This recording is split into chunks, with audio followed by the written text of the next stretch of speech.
signed. This is the Northern Ireland Assembly Plenary. Programme signed. This is the Northern Ireland Assembly Plenary. Programme signed. This is the Northern Ireland Assembly Plenary. Programme signed.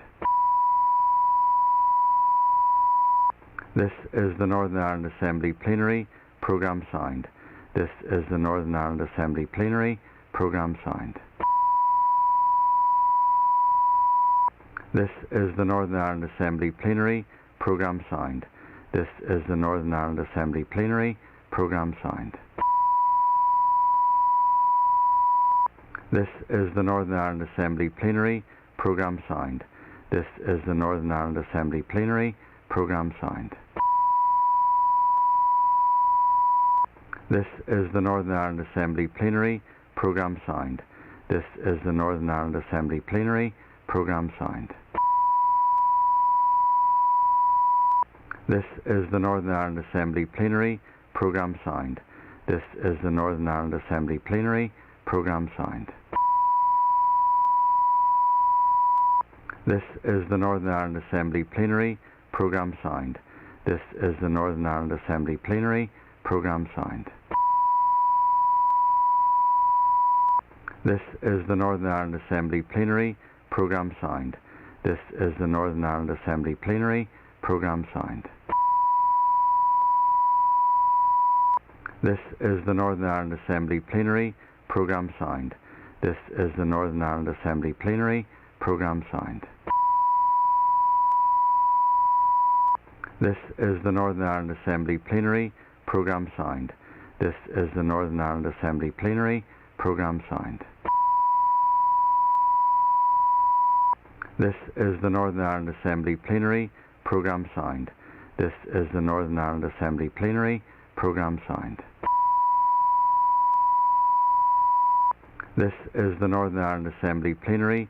Programme signed. This is the Northern Ireland Assembly Plenary. Programme signed. This is the Northern Ireland Assembly Plenary. Programme signed. This is the Northern Ireland Assembly Plenary. Programme signed. This is the Northern Ireland Assembly Plenary. Programme signed. This is the Northern Ireland Assembly Plenary. Programme signed. This is the Northern Ireland Assembly Plenary. Programme signed. This is the Northern Ireland Assembly Plenary. Programme signed. This is the Northern Ireland Assembly Plenary. Programme signed. This is the Northern Ireland Assembly Plenary. Programme signed. This is the Northern Ireland Assembly Plenary. Programme signed. This is the Northern Ireland Assembly Plenary. Programme signed. This is the Northern Ireland Assembly Plenary. Programme signed. This is the Northern Ireland Assembly Plenary. Programme signed. This is the Northern Ireland Assembly Plenary. Programme signed. This is the Northern Ireland Assembly Plenary. Programme signed. This is the Northern Ireland Assembly Plenary. Programme signed. This is the Northern Ireland Assembly Plenary. Programme signed. This is the Northern Ireland Assembly Plenary. Programme signed. This is the Northern Ireland Assembly Plenary. Programme signed. This is the Northern Ireland Assembly Plenary. Programme signed. This is the Northern Ireland Assembly Plenary. Programme signed. This is the Northern Ireland Assembly Plenary. Programme signed. This is the Northern Ireland Assembly Plenary. Programme signed. This is the Northern Ireland Assembly Plenary. Programme signed. This is the Northern Ireland Assembly Plenary. Programme signed. This is the Northern Ireland Assembly Plenary. Programme signed. This is the Northern Ireland Assembly Plenary. Programme signed. This is the Northern Ireland Assembly Plenary. Programme signed. This is the Northern Ireland Assembly Plenary. Programme signed. This is the Northern Ireland Assembly Plenary Programme Sound. This is the Northern Ireland Assembly Plenary Programme Sound. This is the Northern Ireland Assembly Plenary Programme Sound. This is the Northern Ireland Assembly Plenary Programme Sound. This is the Northern Ireland Assembly Plenary Programme Sound. This is the Northern Ireland Assembly Plenary Programme Sound. This is the Northern Ireland Assembly Plenary Programme Sound. This is the Northern Ireland Assembly Plenary Programme Sound. This is the Northern Ireland Assembly Plenary Programme Sound. This is the Northern Ireland Assembly Plenary Programme Sound. This is the Northern Ireland Assembly Plenary Programme Sound. This is the Northern Ireland Assembly Plenary Programme Sound. This is the Northern Ireland Assembly Plenary Programme Sound. This is the Northern Ireland Assembly Plenary Programme Sound. This is the Northern Ireland Assembly Plenary Programme Sound. This is the Northern Ireland Assembly Plenary Programme Sound. This is the Northern Ireland Assembly Plenary Programme Sound. This is the Northern Ireland Assembly Plenary Programme Sound. This is the Northern Ireland Assembly Plenary Programme Sound. This is the Northern Ireland Assembly Plenary Programme Sound. This is the Northern Ireland Assembly Plenary Programme Sound. This is the Northern Ireland Assembly Plenary Programme Sound. This is the Northern Ireland Assembly Plenary Programme Sound. This is the Northern Ireland Assembly Plenary Programme Sound.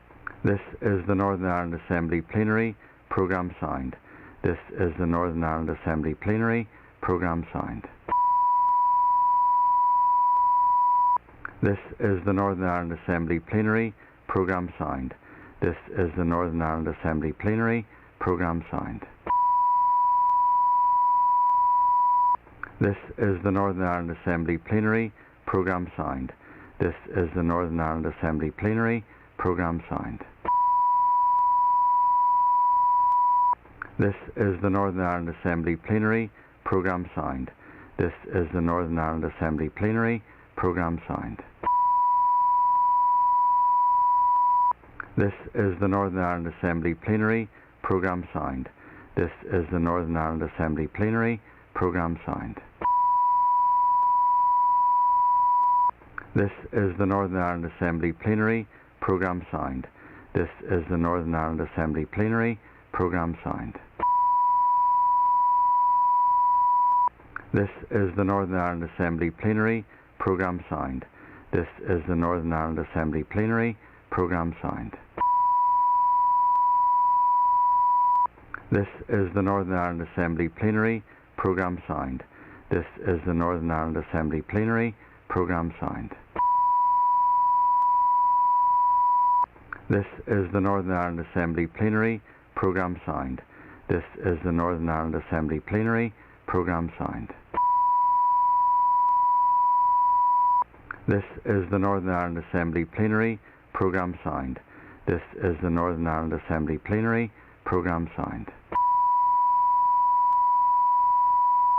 This is the Northern Ireland Assembly Plenary Programme Sound. This is the Northern Ireland Assembly Plenary Programme Sound. This is the Northern Ireland Assembly Plenary Programme Sound. This is the Northern Ireland Assembly Plenary Programme Sound. This is the Northern Ireland Assembly Plenary Programme Sound. This is the Northern Ireland Assembly Plenary Programme Sound. This is the Northern Ireland Assembly Plenary Programme Sound. This is the Northern Ireland Assembly Plenary Programme Sound. This is the Northern Ireland Assembly Plenary Programme Sound. This is the Northern Ireland Assembly Plenary Programme Sound. This is the Northern Ireland Assembly Plenary Programme Sound. This is the Northern Ireland Assembly Plenary Programme Sound. This is the Northern Ireland Assembly Plenary Programme Sound. This is the Northern Ireland Assembly Plenary Programme Sound. This is the Northern Ireland Assembly Plenary Programme Sound. This is the Northern Ireland Assembly Plenary Programme Sound. This is the Northern Ireland Assembly Plenary Programme Sound. This is the Northern Ireland Assembly Plenary Programme Sound. This is the Northern Ireland Assembly Plenary Programme Sound. This is the Northern Ireland Assembly Plenary Programme Sound. This is the Northern Ireland Assembly Plenary Programme Sound. This is the Northern Ireland Assembly Plenary Programme Sound. This is the Northern Ireland Assembly Plenary Programme Sound. This is the Northern Ireland Assembly Plenary Programme Sound. This is the Northern Ireland Assembly Plenary Programme Sound. This is the Northern Ireland Assembly Plenary Programme Sound. This is the Northern Ireland Assembly Plenary Programme Sound. This is the Northern Ireland Assembly Plenary Programme Sound. This is the Northern Ireland Assembly Plenary Programme Sound. This is the Northern Ireland Assembly Plenary Programme Sound. This is the Northern Ireland Assembly Plenary Programme Sound. This is the Northern Ireland Assembly Plenary Programme Sound. This is the Northern Ireland Assembly Plenary Programme Sound. This is the Northern Ireland Assembly Plenary Programme Sound. This is the Northern Ireland Assembly Plenary Programme Sound. This is the Northern Ireland Assembly Plenary Programme Sound. This is the Northern Ireland Assembly Plenary Programme Sound. This is the Northern Ireland Assembly Plenary Programme Sound. This is the Northern Ireland Assembly Plenary Programme Sound. This is the Northern Ireland Assembly Plenary Programme Sound. This is the Northern Ireland Assembly Plenary Programme Sound. This is the Northern Ireland Assembly Plenary Programme Sound. This is the Northern Ireland Assembly Plenary Programme Sound. This is the Northern Ireland Assembly Plenary Programme Sound.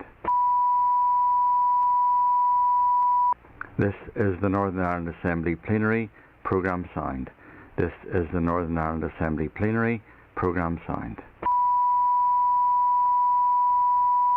This is the Northern Ireland Assembly Plenary Programme Sound. This is the Northern Ireland Assembly Plenary Programme Sound. This is the Northern Ireland Assembly Plenary Programme Sound. This is the Northern Ireland Assembly Plenary Programme Sound. This is the Northern Ireland Assembly Plenary Programme Sound. This is the Northern Ireland Assembly Plenary Programme Sound. This is the Northern Ireland Assembly Plenary Programme Sound. This is the Northern Ireland Assembly Plenary Programme Sound.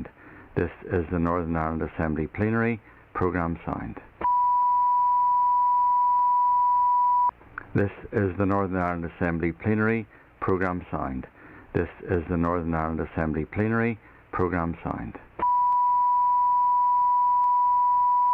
This is the Northern Ireland Assembly Plenary Programme Sound. This is the Northern Ireland Assembly Plenary Programme Sound. This is the Northern Ireland Assembly Plenary Programme Sound. This is the Northern Ireland Assembly Plenary Programme Sound. This is the Northern Ireland Assembly Plenary Programme Sound. This is the Northern Ireland Assembly Plenary Programme Sound. This is the Northern Ireland Assembly Plenary Programme Sound. This is the Northern Ireland Assembly Plenary Programme Sound. This is the Northern Ireland Assembly Plenary Programme Sound. This is the Northern Ireland Assembly Plenary Programme Sound. This is the Northern Ireland Assembly Plenary Programme Sound. This is the Northern Ireland Assembly Plenary Programme Sound. This is the Northern Ireland Assembly Plenary Programme Sound. This is the Northern Ireland Assembly Plenary Programme Sound. This is the Northern Ireland Assembly Plenary Programme Sound. This is the Northern Ireland Assembly Plenary Programme Sound. This is the Northern Ireland Assembly Plenary Programme Sound. This is the Northern Ireland Assembly Plenary Programme Sound. This is the Northern Ireland Assembly Plenary Programme Sound. This is the Northern Ireland Assembly Plenary Programme Sound. This is the Northern Ireland Assembly Plenary Programme Sound. This is the Northern Ireland Assembly Plenary Programme Sound.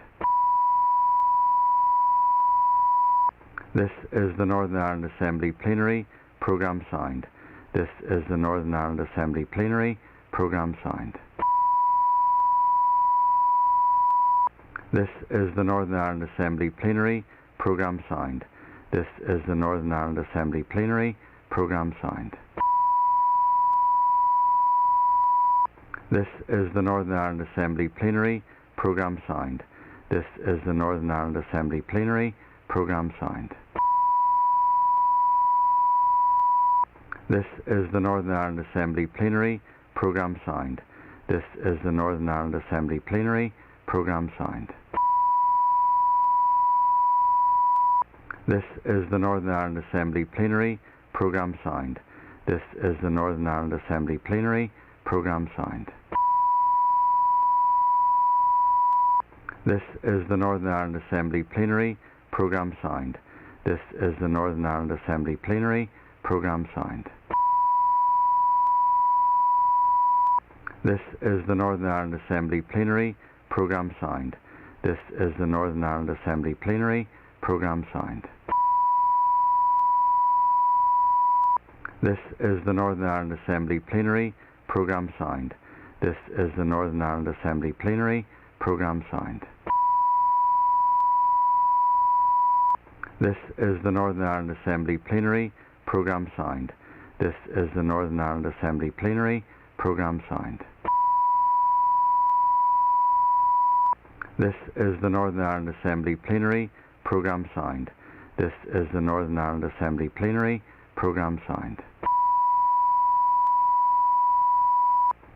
is the Northern Ireland Assembly Plenary Programme Sound. This is the Northern Ireland Assembly Plenary Programme Sound. This is the Northern Ireland Assembly Plenary Programme Sound. This is the Northern Ireland Assembly Plenary Programme Sound. This is the Northern Ireland Assembly Plenary Programme Sound. This is the Northern Ireland Assembly Plenary Programme Sound. This is the Northern Ireland Assembly Plenary Programme Sound. This is the Northern Ireland Assembly Plenary Programme Sound. This is the Northern Ireland Assembly Plenary Programme Sound. This is the Northern Ireland Assembly Plenary Programme Sound. This is the Northern Ireland Assembly Plenary Programme Sound. This is the Northern Ireland Assembly Plenary Programme Sound. This is the Northern Ireland Assembly Plenary Programme Sound. This is the Northern Ireland Assembly Plenary Programme Sound. This is the Northern Ireland Assembly Plenary Programme Sound. This is the Northern Ireland Assembly Plenary Programme Sound. This is the Northern Ireland Assembly Plenary Programme Sound. This is the Northern Ireland Assembly Plenary Programme Sound. This is the Northern Ireland Assembly Plenary Programme Signed. This is the Northern Ireland Assembly Plenary Programme Signed. This is the Northern Ireland Assembly Plenary Programme Signed. This is the Northern Ireland Assembly Plenary Programme Signed. This is the Northern Ireland Assembly Plenary Programme Signed. This is the Northern Ireland Assembly Plenary Programme Signed. This is the Northern Ireland Assembly Plenary Programme Signed. This is the Northern Ireland Assembly Plenary Programme Signed. This is the Northern Ireland Assembly Plenary Programme Signed. This is the Northern Ireland Assembly Plenary Programme Signed. This is the Northern Ireland Assembly Plenary Programme Signed. This is the Northern Ireland Assembly Plenary Programme Signed. This is the Northern Ireland Assembly Plenary Programme Signed. This is the Northern Ireland Assembly Plenary Programme Signed. This is the Northern Ireland Assembly Plenary Programme Signed. This is the Northern Ireland Assembly Plenary Programme Signed. This is the Northern Ireland Assembly Plenary Programme Signed. This is the Northern Ireland Assembly Plenary Programme Signed. This is the Northern Ireland Assembly Plenary Programme Signed. This is the Northern Ireland Assembly Plenary Programme Signed. This is the Northern Ireland Assembly Plenary Programme Signed. This is the Northern Ireland Assembly Plenary Programme Signed. This is the Northern Ireland Assembly Plenary Programme Signed. This is the Northern Ireland Assembly Plenary Programme Signed. This is the Northern Ireland Assembly Plenary Programme Signed. This is the Northern Ireland Assembly Plenary Programme Signed. This is the Northern Ireland Assembly Plenary Programme Signed. This is the Northern Ireland Assembly Plenary Programme Signed. This is the Northern Ireland Assembly Plenary Programme Signed. This is the Northern Ireland Assembly Plenary Programme Signed. This is the Northern Ireland Assembly Plenary Programme Signed. This is the Northern Ireland Assembly Plenary Programme Signed. This is the Northern Ireland Assembly Plenary Programme Signed. This is the Northern Ireland Assembly Plenary Programme Signed. This is the Northern Ireland Assembly Plenary Programme Signed.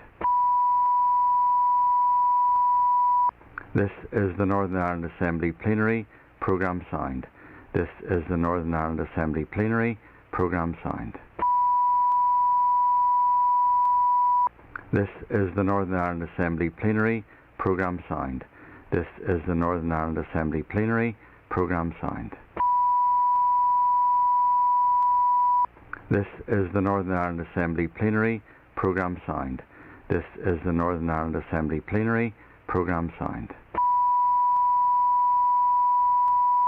This is the Northern Ireland Assembly Plenary Programme Signed. This is the Northern Ireland Assembly Plenary Programme Signed.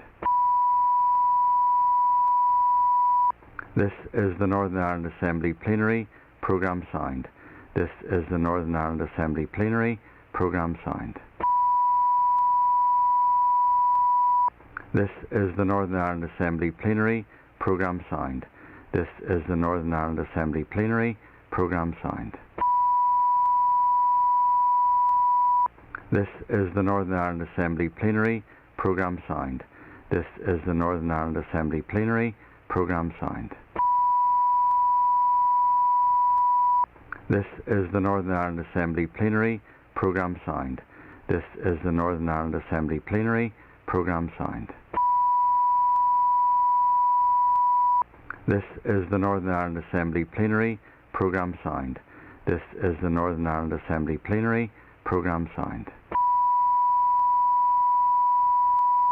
This is the Northern Ireland Assembly Plenary Programme Signed. This is the Northern Ireland Assembly Plenary Programme Signed. This is the Northern Ireland Assembly Plenary Programme Signed. This is the Northern Ireland Assembly Plenary Programme Signed. This is the Northern Ireland Assembly Plenary Programme Signed. This is the Northern Ireland Assembly Plenary Programme Signed. This is the Northern Ireland Assembly Plenary Programme Signed. This is the Northern Ireland Assembly Plenary Programme Signed. This is the Northern Ireland Assembly Plenary Programme Signed. This is the Northern Ireland Assembly Plenary Programme Signed. This is the Northern Ireland Assembly Plenary Programme Signed. This is the Northern Ireland Assembly Plenary Programme Signed. This is the Northern Ireland Assembly Plenary Programme Signed. This is the Northern Ireland Assembly Plenary Programme Signed. This is the Northern Ireland Assembly Plenary Programme Signed. This is the Northern Ireland Assembly Plenary Programme Signed. This is the Northern Ireland Assembly Plenary Programme Signed. This is the Northern Ireland Assembly Plenary Programme Signed. This is the Northern Ireland Assembly Plenary Programme Signed. This is the Northern Ireland Assembly Plenary Programme Signed. This is the Northern Ireland Assembly Plenary Programme Signed. This is the Northern Ireland Assembly Plenary Programme Signed. This is the Northern Ireland Assembly Plenary Programme Signed. This is the Northern Ireland Assembly Plenary Programme Signed. This is the Northern Ireland Assembly Plenary Programme Signed. This is the Northern Ireland Assembly Plenary Programme Signed. This is the Northern Ireland Assembly Plenary Programme Signed. This is the Northern Ireland Assembly Plenary Programme Signed. This is the Northern Ireland Assembly Plenary Programme Signed. This is the Northern Ireland Assembly Plenary Programme Signed. This is the Northern Ireland Assembly Plenary Programme Signed. This is the Northern Ireland Assembly Plenary Programme Signed. This is the Northern Ireland Assembly Plenary Programme Signed. This is the Northern Ireland Assembly Plenary Programme Signed. This is the Northern Ireland Assembly Plenary Programme Signed. This is the Northern Ireland Assembly Plenary Programme Signed. This is the Northern Ireland Assembly Plenary Programme Signed. This is the Northern Ireland Assembly Plenary Programme Signed. This is the Northern Ireland Assembly Plenary Programme Signed. This is the Northern Ireland Assembly Plenary Programme Signed. This is the Northern Ireland Assembly Plenary Programme Signed. This is the Northern Ireland Assembly Plenary Programme Signed. This is the Northern Ireland Assembly Plenary Programme Signed. This is the Northern Ireland Assembly Plenary Programme Signed.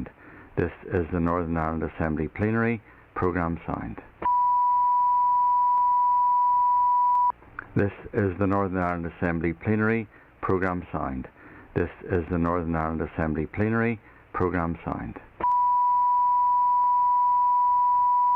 This is the Northern Ireland Assembly Plenary Programme Signed. This is the Northern Ireland Assembly Plenary Programme Signed. This is the Northern Ireland Assembly Plenary Programme Signed. This is the Northern Ireland Assembly Plenary Programme Signed. This is the Northern Ireland Assembly Plenary Programme Signed. This is the Northern Ireland Assembly Plenary Programme Signed. This is the Northern Ireland Assembly Plenary Programme Signed. This is the Northern Ireland Assembly Plenary Programme Signed. This is the Northern Ireland Assembly Plenary Programme Signed. This is the Northern Ireland Assembly Plenary Programme Signed. This is the Northern Ireland Assembly Plenary Programme Signed. This is the Northern Ireland Assembly Plenary Programme Signed.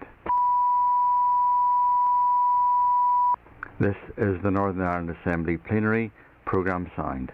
This is the Northern Ireland Assembly Plenary Programme Signed. This is the Northern Ireland Assembly Plenary Programme Signed. This is the Northern Ireland Assembly Plenary Programme Signed. This is the Northern Ireland Assembly Plenary Programme Signed. This is the Northern Ireland Assembly Plenary Programme Signed.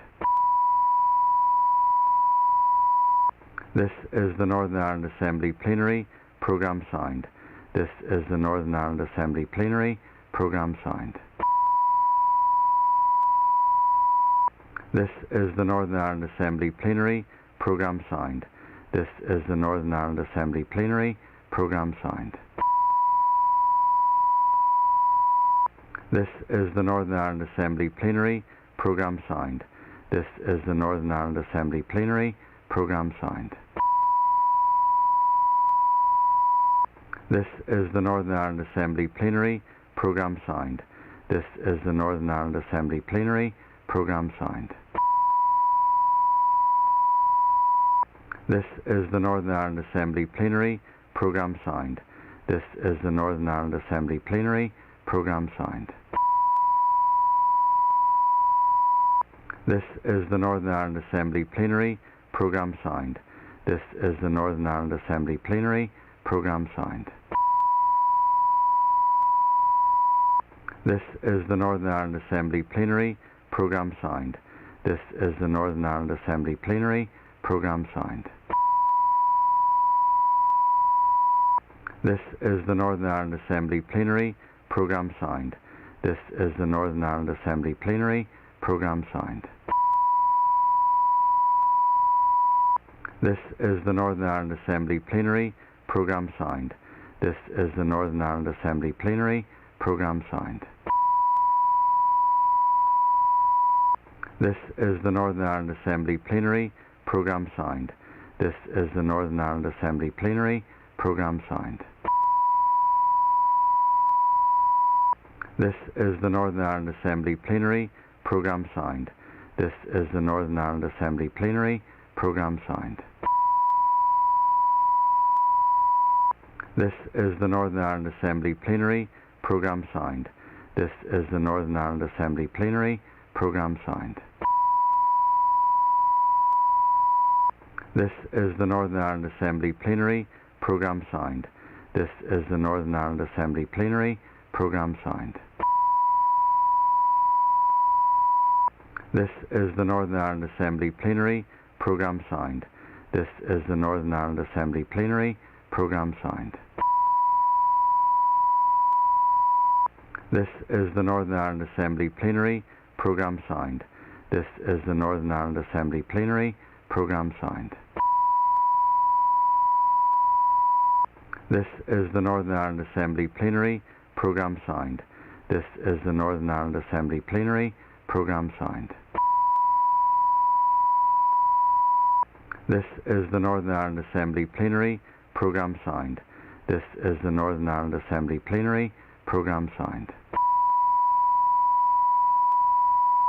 This is the Northern Ireland Assembly Plenary Programme Signed. This is the Northern Ireland Assembly Plenary Programme Signed. This is the Northern Ireland Assembly Plenary Programme Signed. This is the Northern Ireland Assembly Plenary Programme Signed. This is the Northern Ireland Assembly Plenary Programme Signed. This is the Northern Ireland Assembly Plenary Programme Signed. This is the Northern Ireland Assembly Plenary Programme Signed. This is the Northern Ireland Assembly Plenary Programme Signed. This is the Northern Ireland Assembly Plenary Programme Signed. This is the Northern Ireland Assembly Plenary Programme Signed.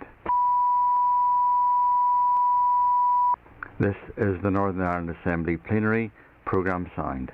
This is the Northern Ireland Assembly Plenary Programme Signed. This is the Northern Ireland Assembly Plenary Programme Sound. This is the Northern Ireland Assembly Plenary Programme Sound. This is the Northern Ireland Assembly Plenary Programme Sound. This is the Northern Ireland Assembly Plenary Programme Sound. This is the Northern Ireland Assembly Plenary Programme Sound.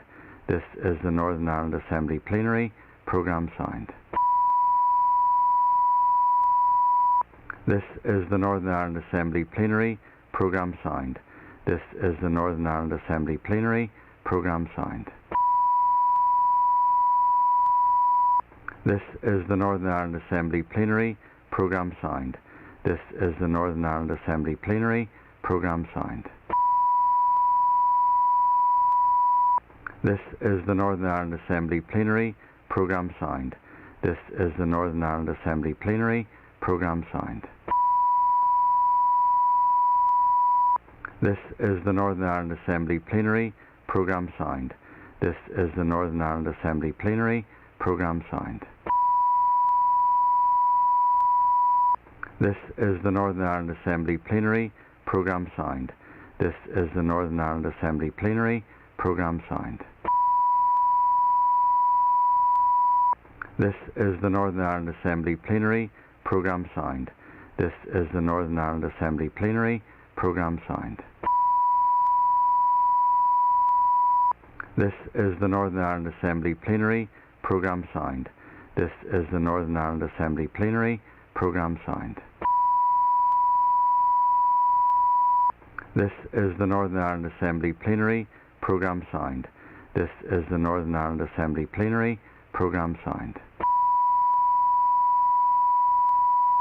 This is the Northern Ireland Assembly Plenary Programme Sound. This is the Northern Ireland Assembly Plenary Programme Sound.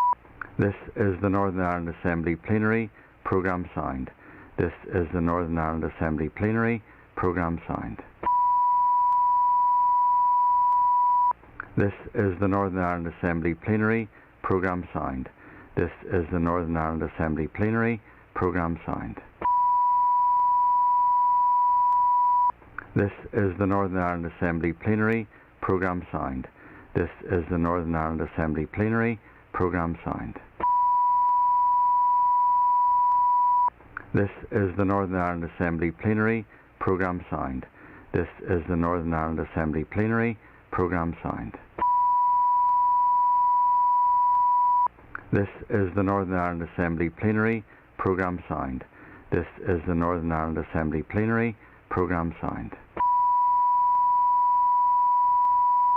This is the Northern Ireland Assembly Plenary Programme Sound.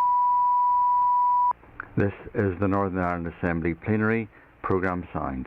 This is the Northern Ireland Assembly Plenary Programme Sound.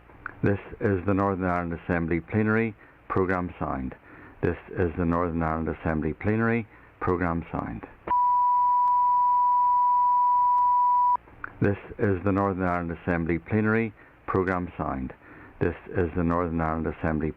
This is the Northern Ireland Assembly Plenary Programme Sound. This is the Northern Ireland Assembly Plenary Programme Sound. This is the Northern Ireland Assembly Plenary Programme Sound. This is the Northern Ireland Assembly Plenary Programme Sound. This is the Northern Ireland Assembly Plenary Programme Sound. This is the Northern Ireland Assembly Plenary Programme Sound. This is the Northern Ireland Assembly Plenary Programme Sound. This is the Northern Ireland Assembly Plenary Programme Sound. This is the Northern Ireland Assembly Plenary Programme Sound. This is the Northern Ireland Assembly Plenary Programme Sound. This is the Northern Ireland Assembly Plenary Programme Sound. This is the Northern Ireland Assembly Plenary Programme Sound. This is the Northern Ireland Assembly Plenary Programme Sound. This is the Northern Ireland Assembly Plenary Programme Sound. This is the Northern Ireland Assembly Plenary Programme Sound. This is the Northern Ireland Assembly Plenary Programme Sound. This is the Northern Ireland Assembly Plenary Programme Sound. This is the Northern Ireland Assembly Plenary Programme Sound. This is the Northern Ireland Assembly Plenary Programme Sound. This is the Northern Ireland Assembly Plenary Programme Sound. This is the Northern Ireland Assembly Plenary Programme Sound. This is the Northern Ireland Assembly Plenary Programme Sound. This is the Northern Ireland Assembly Plenary.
Please take your seats.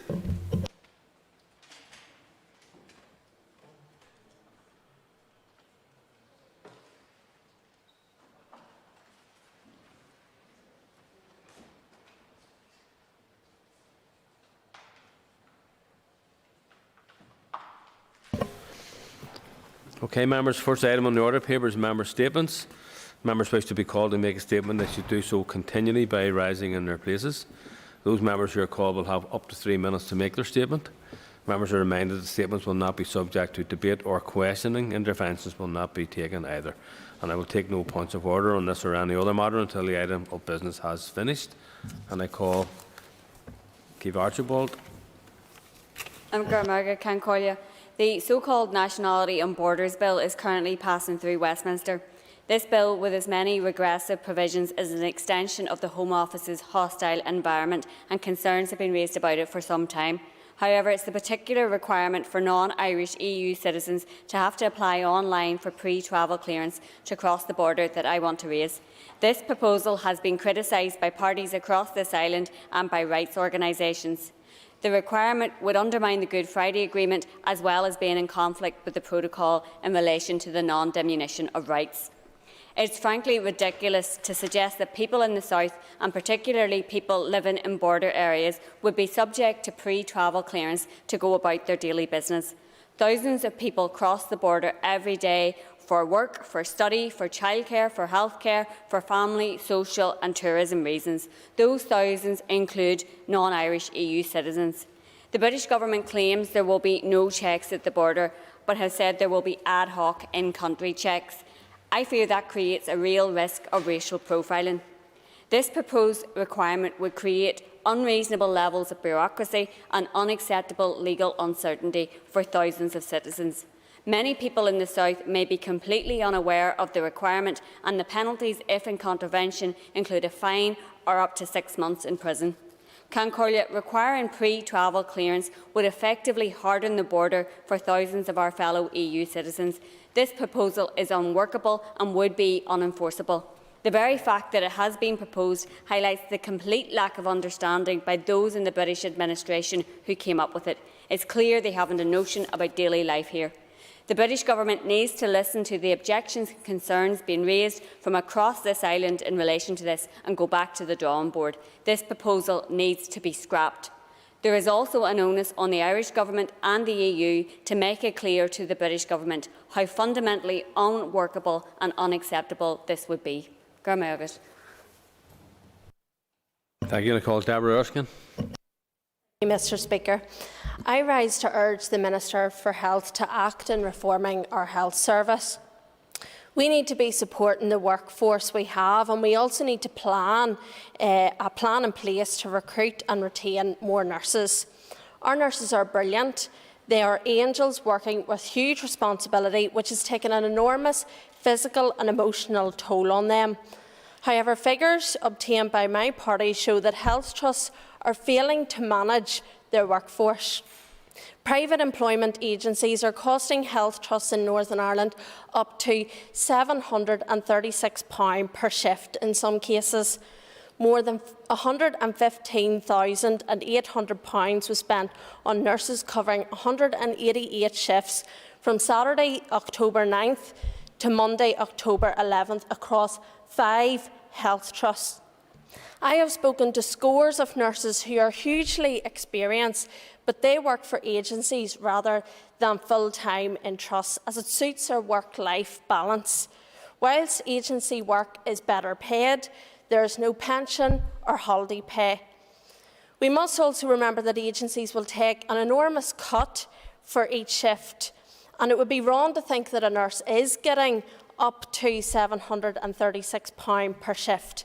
Setting aside the hugely inflated cost for shift cover, how does a shift in one trust cost £200 more than another? We need to ask ourselves the question, why are nurses choosing to leave the health service and go to work as agency staff? I recently heard in the Health Committee a very stark figure that in Musgrave Park Hospital there are 14 out of 100 peri-operative nurses left. This is one hospital in Northern Ireland in which, if we even wanted to get elective surgery up and running to pre-COVID levels, it would be a very difficult task. We need to keep the nurses we have and build upon the workforce. In 2016, the then Health Minister Simon Hamilton did announce a 15% increase in the annual number of pre-registration nurse training places commissioned in Northern Ireland and established a new task group on nursing. There's a lot of stress and poor morale within nursing staff. They're the most valuable resource in keeping the cogs of our health service going. Trusts have become all too dependent upon agencies. And since we published these figures, the RCN have stated that the situation is unsustainable. Why are we not giving incentives to the health workforce at present?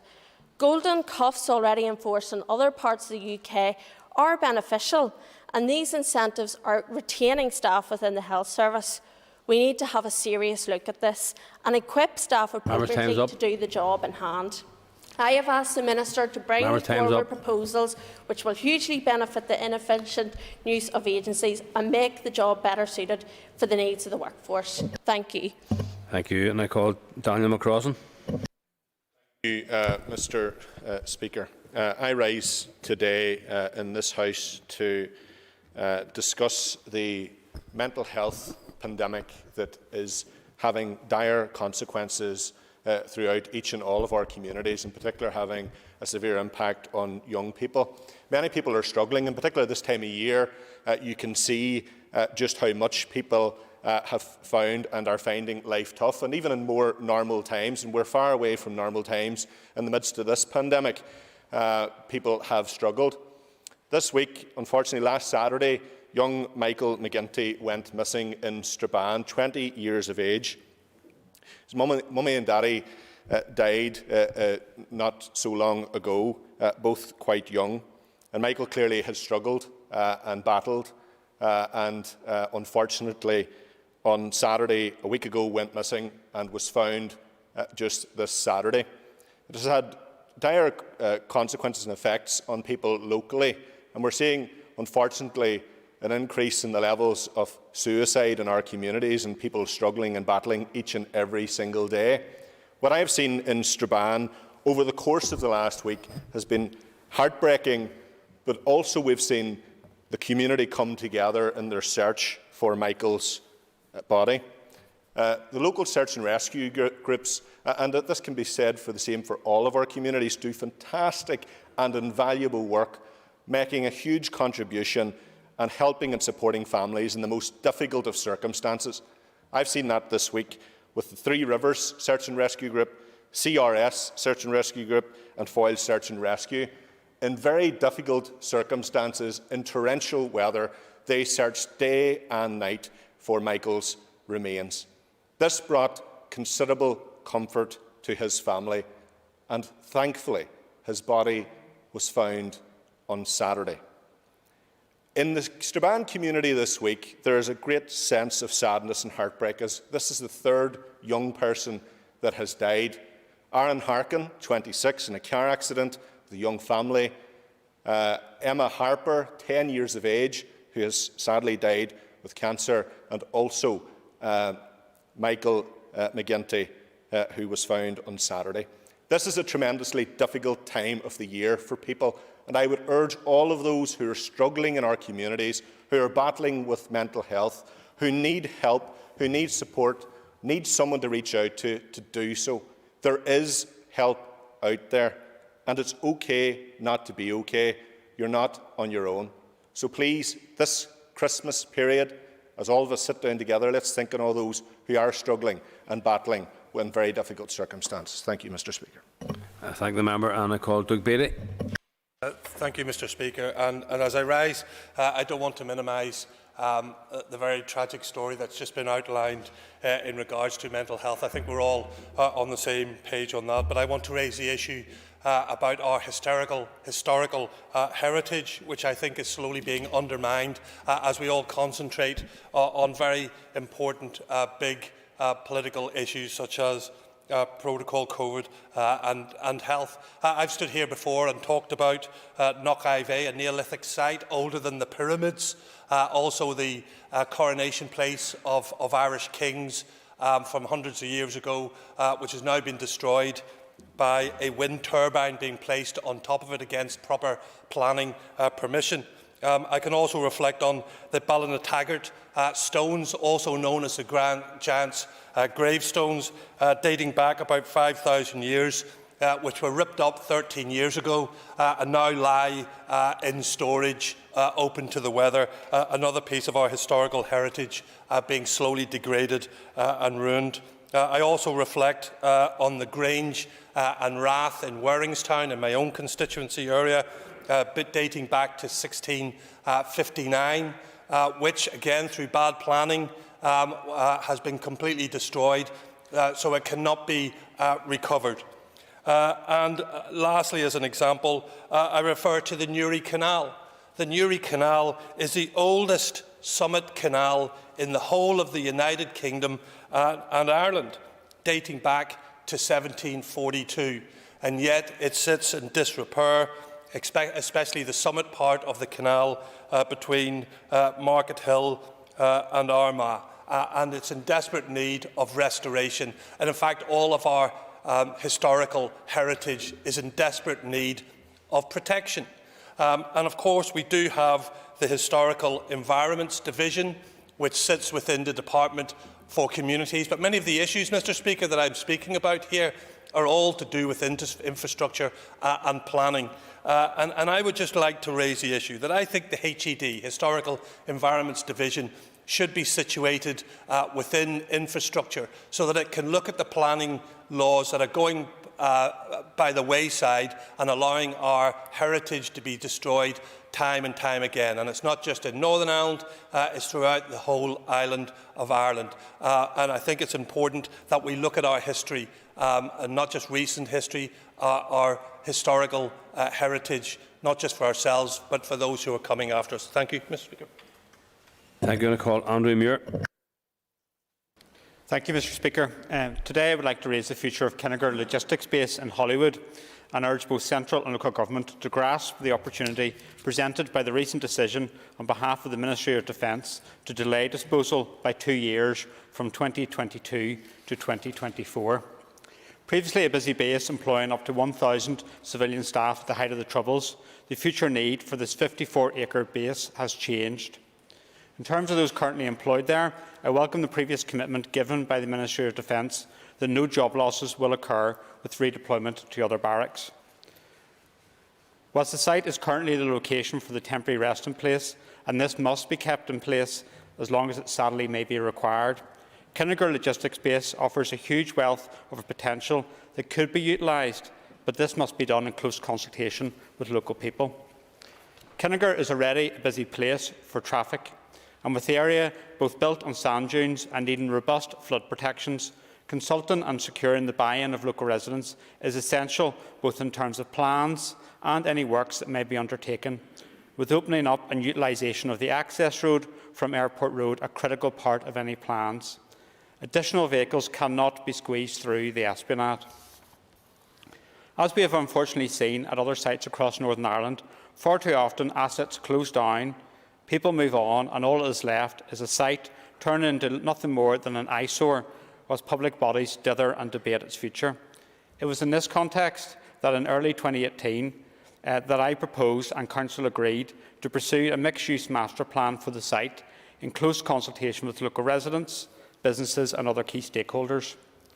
I was therefore very disappointed to learn that with £31 million worth of investment and over 1,000 new jobs on the horizon, some parties came together 2 years later, in February 2020, to defund this master planning work, but I would urge Council to rethink this in the context of the recent MOD announcement and put in place the necessary funding to both safeguard their own rates revenue from the site, but also be part of efforts to boost their own rates revenue, but also significant jobs and wider investment that is possible. The Department for Communities must also step up to help ensure acquisition of the site for regeneration, using some of the powers that were meant to devolve to councils but never did. And indeed, the Ministry of Defence must also speed up their work to enable future development of the site.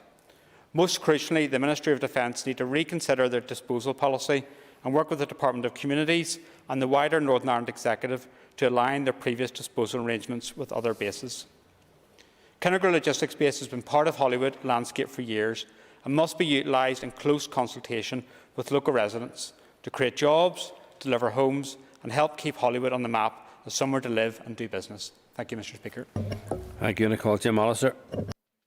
Mr. Speaker, for many of us, Christmas, of course, is a joyous family time, and understandably so.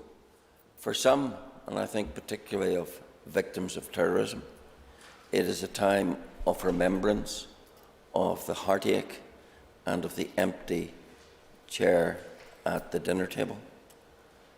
And yet there seem to be some in our society who think it wasn't enough to make victims. It's also necessary to deride them and to visit great hurt upon them. And with another example of that in recent days, through a particularly sick video by Gerry Adams, glorifying the slogan of a murderous organisation, poking fun at people not having gone away, you know, directed quite clearly at the victims of terrorism. As one of those victims, Austin Stack said, whose father was shot and fatally wounded by the IRA. This is one sick, sick video. Many, many families have an empty seat at the table this Christmas. Anne Travers reminded us that her young sister had been murdered by the IRA. And she said she never got to celebrate any further Christmases. And it's never the same for us, just like thousands of other families. Anybody who thinks that this is funny lacks emotional intelligence. And yet with commentators like Chris Donnelly saying, what's offensive about it? Someone that's deployed from time to time to pontificate on the BBC. It was wholly offensive. It was indeed sick, and it demonstrated that for some, making victims isn't enough. They also have to deride and tramp on their graves. Shame on those who promoted such a sick video at this time of year. I call Jerry Carroll. Thank you, Mr. Speaker. At the weekend past, I stood with environmental activists from the Youth Climate Assembly, Extinction Rebellion, Friends of the Earth and trade unions to raise opposition to the granting of petroleum licences here. Despite all the talk recently from executive ministers about the climate and the destruction caused by increased emissions, primarily through the use of fossil fuels, this executive have failed to act to ban petroleum licensing. As I understand it, the Economy Minister is intending on bringing through a policy options paper for executive approval that won't specifically recommend the banning of fossil fuels, but essentially OK the granting of licences. This is obviously very worrying in and of itself. This Assembly has repeatedly passed motions and bills calling for urgent action to stave off climate chaos. But what we have here is an attempt to sneak in through the back door policies that people have made their opposition to repeatedly clear, at a time when people are preoccupied with other things and cases of the new COVID variant rapidly increase. The cynic in me believes the paper is precisely being brought forward for these reasons at this time.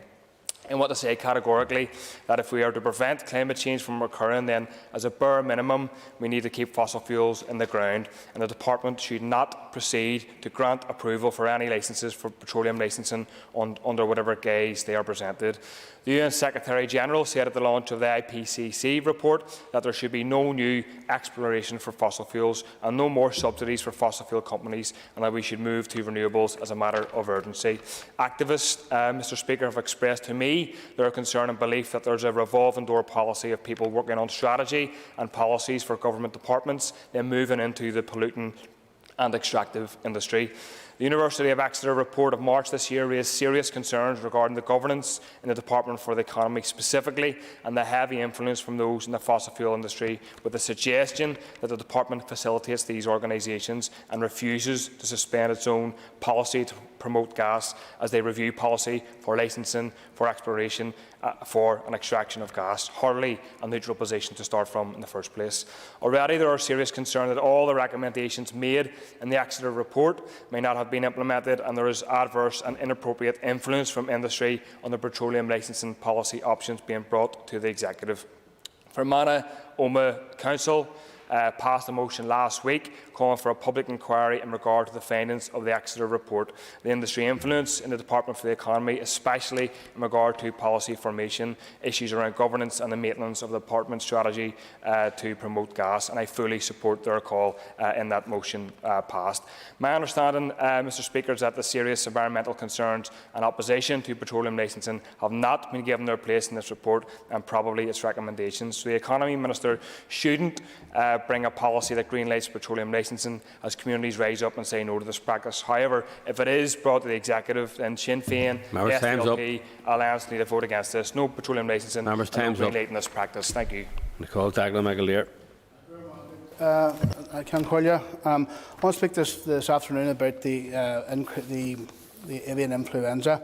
Unfortunately, over the weekend we learned of 2 more suspected cases of bird flu in Tyrone and Armagh, where almost 30,000 birds and ducks will have to be culled. It was officially confirmed last week that 2 cases of the highly pathogenic avian influenza H5N1 in a commercial flock in Achnatloi, where 25,000 ducks had to be culled humanely, and in a backyard flock in Brockshane.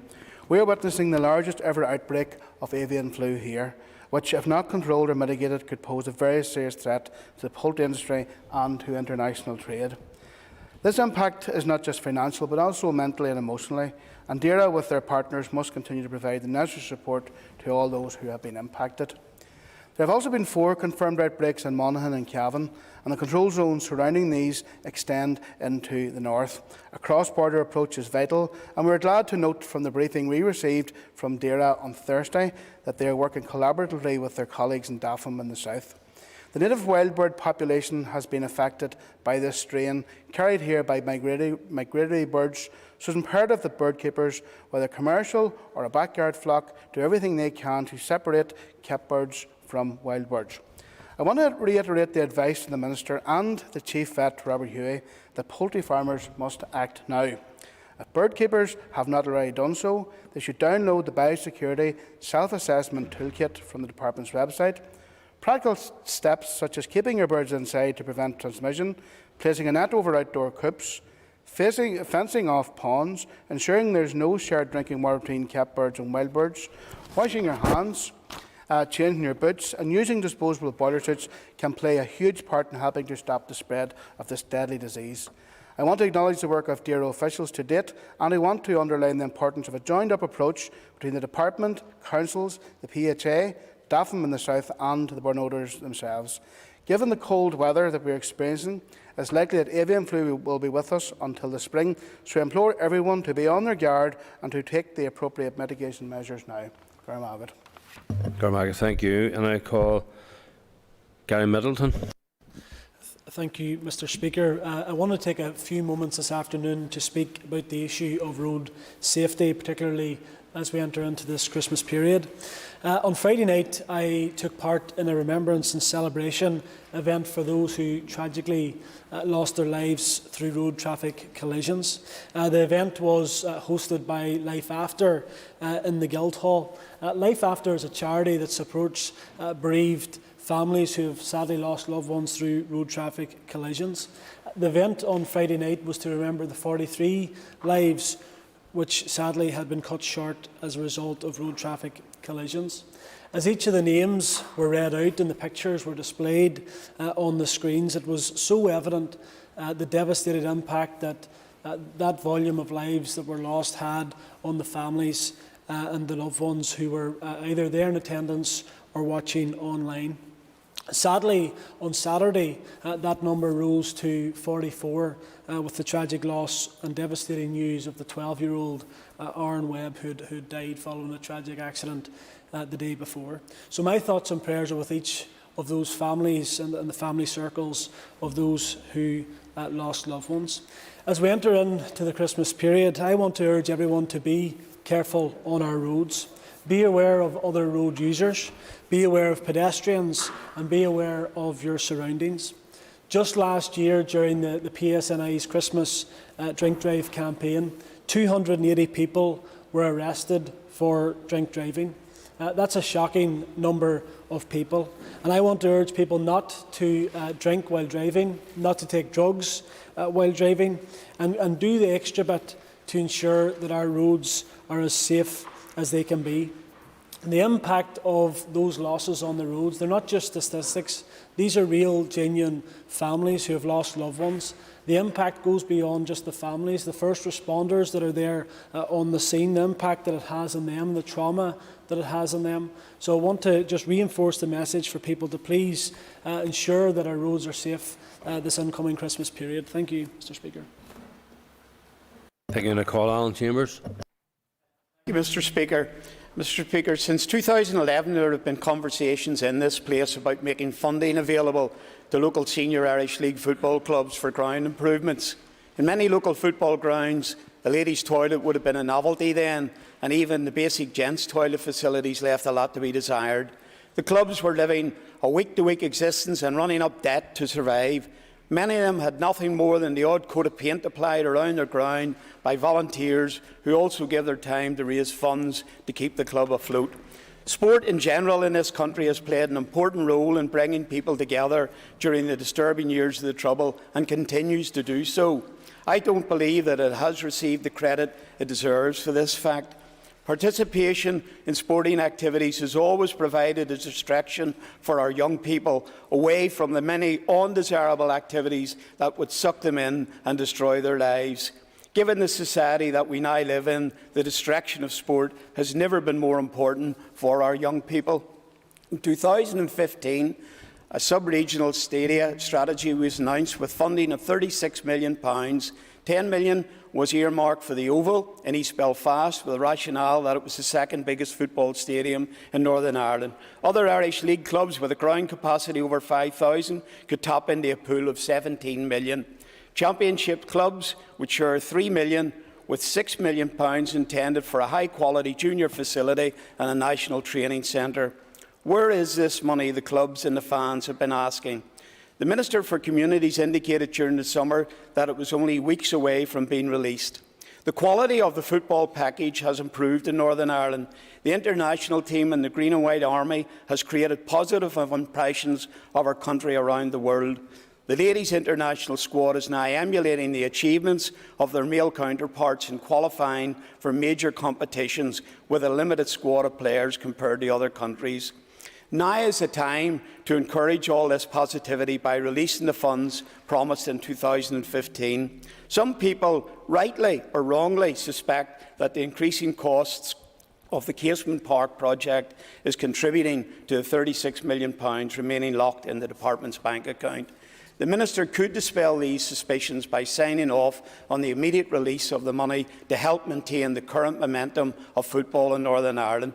I would respectfully call on Minister Hargey to do so without delay. Thank you, Mr. Speaker. Thank you. And I call Pat Sheehan. I want to speak today about COVID in our schools. And schools are so important for our children having their social, educational and developmental needs met. Every school day is precious if the environment in the school is safe. And as we approach the end of this school term, it's quite clear that the Minister must act on a range of measures if schools are to reopen and remain open safely in the new year. Over recent weeks, principals have been open and honest as they describe the deterioration of the situation in many of our schools. A lack of appropriate guidance, a lack of adequate safety mitigations, a soft-touch contact tracing policy and a lack of available substitute teachers have put many of our schools in difficult positions, with many having to resort to partial closures. The Omicron variant may also present new challenges, so I'm urging the Minister to revisit her approach to COVID in schools. We need to see a comprehensive strategic plan from the Minister which puts HEPA filters in all classrooms, which sets out a contact tracing policy teachers and families can have confidence in, and we need to see the urgent redeployment of qualified teachers from non-pupil facing positions back into the classroom. The Minister keeps telling us she wants to keep schools open. We agree, but she has to be willing to do what it takes, and she must get on with the planning urgently. Thank you, and that concludes member statements. Members, please take your ease for a moment or two.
Order members, the Speaker has received notice from the Minister of Education that she wishes to make a statement. Before I call the Minister, remind members here in the Chamber that in light of social distancing being observed by parties, the Speaker's ruling that members must be in the Chamber to hear a statement if they wish to ask a question has been relaxed. Members participating remotely must make sure that their name is on the speaking list if they wish to be called. Members present in the Chamber must also do this, but may also do this by rising in their place, as well as notifying the Business Office or the Speaker's table directly. I remind members to be concise in asking their question. This is not an opportunity for a debate, and long introductions will not be permitted. I also remind members that in accordance with the long-established procedure, points of orders are not normally taken during a statement or question period thereafter. I now call the Minister of Education. Minister. Deputy Speaker, and I would like to make a statement to this Assembly regarding the General Teaching Council for Northern Ireland, GTC-NI, and the outcome of an independent effectiveness review of the Council and its committees. GTC-NI was established in 2002 to enhance the status of teaching and promote the highest standards of professional conduct and practice. Under its founding legislation, its functions are to establish and maintain a register of teachers, approve qualifications for the purposes of registration, regulate teachers in relation to serious professional misconduct, and provide advice to the Department and employing authorities on registration, the professional learning, career development and performance management of teachers, standards of teaching and standards of conduct for teachers. As currently constituted, the Council should have a membership of 33, the majority of whom are teachers. 14 of its members are teachers elected directly by the profession. A further 5 members are nominated by the Northern Ireland Teachers' Council, the representative body of our teaching unions. 10 members are nominated by other educational stakeholders, including higher education institutions, employing authorities and other agencies, and 4 members are appointed by DE under a public appointments process. GTC-NI is a non-departmental public body of my department, a status reflecting the intention that, as the regulator for the teaching profession here, it should have a distinct identity and independence from DE, strengthening its ability to speak freely on behalf of all teachers. In practice, GTC-NI has not fulfilled its responsibilities and been the voice for the teaching profession that it was intended to be. It has broadly met its responsibility for teacher registration, helping to protect the quality of our teaching workforce, although this has not been without its challenges. Due to weaknesses in its legislative base, GTC-NI has not been able to exercise regulation of the profession as intended. While it has provided some policy input to the Department, it has failed to develop any clear leadership and advocacy roles for teachers and the wider profession, instead focusing an inordinate amount of its time and effort on nugatory internal discussions and disagreements, alongside personal and at times bitter infighting among its membership. Regarding this last point, it is noteworthy that since the commencement of the Council's current mandate in October 2019, 13 members of the Council have either resigned or been withdrawn by their nominating organisation, with some citing the divisive and toxic atmosphere within the Council as one of the principal reasons for their actions. These withdrawals have significantly impacted on overall skills and experience within the Council and have left several of its committees struggling to be quorate. Collectively, these problems have manifested themselves in repeated and sustained failures by the organisation to meet normal governance and accountability requirements for NDPBs, repeated failures to progress agreed business objectives in a timely and efficient manner, and an extremely heavy and sustained volume of complaints and correspondence received by successive education ministers and by officials at all levels within DE. I can categorically state that for many years, GTC-NI has consumed a level of departmental time and resource which is entirely disproportionate to its size and the complexity of its functions. Faced with these challenges, the Department has placed GTC&I into special measures on 2 occasions, from December 2015 to September 2017 and from November 2019 to the present day. On each occasion, we have sought to facilitate the Council's efforts to address the performance issues, staffing concerns, governance weaknesses and the multiple unsatisfactory audit findings which it has faced.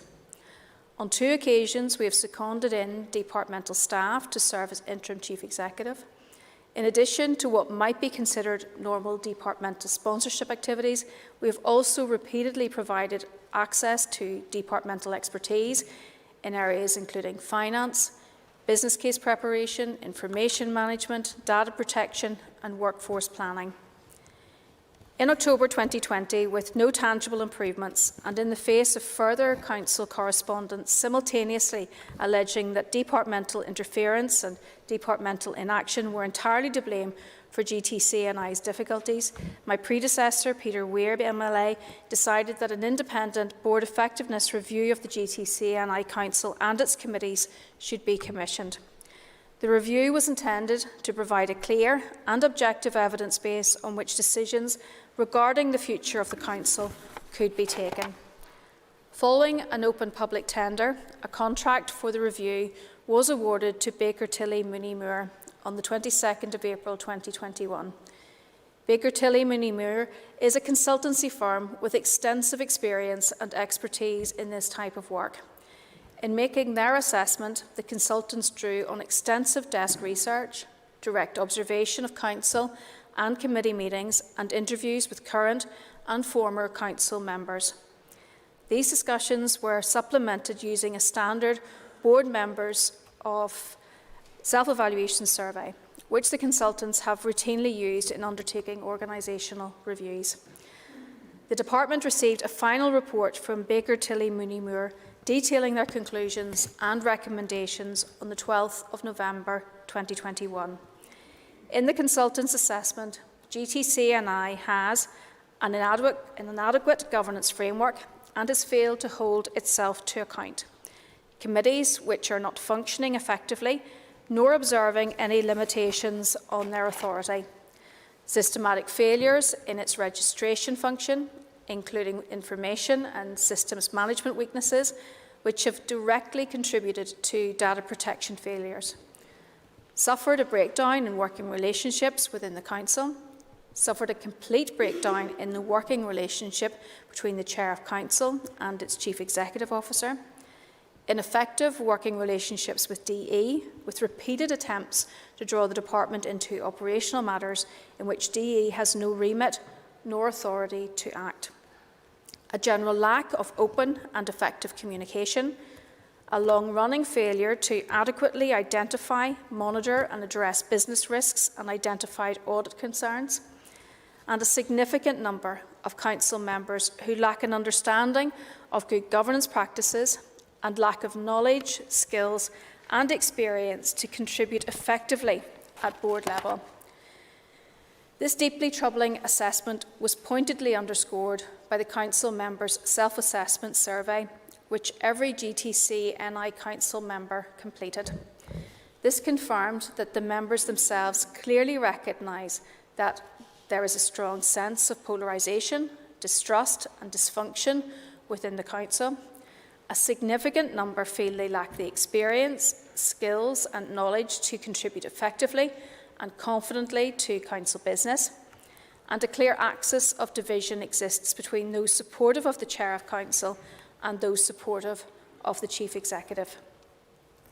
Baker Tilly Mooney Moore have pointed out that having undertaken approximately 640 previous effectiveness surveys, GTC&I is the first organisation in which board members have rated themselves in the lowest quartile under every performance metric used in the survey. The consultants also highlighted that members' feedback on working relationship within the Council were the worst they have ever encountered. The report presented to the Department reflects an NDPB in organisational failure, with a majority of its members acknowledging that it is failing in multiple areas. Following on from its analysis and considering recommendations for improvement, the consultants have concluded this review demonstrates a council which is functioning but not functional, which is not providing leadership or advocacy to the profession. Baker Tilly Mooney Moore also concluded it is our opinion that GTC&I is irretrievably broken and there is no prospect of recovery to any form of adequate performance, and as such we believe that DE should move to dissolve GTC&I with immediate effect. Having received this stark analysis and given the report careful consideration, I fully accept this recommendation. The Department cannot ignore the evidence Baker Tilly Mooney Moore have presented of systematic failings across so many of the Council's roles and responsibilities. The review confirms that despite the continuing support of the Department, little, if any, progress is being made. The underlying problems within the Council are not being addressed and arguably are only becoming more deeply embedded and pernicious with the passage of time. Given the findings of the review, I cannot allow this situation to persist, and it's incumbent on me to take swift and decisive action. As a consequence, I've instructed my officials to begin work immediately to bring forward a bill for the dissolution of the General Teaching Council. As members will be only too well aware, the education sector and the teaching profession are currently facing many very pressing challenges as we continue to respond to the COVID pandemic. And I do not consider that GTC&I's Council, divided and lacking trust between its members, can contribute constructively to meeting any of these challenges, and I'm unwilling to waste further time and effort in propping up such a deeply dysfunctional body. I've therefore also decided, in line with Baker Tilly Mooney Moore's recommendation, to stand down the current GTC&I Council with immediate effect. I have tasked my officials with bringing forward at the earliest opportunity a public consultation exercise to identify those functions currently assigned to GTC&I, which are critical to the sector and must be preserved, and to seek views from the public, the teaching profession, and key educational stakeholders on how these can be delivered efficiently and effectively. The Department has already identified that teacher registration is one such function which must continue to be taken forward, and arrangements are already being put in place to ensure GTC&I registration, a legal requirement for all Northern Ireland teachers, continues without interruption. It's essential that suitably qualified individuals wishing to teach here do not face any unnecessary barriers or delays in entering our workforce, particularly given the current pressures facing schools. Whether they are newly qualified teachers graduating from our local universities or colleges, or our teachers returning from outside Northern Ireland, it is essential that teachers can start their careers in Northern Ireland as quickly and smoothly as possible. The Department will therefore take on immediate oversight of GTC&I's executive team, allowing its staff to continue the work processing new teacher registrations and registration renewals. The current Chief Executive has served notice that he will stand down from his position in April next year, and so the Department will begin work immediately to identify a new interim Chief Executive who will direct the staff team until final decisions can be taken regarding the delivery of all GTC&I essential functions.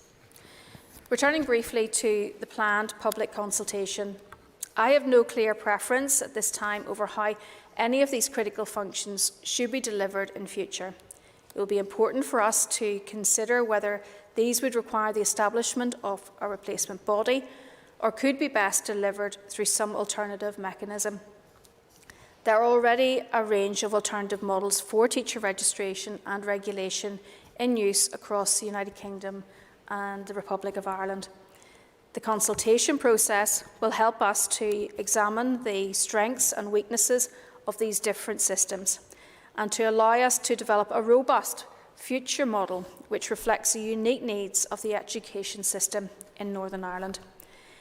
Any decision on a replacement for the current Council will naturally need to be included in the drafting of a GTC&I dissolution bill. We'll also want this bill to address all of the issues which have prevented GTC&I from exercising teacher regulation in the manner originally intended. Even with these additional complications, however, we would intend to introduce a GTC&I bill early in the new mandate following next year's Assembly elections. In concluding, I would specifically wish to reassure GTC&I's employees for whom this statement will naturally raise concerns. Your jobs will not change as we work through the various steps I've outlined today, and your employment rights will be upheld as we eventually take our final decisions on how those critical parts of the work of GTC&I can best be continued. Had the report concluded that the Council had some failings, but these were fixable, I would have been pleased to accept this assessment, and the Department would, in good faith, have sought to support those actions in any way possible. However, I am clear, and legal advice has confirmed, that I would be failing in my responsibilities as Minister of Education if I did not take rapid and decisive action, having received such a stark indictment of the Council and its leadership. I trust that members will concur that my actions are necessary, and I'm happy to answer any questions they may have. Thank you, Mr. Deputy Speaker. I call Chris Little. Thank you, Deputy Speaker, and I thank the Minister for the statement today. The report presents a dossier of dysfunctionality in relation to the GTC, and entirely consistent with the damning evidence that the Education Committee has received over a number of years. It begs the question how on earth such a depth of organisational failure was allowed to develop, and the focus must be on the urgent delivery of a fit-for-purpose professional regulatory body on which teachers and the people of Northern Ireland can be proud. So can I ask the Education Minister for a timescale and for a delivery of a replacement body, what format that new body might take, and whether the Department of Education is able to fulfil some of the important functions such as regulation of serious misconduct while that body is being put in place. Thank you.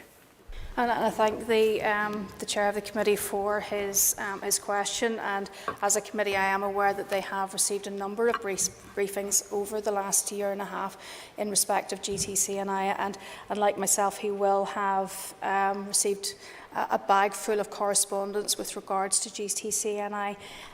He did ask why had this been allowed to happen, but he will be aware that the Department did take action on a number of occasions with regards to GTC&I in respect of putting the GTC&I into special measures in 2015 and again into 2017. And obviously at that point the Department had felt that perhaps the GTC&I may have been on the road to recovery, but that clearly was not the pathway that it did take. There have been a catalogue of issues which have come to light, particularly over the last number of months, even while the review was being taken. It would be my intention that a consultation document with regards to a new model will be published in advance of PERDA. And during that time, and then subsequent to the next Assembly election, that a draft bill will be published, and at that point then there will be committee scrutiny and consultation will take place as to what the new model will look like. As I indicated in my statement, I have no set view as to how that may look. Obviously there are a number of models which are being exercised across the other regions, which may be looked at as potential solutions. But again, that's very much something that we will look to. But I am very clear that whatever comes out of this, that it needs to be effective and efficient and work in a means which supports our teaching staff. I call Pat Sheehan. Systemic failures in its registration function, an inadequate governance framework, complete breakdown in working relationships, data protection failures. The list goes on and on when it comes to the General Teaching Council. And this is a body which was established to regulate the teaching profession here, but completely failed to deliver on its functions. And the evidence you've provided in your statement reflects what the committee has heard over a protracted period of time. So given the need for the critical need for teacher regulation. Can the Minister outline how she intends to ensure that these vital functions are carried out both in the short term and in the long term? And I thank the member for his question, and he summarises it quite succinctly with regards to the number of failures within GTCNI. As he will be aware, there have been issues for GTCNI from a legislative perspective in the fact that with regards to teacher regulation, there are gaps in place. We've obviously reviewed both the legislation and the regulations, and DSO have advised DE of a significant number of concerns which go beyond, which obviously affect teacher regulation. It would be my intention that those gaps and weaknesses within the legislation would also be addressed in any future bill, which would then help to solve the problems with regards to that.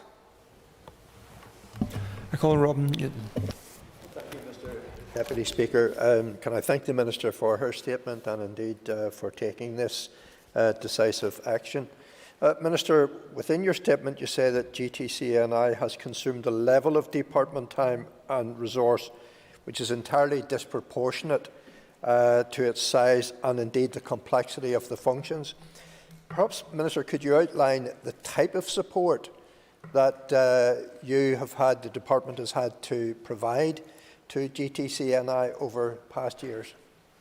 Thank the member for his question. The department has been supportive in a broad range of activities, including arranging mentoring support for the chair following his election, providing regular advice on information management issues and supporting staff training and information management issues, providing guidance to council staff on business case completion, providing support by participation in project meetings, providing advice and guidance during committee and council meetings, providing written advice to the chair on numerous issues, providing quality assurance checking of draft corporate documents, securing joint legal advice, using the MOMs and regular bi-monthly meetings to offer advice and suggest solutions to emerging problems, liaising with other DE branches to ensure they're also prioritised and engaged constructively with GTCNI on issues within their specific remit. As you have said, and it has been a disproportionate amount of time has been spent dealing with correspondence from within and from outside the council. In the last 2 years, we've had to respond to FOI requests and subject access requests, each of which were complex and required several hundred hours of staff time to address. That's not counting email requests that DE has received numerous pieces of formal correspondence from the last chair of GTCNI, with a significant number of additional correspondence cases being received from other council members. DE has also had to respond to high level of whistleblowing complaints regarding GTCNI, and these ultimately required DE's internal audit team to undertake a lengthy whistleblowing investigation, once again consuming several hundreds of hours of staff resource within both DE and GTCNI. So in comparison with other arm's-length bodies of a similar size, the difference in time spent trying to resolve and respond to the volume of correspondence has been tremendous. I call Daniel McCrossan. Thank you, Mr Deputy Speaker, and I thank the Minister for this statement to the House. Indeed, the report, I have no doubt, is a wholly damning report and points very directly to the serious concerns that the Committee for Education have had, and indeed the SDLP for some time, in relation to the function or dysfunction of the GTCNI. Looking to the future, Minister, can you assure us that you and your department will leave no stone unturned in setting into place a professional body that can represent the excellent teachers we have in a way that is fitting to the profession?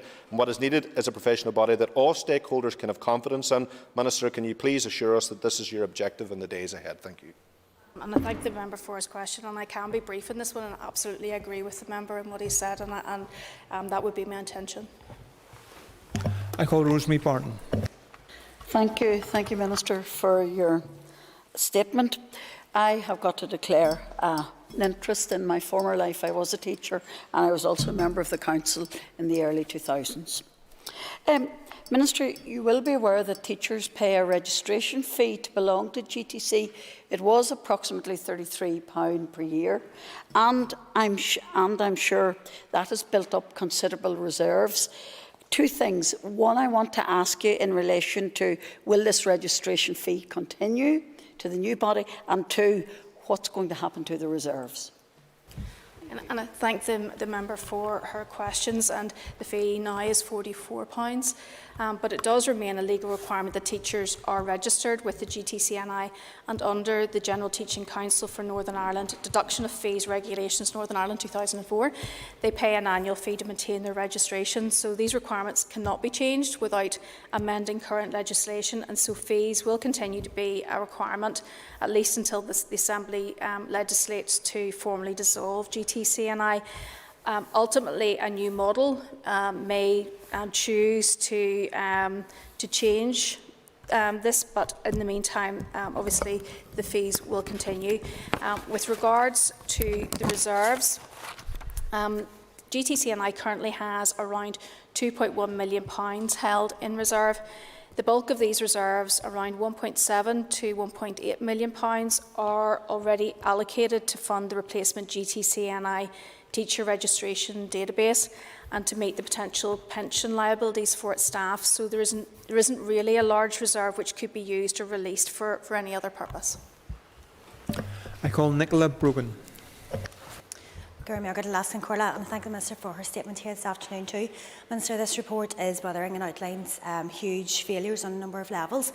The General Teaching Council was meant to be a regulatory body with responsibility to our education system, to our teaching profession and to our children and their families, and it's clear that the GTC hasn't lived up to these responsibilities. So can I ask the Minister how she intends to ensure that there's appropriate accountability in the wake of this report, and to ensure that something like this never happens again, please? And I thank the member for her question. And obviously, the action which I've taken today should start the process of resolving this. As you know, the Council has now been dissolved, and the Chief Executive and the staff will continue on in their roles, but with scrutiny by my department. It is my intention, as I've said, that we will go out for consultation on a new model, which we hope to do in advance of the Assembly dissolving. And I hope, and it will be my intention, that the new model, which will be obviously designed in consultation with stakeholders, should ensure that this doesn't happen again. I call Harry Harvey. Thank you, Mr Deputy Speaker.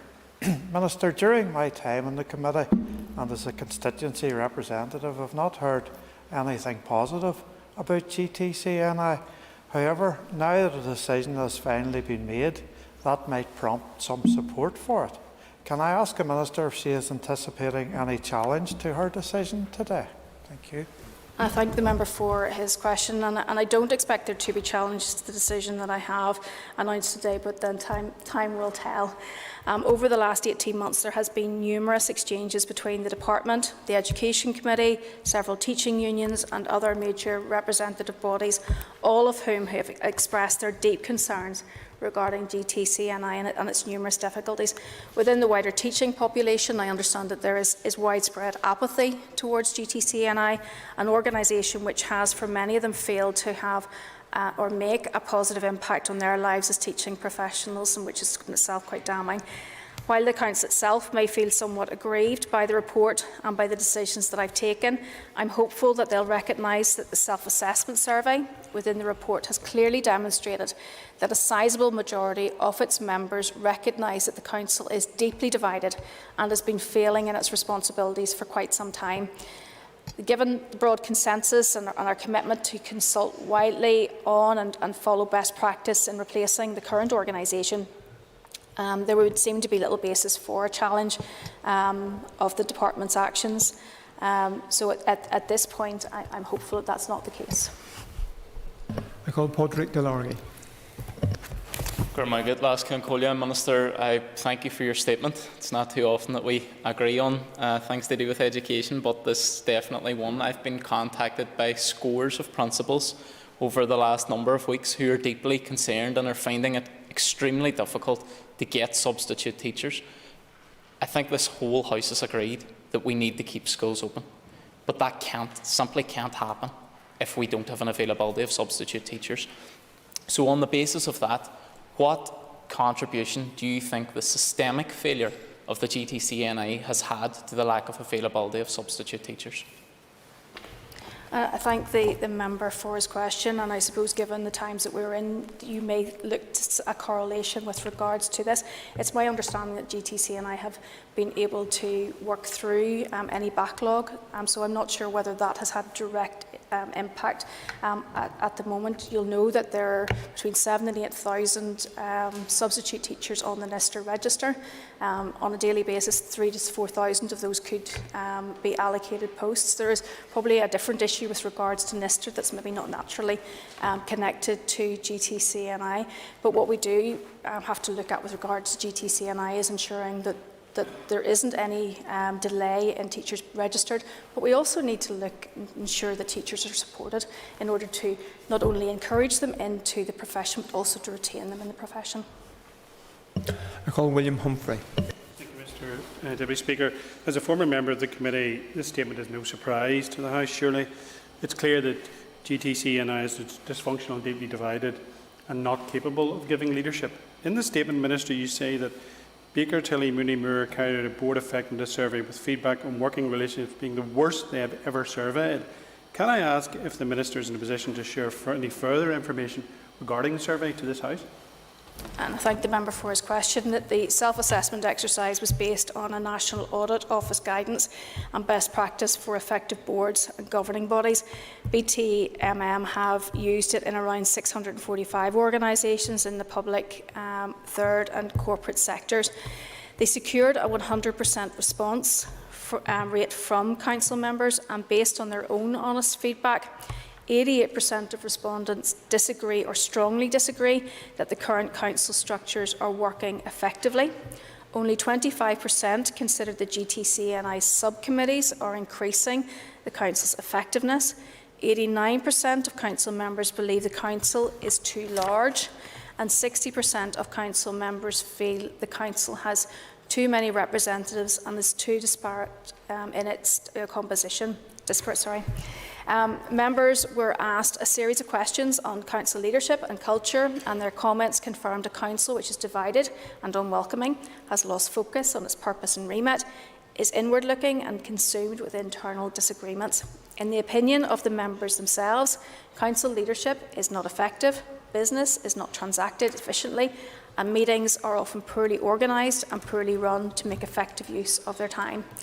In comparing GTCNI to the 645 other bodies they've similarly surveyed, BTMM reported that GTCNI's own members' self-assessments placed GTCNI into the lowest bracket for every performance indicator in the survey, a situation that they have never encountered before. Could we have Sinead Bradley onto our screens? And I call Sinead Bradley. Thank you, Mr. Speaker, and thank you, Minister, for your statement. And whilst it's damning, it's not surprising. And I too wish to declare an interest in that. I was a former teacher registered with GTCNI. Can I ask the Minister, the Department have quite rightly recognised the obvious need to uphold the process of teacher registration, and particularly at this time, I hope that does run smoothly without impediment, because schools are struggling. And I would like to ask the Minister, as a further role, the GTCNI were, I suppose, left with management is the role around professional misconduct. So I'd ask the Minister, what assurance can you give that there's immediate cover to that, so that no misconduct will go unreported during this upheaval? But also, has the Minister given any thought to the possibility of requiring perhaps a retrospective audit of those cases of professional misconduct that may have been upheld by what is described as a very ineffective council? Thank you. I thank the member for her question, and obviously she does have an interest as a former teacher. obviously there have been allegations in relation to teacher misconduct, which in some ways have not been investigated in the way that they should have been. As you'll be aware from previous comments, there has been issues with regards to the legislative standing for GTCNI in order to carry out some of its functions, and it would be certainly our wish that that will be addressed during the progress of the next bill, which will not only obviously dissolve GTCNI but also then put it on a much firmer legislative basis moving forward, and that we have a model which best suits the profession. In the meantime, what we will do is that we'll seek legal advice with regards to other issues which are outstanding, which perhaps can't be looked at under our current legislative model, to ensure that there is guidance given to teachers and the profession. I call Steve Aiken. May I thank the Minister for his statement so far, and may I make a declaration of interest, because I have a member of my family who is a registered teacher, or should I say is trying to register as a teacher, and has had considerable difficulties with GTCNI, as indeed have many other teachers across the piece. Minister, my question is quite simple. It's obviously since 2015 that something was substantially wrong with GTCNI, and we've had a catalogue of failures. And indeed, the report by the consultants, I think, is one of the most damning reports that we've heard outside of RHI in this Assembly. Can I ask a question, Minister? Why is the Chief Executive still there? Why is somebody still in position who has stood over this complete debacle and brought this whole process completely into disrepute? Why are we in a position where we're still having to have people like this? Where are the criteria where we can actually sack people who are not capable of doing their jobs? I thank the member for his question, and at this point I suppose I don't want to get into personal issues with regards to the Chief Executive or others. You will note from my statement that the Chief Executive has issued the Department with his intention to step down in April for continuity purposes, and the fact that he has corporate knowledge of the organisation. It is useful to have him there for a transition period. I call Maurice Bradley. Thank you, Mr Deputy Speaker. I thank the Minister for her statement to the House today. Minister, you've outlined the basis for the action that you're taking, but could you outline the key findings of the review that prompted your decisive action? I thank the member for his question in relation to the key findings. The consultants reported that there is an inadequate governance infrastructure, that organisational culture is dominated by internal disagreements, the organisation is being driven by widely divergent agendas, that there are widespread breakdowns in relationships and trust. GTCNI has lost focus on its remit and purpose and become almost entirely inward-facing. It's failing to act as an advocate or strategic leader for the sector. They also found the legislative basis for GTCNI's operations is weak, hindering its ability to meet its regulatory functions.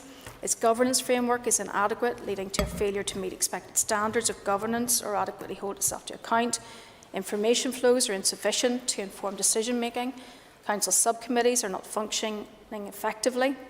An inadequate approach to organisational performance, a fundamental lack of understanding of good governance, and Council business regularly disrupted in pursuit of divergent agenda and narratives.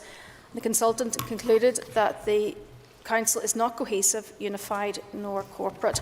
In their assessment, GTCNI is functioning at a very low level, where it is not meeting its statutory obligations and is not providing any leadership to the profession.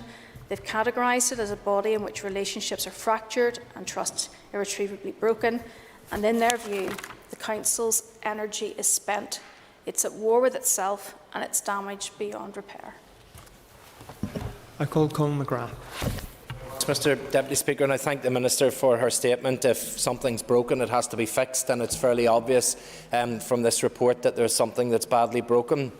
One of the things that you mentioned in your statement was the process of teacher registration, and you've said that that's going to be subsumed back into the department so that that process can take place quickly. And I know from other members there is an urgent need for that, given that there can be delays. Could you give some assurances that that is a seamless transition, that it will occur straight away, or that tell us if there's going to be any delay in taking up that responsibility within the department so that people can get registered as quickly as possible and get out on the ground and work where necessary? Thank the member for his question, and there may be a little confusion in relation to that. Maintenance of the register is an operational function, and its responsibility will remain with the executive team, who will then report directly to the department. So there will be no change with regards to that. Just the oversight will change, so there should be no difference. Well, hopefully it will mean that things will be swifter, but it shouldn't mean that there should be any undue delay as a consequence of that. I call Pat Cackney. Mr. Principal Deputy Speaker, and thank you, Minister. Minister, will you assure us in this House here today that lessons will be learned through this whole sorry affair, and those lessons, as and when learned, will be applied eventually for the solutions? Can you assure us that, Minister? Thank you. Again, I can give a brief response to that, absolutely. I call Jim Mallister. Apart from the executive of which she is a part, the General Teaching Council of Northern Ireland must be the most dysfunctional, polemic organisation still in existence. Indeed, so much of what you read out from Baker, Kelly and Moore, I thought I was listening to an obituary to the executive. But could I ask this? In terms of, well, two things if I might. In your statement you referred to there being an operational issue impeding registration since August. Can you tell us what that is? And secondly, of those who have been found so wanting, what assurance is there that they won't just move to the next awaiting quango? What restrictions exist on people found so wanting that they can't just move on to that next body and inflict the same failure there? And I thank the member for his question. Obviously, there were issues in August in relation to data sharing, which has been resolved. But what we are looking at, and was referred to in the previous question, was with regards to an upgrading of the database. And there is somewhere in the region of £1.7 to £1.8 million being spent in that in order to update the processes, in order to ensure that that doesn't happen again. With regards to the members of the council, obviously the majority of those came from the teaching profession and were elected to that body, so as such they weren't necessarily public appointments, although there were DE representatives involved in that on the council, some of which have already resigned. Members, that concludes questions to the Minister on her statement. I would ask members to take their ease for a few moments before our next item of business.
Members, the Speaker has received notice from the Minister of Finance that he wishes to make a statement. Minister. Thank you for the opportunity to make a statement on the Executive's draft budget for 2022 to 25. I provided members with a written statement on Friday, and my statement today is accompanied by a draft budget document. The publication of this document launches a 12-week consultation period which will run to the 7th of March next year. As members will be aware, the majority of the Executive's funding is based on the spending review outcome which was announced on the 27th of October. I have provided a separate statement setting out the funding which is provided by the spending review, and while the review outcome is not as bad as feared, it did not provide enough funding to meet the pressures the Executive is facing.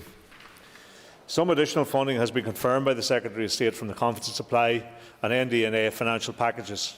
This includes £75 million for the medical school at Magee. The profile for the medical school is not aligned to the anticipated expenditure profile, and discussions will take place with Treasury on ensuring the most appropriate profile going forward. However, the draft budget must reflect the profile as set out by the Secretary of State. At the time of the ND&A agreement, there were just below 4,000 students at Magee. Ulster University has recently indicated that it is actively making changes to increase the numbers to 6,000 over the period covered by this budget. The Executive remains committed to increasing student places to 10,000 as outlined in New Decade New Approach, including providing the necessary funding. Unfortunately, the Secretary of State did not confirm the funding requested in relation to the protocol or the funding due to be provided under Confidence Supply in 22-23 for mental health and severe deprivation. We anticipate this funding being confirmed in year. Turning to the regional rates, the COVID pandemic and the cost of living crisis create significant financial pressures on both businesses and households. Therefore, the Executive has agreed that both the domestic and non-domestic regional rate will be frozen over this budget period. A further £50 million has been set aside to provide rate support for businesses. Legislation is currently being enacted that removes the ability of businesses to appeal their NAV on the grounds of COVID-19. Over the last 2 years, companies here were instead compensated for the impact of COVID-19 through rates, holidays and grants. Next year, in recognition that all sectors are set to lose their right to appeal, all businesses, with the exception of larger food stores and utilities, will receive a 1-month rates holiday. And as some sectors have been harder hit by the pandemic, retail, tourism and hospitality, leisure, childcare and airports will receive a total of 3 months rate relief. In 2023, a revaluation which will take into account the impact of COVID-19 will come into effect. This provides a much more comprehensive package of support to businesses than the appeal mechanism, which was not designed for a general pandemic. The Executive has also agreed to consult on increasing the rates liability of vacant properties from 50% to 75% and removing the domestic rates cap of £400,000. Having been delayed by the pandemic, a consultation will allow these policies to be delivered early in the new mandate. Turning to departmental allocations, even before the pandemic struck, the returning Executive agreed that health would be its top priority. This commitment was confirmed as discussions began on agreeing this draft budget. Therefore, the focus of the draft budget is very much been on providing significant additional resources for transforming our health service and reducing waiting lists on a permanent basis. With the funding provided by the Chancellor's spending review falling short of what was needed to fund the Executive's priorities, prioritising our health service means a proposal for other departments to contribute 2% of their opening baseline. This contribution would provide an additional £523 million over the 3 years, which would form part of an overall general allocation of some £1.9 billion. This could be used at the Health Minister's discretion to help address the significant funding pressures identified. On top of this, the draft budget would provide £120 million, £182.4 million and £255.3 million over the 3-year budget to meet in full the Health Minister's bids for elective care, cancer and mental health rebuild strategies. It is also proposed that the transformation funding provided under New Decade New Approach of £147 million over the 3 years be allocated in its entirety to health. While the Barnett consequences are unhypothecated and may therefore be spent at the Executive's discretion, it is worth highlighting that this proposed draft budget settlement provides the Department for Health with a budget allocation which is significantly in excess of the funding received from the Barnett consequential on health and related allocation in the spending review. This year, the opening budget for health was £6.452 billion. Under the draft budget next year, it's £6.782 billion. Health will also receive the first £50 million available in the 22-23 monitoring round. In 23-24, the budget is £6.947 billion, and in 24-25, it is £7.109 billion. It will be important for the Health Minister to provide more detail on how this funding will be used as part of the draft budget consultation. Of course, the major challenges in health and social care remain, and the Health Department could spend more. But this draft budget strikes a balance between prioritising health and protecting other public services. That is a difficult trade-off, but that is the financial reality that must be faced up to. Turning now to funding for other priorities and pressures, in setting out the departmental budgets for consultation, the underpinning assumption has been that departments will find the proposed 2% reduction required to provide additional funding for health from efficiencies in the existing budgets. This is challenging, but in a 3-year budget does create opportunities to plan better and identify genuine efficiency savings. A number of allocations for specific departmental strategic issues have been proposed in the draft budget.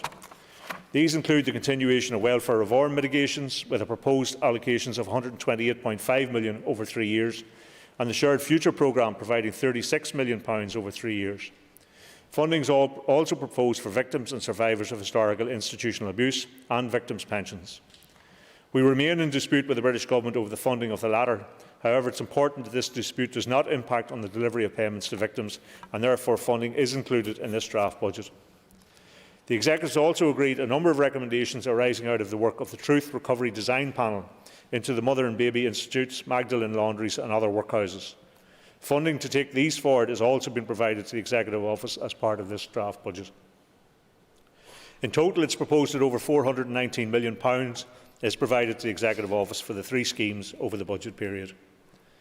The draft budget proposals also include a number of additional allocations to be ring-fenced for specific purposes. Full details are provided in my written statement. However, over the budget period, these include £66 million for holiday hunger, £24 million for supporting people, £37 million for Northern Ireland water price control determination, and over £44 million for PSNI staffing. As well as these ring-fenced allocations under this draft budget, departments would also receive general allocations, which, along with their baseline funding, may be spent at the discretion of the departmental ministers.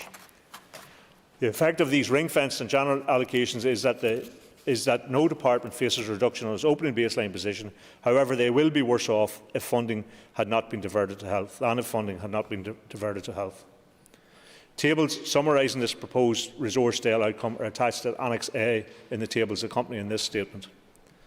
Given the range of pressures facing departments and the fact that these cannot be funded in full, it would be for departmental ministers to allocate budgets on the basis of their priorities, taking into account the commitments set out in New Decade, New Approach. My written statement set out the capital funding which is available to the Executive. As members may recall, the departmental capital allocations are determined from a zero baseline. Given the need to maximise investment, the Executive has also agreed that borrowing be accessed to increase departmental capital allocations. However, we must also be conscious that funding needed to complete projects which have commenced should also be affordable. Therefore, it is proposed not to access the full amount of borrowing available in the first 2 years.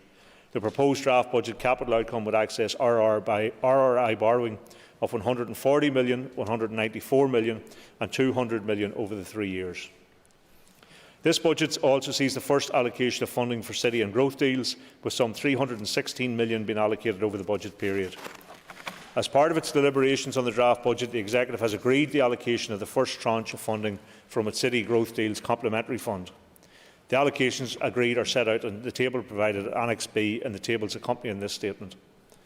There will be a further opportunity for City Growth Deals to submit bids as part of the second tranche of that funding. As members will be aware, a number of flagship capital projects have been agreed by the previous Executive. These draft budget proposals honour the commitment to provide funding for these projects, which include regional stadia, the Mother and Children's Hospital, Fire Service Training Centre, A5, A6, Belfast Transport Hub. Given the importance of green growth and sustainability, and particularly the move towards net zero, this draft budget proposes allocations of some £304 million of capital for this purpose. While these would not be ring-fenced, departments can provide more detail on the green growth projects they intend to take forward as part of their draft budget consultations. With the exception of ring-fenced funding such as city growth deals and flagship projects, departments will be provided with proposed capital funding envelopes within which ministers may fund their own priorities. Again, it is important that NDNA commitments are progressed as much as possible. Details of the proposed capital outcome provided for each department under this draft budget is set out at Annex C in the tables accompanying this statement.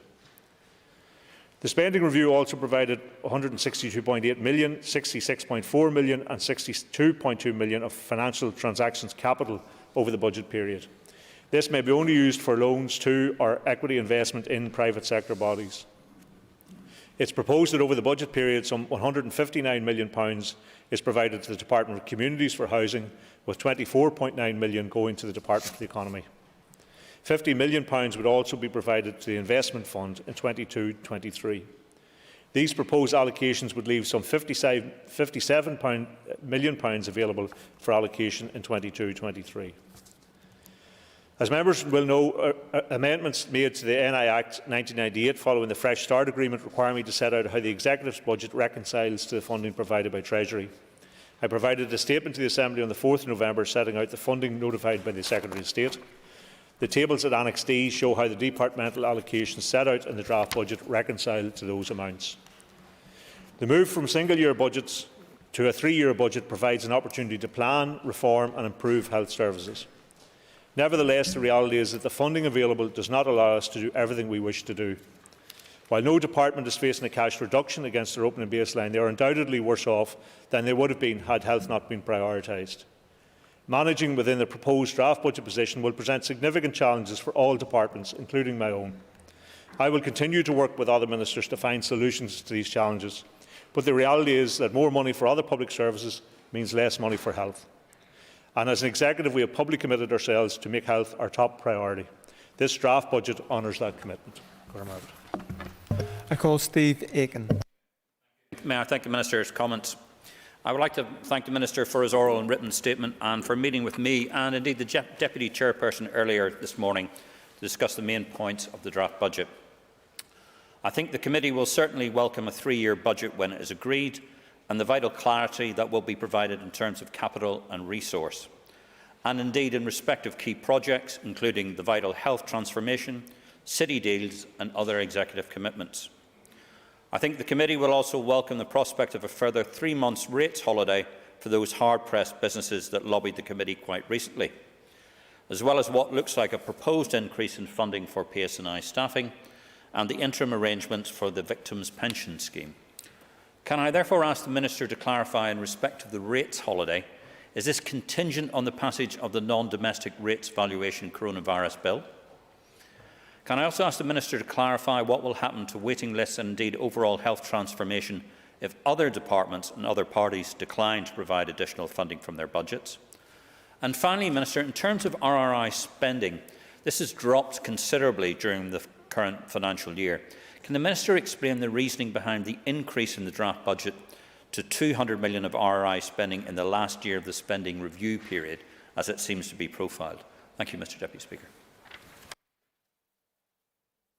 I thank the committee chair for his questions and his observations. I look forward to working with the committee over the consultation period, ensuring that they have the opportunity to give their view in relation to the draft proposals. The rates bill issue, if the legislation wasn't passed in Westminster, then the Barnett consequential wouldn't arise from that. So, in effect, that would be lost. I haven't received any sense that legislation is not going to be passed in Westminster, so we are expecting it to be passed fairly soon, and that consequential will become available to us. In relation to this has been the difficult choice and the core choice at the centre of this budget proposal, is that if we are, over the 3 years, finally trying to get to grips with a year-on-year increase in health spend, to try and get the necessary reforms to try and tackle some of the big issues in health, then this is the opportunity to do that. And in a finite budget, where we haven't got all that we wanted to do, all of the things that we wanted to do across every area of public service, then that means that some tough choices have to be made in order to divert funding for health. If the final outcome of this is the Executive changes its view on that and decides not to do that, or indeed the Assembly changes its view on that and decides not to do it, then health will not have the money necessary for the transformation.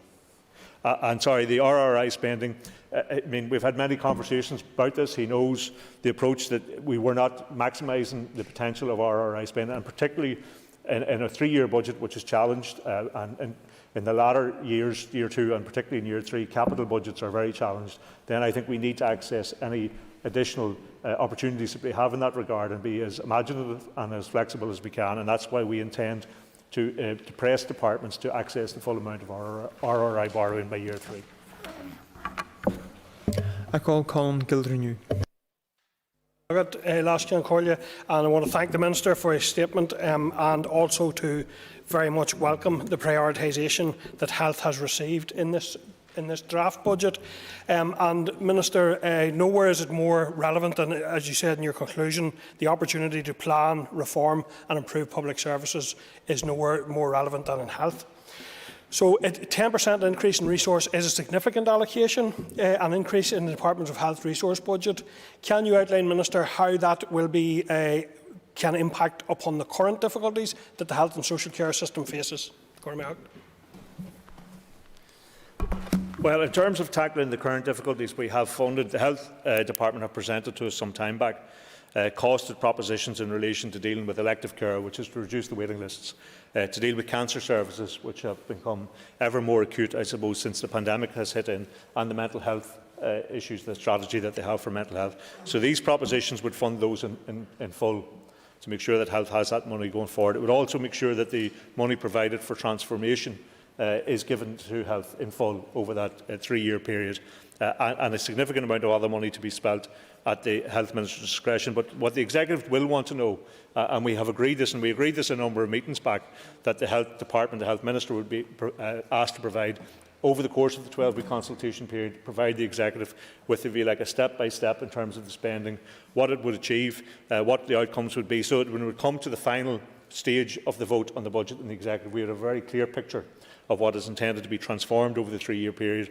how the funding for the acute pressures in terms of waiting lists, cancer treatment, mental health treatment, how the staging points of how they would be achieved over that period as well. So we're looking for a very clear plan from the Health Department for how that, and we had already agreed that, as I say, a number of meetings back, that would be done in this 12-week period. So when it comes to the final budget, the Executive have a very clear picture. I call Keith Buchanan. Mr Deputy Speaker, and thank the Minister so far for meeting herself and the Chairperson this morning. Minister, I too welcome the additional support to business with the additional 3 months and the 1 month for other businesses. Just at the bottom of page 3 of your statement, Minister, obviously we're talking about the antecedent date of the 1st of October 2021. Is that a broad enough snapshot in time to get a true reflection of the difficulties that business is experiencing? You know, bearing in mind that's a period of time, the 1st of October, and can do anything to create a wider snapshot to assist business to see the true difficulties they achieve or experience? Well, the revaluation always operates on the basis that they pick a date. So I think the 1st of October, I mean, you could argue about any date in this last year as to what the experience has been. But it takes account the experience of the pandemic and the period running up to that point. And I suppose we hope, even with the new variant here and an increase in concern, but we hope that the worst of the lockdown type situations that businesses have experienced are well behind us. And we repeat the message for everyone in terms of getting a vaccine and getting the booster and following the guidance in relation to that, so we don't end up in a lockdown situation. So I would think that is a date that should be able to capture the pandemic experience for businesses, and then when it comes to 2023 and those revaluation lists for publics, that will have an ability to have an assessment right back over that whole period. I call Matthew O'Toole. Mr Deputy Speaker, Minister, I too welcome the prioritisation of health. I and my party have consistently said we want to see health prioritised. We also want to see, as you've confirmed, a kind of detailed plan for how that prioritised money is going to be spent. But can I ask about the decision made to not prioritise any other departments in relation to the 2%? If we accept that health is going to be prioritised, there was then a second choice, which was to make a 2% cut across the board for that. Can I ask what prioritisation exercise your department did in order to decide to simply apply a salami-slice 2% cut to every other department in the absence of a programme for government? I mean, the absence of programme for government is not something that I can deliver as part of the budget. I have a legislative requirement to do the budget in a certain time frame. So ideally, the two documents would be sitting alongside each other, but I still have a requirement to go ahead with the budget. We were in conversation with departments from the summertime in relation to across-the-board contribution to health. We teased out a number of scenarios, including 4%, including 8% with them. And the feeling at that stage was in terms of dialogue between officials, that the department's challenge of 4 or 8% was much too serious for all of the departments that we spoke to. So therefore, to go away from that proposition to a 2% in some departments and a 4 or 6% and maybe no reduction in other departments, then once you do that, you increase the reduction in some departments and reduce it in others. And certainly there was a clear sense that a higher level than 2% in any of the departments was going to prove very significantly challenging. It's very challenging to do 2%, we accept that, but to actually impose in some other departments a higher level. So that's where the idea came to do that across-the-board reduction. That was following a lengthy period of consultation and dialogue with departments, and we want to ensure that the balance is struck, and I've always said this is a balance, between we have an awful lot of public services which we want to deliver. We don't have the resources available to do all that we want to do. We want to prioritise health, and we were very clear that we want to prioritise health. We talked about our other areas of priorities like green growth, like skills, like a range of other areas, and of course there is discretion within departments to prioritise those themselves and prioritise them across departments if that is appropriate. And so that's where we got to in the discussion in relation to that, and a recognition that more than 2% for some departments would prove beyond their means to deal with. So to try and take nothing from some departments and increase the burden on others then would have been too challenging for those. I call Andrew Muir. Thank you, Mr Deputy Speaker, and I thank the Minister for coming to the House here today in relation to the draft budget. Whilst I think we will all agree that we should prioritise health, my party would have concerns with what's been presented and the fact that it's not aligned to the programme for government and cross-cutting outcome-based approaches. Can I ask the Minister, in terms of the draft budget, what attempts will be made to ensure that we tackle both the causes and the symptoms of ill health? Well, the causes and the symptoms of health are beyond the health department, and so we do have a responsibility to ensure that other departments prioritise. So the funding for health isn't just the entirety of the Executive's commitment to better health for our population. Obviously, there are a range of departments have a contribution in relation to that, and we need to ensure that everyone is playing their part in that regard. So while there's a significant degree of discretion within departmental budgets, we have said to people that the Executive priorities were health being the #1 priority, but other areas like skills, like green growth and recovery, like sustainability, tackling inequalities which have health outcomes attached to them. All of those issues are priorities within the Department of Health, so are within the Executive rather. And so I imagine that any funding which may become available over, and we have suggested that funding which becomes available perhaps later on would be regarded for the likes of housing and other areas which will have a contributing factor to good health as well. So I'm sure that if funding becomes available, particularly in relation to monitoring rounds, that the Executive will recognise that there are a range of other priorities and that it's not just simply the Health Department which contributes to good health. I call Melissa McHugh. Carla, agus buíochas leis an éire fásta fahaine do ráiteas go dtí seo. Minister, too many lives have been lost on the A5 in my constituency of West Tyrone, and only last week we had another tragic accident on the A5. I just wish to offer my deepest sympathies to the immediate and the wider Harkin family. Minister, what provision does this budget contain for major works on the A5, which is badly needed? Within New Decade Your Approach Agreement, the Irish Government reaffirmed its £75 million commitment to the A5 project. A draft budget from 22 to 25, the Department for Infrastructure draft budget proposed capital allocations for the A5 of 7.4 million, 25.3 million and 80.3 million over the 3 years. The government contribution from Dublin is shown as financing item and reflects income anticipated in 22 to 25. That's 7.4 million, 25 million and 25 million. So I'm very confident with that funding in place, if all the hurdles that are there, and I recognise the point he makes in relation to the safety of that road and the loss of life that has been consistently along it.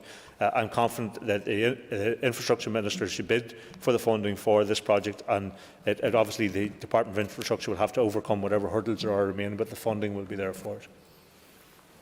I call Pam Cameron. Thank you, Mr Deputy Speaker, and I thank the Finance Minister for his statement to the House today. And I note that he does talk about the importance of the Health Minister and the ability to provide more detail on how the uplift in health funding will be used as part of the draft budget consultation. Wouldn't it have been more appropriate and more transparent for that plan to have been brought to the Executive and agreed prior to consultation being published? And what mitigations are in place to ensure this funding contributes to the much-needed reform of our health service, along with workforce planning, rather than plugging any gaps or money disappearing down a black hole? Well, the budget process is, and always has been, that the Executive agree a draft budget to go out for consultation. That's not the final agreement.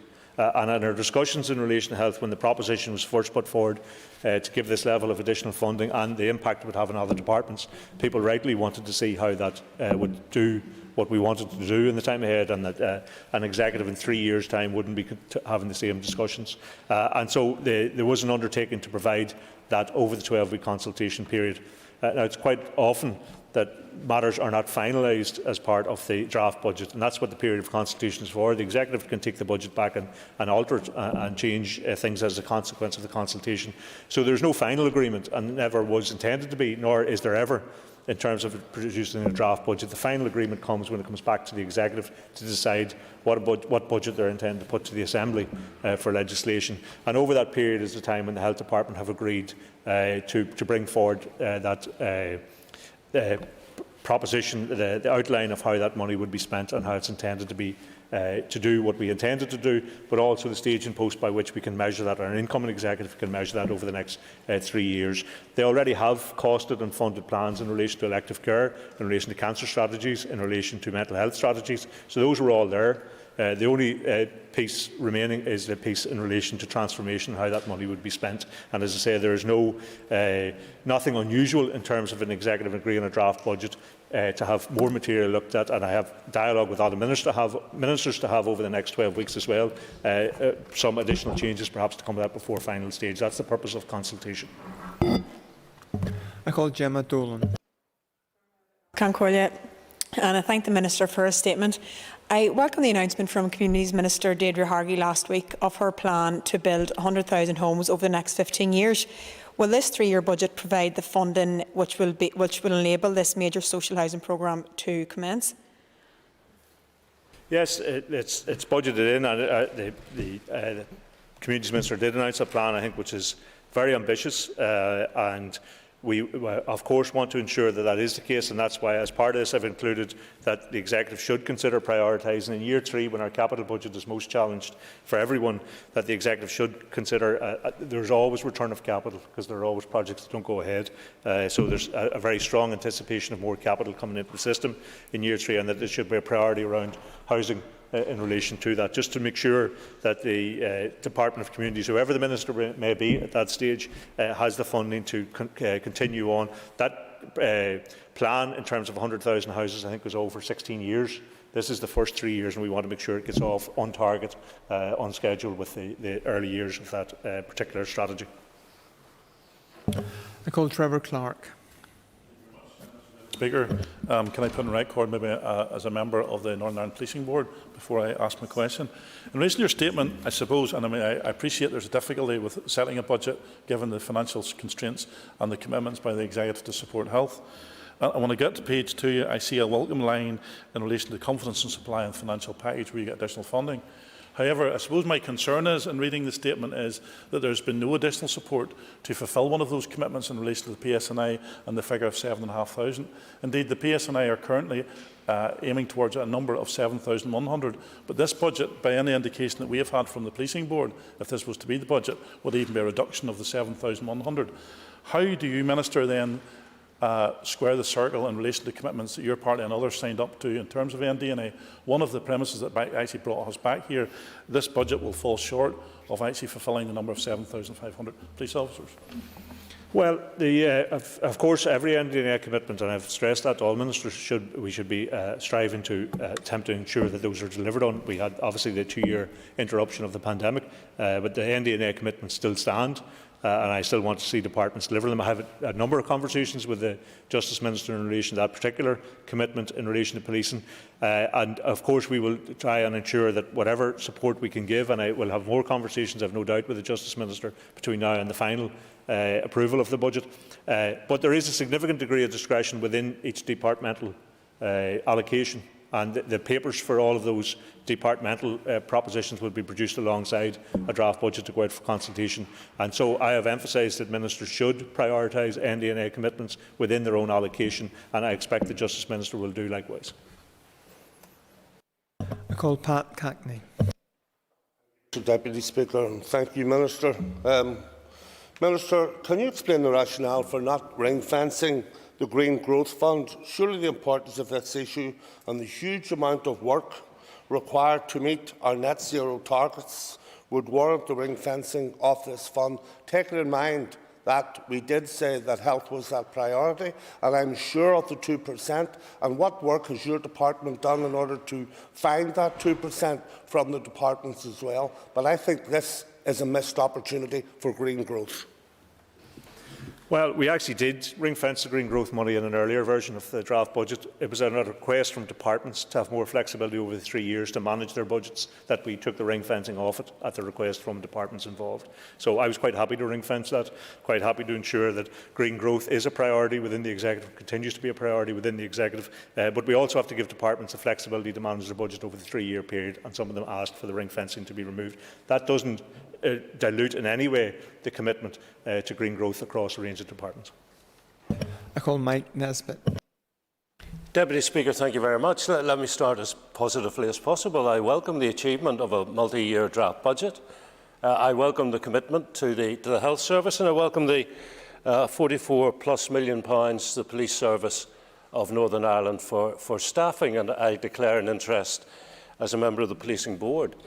However, the police have told me that over this 3-year period, to achieve the NDNA commitment to 7,500 officers, the cost would be £74.6 million, which is £30.2 million less than is being allocated in your additional funding. So the question to the Minister is, have you had any discussions about the implications for the headcount of the PSNI, and do you know how many additional officers this £44.4 million that you're allocating will achieve?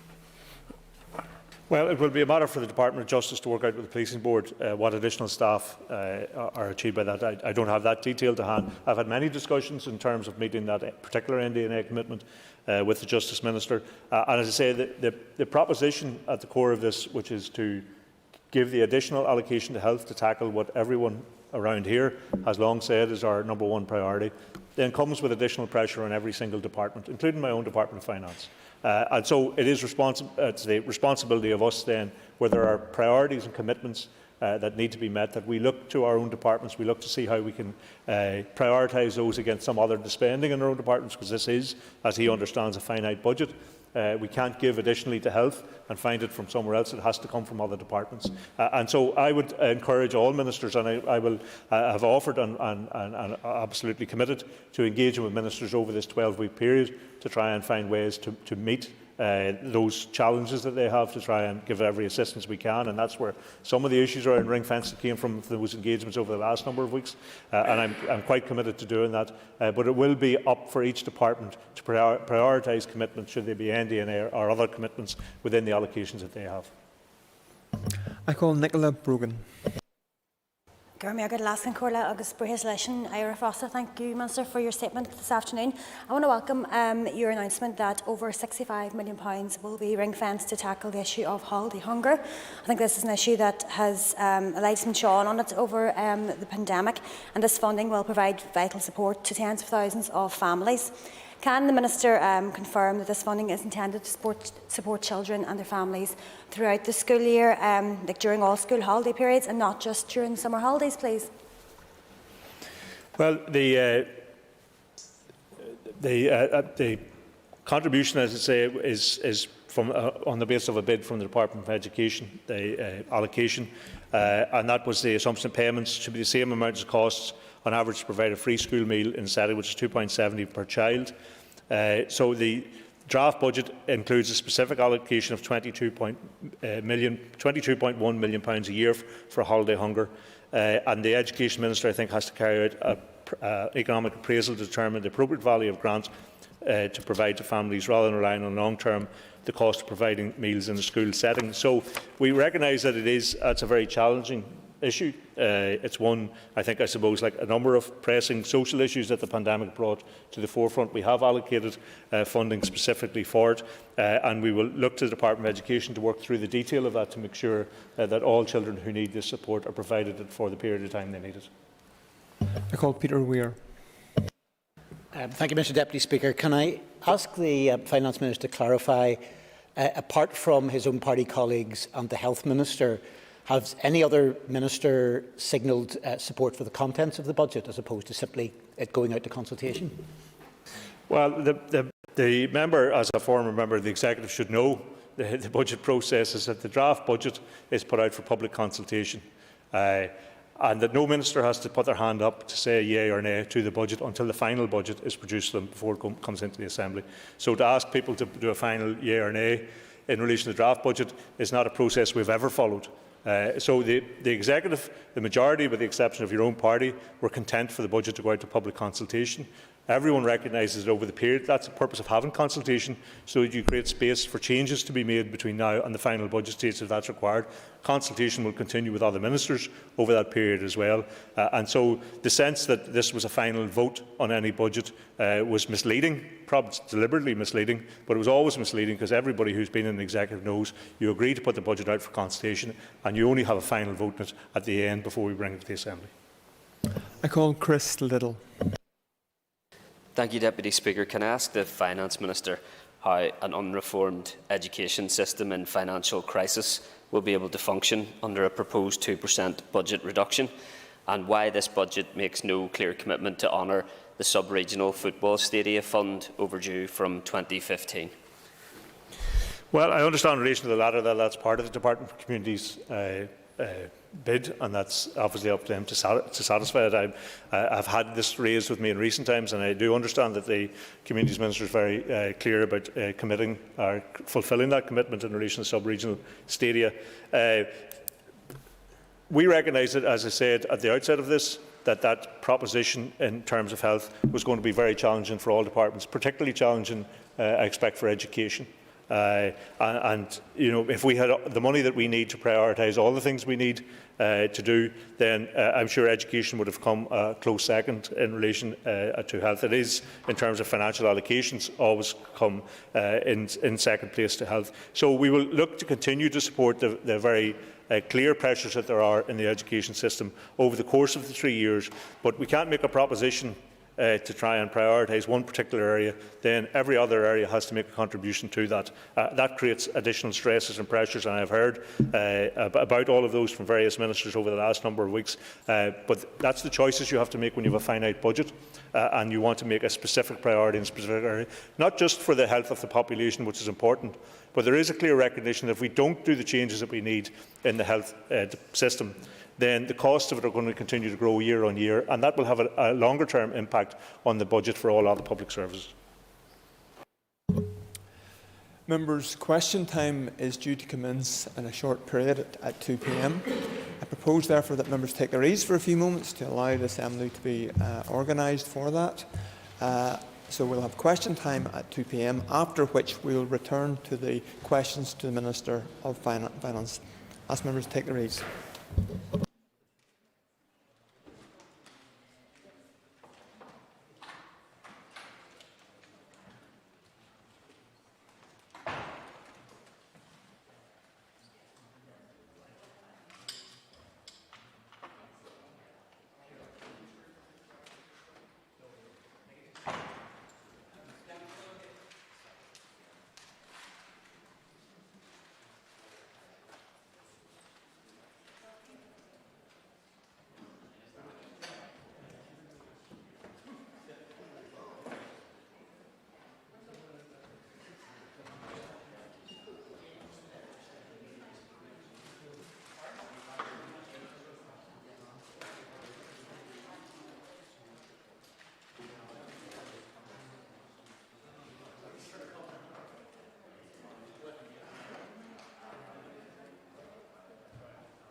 Okay, members, it's now time for questions to the Executive Office. Question 8 has been withdrawn, and I call Maurice Bradley to ask the first question. Thank you, Mr. Speaker. Question 1. Minister. Can Corlia, and with your indulgence, I just would like to briefly sign, given that this is our first question time with sign language. So,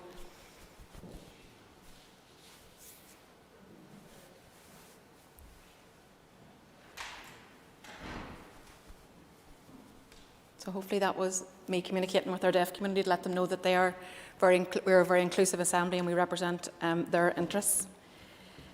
The Travel Agent Scheme 2021 was one of a number of support initiatives that the Executive agreed to support vulnerable but viable businesses that have been impacted by the COVID-19 pandemic. Although TEO took forward the Travel Agent Scheme, we have no statutory or policy responsibility for travel agents or the travel sector, other than the delivery of the one-off coronavirus support scheme. The Travel Agent Scheme has now concluded. In total, 165, that's 87.3%, grant payments were made to applicants, totalling £1.208 million. While there is no consideration being given to a further specific scheme for travel agents by TEO, the Executive has funded in full the Department for the Economy's Comprehensive Economic Recovery Action Plan for this financial year. The Executive has also agreed the COVID Recovery Plan, which is designed to accelerate economic health and societal recovery to deliver sustainable economic development for all. Any further scheme will be a matter for the Department of the Economy to consider. Supplementary, Maurice Bradley. Thank you, Mr. Speaker, and I thank the Deputy First Minister for that response. Deputy First Minister, undoubtedly the recent restrictions is going to have an impact on consumer demand and the travel agents' recovery. I know of one particular man, he's on his own, he runs his own business, he's had to pay back £50,000. So can I ask the Minister, in lieu of this here, is there no way that her department could impact upon the Minister of Economy to try and rejuvenate the scheme that they once had? Well, can I just concur with you in terms of understanding the depth of the challenge that has been impacted or being dealt with among the travel sector, and that's why, given that there was no scheme brought forward from the Department of the Economy, why we intervened and why we did actually bring forward a scheme. And I'm glad that we were able to pay out that £1.2 million, and it would have helped individuals like the gentleman you refer to.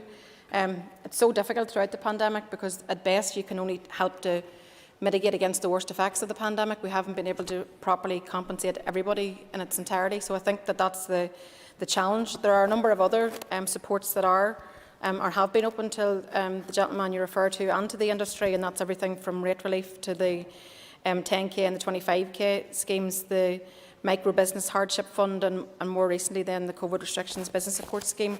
But of course the case is well made, and it would be the policy responsibility of the Department of the Economy to step forward and bid for a scheme. But I can say to you that the Executive has funded the Economy Department's strategy in terms of the way forward, and I'm hoping that perhaps there's some ability there to be able to support this industry, particularly given that we're now again facing increased travel restrictions, and that does have an impact in terms of people's decisions to travel or not. The pandemic has already had a disproportionate effect on sectors in the community who were already disadvantaged, including children, young people, women, those on low incomes and those with disabilities. Would the Minister agree with me that tackling inequality and disadvantage must be at the core of any recovery? Yes, I absolutely agree with the member that tackling the high levels of poverty, inequality and disadvantage across our communities must be at the core of the Executive's approach to recovery. I'm also really particularly aware, I think we all are, of the societal and economic impact that the pandemic has had, particularly on women, many of whom are in low-paid, precarious employment, and many others have also lost their jobs. I mean, I think we all can see and we can hear at first hand the impact of the rising costs cost of living on families who are struggling already day to day to make ends meet, and they're now making the very difficult choices about heating their homes and the food that they purchase. So we are committed to doing, and I'm certainly committed to doing all that I can with Executive colleagues to support people through this difficult time, because I think the cost of living crisis flags up the need for us to address societal inequalities, to look after the most vulnerable, to look after those that are lonely, those in housing need, those in poverty, and families, those with a disability, and our workers on low incomes. So looking after those in greatest need must be to the core of future recovery planning. So that does mean us doing things differently. It does mean us working more effectively, and it does mean us listening to people. I think we owe it to all of our people to make this happen, and that's what certainly I'm committed to working with other executive colleagues to do. Mr Speaker, can I ask the Joint First Minister, in relation to the staycation voucher scheme not now going ahead and the money then that will not be used, how will that be debated within the Executive in terms of any money recouped from overpayments or payments that shouldn't have been made, or indeed money that hasn't been able to be spent? What would be the methodology in making decisions and going forward? So the scheme that you refer to is again a Department of Economy responsibility, and it's under their policy remit, so I don't have a say in terms of inputting into what they do now, given that the scheme isn't going ahead. It was funding that was found within their own department budget, so I'm assuming that they will now reallocate that within the normal departmental financial practices. Mike Nesbitt. Going back to the travel agent scheme, can the Minister confirm that the original scheme was predicated on a return to normality by last spring, and therefore the logic is, as they're not there, that support is due again? Yes, I mean it was at a point in time, and as we know, we have paid out considerable amount of funding, not just to this sector, but to many sectors, and rightly so. But as I answered in the first supplementary, there's no way this executive could mitigate the worst impact of the pandemic. All we could do is try to do our best to try to support people. I think given that there is an ongoing situation now with travel, particularly with the new Omicron variant and new travel restrictions and the impact that will have on the industry, I would encourage the Economy Minister to come forward and actually let's have that discussion if there are things that we are able to do. But I would also be very realistic in pointing out the fact that last year we had COVID monies in which we were able to deploy and use to support businesses, and this year we're not in that same scenario, unfortunately. But I can assure everybody that both myself and the First Minister are speaking to Treasury and ensuring that if we needed COVID monies again, we're making that case very strongly. Melissa McHugh. Margaret Concordia, Cash to Daw. We note the concerns which the members of Congress expressed to Secretary Blinken in their letter on the 10th of November regarding the British Government's proposals announced on the 14th of July this year to introduce legislation for dealing with the legacy of the past. We also oppose the present legacy proposals. Supplementary, Melissa McHugh. Minister, thank you for your response and that unequivocal rejection of the British Government's self-serving legacy plan. Will you join with me in commending the family of Francis Rowntree, an innocent 11-year-old boy killed by a British Army rubber bullet, after they succeeded in their civil action against the Ministry of Defence, a measure of truth and justice that simply wasn't possible to achieve under British Government plans? Can I thank the member for his question? Of course I commend the Rowntree family, as they, like so many other families, have campaigned for nearly 50 years seeking answers into the British Army rubber bullet killing of their 14-year-old loved one, Francis. First with their inquest, which found that there was no justification for the use of lethal force back in November 2017, and now the civil action against the British Ministry of Defence. However, the publication of the British Government's command paper, the 14th of July, such outcomes would no longer be possible. For, as well as providing for an amnesty, the intention is to halt inquests, civil cases and investigations. And I think these proposals, we know these proposals, if legislated for, signalling an intent to close down legal avenues to justice, and in truth they're a real affront to victims and survivors, all victims and survivors.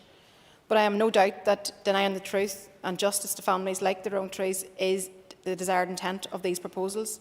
And as members know, the British Government's proposals are a major unilateral departure from the Stormont House Agreement and are worse than the mechanisms deployed by Pinochet's military dictatorship in Chile. That this British Government is, as you say, wilfully ignoring the voices of victims, and this universal opposition to their amnesty proposals is a cause for real concern. So, without further delay, this British Government should and must withdraw these amnesty proposals and implement the Stormont House Agreement in a human rights compliant manner, and I will continue to make this point directly to Brandon Lewis. Mr Speaker, and I concur with the Joint First Minister in her total rejection of the British Government's legacy proposals. But can the Joint First Minister give us any insight into what commitment has been given by terrorist organisations in holding themselves to account and giving truth, justice and accountability to the far too many victims of the Troubles as a consequence of their actions? Well, firstly, let me say that I think we all have a role to play in terms of providing our own political leadership to make sure that we heal the wounds of the past, to understand that we are dealing with a society where there's been hurt caused to many, many people, and people are sitting at their dinner tables without their loved ones, and it's harrowing, and you wouldn't want to be in their shoes. So I think that there's an onus on all of us in political leadership to work together to heal the wounds of the past, to properly deal with the past. And if the British Government think that by pushing it under the carpet that it's going to go away, that is not the case, because we all know and can point to many examples of intergenerational trauma as a result of conflict, and we must deal with the past and give the young people of today, don't burden the young people of today with yesterday, and let's build for a better future together. Call Jonathan Buckley. And while I welcome the US Secretary of State's letter opposing the amnesty proposals from Her Majesty's Government, but would the Deputy First Minister agree with me that there are those within the United States that simply can't wring their hands of any culpability in relation to the legacy issues that we face, where many of them funded illegal organisations such as the Provisional IRA for many years? Well, the British Government clearly aren't listening to the victims and survivors, political parties and civic society across this island, because we are united in saying that the British Government's proposals are wrong. The British Government should pull back from the proposals to place state forces above the law through an amnesty. And we've made that very clear to Brandon Lewis, and I'll continue to make that very clear to Brandon Lewis. But as I've said to the member before, I would much prefer that you join with me in trying to build a better future for all the people who live here. Call Paula Bradshaw. Sorry, question number 3, please. Sorry, lost track. With your permission, Mr Speaker, Junior Minister Kearney will answer this question, and he'll also take question 6 as well, so 3 and 6 together.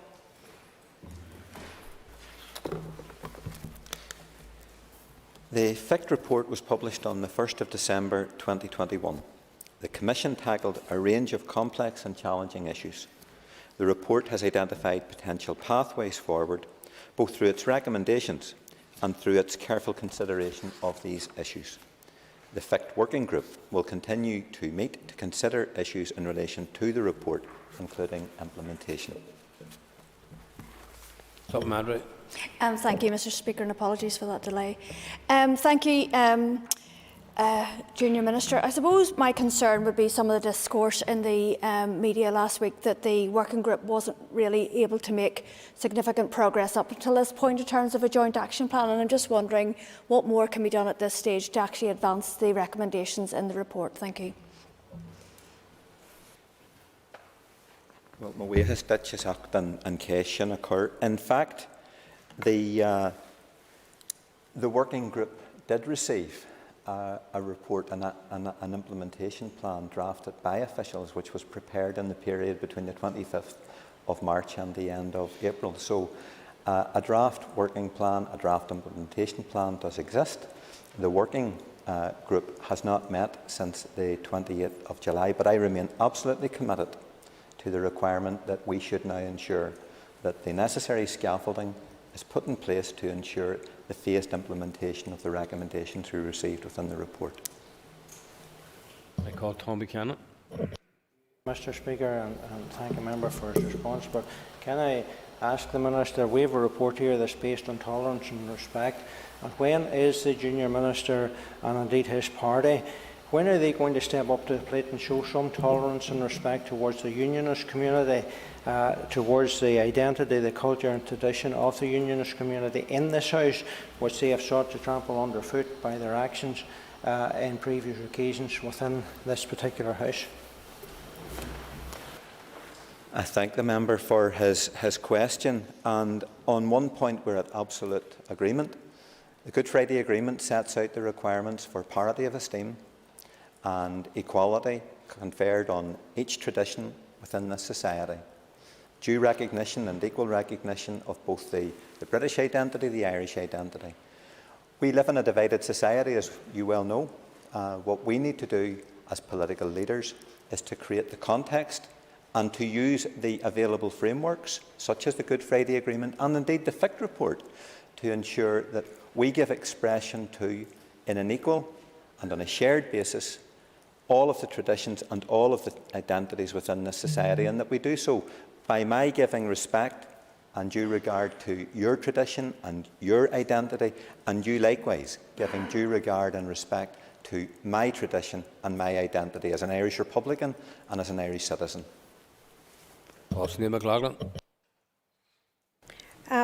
Junior Minister, do you think that this was £800,000 well spent? Inevitably, a piece of work such as this will have a price tag. It has been a very costly report to compile, but these were complex and challenging issues, and I think that the Commission and your own party was represented on the Commission, along with all of the other main parties represented in this Assembly and on the Executive Committee itself, did due diligence in relation to addressing the entire suite of challenges that apply. The big concern that I have is that, having spent this quantum of funds on the report, which I believe has actually given us a very effective roadmap for how we can move forward and effectively deal with these issues on a phased basis. A first phase where we can deal with many of these challenges that are in fact within our control.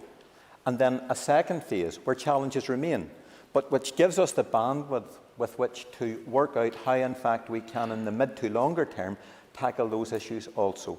And the fact is that we have all of that in place. As I said to an earlier question, we actually have an action plan in place. I think that the disgrace is not so much that we spent this quantum of funding on the report, but that we now actually have a report and we're not being allowed to effect implementation of that report. The test of the money spent will be the degree to which members in this House allow for the report, in fact, to be implemented. Colm Sheeran. Minister, I thank you for your answers thus far, and looking over Hansard, I am reminded that the Minister has spoken to the FIC report during Assembly oral questions on the 28th of June and the 27th of September, and at our TEO committee on September 29th, questions which I myself had asked. Can you outline your assessment of the delays and why the implementation plan that you've previously referred to wasn't published along with the report? Going the FIC draft plan and recommendations could have, and indeed should have, been published along with the report. So, for the record, on the 25th of March this year, the Executive Committee approved proposals, including plans for engagement with departments and work on a draft implementation plan. The outworking of that decision was that TEO invited departments to nominate officials to engage in the process, assess recommendations relevant to their remit, and then to provide feedback.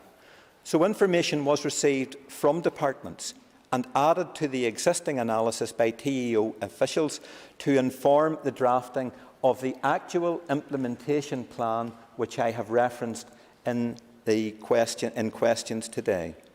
This was a comprehensive process, including a phased approach to implementing all 45 recommendations in the FIC report. And I set that out because significant work on a draft action plan has in fact been done, and that work was completed in advance of this planned special executive meeting in early May.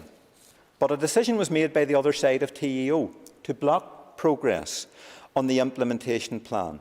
The approach adopted went against the clear position of the entire Executive Committee, and the special executive meeting, which was due to take place in May, never took place. As to why no implementation plan was published alongside the FIC report, that's a question which other ministers from within the Executive Office must now answer. The last meeting of the FIC working group, in fact, took place on the 28th of July. That's the last meeting that they agreed to attend. If we are to make progress in relation to all of these issues, then that type of blocking, delaying and obfuscation must be brought to an end. I'm going to call Rosemary Barton. Thank you, Mr. Speaker. And Junior Minister, temporarily, if we could set aside the issues that cannot find collective agreement, do you believe that the areas that have been agreed could be implemented? I thank the member for her question. And yes, I absolutely do believe that that is possible. There is work that can be taken forward effectively and systematically in relation to implementation of the FICT report. And we have an implementation plan, a draft implementation plan. We have the scaffolding there which would allow us to do that as a united executive, and I would hope as a united assembly. But the DUP need to stop blocking the adoption of that implementation plan, and in fact their actions have not only frustrated the taking forward and the implementation of the action plan, they've actually prevented the entire collective executive from discussing these issues of division and sectarianism that the FICT report has, I believe, successfully addressed. I call Liz Kimmins. Her question 4, please. The First Minister and I were unable to attend the summit, but we were represented by Minister Poots and Minister Hargey, respectively. Minister Poots made a statement to the Assembly on the 30th of November on the discussions at the summit, and a copy of this was provided to all members. The statement outlined the main theme of the summit, which was Indigenous and minority languages in early years, education. Other topics of discussion were COVID recovery, future relations within the European Union, the recent COP26 conference, and building on the value of the British Irish Council as a forum for cooperation and the exchange of information. I call Pat McGlone. Perhaps maybe. Brune Oram. Sorry about that. Liz Kimmins, supplementary. I'm ahead of myself. And thank the Joint First Minister for her answer. And whilst it is welcome to see the work of the British Irish Council progressing, would the Minister agree that the public have a right to see similar work progressing within the North-South Ministerial Council? And it's long past time that the DUP stop denying them that right through its unlawful boycotting of this All-Ireland institution. I absolutely do, and I think that playing politics with the institutions of the Good Friday Agreement by threatening this institution and blocking NSMC business whilst attending the British Irish Council in Wales speaks to the DUP hypocrisy and the dysfunction. Threatening to walk away from this institution at a time whenever our healthcare workers, local communities and families are looking for certainty, particularly in the midst of a global health crisis, I think to say the approach is reckless is an understatement. I think the public have a right and they want to see a functioning assembly, and they want to see the all-Ireland institutions working alongside the East-West institutions. Functioning government and political stability is vital to managing our way through what is unprecedented times in terms of the global health pandemic, but also, however, as the member knows, it's unlawful to block the NSMC meetings and represents a failure to comply with the law and the ministerial code, which requires ministers to participate in the 3 elements of the Good Friday Agreement institution. So for my part, I will continue to provide steady, responsible and progressive leadership and focus on the issues which matter most to all of our people. My apologies to Liz Kimmins, and I call Pat McGlone. Gurmagad can call Yagus Moihis Fosta Leishan Ho Freewire as Octa Fragra. Agus and Yanachi in Korshi doing ya Erin Gulhon Kena Tajanta Ganigisho or Carton Changa Gillig and Sean's Nashekunde. Thanks very much for the Joint First Minister on her details given so far, but could you give us some details around progress being made on rights for Irish language speakers here in the North? Thank you to the member for that question, and obviously we had for some time the issue of language rights being blocked in this Assembly by the DUP, but I'm very glad that we did find a way to go around that, and we now have the commitment in terms of delivering the language and culture bills, the whole package, because the whole package is important. All of our culture, all of our identity, it needs to be respected. So I can say that our officials have had a technical briefing from the NIO officials. We continue to raise this issue with the Secretary of State. We expect and want to see progress on this in the coming weeks. It's important that the political commitment that was made is now delivered upon, and I congratulate groups like Conry who are continuing to keep this issue high on the agenda with the British Secretary of State. Call Jonathan Buckley. Speaker, and the Deputy First Minister's script seemed to forget the 3 years that her and her party tore Stormont down for their own political ends. But anyway, talking about the British Irish Council was hosted by the Welsh Government, the Deputy First Minister rightly outlines that COVID recovery was a key part of those discussions. The Deputy First Minister may be aware of the huge burden that has now been placed on businesses in relation to COVID certification and hospitality trade, talking about their Christmas takings down over 40%. So can I ask the Deputy First Minister, does she personally believe that those businesses should receive compensation or some form of scheme to help them through what is going to be a very difficult time? Well, firstly, I've always recognised the challenge this is for across all of our sectors, in particular hospitality, tourism, sectors which we know were particularly impacted throughout the past nearly almost 2 years now. So there's no doubt it's been a challenging time, and as I referred to earlier, we've tried our very, very best to mitigate the worst impact, certainly the worst financial impact that we can, but we could never replace all of the funding that they would have made in their normal run of business, unfortunately. I very much support what is being proposed from the Department of Health. I'm on message with the Health Minister in terms of how we're trying to keep businesses open and keep businesses safe. This is about safety for the business owner, but it's also safety for the wider public, that would give them that comfort to actually go into premises because they know that it's going to be a safe environment for them.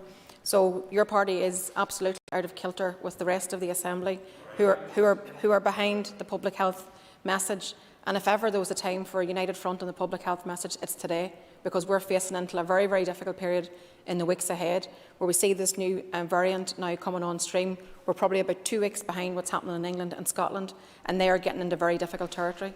So we are going to be overwhelmed with this new variant very, very soon. My priority is to keep businesses open and safe. I want to keep every door opened, but to make sure it's a safe space for people to enter. We'll continue, as we have done, to work with hospitality and every other sector to support them as best we can, whether that's practically in terms of guidance and advice, financially where we can. I've spent the weekend speaking to representatives of the Treasury on various meetings, and we're making the case very strongly for financial support, because that's where we want to be if we could have the resource to be able to do that. Stephen Dunn. Speaker, question 5. Holocaust Memorial Day is a poignant commemoration. It's a time to remember the millions of people persecuted during the atrocities of the Holocaust and subsequent genocides. And importantly, it's a reminder to all of us of the need to end discrimination and bigotry in all its forms. The Executive Office leads on Holocaust Memorial Day on behalf of the Executive. This year, a commemoration event will be held at Belfast City Hall on the 26th of January 2022, delivered by the Holocaust Memorial Day Trust, with support from the Executive Office and District Council colleagues. Due to the pandemic, in-person attendance will have to be limited, but the event will also be streamed live to ensure it's accessible to as many people as possible. Executive Office ministers will also participate in the event, and the First Minister and I will also contribute to the commemoration event taking place in London on the 27th of January. Supplementary, Stephen Dunn. Thank you, Mr. Speaker, and thank the Deputy First Minister for her answer. It is indeed important that lessons continue to be learned from the Holocaust, including amongst our young people. Unfortunately, anti-Semitism continues to be a reality here, and we've seen a number of incidents earlier this year of Jewish graves being attacked. What more can her office do to ensure we do not see a repeat of such attacks? And also, will she commit to assisting the Jewish community who simply cannot get kosher meat currently into Northern Ireland due to the protocol? Well, of course, we have to support all traditions and all cultures in terms of their own, particularly when you refer to the Jewish community and kosher meats. Then, of course, that's something that we'd want to ensure that we can get a resolution to. That's why conversation is important. That's why dialogue is important. That's why I absolutely encourage a positive outcome to the talks between both the British Government and the EU side. We wouldn't be having these conversations, of course, if we didn't have Brexit, one that was championed by your own party, but we are where we are. So I'm hoping for certainty, I'm hoping for progress, I'm hoping for stability. I think that's what our people want. I think that's certainly what our business community want. I spent the past days speaking to different business leaders, and the clear message from them all is provide us with certainty and stability. They want an agreed way forward. They certainly do not want the triggering of Article 16. Back to tackling anti-Semitism, I think we always have to ask ourselves, are we doing enough? Is there more that we can do? What do we do to challenge biased attitudes in society? We have many programmes in terms of good relations and other areas of reaching out. And I will continue to speak with officials to ensure we're doing everything that we can. And certainly if the member had any ideas on that front, I'd be more than happy to listen and engage on that. And that ends the period for a list of questions. And we now move on to 15 minutes of topical questions. Question 1 has been withdrawn, and I call Pat Sheehan. In light of the latest threat from the DUP leader to pull down these institutions if he doesn't get his way over a protocol that he helped create the need for, would the First and Deputy First Minister agree that this type of rhetoric is irresponsible and reckless and only serves to undermine the prospect of resolving genuine issues in the workings of the protocol? Well, thanks to the member. I mean, as I said earlier, there's a responsibility on those of us in political leadership to actually show leadership, to demonstrate leadership, and not to be engaging in scaremongering, because the scaremongering that has little basis in reality, which is really more about pandering to the lowest common denominator. We've already seen how some of this anti-protocol rhetoric has whipped up fears and tensions, and particularly at the interface areas, and that has ended up with street violence or violent scenes on our streets. So again, I encourage all members across the chamber that we should all be measured and ensure that our commitments are based in reality and not in political sabre rattling. Particularly as members know full well that the protocol is necessary to mitigate against the worst impacts of Brexit. And as the member has rightly said, the majority across this chamber, just like the 56% of people across the north, didn't vote for Brexit. We didn't want it, and it would be better if it had never have happened, but it was forced upon us by this British government, and it's ironic that the same DUP that demanded a hard Brexit is now opposing the consequences of it. So I encourage continued dialogue by both sides. I encourage that a solution is found, and there were always mechanisms in which to find the solution. So I prefer that people remain constructive and actually try to find resolution. Pashagan, supplementary.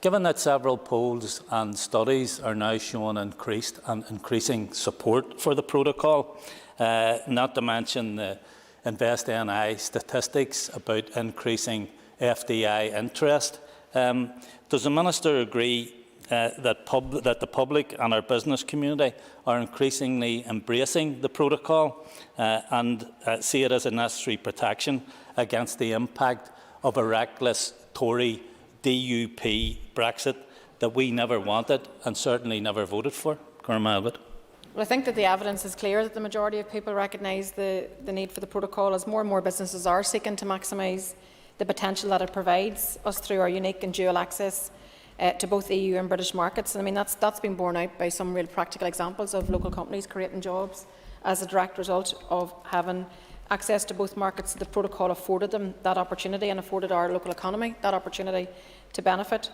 As the member alludes to, InvestNI have indicated that there are 50 live inquiries over the past year from prospective FDI investors. You know, that's more than double the annual average between 2017 and 2020. So I think that's where all of our focus needs to be on now, protecting our economy as far as possible from the impact of Brexit, because Brexit was always going to cause damage to our economy, but taking full advantage of the protocol, making it work, providing certainty and stability, because that is what is being asked of us, and that's certainly what I want to try to deliver. Call Sinead McLaughlin. Mr. Speaker, can I ask the Joint First Ministers whether they will be making representations to the Home Office opposing the Nationality and Borders Bill? I'm happy to come back to the member. We haven't had a joint office discussion on this yet, but absolutely whenever we do, certainly from a point of view, political point of view, then I certainly would be making that representation. Supplementary, Sinead McLaughlin. This bill could potentially create a hard border on the island of Ireland when it comes to the enforcement of nationality rules and the potential requirement for EU 26 nationals with settled status to have to carry identity papers with them. It's not acceptable. Would the First Ministers agree that this is not acceptable? These are people that are just going to work on a daily basis across the border.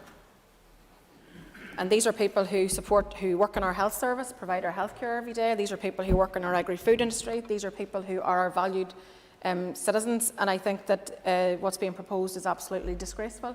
So certainly I will look forward to the conversation in the Executive Office, but certainly my position will be the same to yourself in terms of challenging the British Government on this, and it totally ignores the interests and the needs of those people who've made this place their home. and who provide invaluable public services and working in our local economy, whose children go to school here, and this is just absolutely, so damaging on so many fronts. Call Christopher Stalford. Speaker. So later today this House will be debating the most far-reaching public health measure that has been introduced thus far. In order to satisfy the public on these issues, can I ask the Deputy First Minister if she will publish the evidence that justifies the introduction, that was used to justify the introduction of such a scheme? All the medical and scientific evidence rests within the Department of Health, and much of which is published already. I think all of which is published already on the Department's website, so I refer the member to there. If there's anything else that hasn't been published and you want to bring to my attention, then I'm more than happy to raise that with Health. Can I say that the intention is, as I said earlier, we want to keep society open and safe. I mean, none of us want to be in a position again where we're having to consider restrictions. None of us want to be in that place. But we have a duty to look after the health service. We have a duty to look after the healthcare workers. We have a duty to our local economy. We have a duty to try and keep people in work. We have a duty to do all these things. But it's a very, very challenging environment that we find ourselves in. But the objective behind the COVID status certificates is to allow the public that confidence to walk into the establishment and to know that that's a safe place. The purpose is to try to keep their doors open, and that's what we're committed to doing. We want to keep doors open. We want to work with the hospitality sector and other sectors to try and keep people open and safe. Christopher Stalford, supplementary.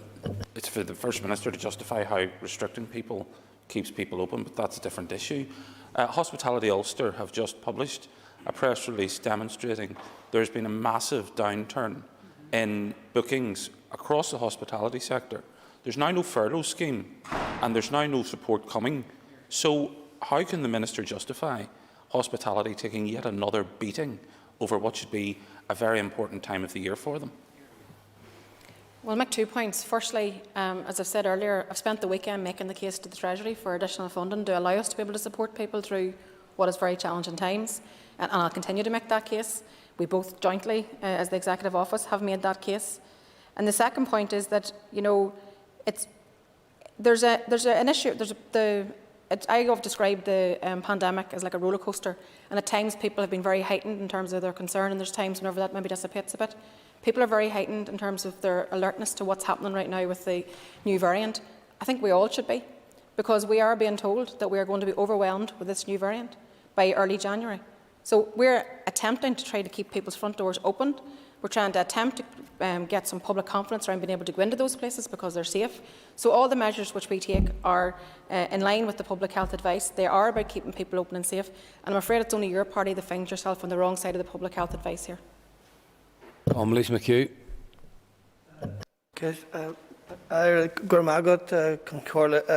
Can I ask the First Minister Joint First Minister for the assessment of the Omicron variant and for an update on the Executive's response to it? Yeah, well, just further to what I was just saying, I mean, as of today, there's 10 confirmed cases of Omicron in the north, and we're having to monitor that situation very closely. Over the weekend, we were engaged in a whole range of meetings with our own health team here, the Health Minister, health officials, with official meetings with the British, Scottish and Welsh governments, and we'll continue to meet as necessary. I believe we'll meet again tomorrow. In addition, we've also asked for meetings with the Irish Government, because I think it's important that we work together across these islands in terms of taking a collective response where we can. But I think the biggest concern, to be very straight about it, the biggest concern is that the fast rate of transmission is doubling every 2 days. So that shows you how quickly this becomes the dominant version. We're estimated to be 1 to 2 weeks behind what's happening in England, Scotland and Wales. So we're literally on a race against time. So all of our efforts, and you'll see yesterday that the Health Minister has announced details of acceleration of the booster programme.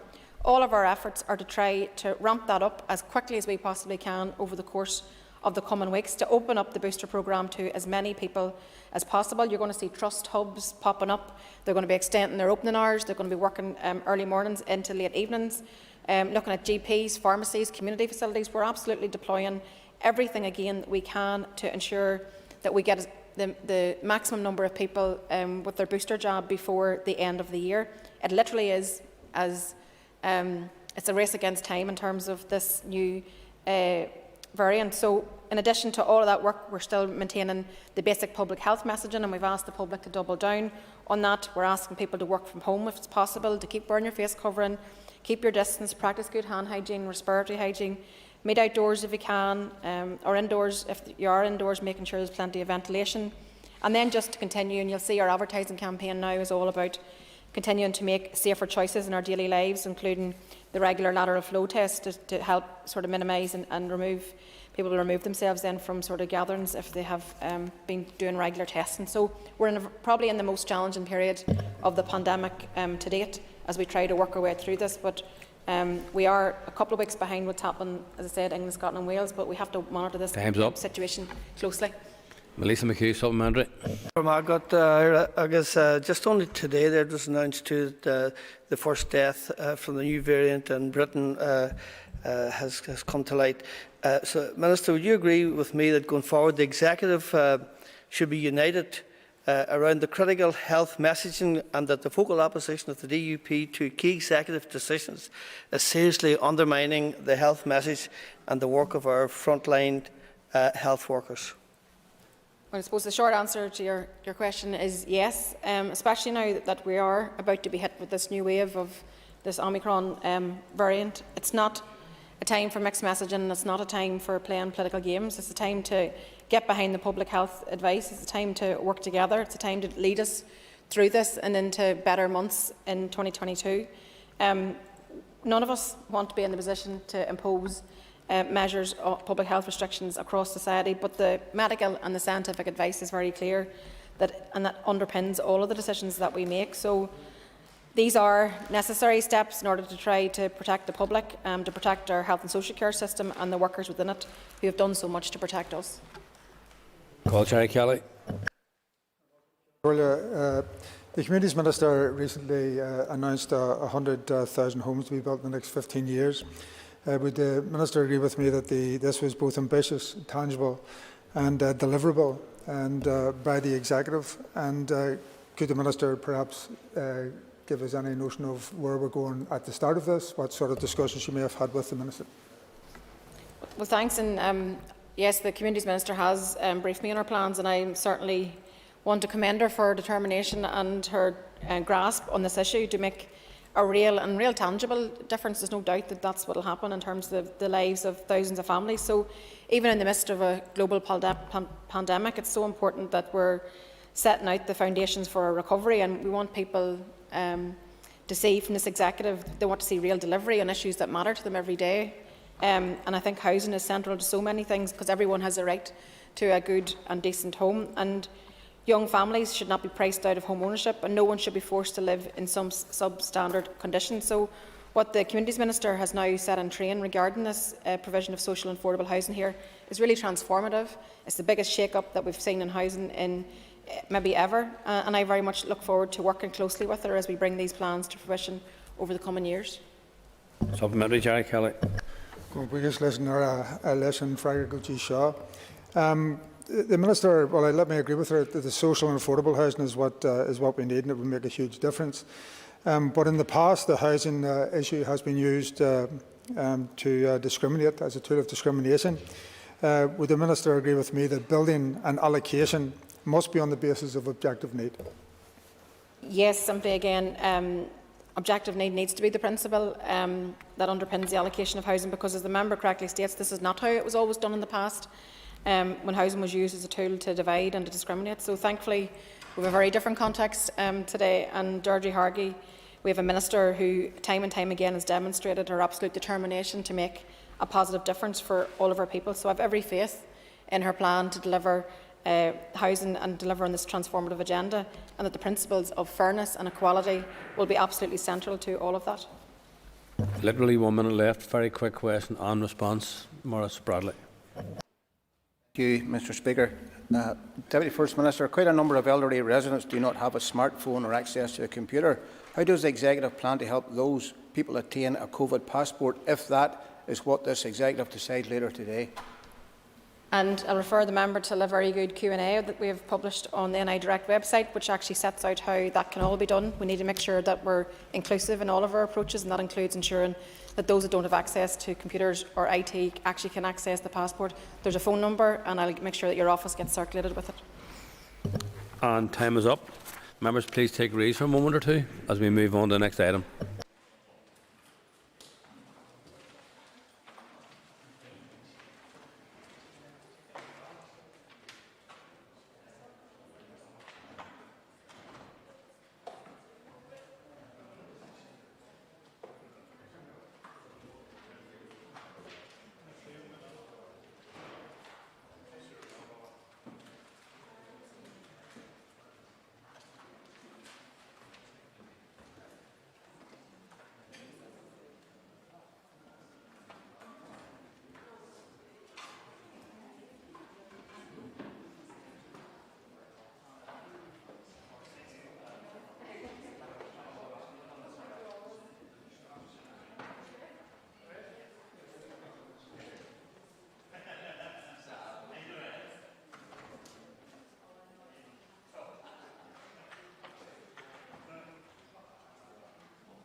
Okay, members, we'll now move on to questions to the Minister of Health, and I call Liz Kimmins.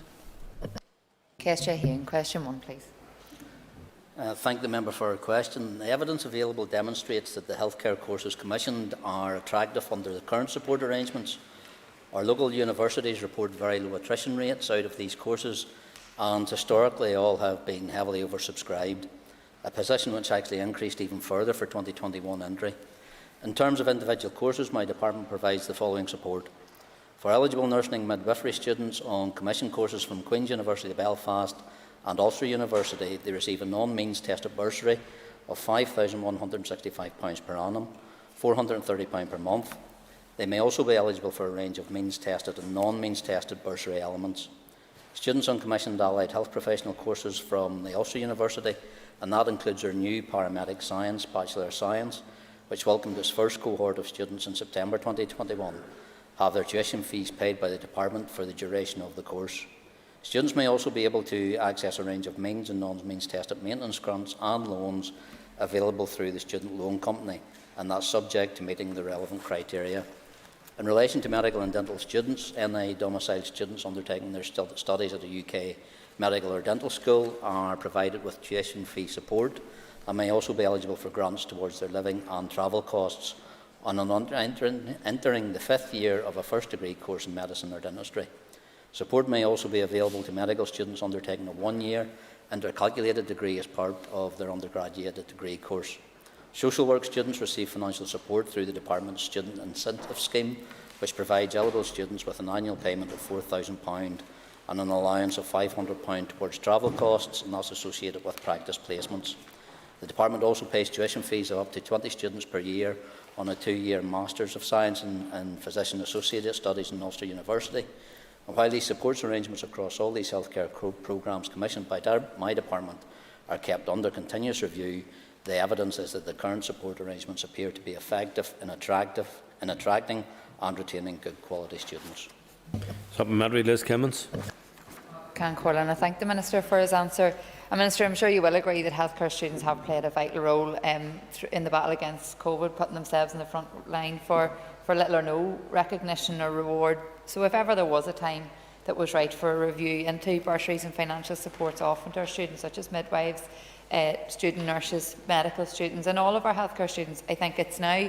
And whilst you have listed the supports that are currently available, the experiences of students, what we're hearing, it doesn't reflect that. So, Minister, I'd ask you, will you therefore send a clear message to the future key workers within the health service that they are valued and worthy of proper support and investment by initiating such a review?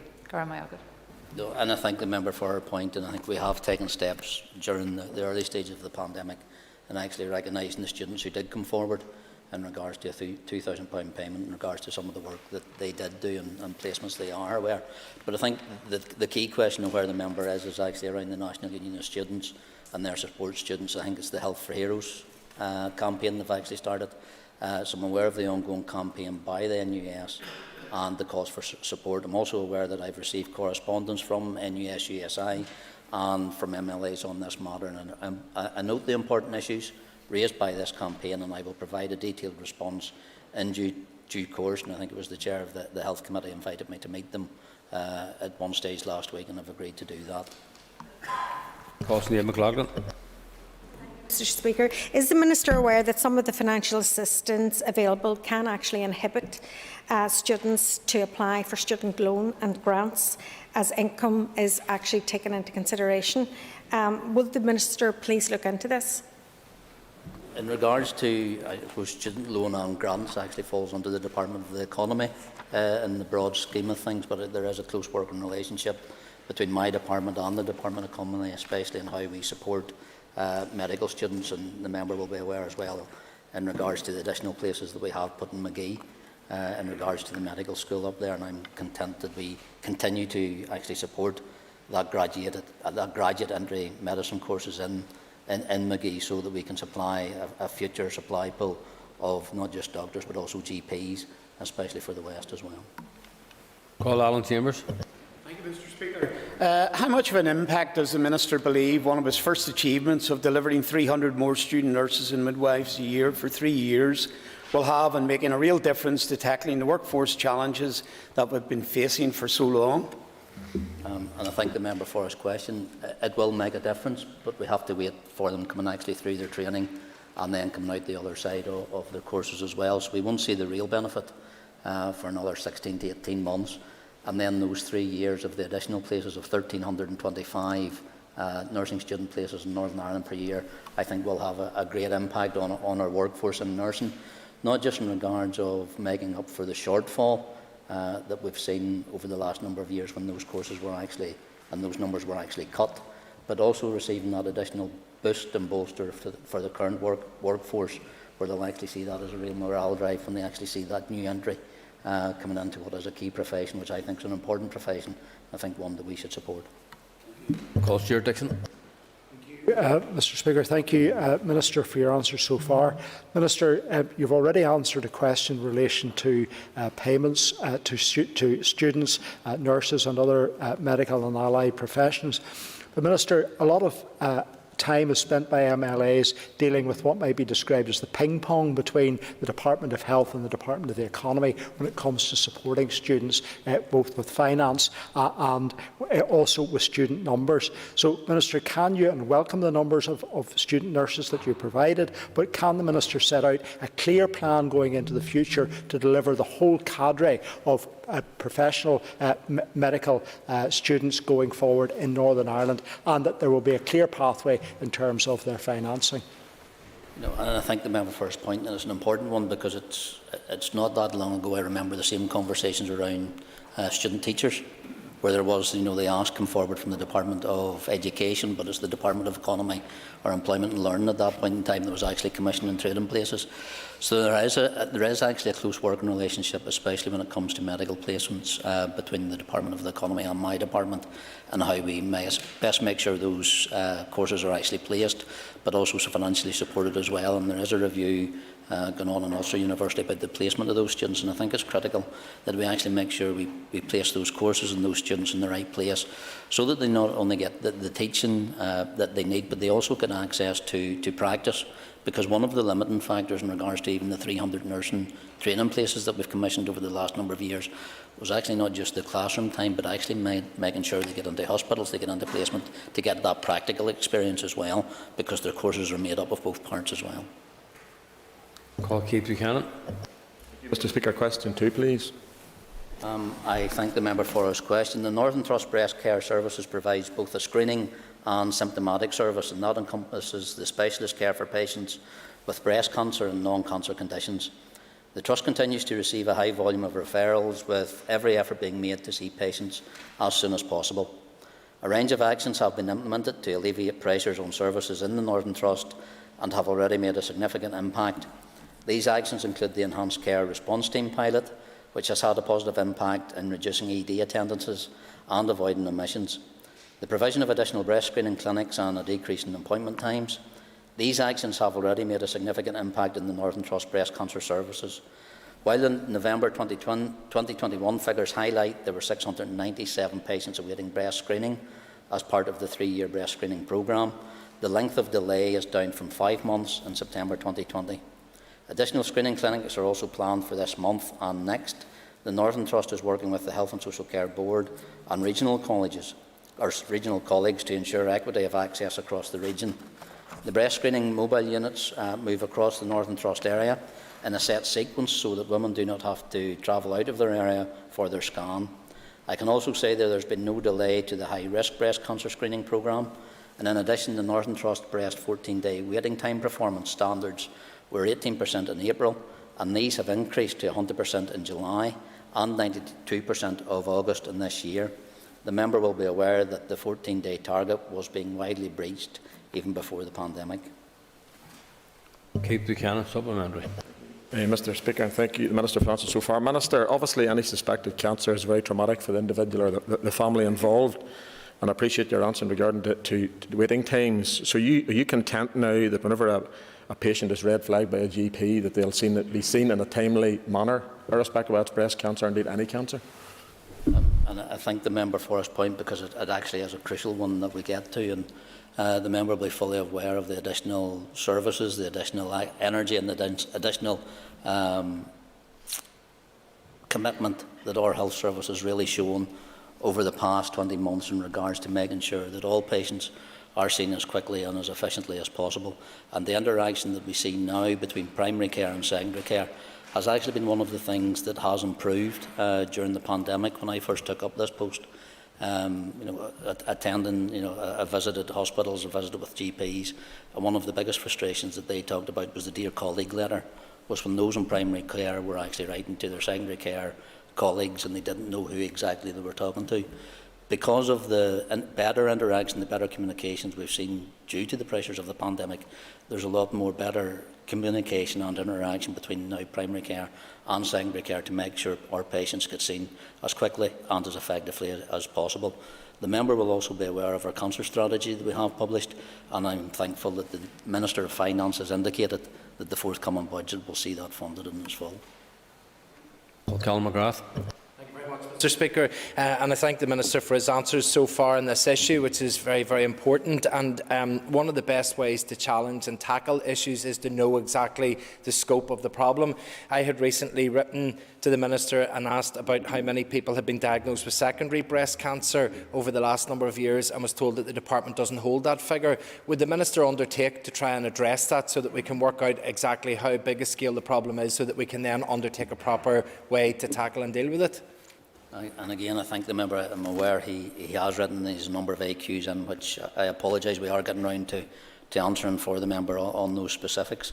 In regards to that better correlation of data across the entirety of the health service, that's exactly what the Encompass programme, our new digitalisation of all our records, is actually meant to serve.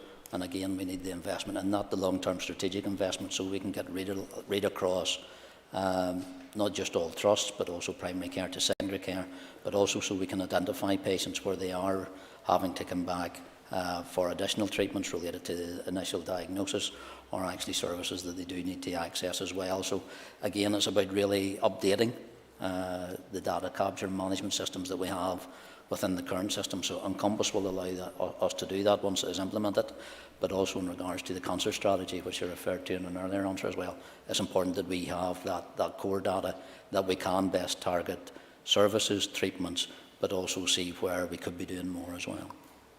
Liz Kimmins. I thank the Minister for his answer so far. Minister, you've mentioned there around the data collection, and you recently indicated that you are satisfied that the data collection on metastatic cancer would be dealt with as part of the 10-year cancer strategy. However, many constituents have contacted me citing best practice elsewhere. So can I ask you, Minister, are you prepared to reconsider your decision on joining the National Metastatic Breast Cancer Audit? I thank the member for the point in regards to the national audit. Our cancer strategy does lay out a train of work in regards to what we want to do, and it's making sure that we have the systems in place that should we join that audit, that we actually have the ability to capture data and we're not we're not feeding false information into what is a very important piece of work. So I'll refer to the member in regards to the work that we want to do under the concert strategy, but also the streamlining of processes and data capture that Encompass will enable us to do, so that when there comes a national audit or even a regional audit that we want to do, that we have that ability to actually pull down the data for patients specifically to them. Deborah Erskine. Mr. Speaker, breast cancer services are very important, and I don't want to take away from that. However, another issue that is affecting women is gynae issues such as endometriosis and awaiting urgent surgery. They're repeatedly told that it cannot go ahead due to COVID pressures on surgical wards. And as a result, the Western Trust in my own constituency has lost its accreditation. Can I ask the Minister that in the absence of the BSGE accredited surgery taking place in Northern Ireland, why women here are not being referred to other BSGE centres in other jurisdictions?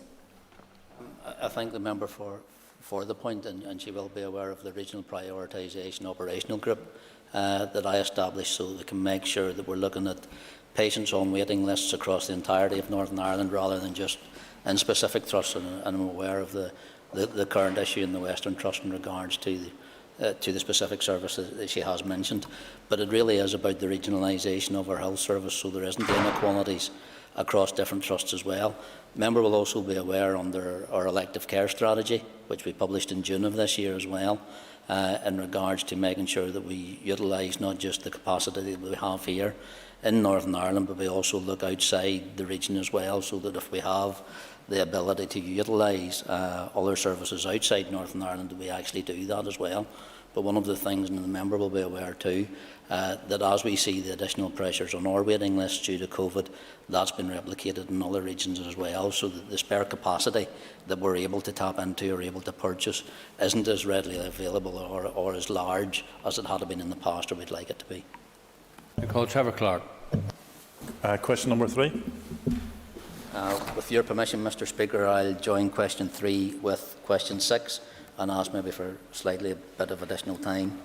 The leadership of the COVID-19 vaccination programme in my department hold weekly meetings with both Trust and GP representatives. These meetings afford the opportunity to identify and address the most pressing needs faced by both primary and secondary care in delivering the programme. To assist primary care vaccinators have been provided on request to ensure that COVID-19 vaccination clinics can be held. To date, 139 GP practices have requested 1,626 vaccinators to support 953 sessions. Since the outset of the booster programme, supporting vaccinators have worked over 8,000 hours to assist GPs delivering the booster programme. In addition to this, and to help with the updating of the vaccine management system, 38 admin support personnel have been provided to assist GPs with the administration of the programme. These staff have been trained on the use of the vaccine management system, and the governance arrangements have been updated. This resource will be mobilised to help practices with additional administrative support needs. A second workforce appeal for vaccinators is currently in place, and to date there have been 230 applicants for the Band 5 positions and 283 applicants for the Band 4 position. That's a total of 513 potential additional vaccinators, and arrangements have been put in place for those applicants, and so to process the HR processes will be undertaken as quickly as possible. And once appointed, these vaccinators will be available to assist the trusts, GPs and community pharmacies where necessary in delivering the vaccination programme. Trevor Clark, supplementary. Can I thank the Minister for that answer, and can I acknowledge the work that many of the GPs are doing in terms of delivering the programme? However, I'm sure the Minister is aware of the disparity across the GP services.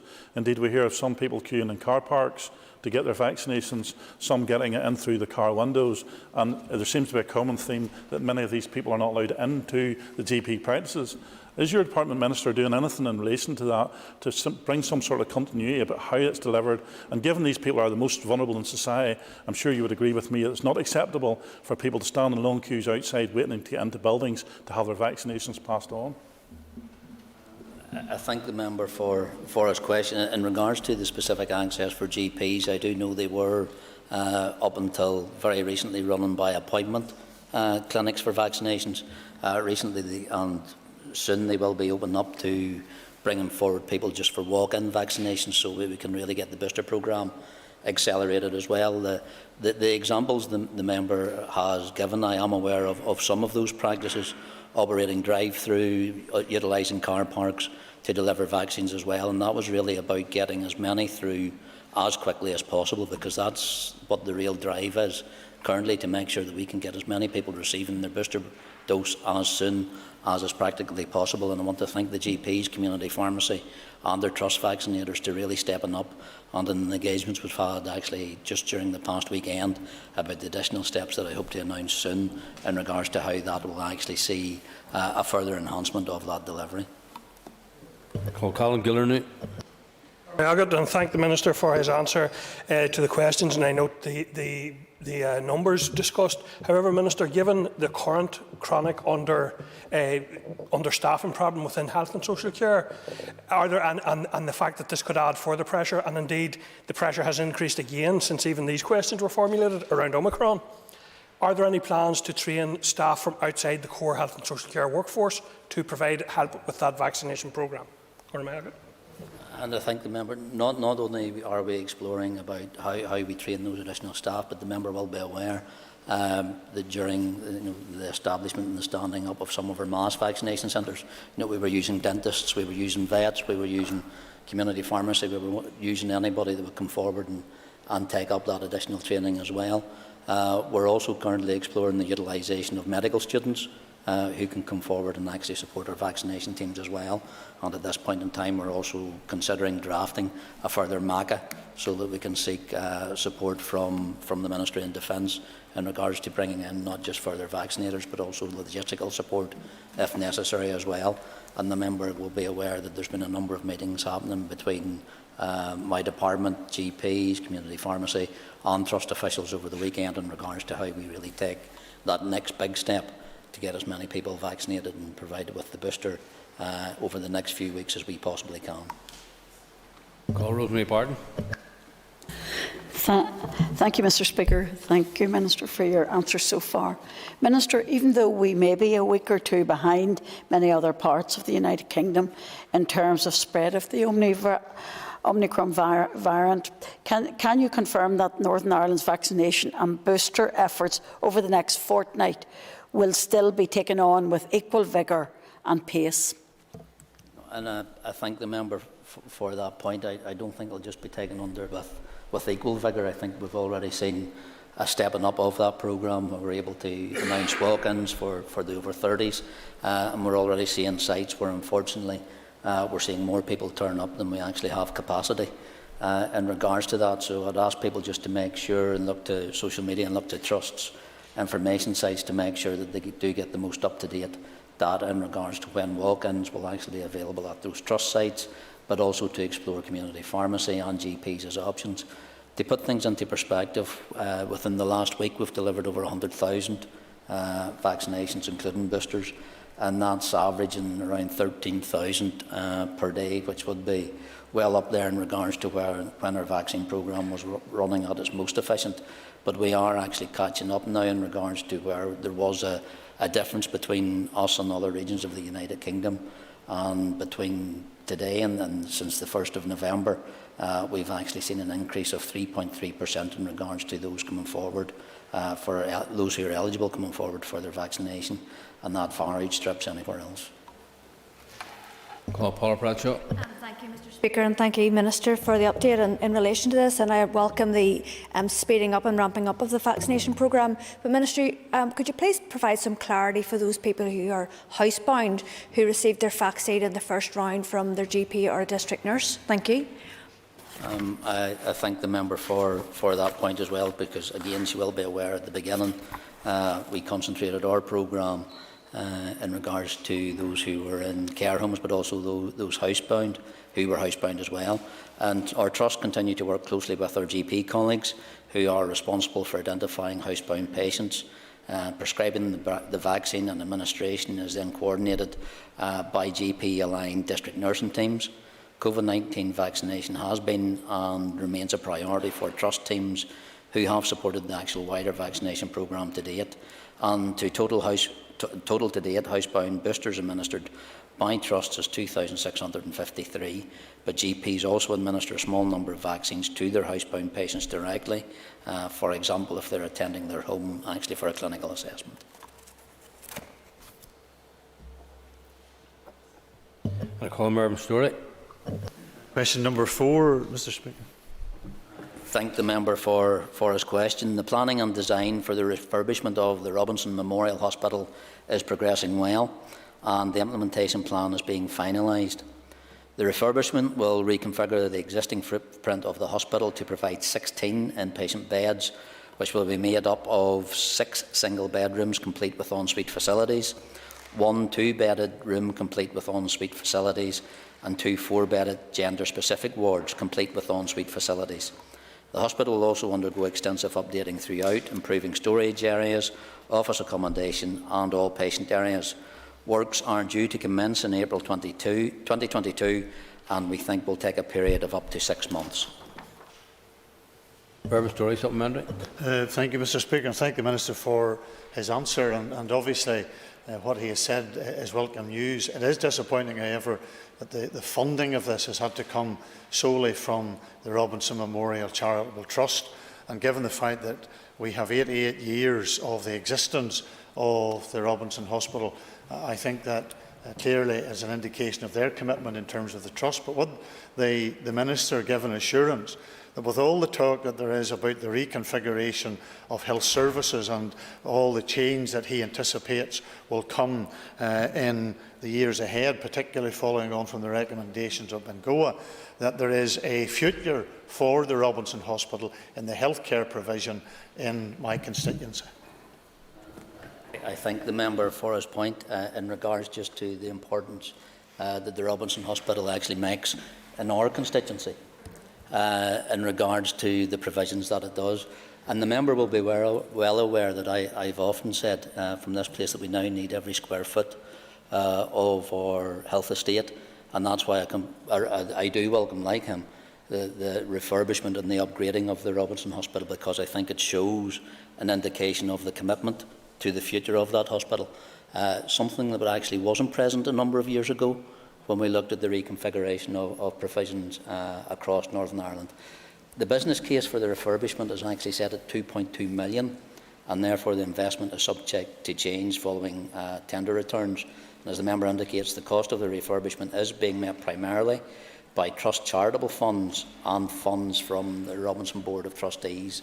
And the Robinson Board of Trustees takes a keen interest, as the member said, in the strategic development of the hospital and the site, and I welcome the fact that the Robinson Board and the Trust endeavour to work in partnership to enhance the site for the benefit of the community and actually future-proof the Robinson Hospital. I call Jim Allister. I welcome the indication of progress in this matter. It's something that I think has been discussed almost every year since I arrived in this House, so it's good to hear some progress. But and I do salute the Charitable Trust who've really got this moving. Could the Minister tell us what, if any, actual public money is going into this project which will meet a public demand? The member will be aware of how the Robinson Trust is actually constructed in regards to that, and as I said to the earlier member, the cost of the refurbishment is being met primarily by Trust charitable funds and the funds from the Robinson Board of Trustees. So in regards to the specifics, I'll have to get back to the member with an exact figure, but from my briefing here, it is being met by the Trust charitable funds and funds from the Robinson Board of Trustees. Annie Murphy. Can Collier, Minister, since becoming an MLA, my priority has been to deliver first-class services for my constituents in Fermanagh and South Tyrone. Therefore, I was delighted that the business case for the Listonski Health Centre was signed off on last week. Minister, can you tell us when we expect this long-awaited project to begin? I thank the member, although I think she's travelled far from Ballymoney in regards to her supplementary. But I do thank her for raising what is another positive development and announcement that has been made by my department and the Western Trust in regards to to the progress of this work. It has been long awaited, long asked for by many political representatives across the board, including my party colleague Rosemary Barton as well. The member will be aware there's been a press release has been published in regards which actually sets out the timeline. I don't have those details, and I apologise to her. I don't have those details in front of me because it wasn't a supplementary I was expecting on the Robinson, but I will get back to the member in writing. Just another example of a wily new member. Daniel McCrossan. Mr. Speaker, question 5, Minister. I thank the member. When the special recognition payment was developed, I specifically requested that this scheme be extended to include agency workers on longer-term placements. I didn't have to do this, but I did. The intention was to reward those on temporary contracts whose contributions are equally valued. The eligibility criteria for this are the individual workers must be covering one post for a period of 12 weeks or more, and on a salary commensurate with the role being covered. The 12-week qualifying period adopts the same principle established under employment law for equal treatment for agency workers. And I'm sure the member will agree that there should be no prioritisation of some staff working arrangements over others. While it is appreciated that some individual agency workers may not meet the qualifying criteria, the design of the scheme reflects my intention to recognise the contribution of those agency workers on longer-term placements. The inclusion of ad hoc shifts would also introduce a significant risk of double payment to individuals, as many employees will work a full-time contract under HSC employment and pick up additional shifts through agency working. Members, that ends period for listed questions, and we now move on to 15 minutes of topical questions, and I call Claire Bailey. Thank you, Speaker. Minister, during the previous question time, I listened to members on the DUP benches beside you there claim that later today we will debate the most controversial and far-reaching healthcare regulations to date. But maybe they've just forgot that tomorrow we're due to debate a bill brought by themselves, supported by many in this House, that seeks to legislate for healthcare restrictions that have actually found to be constituting violence against women and a breach of our human rights. Minister, if that bill passes, how will that impact in your office? I thank the member in regards to the specific question in regards to the private members bill that is proceeding through the House. And she will be aware that the Abortion and Services Direction 2021, which came into force on the 23rd of July, will require the Department to have commissioned abortion services in place by the 31st of March 2021, in line with the 2020 regulations. In regards to the outworking of the legislation that is currently being brought through that private members bill, I have indicated to the Executive before I can bring any further papers to them, I need to see the outworkings of that legislation in regards to how it may impact any commissioning of services that my department may deem to be necessary to meet the direction of 2021. Supplementary, Claire Bailey. Thank you. Well, further to that, Minister, can you give us an update to the House on how far progressed the commissioning of those services is? I have indicated to Executive colleagues that I do intend to bring a paper to them in the new year. I've also informed the Secretary of State that that will be my intention in regards to the work that is ongoing, in regards to the duty placed on us to meet the directions that have been laid on us under the 2021 direction as laid by the Secretary of State. Tom Buchanan. Thank you. Minister, waiting lists within your department is a very, very hot topic and quite a number of areas. And if we look at orthopaedic surgery, there's a huge waiting list there. Some people are being told to have to wait for years before they can get their surgery. What steps are you taking to address this particular issue? And I thank the member, and like him as a constituent MLA, he'll be well aware that the extensive waiting list for orthopaedic surgery especially actually predated the pandemic as well, because there was a challenge. The member will be aware that in June of this year I published the elective care strategy, which sets out a number of strands where I hope that with the financial support, with political backing, that we in a 5-year period we should get those waiting lists down to a minimum of 1 year. Now that takes extensive input, not just in our own in-house capacity, but also utilising the independent sector, but also cross-border initiatives as well. So there's a number of procedures and a number of pathways already established and published under the elective care strategy that was published in June of this year. Tom Buchanan, supplementary. Thank you, Minister, and indeed that is welcome where it's going to be a target of 1 year, but when are we really actually going to see that in action? that these are reduced? You know, are we going to be 2 or 3 years down the line before we can see that this is actually working and the waiting lists are now reduced to 1 year? As I said to the member, it will take, I think, the entirety of that 5 years to get us to that point. There will be a number of waypoints where we will actually assess the success of those each different initiatives, but the member will be aware that my department publishes regularly waiting lists across all sectors, so that members have the ability and the general public has the ability to see the direction of travel. It's unfortunate that I think that due to the action of some, that we are still seeing steps that could be taken to actually reduce COVID pressures not being brought into full forbearance, and there's still opposition to that, where actually we could alleviate more of the pressures that our health services currently under, and we could see more of that normal day-to-day work actually taking place. Jim Allister. I want to return to the issue about the agency workers that Mr McCrossan raised. Surely there's an inherent unfairness for many agency workers who have worked full-time in the health service, but because they haven't been in the same post for the 12 weeks, because they've been going to where they've been sent in different wards, etc., suddenly, though they've put in the same effort and the same work, they are denied the £500. How could that be fair?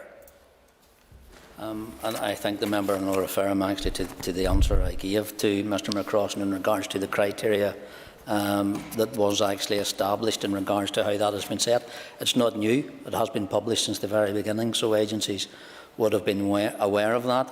The criteria in relation to eligibility for the scheme includes which healthcare workers are available. The special recognition payment is being made pro rata for work undertaken on behalf of the health and social care, and in regards to the work that needs to be done as well as regards to the specialists there. Payments to staff in the independent sector are going to be taken forward in 2 phases. The first phase will see payments made to eligible staff and care, and further work is ongoing to finalise arrangements to deliver the payment in the second phase to the remaining categories of the independent sector, which will include personal assistants as well as those employed directly through payments. Details of phase 2 will be communicated shortly. Jim Allister, supplementary. The question, Minister, for you to answer is, why were such unfair criteria set in respect of some agency workers? And can you tell the House how many agency workers have been included in the £500 payment and how many, in consequence, have been excluded? I thank the member for that question. He will be aware, I'm sure, through the communication that he's talking about, that process of agency workers still has to be come forward. As I said, it comes forward under phase 2. But what I can tell the member is that those who work in care homes and domiciliary care homes, 15,737, have already had their payments processed and approved. That's the equivalent of over £9 million actually being processed and paid to those and that's coming from 307 applications. From those applications that have come forward from our GPs, community pharmacy, out of hours, contractors, 1,408 of those have been applications have been approved, and that's the equivalent of another £10 million payment actually getting in as well. The agency workers or the agency organisations were written to on the 5th of November, and the deadline for their applications is actually the 31st of December. So they still have another 2 to 3 weeks to put in applications and processes before that actually closes. William Urban. Thank you, and can I thank the Minister for his responses and answers so far. Minister, you are aware of concerns around waiting times for various surgical procedures and the impact the delays are having directly on people's lives. Can you give me an update on the waiting times for cataract surgery?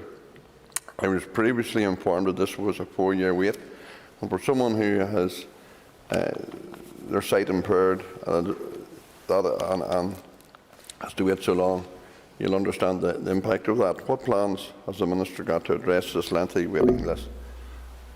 And I think the member, unlike his colleague, Mr Buchanan, actually raised in regards to orthopaedics, I'll refer the member back to the elective care strategy that was actually published in June of this year, because it does actually mention a number of mega clinics.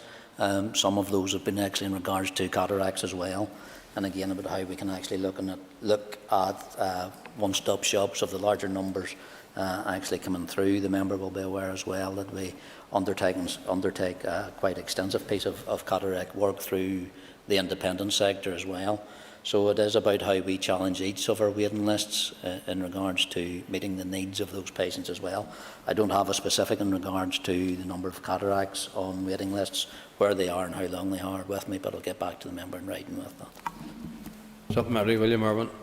I thank the Minister for his response. The Minister has to accept that 4 years to wait if one's sight is impaired badly. Having to wait 4 years is totally unacceptable, and there has to be a way found to get this sorted.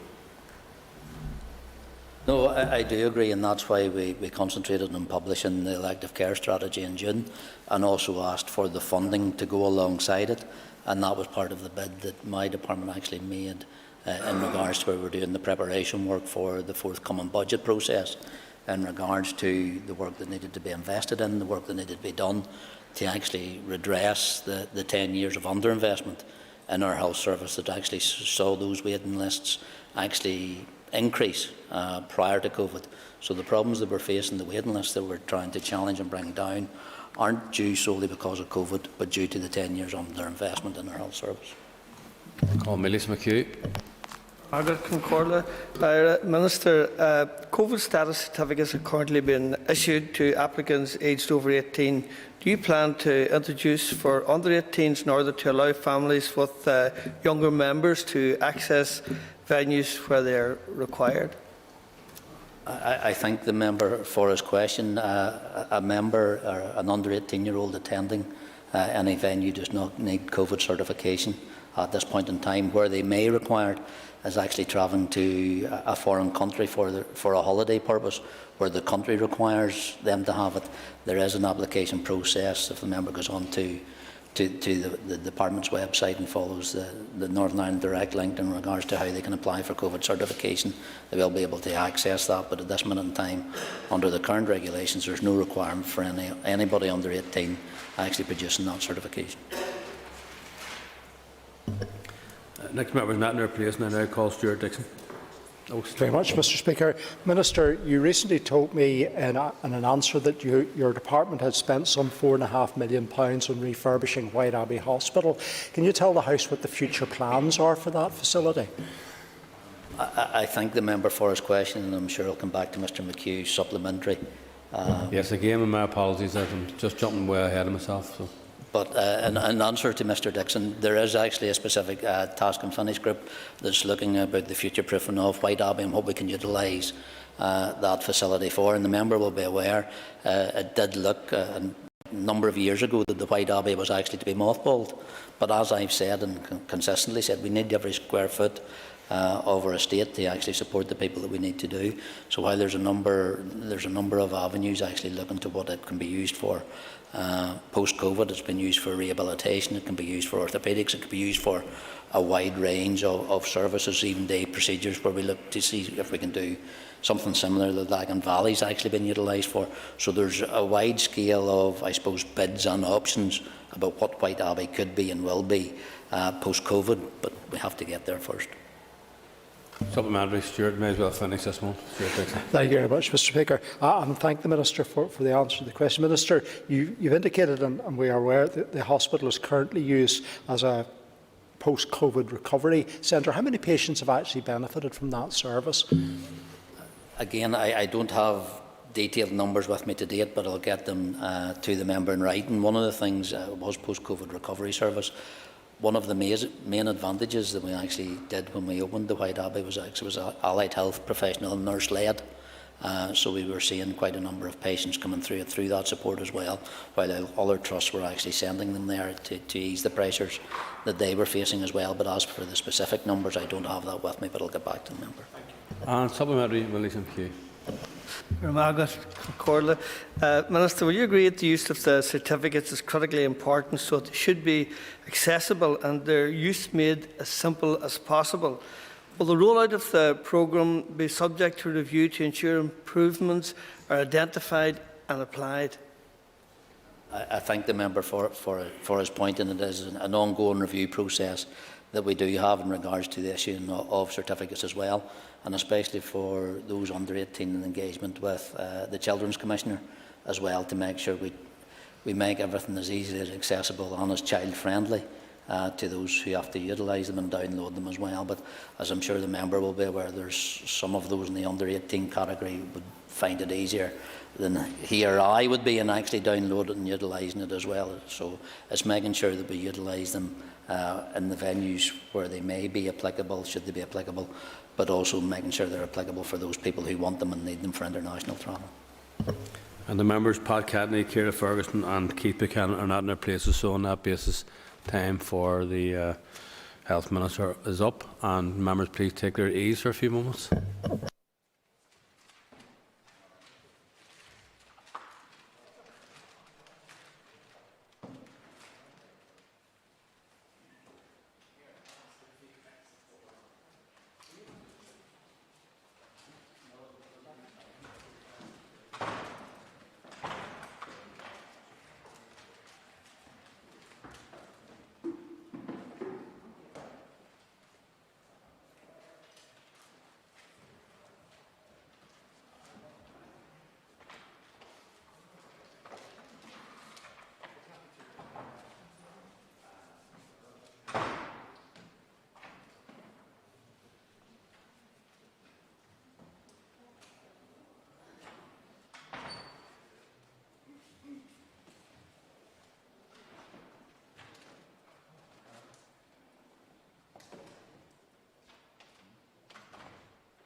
Thank you, members. We're returning to the statement from the Finance Minister on public expenditure. And the next person on the list to ask a question is Ms Liz Kimmins. I thank the Minister for his answers and for the statement so far, and for attending the Alba Basin site with me in Newry last Friday. I welcome the announcement of his allocation of £16.3 million for the development of a city park in Newry, and it will be an absolute game changer. So I'd ask the Minister, will he agree with me that this will be a huge asset to the community in Newry and will transform our community for generations to come? I thank the member for the question, and like myself, she knows that this has been an ambition for the people in Newry for many, many years. It's one of the, I suppose, most significant towns across the north, probably across the island, that doesn't have a city centre park facility and doesn't have that facility for families, for younger people, for older people, for all generations to go and enjoy, particularly at the waterfront location that the site for the park will be. So it was indeed very welcome, the fact that the funding was awarded for it. I think it's also very welcome that the Department of Communities are involved and will be involved in the project with the Council. I think that will give some support to the Council. So I look forward to moving from that approval stage now into rapid implementation of the park. So we see this resource and asset in the city centre in Newry for, as you say, generations to come. Is Aisling Riley? Minister, the Belfast Black Taxis in my constituency are an invaluable asset to the community, but have been hit badly by the pandemic. What provision is contained within this budget for the Black Taxis? Well, it will be primarily a matter for the Department of Infrastructure, although I know they did put a bid forward in relation to concessionary fares as part of the discussion in relation to the budget, which we agreed to ring-fence for them. Undoubtedly, the taxi services, given that they rely on and work with the community in West Belfast and indeed across Belfast, will have suffered as a consequence from a much lesser movement and the restrictions that were in place. So I would sincerely hope, I know they're a very important community asset in West Belfast in particular. So I would look to the Department of Infrastructure to engage with them to make sure that they are supported in the time ahead. There are a whole range of sectors which the Executive did provide support to over the experience of the pandemic, and I know from visiting many of them, only for that support, a lot of them would not be in business now. So I look forward to the Department of Infrastructure continue to engage with the Black Taxi Service. Mrs Rosemary Barton. Thank you for your answers so far, Minister. Minister, you spoke about 2% efficiencies across a number of the departments previous to lunchtime or previously. Can you confirm, is that also the case with the Department of Health before they receive the extra finances? Yes, the Department of Health will be asked to achieve 2% efficiencies for themselves as well over that 3-year period. The difference will be that they will be able to recycle that into the department, those efficiencies. But we do want to see, and we would expect to see in a department like Health, with the budget to match a 3-year plan, we would expect to see significant efficiencies being achieved there. But Health will be allowed to recycle those into their own department. Ms Paula Bradshaw. Thank you, Principal Deputy Speaker, and thank you, Finance Minister, for the draft budget. I was pleased to see the financial allocation against some other baby homes, the recommendations in the panel's report. I suppose there's a little bit of concern amongst those women and adoptee children around concerns that some of that funding, or a lot of that funding, could be taken up with admin backroom costs. What reassurance can you give to them that this will be for frontline services to support them? Thank you. Well, I know that certainly in terms of the victims' payments, and we still have an ongoing issue, obviously, in discussion with Treasury in relation to that, but certainly it seemed to me from the way that system was set up that the admin costs were kept to a lower level, and the maximum cost of that scheme was to go out to the people that were to be awarded compensation. And I assume that was delivered by TO in conjunction with the Department of Justice. So I would want to make sure that there are lessons learned, because it is key that admin is kept to a minimum. This is about recognising the pain and the hurt and the injustice that was done to those families and individuals over many, many years. And so if we are to follow through, which I'm glad that the Executive Office did commit to following through in relation to the experiences that they had, then we need to ensure that the lion's share of that money is going directly to the people themselves. Mr Jim Allister. The Minister has proclaimed that it's not unusual for a budget to go out to consultation without the express endorsement of the Executive in terms of a vote. The difference this time, of course, is that there has been express public disapproval, from what I can glean, of the majority of parties on the Executive for this proposed budget. Does that therefore mean that the real political horse trading which will shape this budget has yet to come? And what is the consequence of that upon the form of holding a consultation, when it's quite clear it's the political haggling which will shape this budget? Well, the budget did go out with a vote in the Executive. The majority of Executive members voted to support the consultation beginning in relation to the budget. The DUP voted against going out to consultation in relation to the budget. And of course, we have heard, and you would expect to hear from ministers about the departments they currently represent. And I mean, in my opening discussion with the Executive colleagues when we were discussing this, I was saying, we're setting a budget for an incoming Executive. There's nobody who's sitting around this table maybe in the position they're in at that stage. And so in many ways we should have taken the departmental silo hats off and actually figured out a way to match the priorities, the collective priorities that the Executive set itself. And that's what I attempted to do in the budget. So of course it's out for public consultation. Of course there's further discussion to be had with ministers. But the central core proposition remains in the budget. And that is, if the Executive are to prioritise health, as we said collectively, repeatedly, since they came into office, even prior to the pandemic, if we are to prioritise health in a finite budget, there's only one way to do that, and that is to make the funding available to health from other departments. And that's the central proposition. I'm not sure how that can change without us actually deprioritising health, taking the money back off health, taking it back off tackling waiting lists and cancer services and mental health strategies and transformation costs. That's the only change that can be made in this, and then it goes back into other departments for other public services. And that's a decision that ultimately the Executive and the Assembly itself will have to take. But I am very committed to the priorities that I set in terms of this budget, which is to prioritise health and to see that followed through. Mr Jonathan Buckley.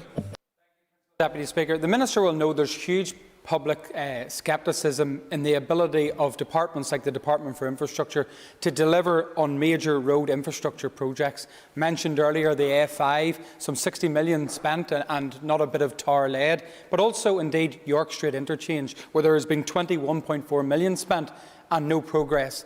Does the Minister agree that this is an important infrastructure project, and what confidence can anybody in reading this draft budget take for delivery on key projects like the York Street interchange? Well, undoubtedly there are projects which run into difficulties as they're attempting to be developed. The A5 should have been delivered many, many years ago. It's got held up in various objections and tribunals to hear those objections, and that's regrettable because, as I think was outlined by my colleague this morning, people continue to die along that stretch of road because it's a very dangerous stretch of road. And as somebody who travels the West Link most mornings, I understand full well the importance of the York Street exchange. But if you look then at the Department for Infrastructure over the last number of years, and all of the projects it's delivered, and then indeed other capital projects, even though we had a report which was challenging in relation to that, and there are lessons to be learned. But if you look across the broad range of capital projects the Executive has delivered on time and on budget, then I think you can pick out the ones that have had particular problems. And of course it's important that we get capital right. Capital allocations are challenged, particularly in year 3 of this budget. But nonetheless, departments have to do things better and have to deliver better. So they are important projects. I look forward to seeing them developed. But there is a good track record across a range of projects, and I think what we need to make sure is that all of the best practice is put into its entirety into these projects which have struggled over time. Thank you, Minister. No other members indicated to me that they wish to ask a question at this point. So if I could ask members to just take their ease for a few moments, and then we'll return to the next item of business on the agenda. Thank you.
Thank you, members. We'll move on to the next item on the agenda.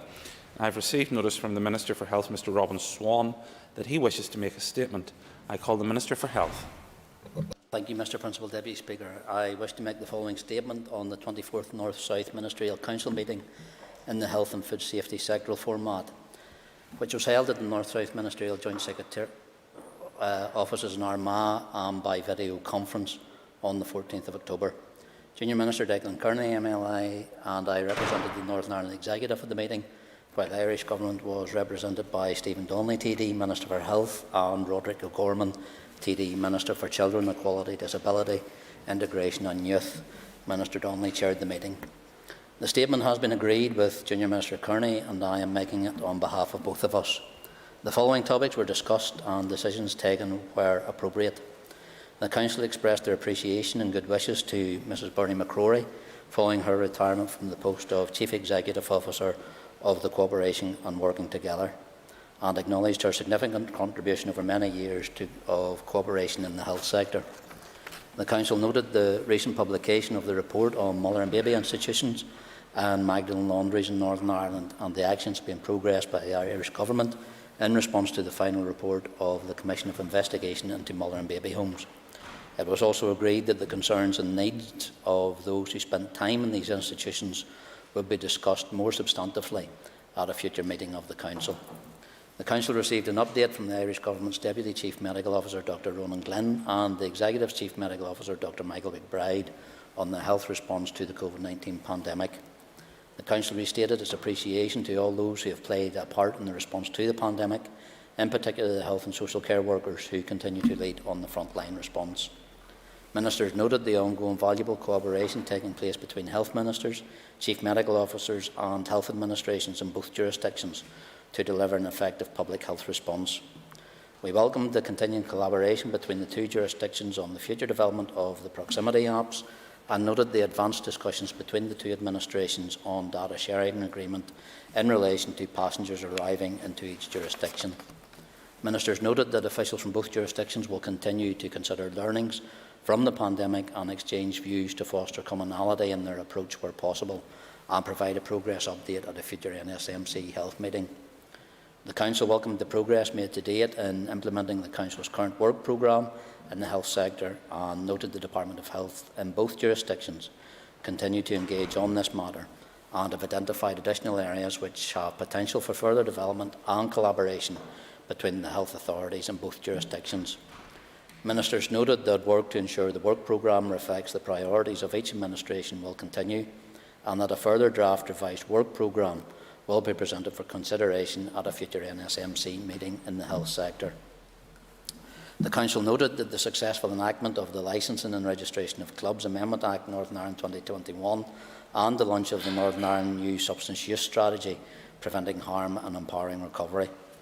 We also noted the continued progress in the development and implementation of strategies to prevent the harm related to alcohol and drug misuse in both jurisdictions, as well as the potential for further collaboration on issues connected with alcohol and drug use, such as the sharing of learnings through the North-South Alcohol Policy Advisory Group. The Council noted the potential alignment of tobacco legislation to promote public health, particularly in young people and children, and Ministers noted the update on suicide prevention initiatives in both jurisdictions, and that included the joint working on the self-harm registry and the potential for further joint working on suicide prevention. The Council also noted the updates on the All-Ireland Congenital Heart Disease Network, including the establishment of regional centres and training programmes, as well as recent updates on the North-South Living Donor Exchange Kidney Transplant Service. The Council noted the ongoing success of the radiotherapy services at Alton Galvin Hospital and the review of the service level agreement has been undertaken. Ministers noted the update position regarding the Northern Ireland National Cancer Institute Cancer Consortium, with the first implementation group meeting held on the 13th of October. The Council welcomed the public consultation on the draft cancer strategy for Northern Ireland 2021-31 and the development of a cancer recovery plan Rebuilding Better, which includes the need to adopt innovative ways to deliver services that have been identified during the pandemic and is aligned with the first 3 years of the cancer strategy. Ministers also noted the work of the US-Ireland Research and Development Partnership in relation to cancer research and the renewal of co-funding arrangements made to Northern Ireland by the Medical Research Council. The Council noted that the All-Ireland Institute of Hospice and Palliative Care Week took place between the 12th to the 18th of September 2021 and welcomed the ongoing initiatives to provide support to those requiring their services during the COVID-19 pandemic. We also welcomed the extra €1.76 million of funding awarded to the cross-border healthcare intervention trials in the Ireland network and noted the uplift in award results and an extension of the programme activity to June 2023. The Council noted that the updating of the protocol between Northern Ireland and Ireland for the handling interjurisdictional child cases is now complete and that the revised protocol came into effect in August 21. Ministers noted that a knowledge exchange forum of child protection practitioners working at an operational level in both jurisdictions has been established to initially focus on the sharing of learning from implementing the signs of safety methodology, that additional opportunities to extend the remit of the group will be developed and that an update will be provided at a future North-South Ministerial Council meeting. Ministers received an update from the Food Safety Promotion Board, Safe Food, on the progress made by the body since the last SAGRO meeting, and that includes campaigns related to weight management, hand washing and food safety. The North-South Ministerial Council noted the high-level achievements of Safe Food during this period. The Council then noted that the body has developed and distributed various resources in educational settings, delivered events including webinars and a podcast series, and promoted healthy eating guidelines. Ministers also noted that Safe Food has engaged with customers on social media and carried out research in relation to food allergens, sustainable food policy, fiscal and pricing policies related to food and non-alcoholic drinks. The North-South Ministerial Council noted that the body has developed various networks, including community food initiatives and the Knowledge Network e-learning platform, and is also delivering community food initiatives such as CFI at Home projects. The Council noted the updated provided on the recruitment process for the post of Chief Executive Officer of Safe Food, and the Council also noted the extension of the term of office of Mr Raymond Dolan in the post of CEO until such time as the recruitment process has been completed and a new CEO is in a position to take up the appointment. The Council appointed Damien McCallion, Irene Collins, Ken McKenzie and Elizabeth Keane to the Advisory Board of the Food Safety Promotion Board for the period of the 13th of December 2021 to the 12th of December 2026, with Mr McCallion to serve as Vice Chairperson. Eddie Rooney was reappointed as a member and to serve as Chairperson of the Advisory Board of the Food Safety Promotion Board, Safe Food, from the 13th of December 2021 to the 12th of December 2026. The Council appointed Fiona Walsh and Niall Green to the Board of the Foyle, Carlingford and Irish Lights Commission, or the Lochs Agency, for the period 13th of December 21 to 12th of December 24, and also Heather Mackey, Francis Lucy, Jack Keys, Declan Little and Conor Corr for the period of the 13th of December 21 to the 12th of December 26, with Miss Mackey to serve as Chairperson. The Council appointed Richard Kennedy to the post of Chairperson of the Board of Intertrade Ireland for the period of 13th of December 21 to the 12th of December 26. The Council appointed Mairead McGonigal to the Board of the North-South Language Body for the period of 13th of December to the 12th of December 26, and the Council appointed Christopher Brooke, Katie Best, Catherine Thompson, John McGrellan, Laura McCrory and Harry Connolly to serve as Directors of Tourism Ireland, CLG, for the period of 19th of December 21 to the 18th of December 26, with Mr Brooke to serve as Chairperson. The Council noted the progress achieved since the Special EU Programme sectoral meeting in October 2020 on the development of the 2021-27 Peace Plus programme, and that work is continuing to deliver an agreed programme. Ministers also noted that a public consultation for the new programme was launched on the 10th of March and concluded on the 12th of May 21, and that further refinement of the cooperation document has taken place to reflect the stakeholder input received. The Council noted that the draft Peace Process programme has been approved by both administrations. The Council approved the Peace Plus programme proposals which have been prepared by the Special EU Programmes Body, and noted that following NSMC approval, the draft Peace Plus programme cooperation document will be submitted to the European Commission for approval as soon as possible. And finally, we agreed that the next NSMC Health and Food Safety meeting will be held in early 2021. Thank you, excuse me, Minister. First, Mr Colin Gildernew. Minister, recently I visited health and social care facilities in Dublin with my party colleague David Cullinan, and I saw firsthand some of the tremendous work that is being done. As you know, Minister, health arrangements between the North and the South are becoming increasingly routine, including the paediatric congenital cardiac services in Dublin hospitals and the North West Cancer Centre at Atnagelvin, which treats cancer patients from both sides of the border. Minister, did you and Minister Donnelly discuss any further areas where collaboration can be developed so that the whole island can share and benefit from medical expertise north and south, including, Minister, the very anguished situation around paediatric pathology, which continues to not be available here in the north? And I thank the Chair for his points, and from the statement he will be aware that there were a number of cross-border initiatives already ongoing that we did discuss and did update as well, in regards to not just the Children's Cardiac, which has been very important and long established, but also the Living Donor Exchange Kidney Transplant Service, and also the cancer services in the North West as well. In regards to paediatric pathology, that issue was raised and it was discussed, because it is an issue and challenge not just for ourselves but also for our colleagues in the Republic of Ireland. So both ministers have asked departmental officials to go and explore to see what could be done, to see if there could be a recruitment process or even a service delivered that would serve all across both jurisdictions, so that we can see best serves the people of both Northern Ireland and the Republic of Ireland when they experience that very traumatic issue of the loss of a child. Ms Deborah Erskine. Thank the Minister for his statement today.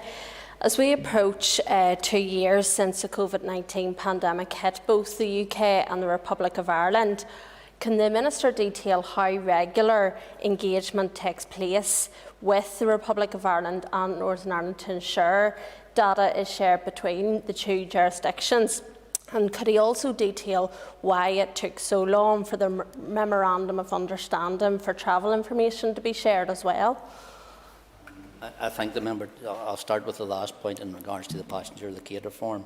The data sharing agreement in relation to passengers arriving into the Republic of Ireland and travelling to Northern Ireland actually has allowed health officials in the public health to transfer that arrangement. It has been an ongoing issue, an issue that has been raised numerous times by all parties in this House. All parties on the Northern Ireland Executive have expressed their frustration with the Republic of Ireland government and officials at a number of meetings that I've attended, and we've actually asked, and the First Minister and Deputy First Minister at one point asked the Prime Minister actually to raise it with the Taoiseach. Such was the concern that data sharing was not taking place.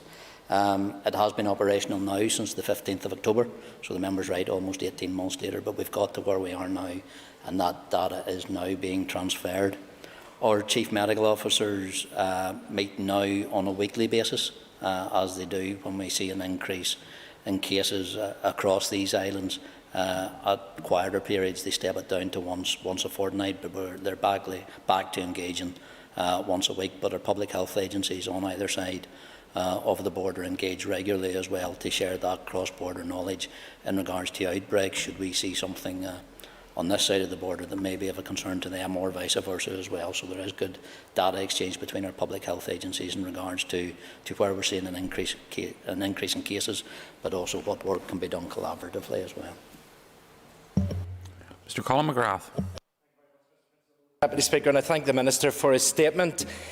Peace Plus, board appointments, child protection protocols, cancer health cooperation, and COVID-19 response.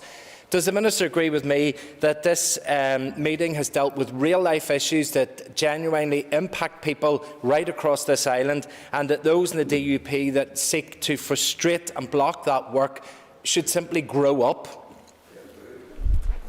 I thank the member for his point, but what I will say, we've continued in my party to stress the importance of North-South Ministerial Council meetings in the health format, because the health of our people recognises no borders, and I think, as indicated earlier, there is a lot of collaborative work that we can do, a lot more collaborative work that we need to do, but especially during a pandemic, that we don't let politics get in the way of the work that was done at this meeting. Mrs Rosemary Barton. Minister, you spoke of the cancer services in the North West and your continuing work with the Republic of Ireland. Can you give us an update on that? I think the member, she may be aware that we are now part of an Northern Ireland National Cancer Institute, in regards where there is actually cooperation in research and technologies, and also information on future drugs that is shared between ourselves, the Republic of Ireland, but also the National Cancer Institute in the United States as well. There's also ongoing work in regards to the updating of our cancer strategy and how that will actually support work actually across border as well. And I think the ongoing work, even in regards to the All-Ireland Institute of Palliative Care evidence, which we had as well, allows that best practice for those services as well. And again, the North West Cancer Centre in Altnagelvin continues to be a successful example of North-South cooperation and brings a cross-border dimension to cancer services. The member will be aware it was officially opened in May 2017. It provides access to radiotherapy treatment for 500,000 people and generally reduces travel times for patients in both jurisdictions. and a total of 150 patients referred from the Republic of Ireland commenced treatment from January to August of this year, and an increase on 130 for the same period last year, and that's covered by the Memorandum of Understanding. So that work continues, and we look forward to how there's actually an embedding and sharing of practice in regards to the further development of our cancer strategy. Ms Paula Bradshaw. Deputy Speaker, and thank you, Health Minister, for this statement. At a recent meeting of the All-Party Group on Cancer, we took evidence in relation to the minimum unit price of alcohol, and one of the indications they said one of the success factors is whenever neighbouring jurisdictions have a similar price set. And I'm just wondering what discussion you had around that, and whether that is a way you're thinking of moving forward. Thank you. I thank the member. All too aware of the harm that the use of alcohol and other drugs causes across Northern Ireland. And that's why my department has placed reducing this harm at the core of our new substance use strategy. The member will be aware I formally launched Preventing Harm and Empowering Recovery on the 7th of September. And I've been following closely in regards to the specifics of minimum unit pricing. And we've been keeping an eye on actually what the Scottish Government's introduction of minimum unit pricing on alcohol has had since 2018, and have been noting with interest the early positive evaluation reports. I believe it's in our responsibility to consider fully every option available to us to reduce the blight that harm from alcohol use has inflicted on so many across our society. And in terms of addressing alcohol misuse, the North-South Alcohol Policy Advisory Group continues to provide a vital forum for information sharing, networking, relationship building and joint working across this vital policy area.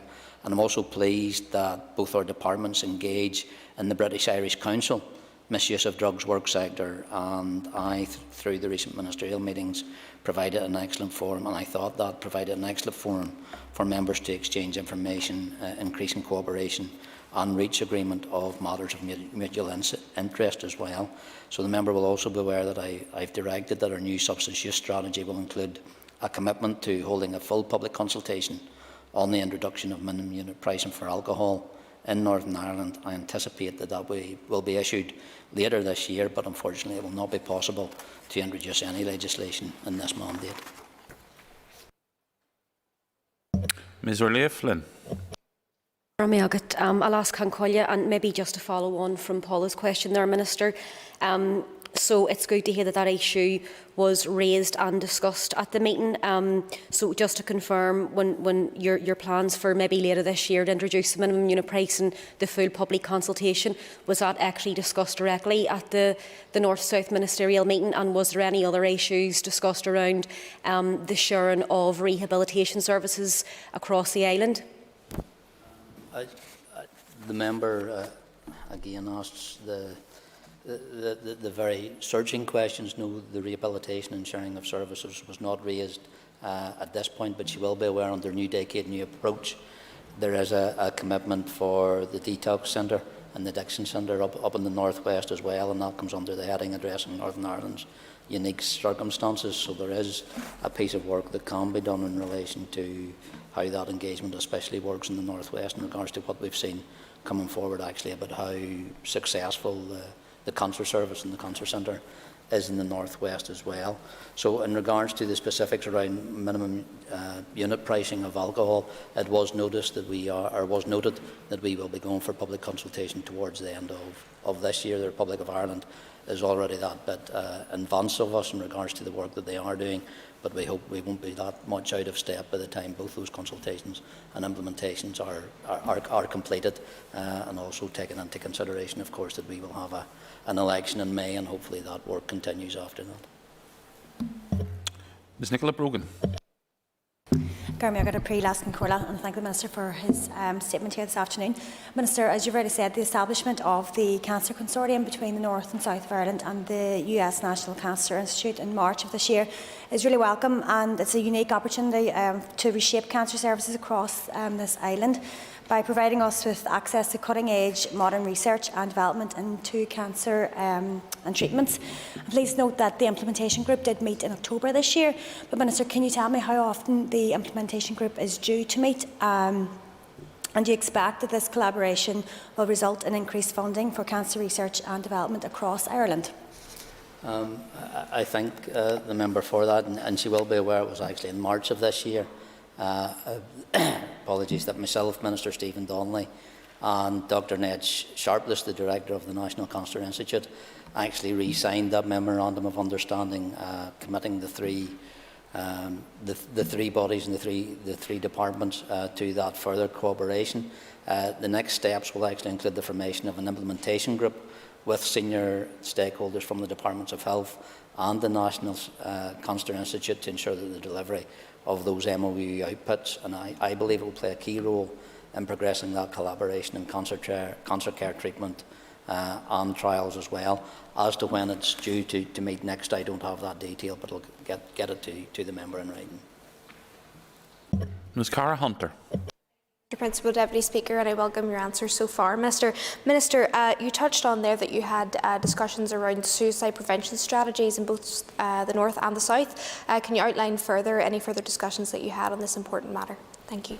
I thank the member for, again, raising the issue for what, again, is a challenge no matter what side of the border you live on, well, in regards to how we both in both jurisdictions actually work towards addressing that very critical issue in regards to not just suicide prevention, but also that mental health and well-being as well, because we do continue to monitor closely impacts of COVID on a range of mental health and suicide prevention indicators, and we continue to see increasing mental health presentations and an increased level of acuity in mental health. Suicide prevention continues to be a key priority in both jurisdictions, with my own department's Protect Life 2 suicide prevention strategy. And while that's been implemented and new structures have been established to drive progress, that includes the Executive's Working Group on Mental Wellbeing, Resilience and Suicide. But it's through the work of our North-South, through the Self-Harm Registry, that has actually been instrumental in us being able to monitor self-harm figures during this crucial period.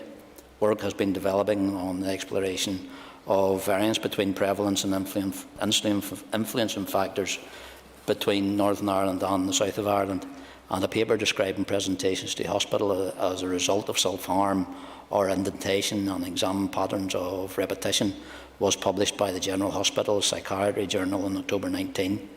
Cross-border collaboration of data registration officer training events will also cover areas of self-care, data protection and case definitions being facilitated by both the PHA and NSRF on an annual basis. And there are currently meetings underway in relation to funding calls by the Higher Education Authority.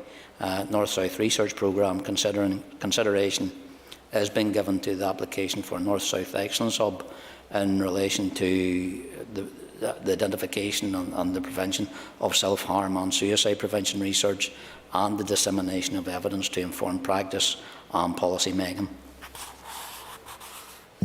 Ms Ciara Ferguson. Speaker, and thank you, Minister, for your statement this afternoon. Minister, the report into the mother and baby institutions and Magdalen Laundries and the Commission of Investigation into mother and baby homes have highlighted the importance of ensuring record retention and transparency. Minister, did you and Minister Donnelly discuss the need to work on an all-Ireland basis to preserve and protect these records?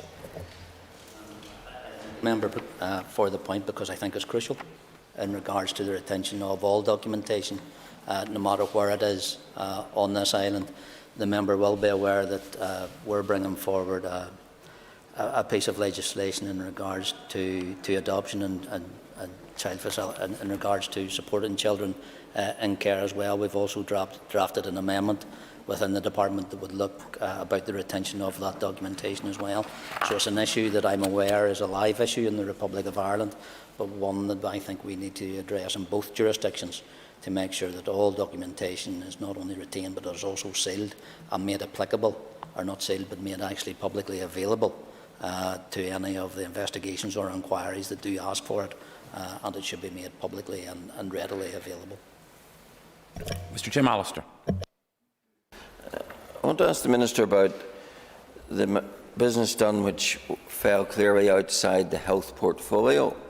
I noticed that 15 appointments and 3 chairs were made to 4 North-South bodies: the Locks Agency, the Intertrade Ireland, the Language Body and Tourism Ireland, in order to keep those bodies active. Was that agenda item approved for inclusion by the DUP First Minister?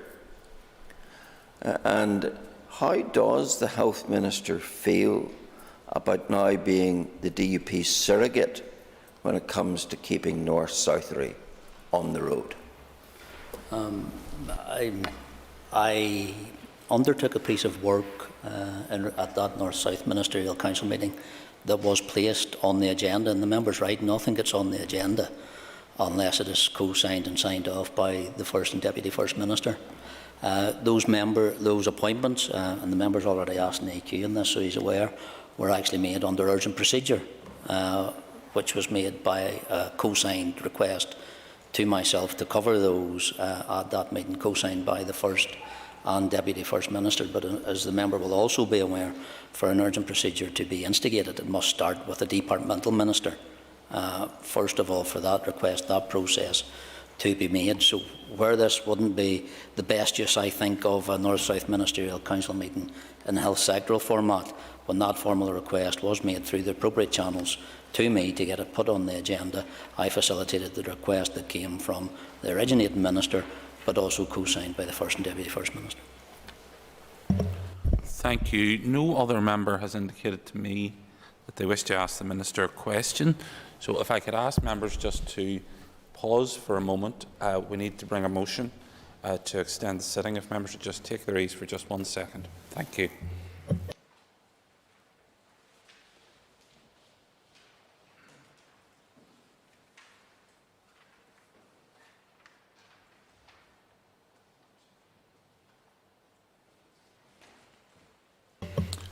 Thank you, members. I've received notification from the Business Committee of a motion to extend this sitting of the House past 7 p.m. under Standing Order 10.3a. Could I ask the Clerk to please read the motion? That, in accordance with Standing Order 10.3a, the sitting on Monday the 13th of December 2021 be extended to no later than 9 p.m. I call Mr Robbie Butler to move. Thank you, members. The question is that the motion standing in the name of Mr Robbie Butler be approved. As many as are of that opinion say aye. There's enthusiasm. And the contrary, no. I think the ayes have it. The ayes have it. The motion is carried, and the Assembly may sit until 7 p.m? 9 p.m. If necessary. As the motion has passed, so the sitting will be extended. If I could ask members just to take their ease for a second for a change at the top table. Thank you.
Members, the next item of business is a motion to approve a statutory rule.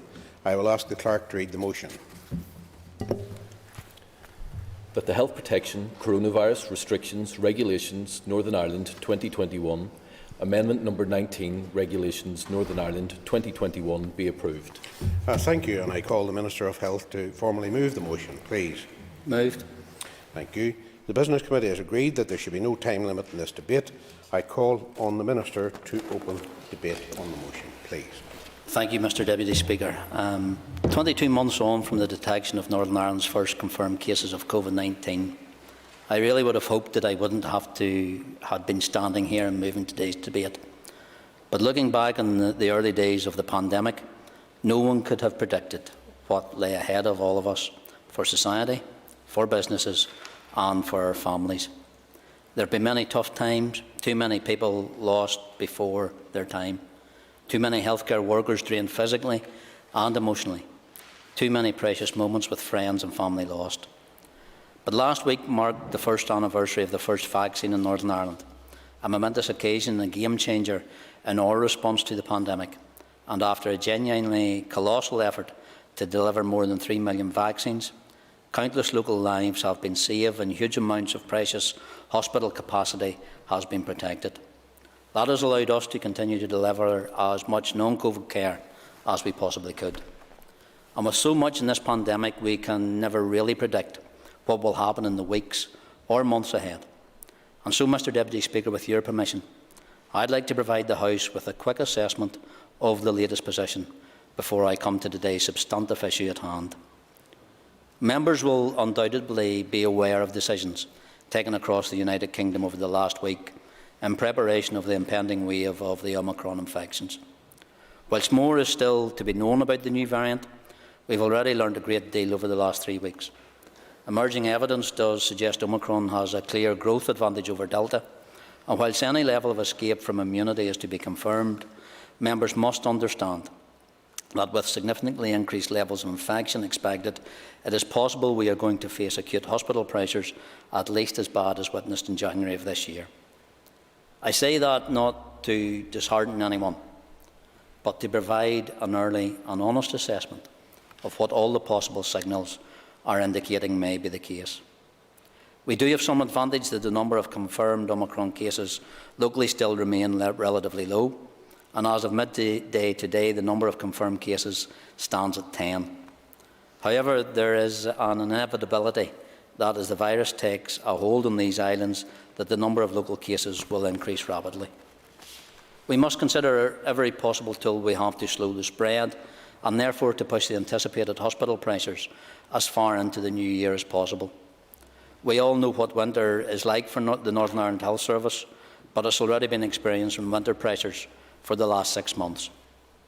We do have a rare advantage of a little more time than some UK nations, so I want to use every possible moment to drive the vaccination programme forward and ensure the plans we have in place are robust. Members will already be aware that yesterday evening I announced details of a further acceleration of the booster programme with immediate effect. Health Trust vaccination hubs will be open for walk-in boosters for anyone aged over 30 and over who is at least 3 months from their second vaccine dose. Opening hours and days of operation are also being widened with immediate effect.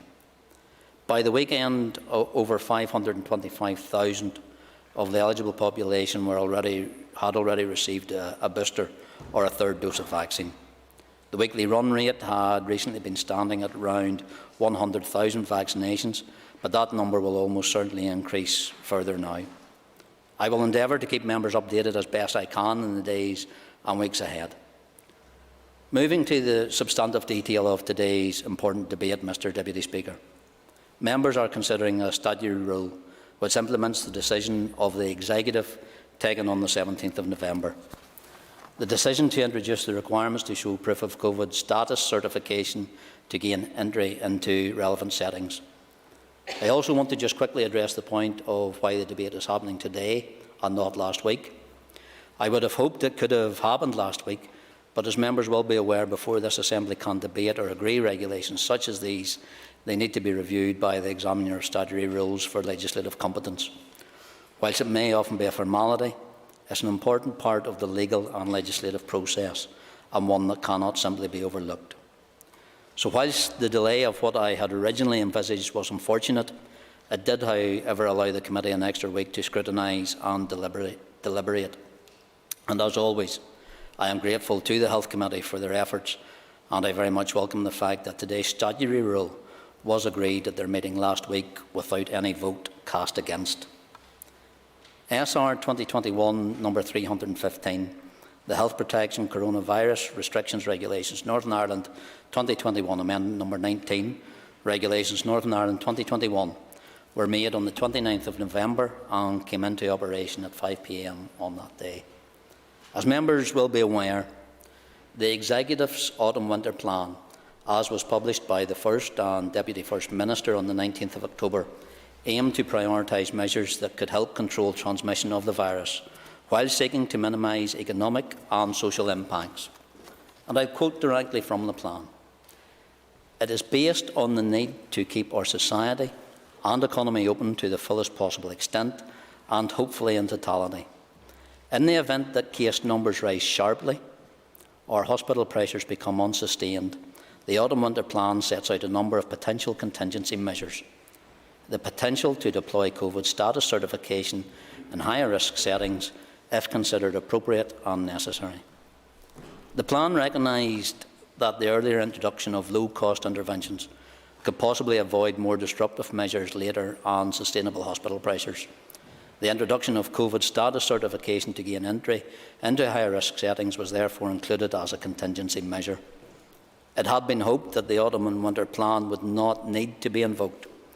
However, 3 weeks ago, I received clear and explicit advice that with the ongoing serious situation in our hospitals and very high levels of community transmission of the virus, further measures were needed to curb the spread. I fully appreciate that a COVID certification scheme is not without its challenges, and I had hoped that such a scheme would never be necessary. But equally, I was realistic enough to realise if or when the time came for it to be necessary, the Executive should have had a fully considered system on the books ready to go. That's why, for months before my decision in November, I've been expressing my frustration that the policy had effectively been caught up in wholly preventable executive wrangling. I wrote to executive ministers as far back as the 22nd of April, asking that the matter be taken forward by the Executive Office through the creation of a cross-departmental working group. But every time I raised the subject, it was met with excuses that it wasn't the Executive Office's responsibility to take forward. That's despite the central purpose of the Executive Office's Executive COVID Task Force being to help chart a path through restrictions with as wide as departmental and sectoral engagement and input as was possible. So, Mr Deputy Speaker, on the 15th of November, I was looking at the situation in our hospitals, as I do every single day.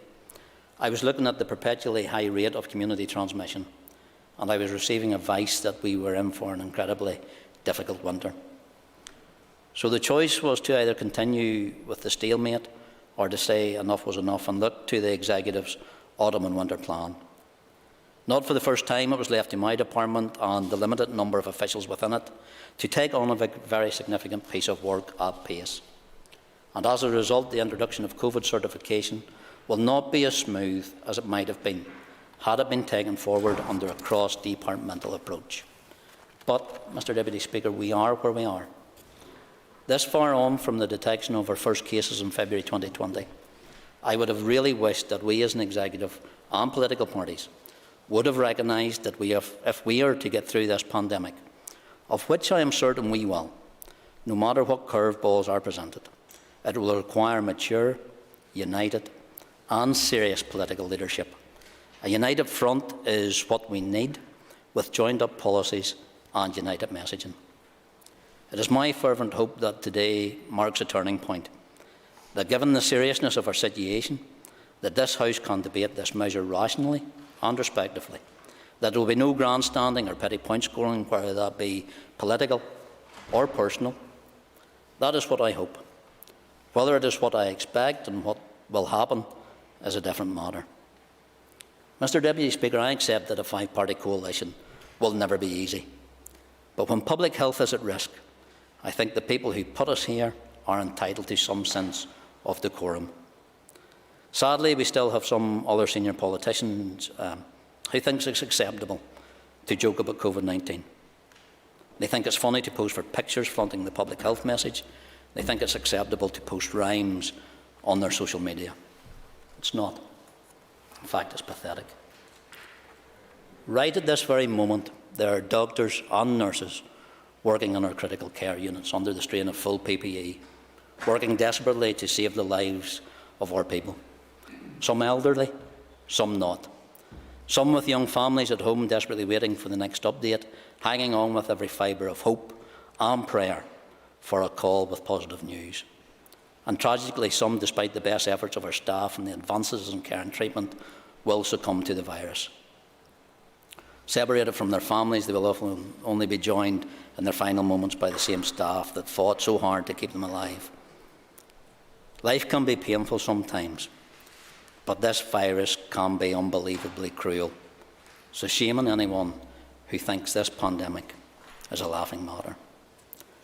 And whilst I am the first to protect the right of any person and any politician to legitimately question decisions, I'm also the first to say that I'll take the advice of hugely experienced scientific and medical advisors any day over something someone reads on Facebook. However, I do fully appreciate, Mr Deputy Speaker, that many members of this Assembly and the public have understandably and rightly asked where is the scientific evidence for implementing COVID status certification. Some ask for entirely sound reasons. They want reassurance that we as an Assembly and as an Executive are only taking decisions based on the most accurate and fairest advice possible. But others also ask in the full anticipation that no matter what the answer they will get, will be dismissed out of hand. And whilst a very small number of members of this House may be trying to portray themselves as some sort of champion of a cause célèbre, I welcome the fact that the majority of this House, the clear majority, have not so easily succumbed to the noise of social media and the vacuum of naysayers. Nevertheless, there is a clear evidential basis for what we are discussing. Members should be aware that as far back as April 2021, SAGE noted that in relation to COVID-19, there were three main ways in which baseline measures can reduce transmission. One, reducing the likelihood that people who are infectious mix with others.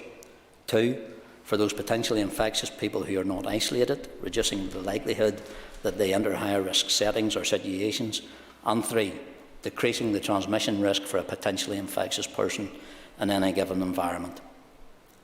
While COVID certification contributes to each of the three mechanisms above, it does not on its own provide a complete solution.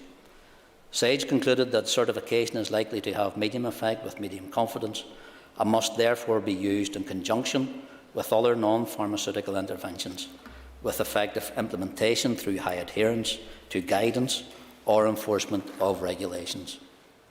The aim of the combination of these measures is to allow as much of society and the economy to function in a near normal way as possible, and to minimise the potential need for more severe restrictions to avoid the hospital system from becoming overwhelmed. Members of this House will know that for too long I've had real concerns about the level of enforcement regarding the coronavirus regulations.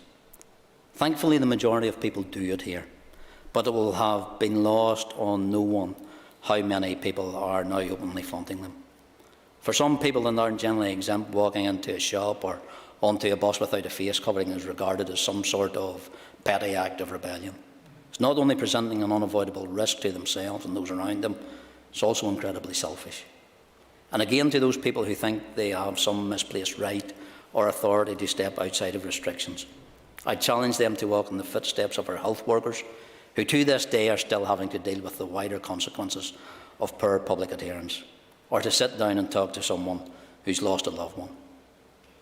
I fully appreciate, however, that these are not normal times, nor normal asks to make of a society. If anyone had told us 2 years ago that masks would become commonplace and be a legal requirement in indoor public spaces, no one would have believed them. But equally, no one would have believed much of what has been experienced over the last 2 years. Yet this far into the pandemic and so long after restrictions have been in place, I, like so many members of the public, continue to have major enduring frustration as regards to the level of enforcement activity. It was never going to be easy, but as a result of effective zero visible enforcement, the door has been left wide open for anyone who just opts, for whatever reason, not to comply. I'm conscious of the particular challenges that are facing policing in Northern Ireland, and I fully appreciate that public confidence in policing is a delicate matter and must be constantly nurtured. We owe it to the responsible majority who wear their masks and follow the other regulations to ensure there are consequences for those who don't. Deputy Speaker, going back to the COVID certification scheme, there is clear evidence that such a scheme will have the following benefits. It will reduce virus transmission, primarily by reducing the likelihood of infectious individuals entering high-risk settings. It will reduce the risk of serious illness and death, and in doing so alleviate current and future pressure on the healthcare system. And it will increase the likelihood that higher risk settings can continue to operate as an alternative to closure or more restrictive measures. There is also overwhelming evidence, including that produced by the UK's Vaccine Effectiveness Expert Panel in September of this year, that vaccination reduces the risk of becoming infected with the virus, and in particular that it reduces the risks of serious illness requiring hospitalisation. And let's remember that the Vaccine Effectiveness Expert Panel is comprised of some of the most prominent scientific and analytical specialists in the country. And as we have already witnessed, there has also been a clear secondary benefit of a COVID certification scheme in relation to increased vaccine uptake. The rise in numbers of new people over the age of 18 coming forward for their first dose is testament to that. And if any member still doesn't take my word for it, I encourage them to speak to any of the vaccinators involved with the campaign if they want to hear it for themselves. We shouldn't be surprised. It's not just anecdotal or coincidental. There is also clear scientific proof that the use of mandatory COVID-19 status certificates lead to greater vaccine uptake, and that's demonstrated by Mills and Rittenhauer from the Oxford University. And again, their study, as with so much more of the evidence, is on my department's website for all to view at their convenience. Together, all of these will make a further contribution to reducing infections and protecting against severe illness requiring hospital admissions. And I make no apology for once again re-emphasising the effectiveness of our vaccines. The COVID wards in our hospitals have many otherwise healthy patients who shouldn't be there. Looking at the latest hospitalisation figures for the end of November, 62% of the adult COVID-19 inpatients aged under 50 were unvaccinated. Unvaccinated individuals aged 50 and over were more than 4 times as likely to be admitted to hospital with COVID-19 than fully vaccinated individuals. For adults under 50, whilst the numbers admitted to hospital are lower, an unvaccinated individual is more than 8 times as likely to need hospitalisation from COVID-19. And sadly, unvaccinated individuals aged 50 and over are almost 4 times as likely to die than fully vaccinated individuals. For many members, those facts will not come as news. However, I do think we should take every possible opportunity to highlight them. Mr Deputy Speaker, I will now turn to the detail of the regulations under debate today. Amendment number 19 made the following changes. It introduced the requirement for COVID status certification to gain entry to certain events and premises through one of 3 methods: proof of vaccination, of double vaccination, proof of a negative COVID-19 lateral flow antigen test within the last 2 days, or proof of recovery as indicated by a positive COVID-19 PCR test in the previous 30 to 180 days. In light of these separate methods, it is clear that those who describe the scheme as a vaccination passport are actually out of step with reality. Mr Deputy Speaker, it was agreed the following settings would require COVID status certification: indoor events, where some or all of the audience are not normally seated, with 500 or more attendees; outdoor events, where some or all of the audience are not normally seated, with 4,000 or more attendees; events where more than 10,000 people will be present, regardless of whether or not they will be seated; nightclubs; licensed hospitality premises which serve food and or drink on the premises; unlicensed hospitality premises where bring your own alcohol is consumed or during times when they are operating under an occasional licence; and cinemas, theatres and conference halls. Members should note, however, that the following premises and events are exempt from the requirements: hospitality venues at a port or airport, the cross-border intercity Belfast-Dublin Enterprise Rail Service, a place of worship or a place where beliefs are practised during an act of worship. The premises of education establishment other than those parts where alcohol may be consumed on the premises. Premises or parts thereof being used solely for the purposes of blood donation at the time when they are being so used, any funeral, marriage ceremony, civil partnership, registration, or gathering which relates to a funeral, marriage ceremony or civil partnership registration, but not a reception held in hospitality premises. Any outdoor event in a public space which is not ticketed and or for which no charge for entry is made. Eliminated trails or pathways, lawful pickets and drive-in events. The regulations also allow a person to prove their certification status by certification in paper or electronic form that they have completed a course of doses of an authorised vaccine, with the final dose having been received at least 14 days before the relevant time. Certification by text or email through the NHS COVID-19 reporting app of a negative result of a COVID-19 lateral flow antigen test, or a negative result on an on-site COVID-19 lateral flow antigen test, in each case taken in the 2 days before the relevant time. A valid notification of a positive result of a COVID-19 PCR test taken no earlier than 30 days and no later than 180 days before the relevant time. Confirmation in writing of their participation in a clinical trial for vaccination against coronavirus from the organiser or that of a trial, or evidence provided through the Northern Ireland COVID certification process for medical exemption of a clinical reason for not being vaccinated with an authorised vaccine or an equivalent process in that person's place of residence. All the preceding evidence must include or be accompanied by a document confirming the individual's name, as stated in the evidence provided, and photographic ID to confirm the individual's identity. As members will also be aware, vaccination cards can also be accepted as a proof of certification, as long as they are accompanied by some of the photographic ID. For giving way, and I do apologise for interrupting on this, but there has been some confusion raised today about the regulations applying to premises which are licensed but are takeaways. I wonder if the Minister could give some indication of whether proof of vaccination must be issued at the door or point of entry for those places. I thank the member. I thought she was going to actually ask for an intervention on the point I was speaking of, but I'll get back to her point later. As I mentioned, I want to speak on that issue that you raised. You mentioned the various means whereby identification and proof can be used. Can I ask how much the department has spent on the development of this app?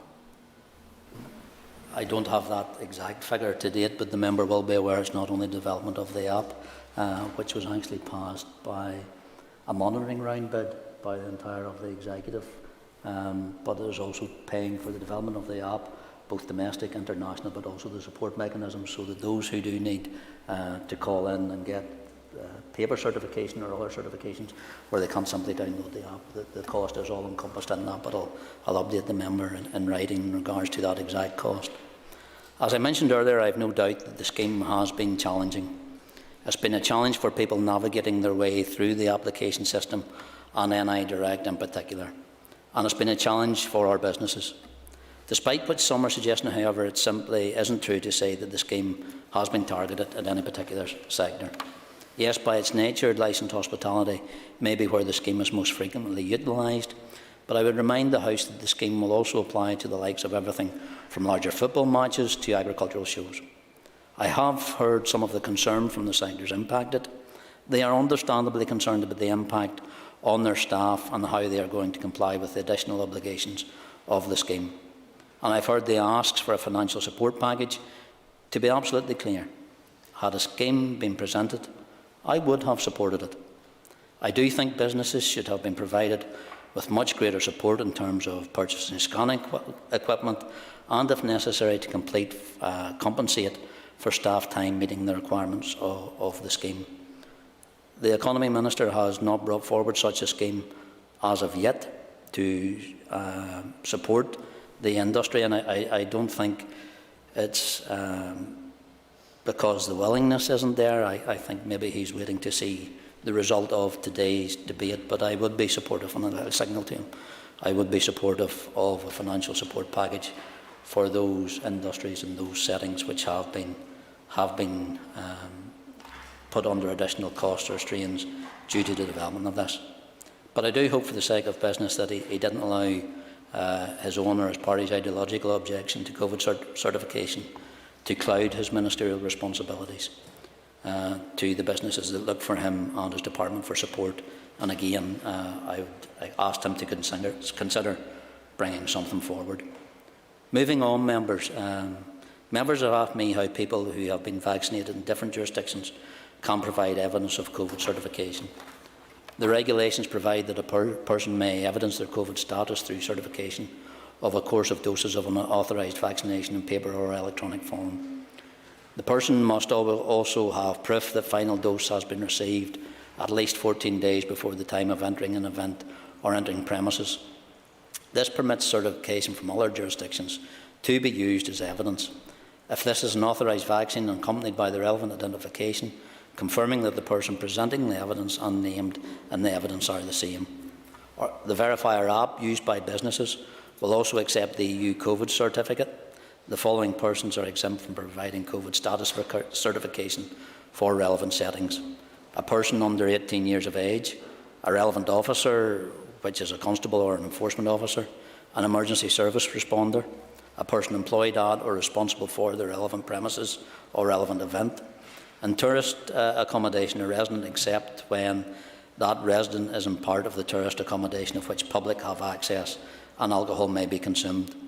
A person providing services at a relevant place at a time when no member of the public is in attendance at that place, or a person carrying out a public service function or essential repairs or maintenance of the relevant premises or relevant event. The regulations define that the person responsible for implementing.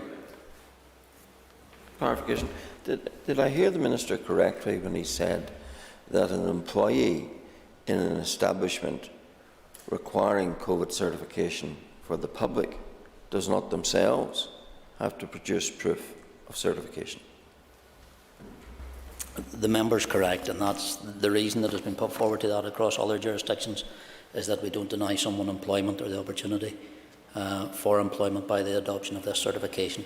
But they will be in a facility where the employer has duty of care to them and employees in regard to making sure that they're working in a safe space as well. I'm grateful to the Minister for giving way. He mentioned officers of the law.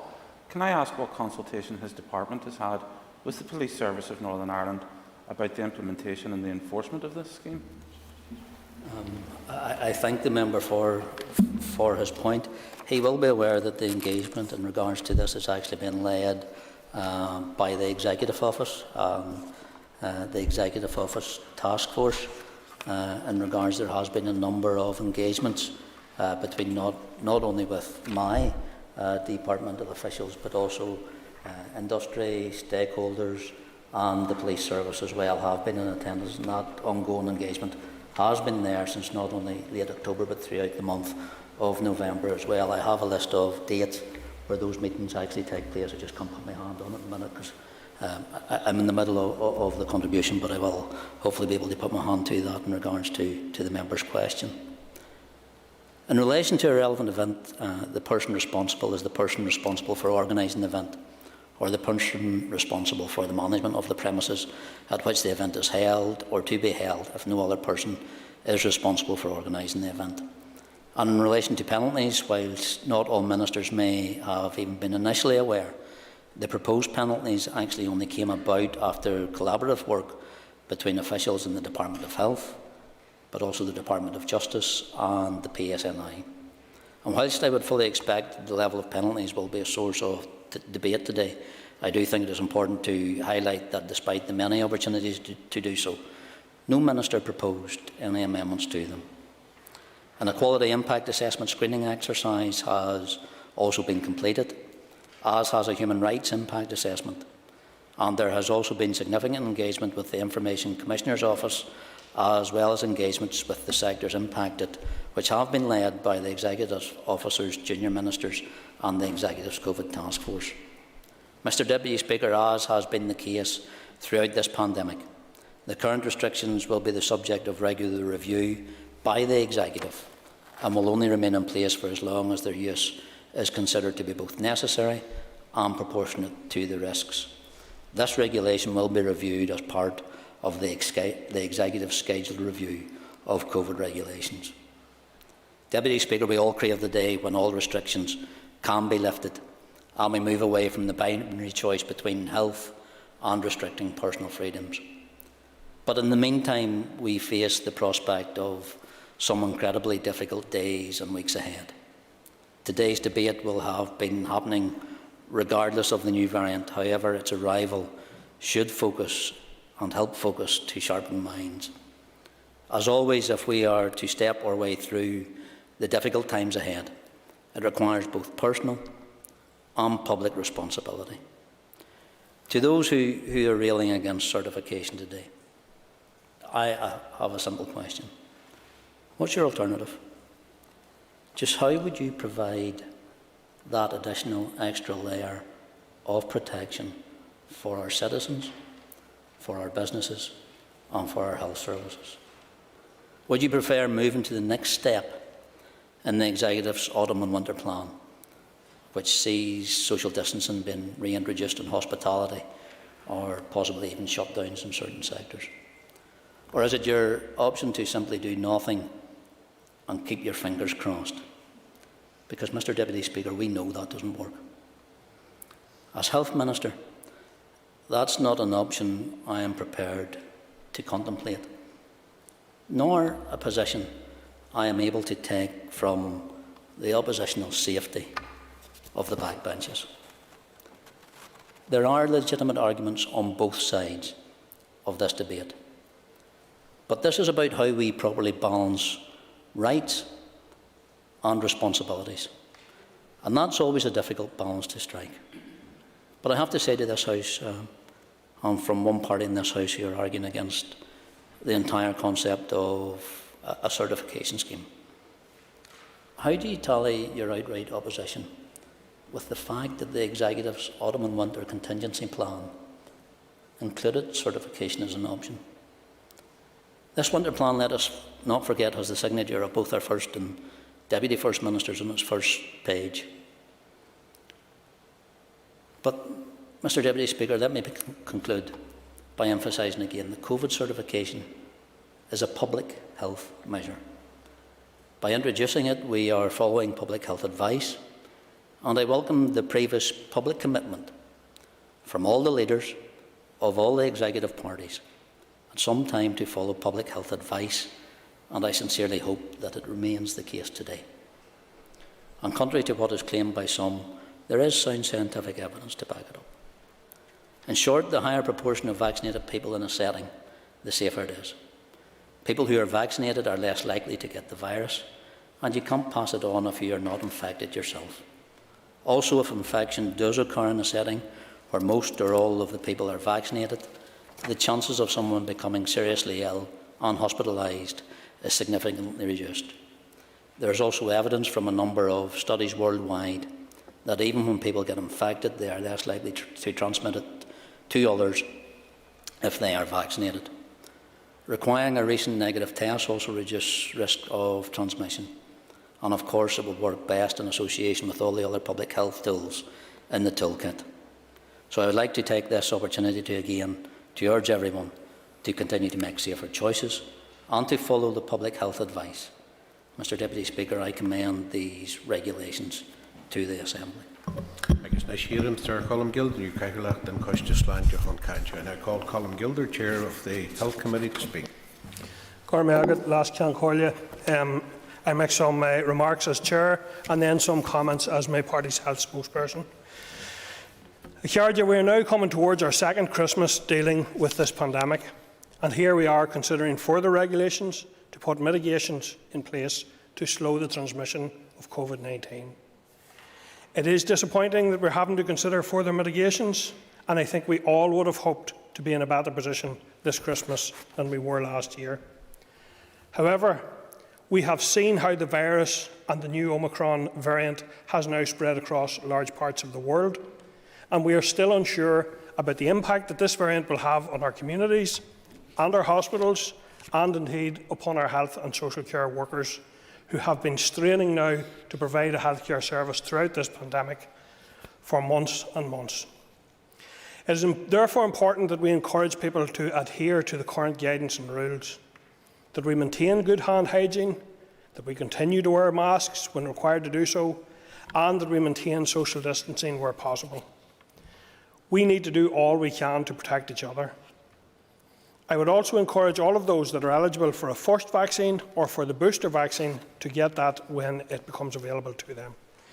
I also indeed welcome the extension of the booster programme to those over 30 and look forward to the programme being further rolled out in the coming weeks. Members, the committee was briefed on this rule at its meeting on the 2nd of December. We were briefed on the requirement for COVID status certification and the methods by which people can access events and premises. There was a discussion on the evidence required for the LFD method of proving your COVID status. The committee were briefed on the various exemptions for events, which includes a funeral, marriage ceremony, civil partnership registration, or a reception relating to these. Exemptions are also in place for a drive-in event, a lawful picket, an illuminated trail or pathway, religious worship, or events held outdoor with no fixed entry points, and for which tickets or payments is not required for entry. Members asked a number of questions in relation to this rule. The committee received clarity that staff working in licensed premises are exempt from needing certification. Officials also outlined to us what engagement had taken place between the executive and businesses. There was a discussion in relation to enforcement and monitoring of compliance.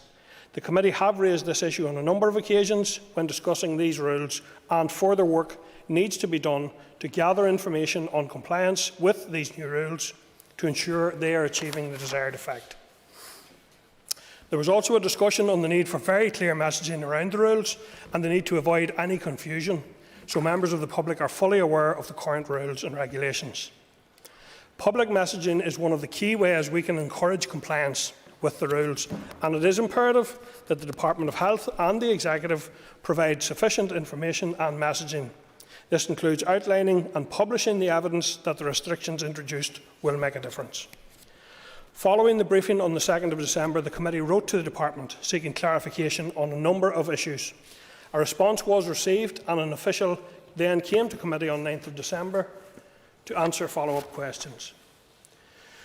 During the formal consideration of the rule, a number of members highlighted their concern with COVID certification before the committee formally agreed to recommend that this health protection regulation be approved by the Assembly. Last Ceann Comhairle, now I'd like to make some remarks as Sinn Féin spokesperson. No, I won't. The member will have time to make his arguments within his own. I do not particularly want to facilitate during my contribution the member's comments, but he will make his own. We are dealing here with an unprecedented public health emergency that requires unprecedented actions and measures to protect our people and our health services. I welcome the fact that the Executive has endorsed this measure as part of a wide-ranging and interlocking set of public health measures. I would encourage everyone in our community to adhere to the public health guidelines, maintain good social distancing and respiratory hygiene, wear a mask when necessary, and avail of your vaccine and booster when that becomes available. I would also urge others, including in this chamber, to carefully consider their words and actions and the impact this will have on our ability to deal with this public health crisis. We in this House must act and speak on behalf of the most vulnerable in our society and protect lives, health and our health and social care services at this time. This, Last Ceann Comhairle, is not a vaccine certificate, it is a COVID status certificate, which also includes the elements of having recovered from COVID within an identified time period, or alternatively, a negative LFD test. In essence, it is an attempt to establish that someone does not actively have COVID-19 before they go into a crowded social setting and thereby seeks to reduce the spread of COVID-19. The emergence of the Omicron variant with its reported increased transmissibility makes this all the more relevant. Ceann Comhairle, Sinn Féin support these measures, given the need for a wide range of public health responses to the pandemic and we encourage everyone in this chamber to do likewise. I call Pam Cameron. Thank you, Mr Deputy Speaker. And the Health Minister will know that since the start of the pandemic, I have offered him my support in the efforts he has made to combat the threat posed by COVID-19. And at times I have had concerns about what he has sought to do. I have wrestled with some of the regulations tabled and the timing of the same. I've listened to the concerns of constituents, whether they be business owners, sons or daughters of those in care homes, educators, and striking that balance between living normal life and protecting the public has been hard to find. Therefore, it is a matter of deep regret that I find myself in this House today at odds with the Minister. For after 22 months of his own message of standing together, of bringing the public with us, of political unity being so important, we find ourselves here today. And I am disappointed by the decision of the Health Minister to ignore the lack of crossbench support for this policy prior to its becoming active, and that the Health Minister chose to ignore that lack of cross-bench unity instead deciding to plough ahead with this particular piece of legislation. Such affirmative votes were held in Scotland and Wales, so I ask, why was the Minister so reluctant to allow this House its place in terms of this policy? Mr Deputy Speaker, I am double jabbed. I've recently been delighted to receive my very first flu jab and my COVID booster. Like hundreds and thousands of other people across Northern Ireland, I have taken this step, believing it will protect me and my loved ones. I've also have my COVID cert downloaded onto my phone. I take regular lateral flow tests, and I urge everyone else to act in the same responsible way, and practising good hygiene, of course, and wearing of masks when required. I am abiding by the law and guidance, by the public health messaging, by what is asked of me. So in my opposition to vaccine passports, let it not be misconstrued that this is an unwillingness to recognise the fight against this COVID-19 pandemic. Instead, Mr Deputy Speaker, my opposition to this is largely based on the lack of evidence that this is effective, the significant negative impact it is having on sections of our economy with no evidence of it being effective. And indeed, I'm not going to take interventions if you don't mind. And indeed how this has been handled, causing confusion and mixed messaging. From the very inception of this proposal, the Minister did pursue a maximalist approach. He wanted the small family-owned coffee shop subject to these restrictions as much as the nightclub and to the draconian fines being proposed. In doing so, he alienated so many people, for whom these last 2 years have been so difficult, and for those who are just striving every day to see their small businesses survive, to sustain the jobs they provide and to make ends meet.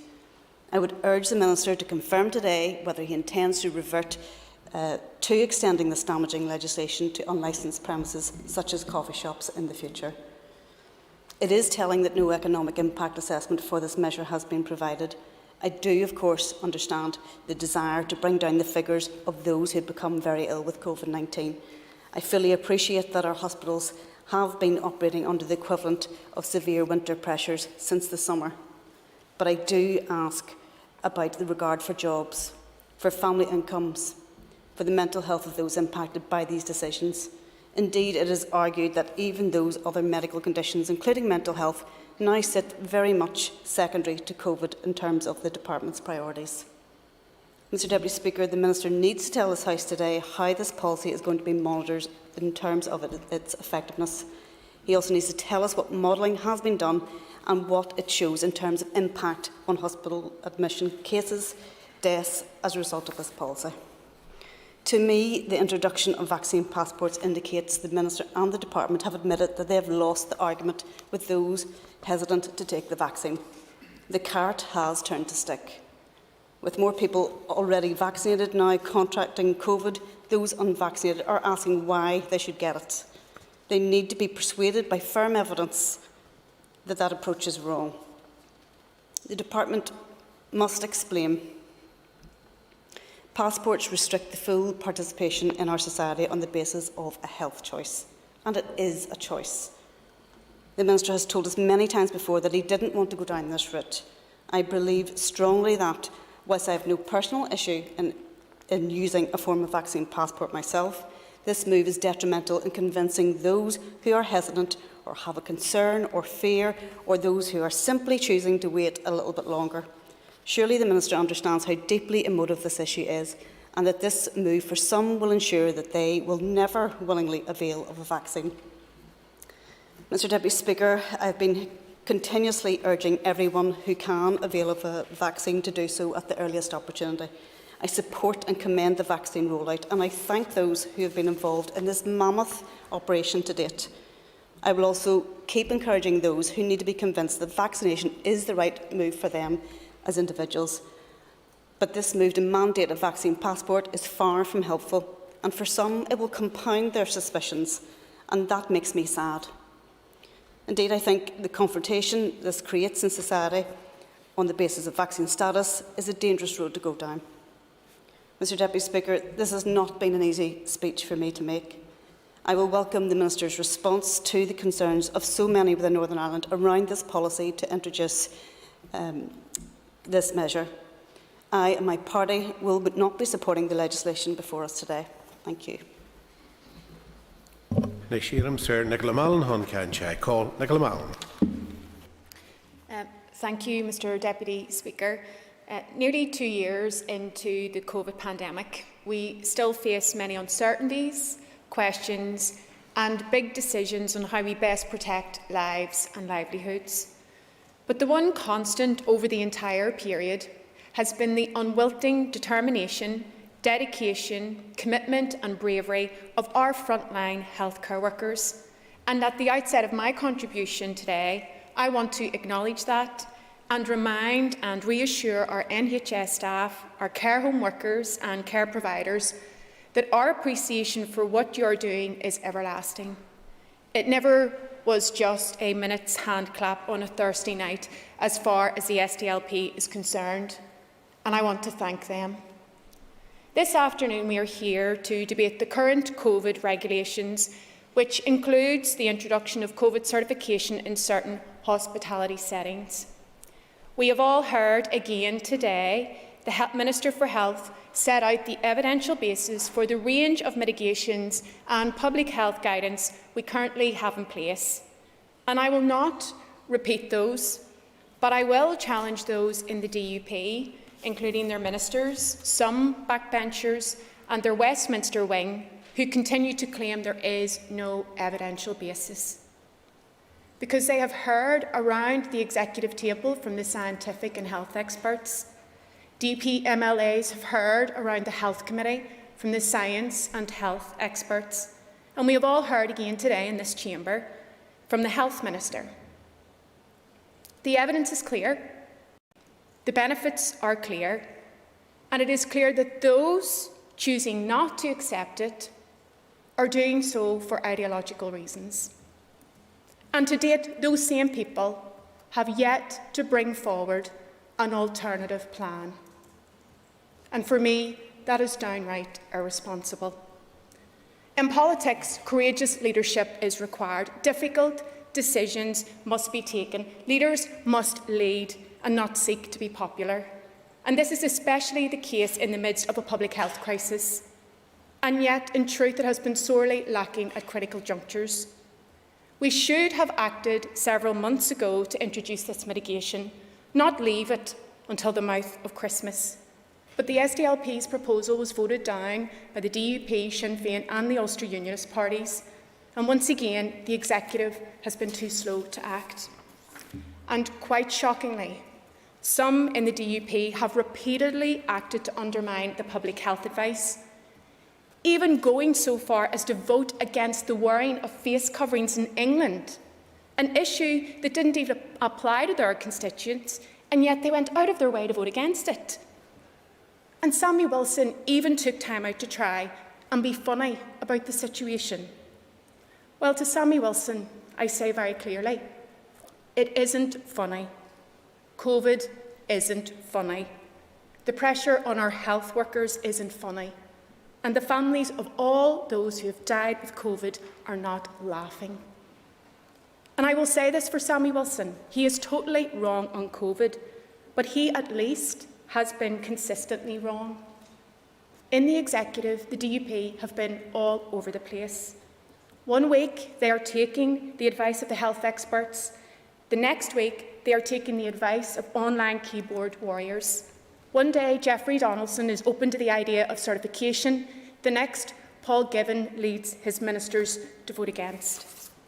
Imagine being a frontline worker in a hospital and looking to the DUP for support or guidance. And listening to some of the contributions, no doubt we will hear again today. Our healthcare workers deserve better than that. We all deserve better than that. COVID is not a party political tactic, something to use to undermine an opponent, to grab a headline or to try and win votes. It is literally life and death. And in the SDLP, we have a political philosophy that has worked well down the years. If Sammy Wilson is for something, we're against it. And if Sammy is opposed to a particular decision, then generally it is a good idea. And COVID certification is a good idea.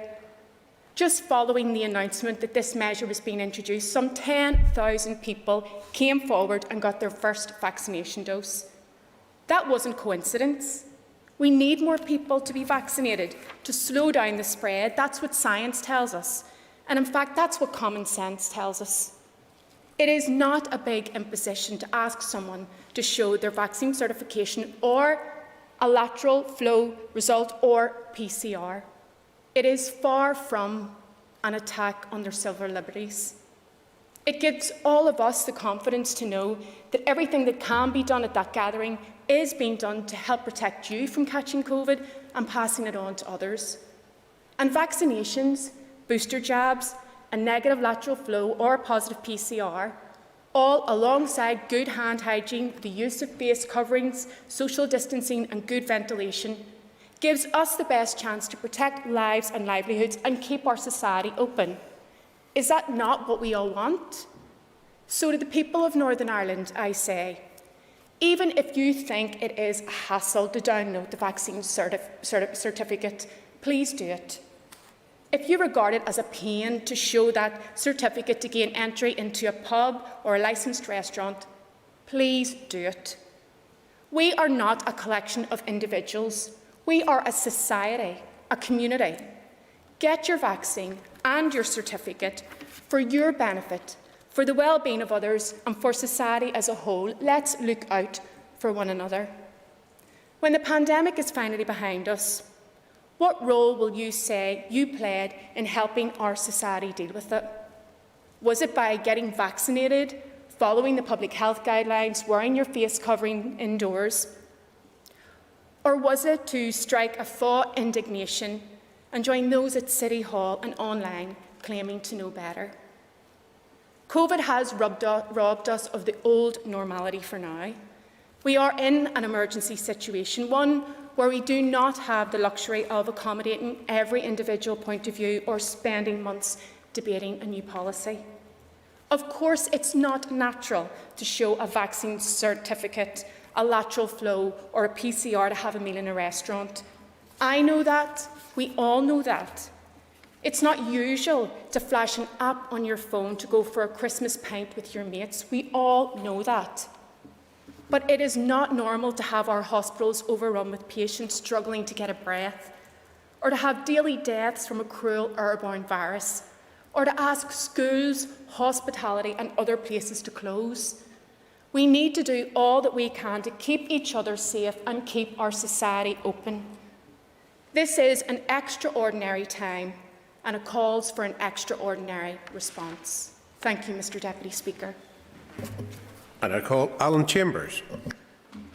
Mr. Deputy Speaker, we have all had to make personal and family sacrifices over the past 22 months as we've stood together to try and stem the advance of the worst worldwide viral pandemic in living memory. We endured a total lockdown that literally took all but essential traffic off our roads and kept aircraft parked on the ground that ruled out any leisure travel. Tourism and hospitality premises closed their doors to customers. Sporting events, when permitted, were conducted behind closed doors. We have moved on since then, as we have learned to achieve a balance of working and personal lifestyle that has allowed us to move about more freely.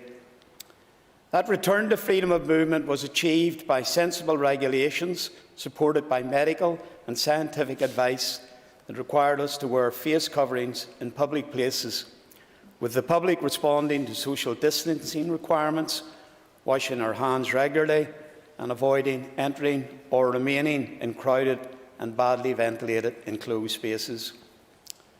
Then along came the production of vaccines that offered us hope that if we should contact the virus, our medical reaction would be a lot less severe than if we remained unvaccinated. I'm confident that the vast majority of us in this House have willingly availed of the vaccine. I'm sure none of us like getting needles stuck into us, but the majority of the public presented themselves to be vaccinated not once, but twice, and then followed by a booster jab when eligible. So, Mr. Deputy Speaker, why did we endure all of this? I believe our first motivation was to protect ourselves from the virus, and in doing so, protecting our families and those that we come into contact with in our workplaces or public spaces. That motivation hasn't changed or should not have changed. None of this has made me feel that I'm heading into some sort of state-controlled dictatorship where our freedoms are being slowly dismantled and taken from us. Unfortunately, there are people that hold that view. I'm not going to take any interventions, nor will I be given any interventions. Some of these regulations have been relaxed by the Executive when the medical and scientific evidence supported that course of action. It goes without saying that the regulation before us today is not a forever piece of legislation. It is not a stand-alone magic bullet, but is just another building block in the wall we want to keep between the general public and the COVID virus, be it the Delta variant or the new Omicron virus. I received a number of ill-informed emails, most of the copy and paste variety, quoting all sorts of fanciful figures and theories. A few have described the virus as being an attempt by China to take over the democratic world by stealth. Others throw in the comment that this regulation has taken us into a Nazi-style regime. If the authors of comments like that had lived through a Nazi regime, they would reflect on the absurdity of such a statement. As I have said, this legislation will not be in place for 1 minute longer than the medical and scientific advice suggests that is needed. I have heard people saying that the COVID certificates have not worked in Scotland or the Republic of Ireland. How do we know that they didn't make a contribution to reducing transmission rates of the virus? Our own experts will be able to make an evaluation of the effectiveness of this legislation in coming weeks. What has been the reaction in the Republic to their current transmission rates? Well, they have closed their nightclubs. Is that a place we want to return to in Northern Ireland by ignoring the deployment of a tool that our experts say is necessary at this time? The hospitality sector have highlighted the logistical difficulties they feel the use of COVID certificates is going to cause them. I appreciate that fact. But closing the doors completely, like the Republic of Ireland, might be much more challenging.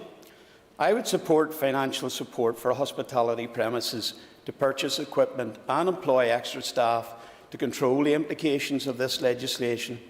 Despite an impression being created, it is not only the hospitality sector that will have to work within this legislation. It does have implications for other sectors. That said, I fully acknowledge that it is the hospitality industry that will have to deal with it on a day-to-day basis. Financial support would have undoubtedly helped them cope with the demands of policing the legislation. However, today the Minister for Health has told this House that no plans were brought to the Executive by the Economy Minister suggesting such support. So why do we need more legislation to curtail this virus and the new variant? Those who seem set against supporting this piece of legislation don't seem to have any alternatives, as others have said. They talk up their support for vaccines and getting a booster. But do all their members in this place support vaccination? They support good hand hygiene and the wearing masks in public places. However, in just recent days, as referenced by Minister Mallon, 3 members of the DUP Westminster team decided to vote against the mandatory wearing of masks in England. One of these members also thought it would be a good idea to put a jokey post on social media. This mixed messaging does nothing for public confidence and only serves to undermine the public health advice and guidance locally. In recent days, Mr Deputy Speaker, I spoke with clinicians from the Belfast Trust. They told me that they are dreading January and that they fear that a dedicated staff that is already stretched to breaking point may not be able to cope. I was told that 44 patients were being treated in ICU beds and that over 60% of these patients had not been vaccinated. Every one of these beds being occupied prevents 3 or possibly 4 elective surgery procedures from being delivered in a week. The people in pain or fearing for their life, waiting for such surgery, do not have a choice. It is out of their hands. However, those who have turned their back and been vaccinated for whatever reason did have a choice. This is a very good reason why we must continue to follow medical and scientific advice to reduce the transmission rates of the virus, with the resulting pressure this translates into within our hospitals. I have also read demands in some of the emails I have received that are asking me not to support this piece of legislation and asking for sight of the evidence used to form the expert advice behind the decision to proceed with COVID certification. I also hear these calls being voiced by public representatives on occasions. I trust the advice being offered by our own government experts. I have also failed to hear any of the local epidemic experts we listen to on the media say that this legislation before us is surplus to requirements. These are all people who deal in detailed evidential studies on a daily basis with the ability to tap into best international practice. But for me, the most telling piece of evidence is the fact that over 2,000 of our citizens will not be sitting around the family Christmas table this year, having been robbed of their life by this virus. My heart goes out to these families. Thousands of those fortunate to survive the infection of the virus have been left with a condition known as long COVID, a condition we know little about or how long it will affect a sufferer's life going forward. What other motivation do we need to go the extra mile and to make sacrifices that will help reduce the impact of COVID? No vote on this legislation was called in the recent deliberations of the Health Committee, with the DUP firmly putting on record their opposition to the legislation before us. A division being called in this House today on the subject will provide oxygen to those who oppose just about every aspect of the battle against COVID. I would suggest that it's not too late to avoid signalling to our population that the Executive and this House are as one in the fight against this virus that is killing our people on a daily basis. Let us all do the right thing today. My party supports this legislation as it may help save lives and will undoubtedly reduce pressure on our overwhelmed frontline health and care system staff. Thank you, Mr Deputy Speaker. I call Paula Bradshaw. Thank you, Mr Deputy Speaker. I rise to support the regulations, though not without considerable concern in 2 areas. It is, however, worth being clear, first of all, what we are voting on. We're voting on COVID passes, and it is notable that so many people still insist on using the erroneous term vaccine passports. We are doing something different from what was introduced in Scotland in October. Instead, we are implementing a system which means that to enter venues where there is a high risk of transmission of the virus, a person will have to demonstrate reasonable proof that they are themselves low risk, either through immunity, be that through vaccination or acquired, or of non-infectiousness. Therefore, Mr Deputy Speaker, although I view some of the concerns raised around the ethics of this as legitimate, indeed as a Liberal, I would not want to live in a society where there was no objections raised to steps such as this. I'm afraid too often those concerns became deliberately overstated so as to draw an emotional response which is not warranted. In some ways, that is reasonable. In the same way that it is not reasonable not to permit smokers to enter high-risk venues in the interests of public health, or not to permit intoxicated people to be in charge of vehicles in the interest of public health, and upon receipt to prove specifically that they are not intoxicated before driving. It is also reasonable to ask someone entering a high-risk venue during a public health crisis whether they have taken reasonable steps to reduce that risk before entering. So while I do share some of the ethical concerns around this, too often they descend into a suggestion, implicit or sometimes explicit, that people should not take responsibility for reducing that risk before entering high-risk venues. We need to be very clear in this chamber that absolutely everyone should take that responsibility, and sadly, given the evidently reducing level of compliance with other mitigations, it is reasonable to ask for evidence that they have taken that responsibility. Mr Deputy Speaker, my second concern is around communications, and this is something that I've raised in every single health protection regulations debate in this chamber. It should have been clear from the outset that the choice here is broadly threefold. Accept a high death rate from this virus, even though that rate is preventable. Introduce further restrictions, including closures, something which is surely intolerable with vaccines and widespread testing available, or encourage widespread vaccination and testing. In other words, it is actually in the interest of hospitality and leisure, and all of us, to go with the last of those and encourage widespread vaccination and testing. It is precisely by ensuring this that we have the best chance to prevent death and illness while enabling businesses to operate relatively normally. This point should have been made from the very outset. There was always the prospect that this policy would be required, and I have to say it is beyond disappointing to hear at Health Committee that it came as a surprise to officials in November. There should have been planning put in place for this as an option many months ago. We still seem to be unable to grasp what is meant by getting ahead of the virus. Ultimately, this is about mitigating risk, and there was always the prospect that such a mitigation would become necessary. I hope business owners will recognise that ensuring those in their venues are low risk actually reduces the risk for people to enter them, and importantly to ensure the safety of their staff, and it is thus likely to increase custom, not decrease it.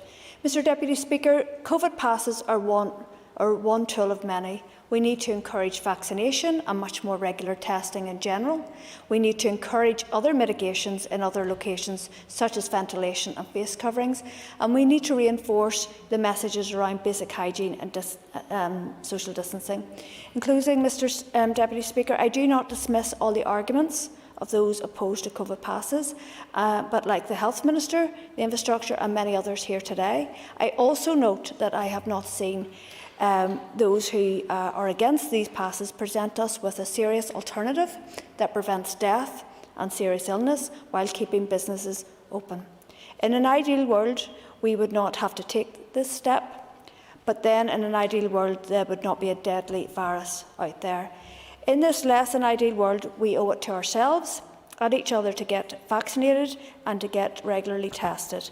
In closing, and finally, Mr Deputy Speaker, I would like to place on record my thanks to all the health and social care staff who will continue to battle this deadly virus through Christmas, and I hope they have some rest during that period. Thank you.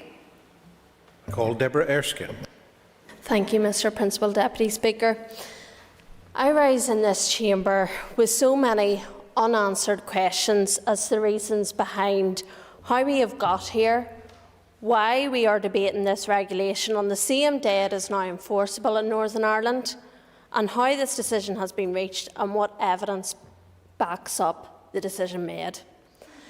I want this debate to be respectful, and I want members to understand the genuine concerns of my constituents that have contacted me. I'm sure other members have received the same correspondence with the same valid concerns. I have been double jabbed. I have followed and supported the COVID regulations to date which have been brought into force. Why?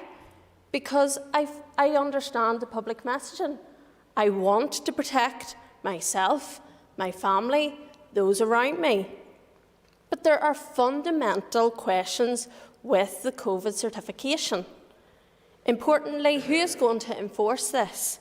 Whilst today it is enforceable, in Northern Ireland it seems nobody is holding their hand up to do the checks with the intended effect that these regulations are trying to bring into force. It is pie in the sky to believe that COVID certification can be widely enforced. The Chief Constable has already rubbished the Department of Health's timescale for the enforcement of COVID passports, calling it unrealistic. Demands on policing have also returned to pre-COVID levels. Simon Byrne has made it clear that officers will be spending less, not more, time supporting the health protection regulations. It is clear that enforcement is unworkable. But even if we had the manpower, we have to honestly ask whether it would be an effective use of our public resources. For every minute the police spend at a bar or a restaurant trying to enforce, we're losing vital time on fighting crime. And the PPS have already very publicly dropped other cases which needed enforcement. The absence of cost-benefit analysis in terms of enforcement activity is wholly unacceptable. It is also clear that ministers decided to press ahead with this pet project without even the most basic consultation with the main public body responsible for enforcing it. That in itself is disturbing. Businesses are already concerned at what this winter may bring. Now they have to enforce COVID certification at their doors, and this means a cost to them. Business owners are going to be left counting the cost of COVID certification. Hospitality Ulster tweeted this morning that businesses were only informed over the weekend that checks must be at places at points of entry. How is it fair that this was pushed onto businesses at such a late stage? These regulations have been implemented without the most rudimentary understanding of how success will be measured. Yeah. Member agree as well. It was quite disturbing, actually, to hear in the introductory remarks that the Minister was making an acknowledgement that this will have an impact upon business, and then a request that the Economy Minister should do something about it. So having created the problem via these regulations, they're now calling on other ministers to fix the problem that they've created. Yes, and I thank the member for his intervention.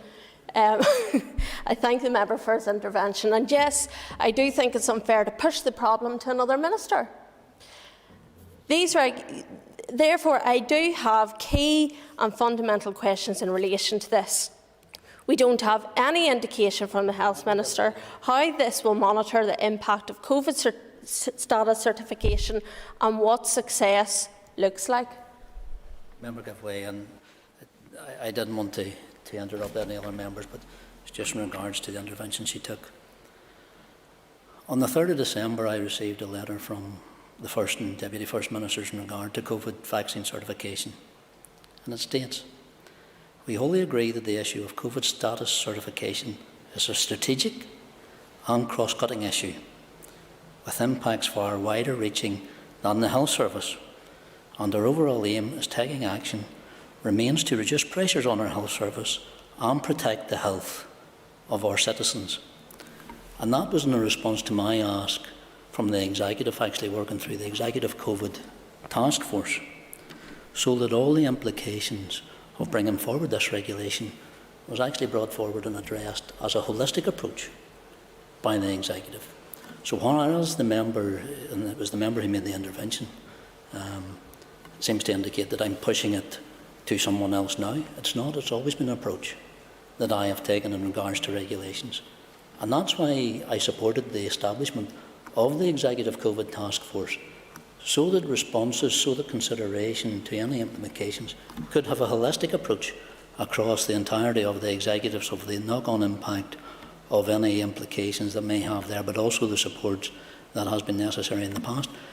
When we were sitting at this time last year, and we were looking, actually, and I remember it well because the First Minister came to this House to announce about the drastic steps that would be necessary post-Christmas Day. That approach had been taken because the entirety of the executive had come forward, had put together support mechanisms. That's why I said I'd support one. The Deputy First Minister, the First Minister, has made appeals to Westminster in regards to what additional funding should be necessary if additional measures are needed.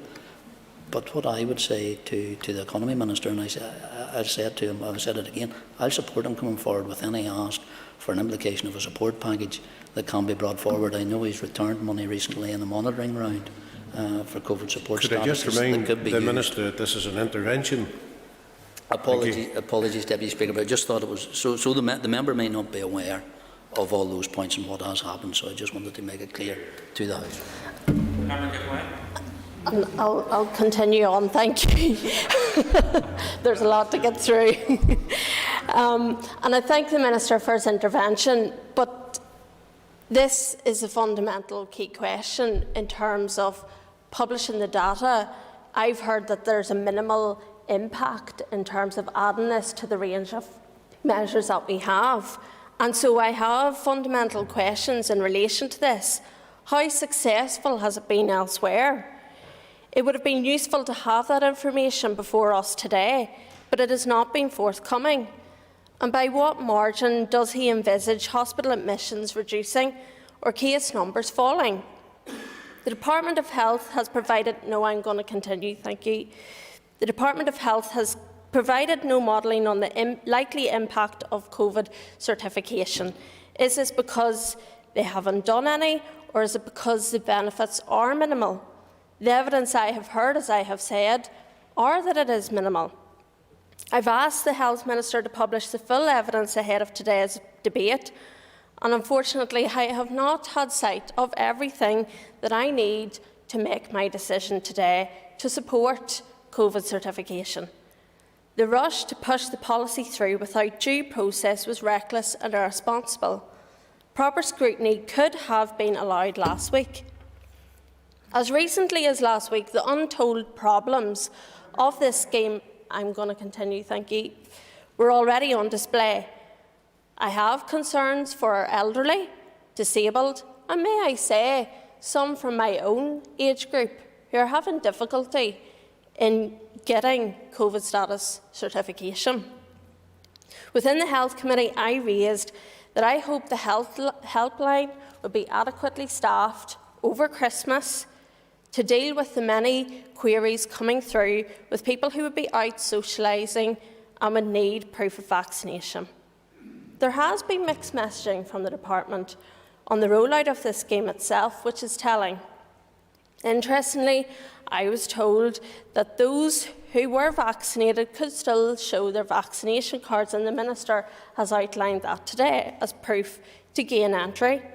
And there is no timescale of when everyone must switch to digital or paper copies.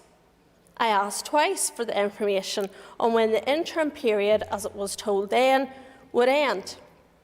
The interim period, I was told there is no timescale for that period to end. So why are we implementing this? Uncertainty has surrounded this scheme. It was thrust upon businesses at the 11th hour to be told that licensed premises were the only ones. Then we were to have an opportunity to debate this, only for it to be scheduled on the day on which it is enforced. I have consistently called for the evidence to be to be presented. We have absolutely no data or to the impact or modelling in Scotland or Germany or wherever else this has been implemented.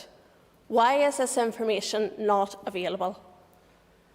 I really welcome the announcement that was made yesterday that boosters will now be available to 30s and over. And I would encourage everybody to get their vaccinations and boosters. However, only now is the booster rollout ramping up. The NHS started booster jabs in September. Why the delay here? We have clear evidence to prove that vaccination is reducing hospitalisation and indeed the effects of COVID. Mr. Speaker, the impacts upon society are huge. Whilst we are debating that status, certification must be shown in licensed establishments, when and where do we draw the line? I will finish with a local cafe owner in my constituency. I spoke to him and he was fearful of the further rollout of COVID certification status. He has followed every rule and regulation to the last letter. He has reduced his table space, he has enforced mask wearing in his establishment, done track and trace, all in the opposition of some hostile customers. He did this to keep his community safe. That man was in tears, not sure if his business will be able to cope with this regulation. He will have to employ extra staff to man entry points to his facility. It is this worry and uncertainty that is driving closures in our communities. How can we rightly think that a rural coffee shop in my rural village should receive the same fine as a concert gathering of 10,000 people? COVID status certification has been ill thought out in this regard, yet thrust on society with no evidence that it has the desired effect elsewhere. In fact, to the contrary, in places it has been implemented, it is far from curbed the spread of COVID-19. And so for these reasons, I regretfully cannot support, in all conscience, the deeply divisive and non-evidential regulation, and today I will be voting against. I call Paul Frew. Deputy Speaker. And first of all, let me pay tribute to all the healthcare workers and staff who have worked under considerable pressure over the last number of years in the most intense settings, trying to save as many lives as they possibly can. Many of whom, of course, contact our offices. And also can I pay tribute to every family, every household in Northern Ireland, because every family and household has been touched either and or by the virus or by the restrictions placed upon them. It has had a massive impact on our people and on society. They deserve, or people deserve, like everyone, that the regulations that we pass in this House are fit for purpose and evidence-based, and that proper accountability and scrutiny takes place. Mr. Deputy Speaker, when I look at this regulation, Health Protection Coronavirus Restrictions Regulations Northern Ireland 2021, Amendment number 19, sounds very official, doesn't it? But the impact of this regulation is mighty. It's probably one of the harshest regulations that we have been asked to scrutiny. And the media keep saying that it's licensed premises or businesses, pubs, nightclubs and licensed restaurants only, as if that makes it better. But that will have a massive impact, but it's just not on those businesses. It's also theatres, concert halls, cinemas, indoor premises when used for a purpose of a performance or recording or rehearsal, premises used for the purposes of conference or an exhibition, indoor or outdoor premises which sell or provide alcohol on the premises, or indoor and outdoor premises to which the public have access and where consumption of alcohol is permitted. These are wide-ranging regulations that affect everyday society and everyday business. It also affects events that consist or expected to consist of more than 10,000 people at any one time. An event that will take place wholly or mainly indoors consists of or is expected to consist of 500 or more people, and where not all the attendees will be seated. An event that will take place wholly or mainly outdoors, consists of or is expected to consist of 4,000 or more people, and where not all the attendees will be seated. This has wide-ranging ramifications, but yet it seems to be that the penalties and tariffs are the same right across the board. And of course, no, I won't give away just a minute. I will make progress and then I'll see how I get on. I know. So the issue is this. We also have to remember the spectre here of the coffee shop. The coffee shop thought they were going to be included. And it was on the Friday before the Monday. In fact, I think it was 5 o'clock on the Friday before the Monday, where they told they would then be excluded. And I would ask the Minister, is he settled on that, or is that a stay of execution for those businesses? Can I also say that what grieves me more than anything about these regulations is the lack of proper accountability and scrutiny. Now, I get health regulations and why they were invented in the first place, to make regulations and legislation quickly. But surely when it's so impactful, surely when it affects so many people, and there is no evidence to suggest it will work, surely that's a time when we step back and we consider our actions.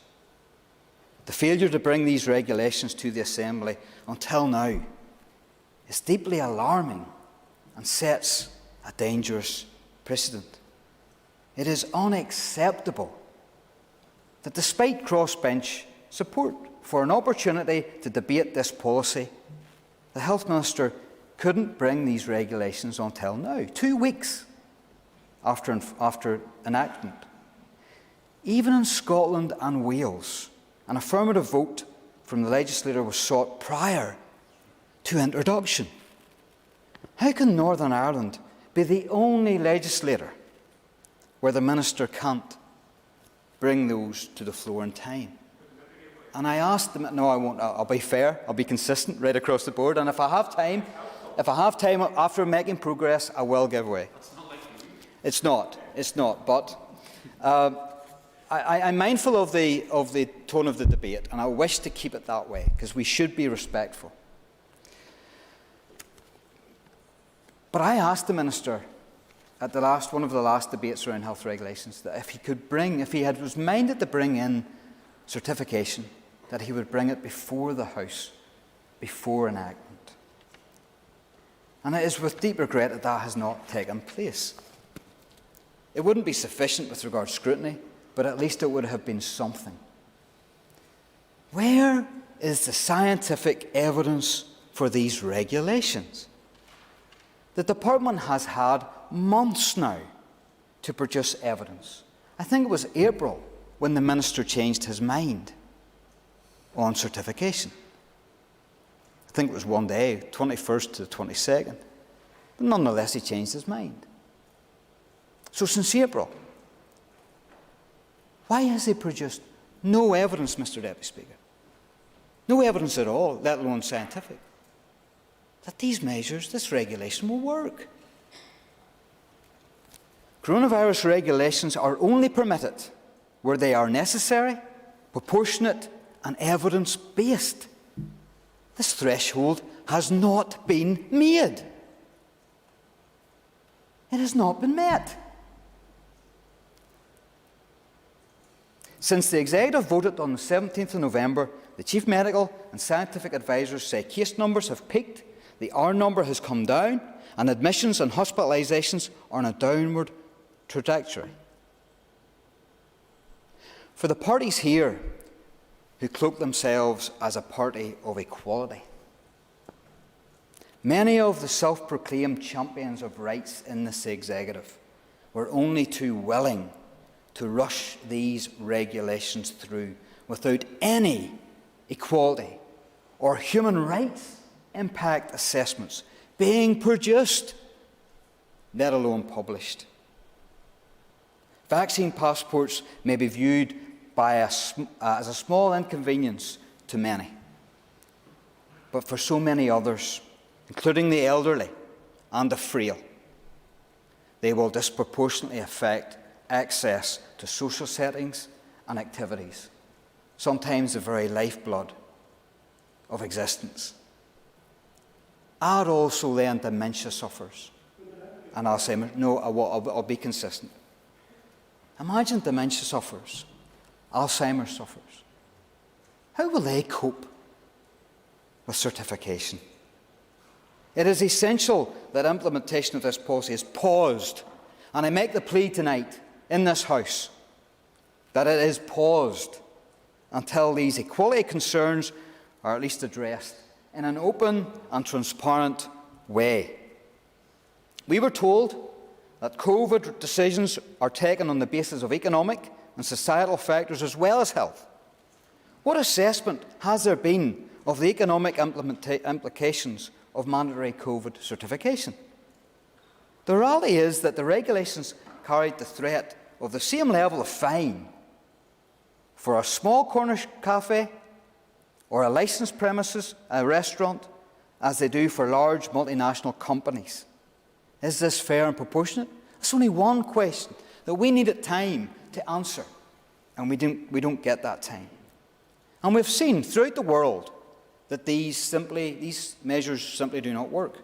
In Quebec and Canada, representatives of licensed hospitality indicated that sales dropped more than 40%, 40% in the first 3 weeks that COVID passports were imposed. These regulations have been implemented without the most rudimentary understanding of how success will be measured. How will we know that these measures work? We don't have any indication from the Health Minister how he will monitor the impact of COVID status certification. What does success look like? And if there is absolutely no logic why you would implement them, how will there ever be logic to remove them?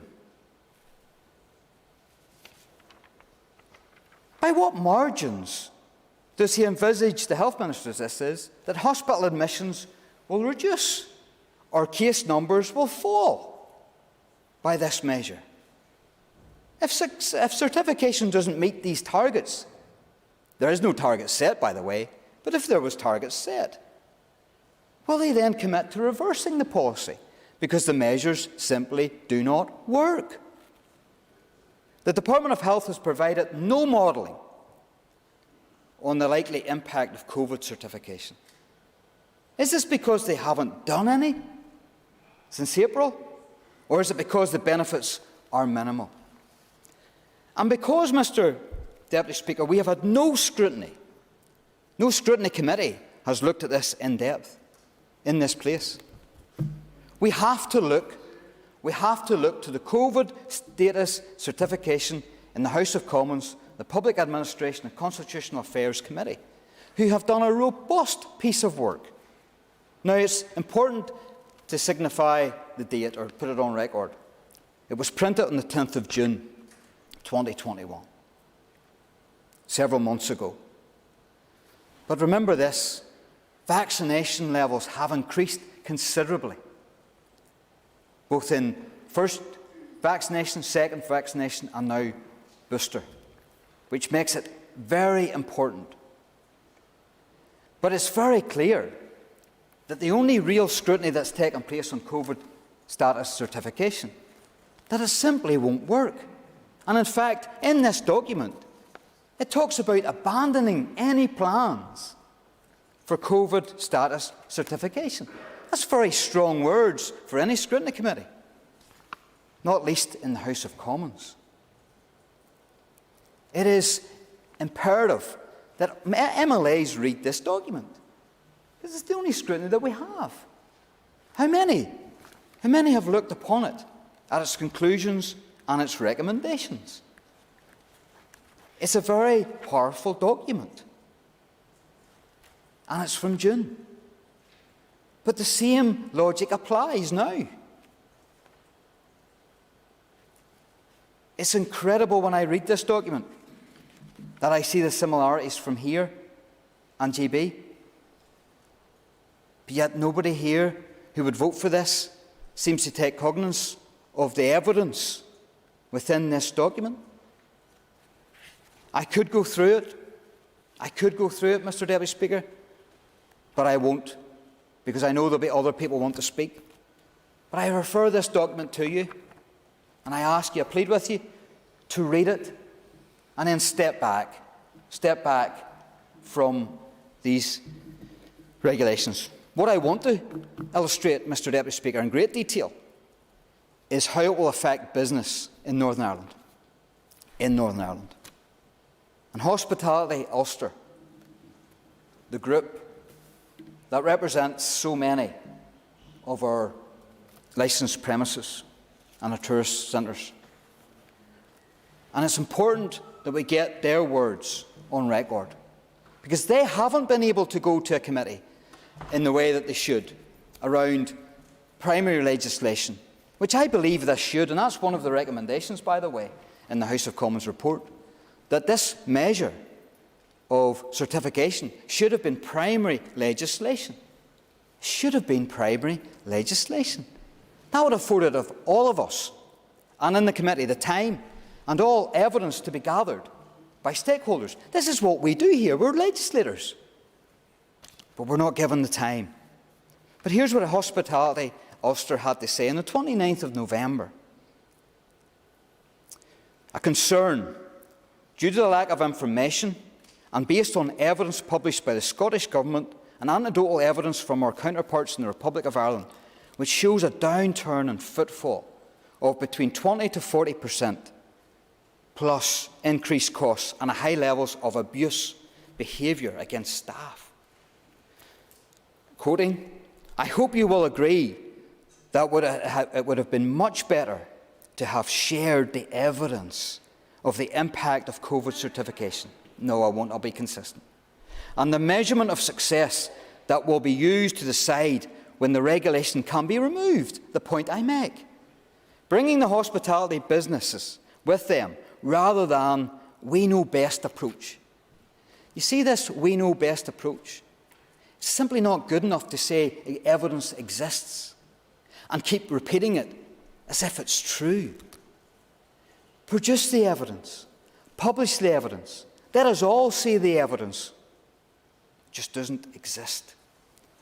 Alternatively, I'll keep quoting, alternatively, if the introduction of COVID certification is more about influencing the general public's behaviour, then this should have been explained to the businesses with support offered if it results in a negative economic impact. We have been told that COVID certification is to keep us open. There's the threat. But we are then told more restrictions will follow and that no guarantees can be given. These businesses are in an awful position. In short, it says, the Health Department has not laid out the evidence and explained it clearly to the people that it will most impact, the same people who must also enforce the regulations. Is that not damning, Mr. Deputy Speaker? I received a further email from Hospitality Ulster, 13th of December, today. And it's very important that this is spoken of. The latest hospitality industry trading survey, covering the weeks beginning the 15th of November, 22nd of November and the 29th of November 2021, compared to normal trading in the same weeks of 2019. Since the announcement of mandatory Proof of COVID status is how they put it. Trading conditions over the last 3 weeks have been extremely challenging, with the majority of businesses experiencing falling sales. Beverages and food sales have been deteriorating weekly, with almost all members, 93 to 95% of their members, saying that sales were down during the week commencing the 29th of November 2021.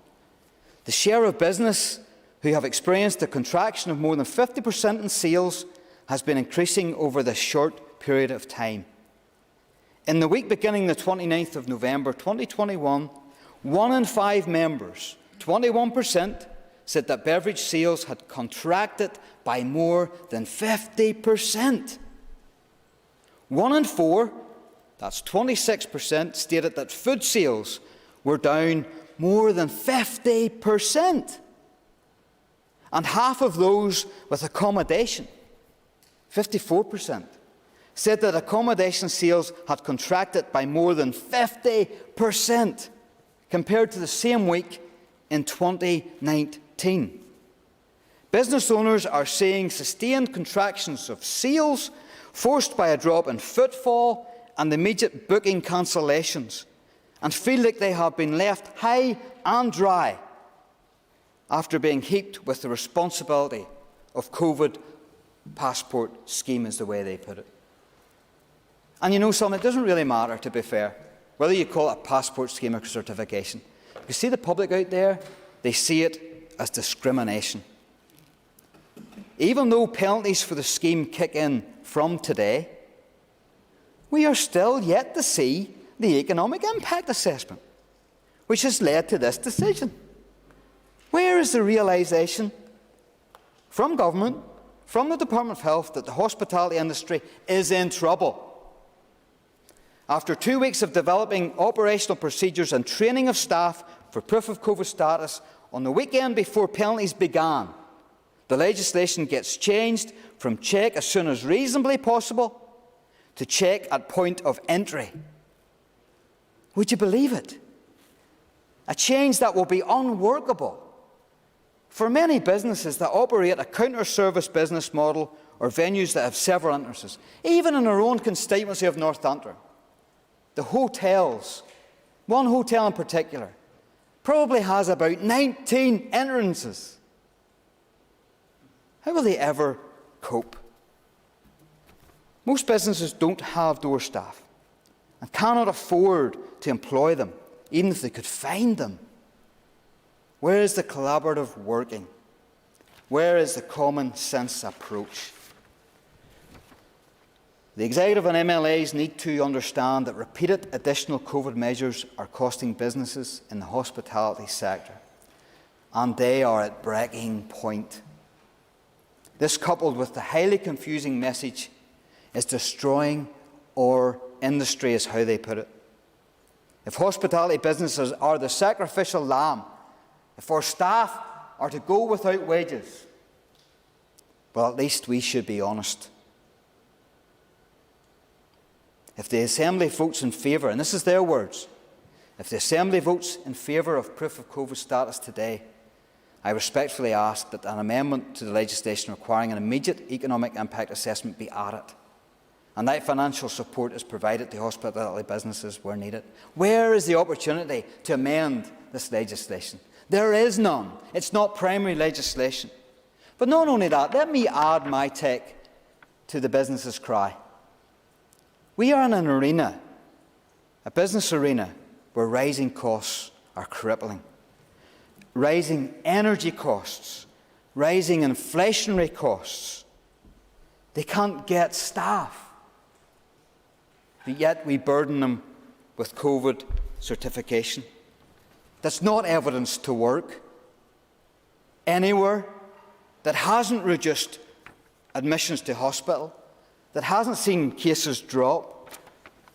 That's the state of the industry, and they're crying for help. They're asking for information, and we can't even give them that information, that evidence, the logic behind the burden that you place on them. Federation of Small Businesses, Mr. Deputy Speaker, is another one. And they have done polls also.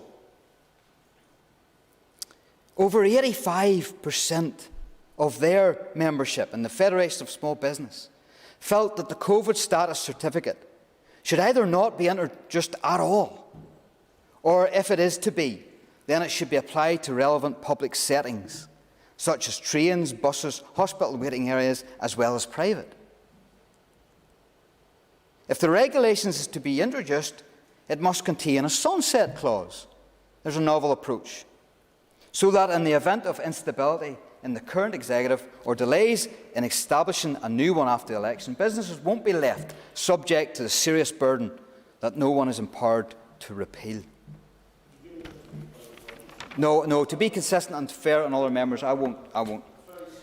The discontent stemmed, and I quote from the Federation of Small Business, the discontent stemmed in the first instance from the lack of clarity as to the policy intent is to drive up vaccination or to ensure public gatherings are demonstrably safe spaces.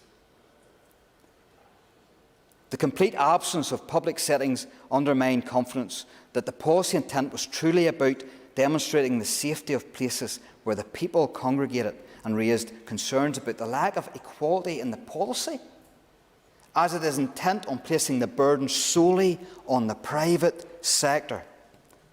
Beyond that, there was real confusion, and this is within the survey.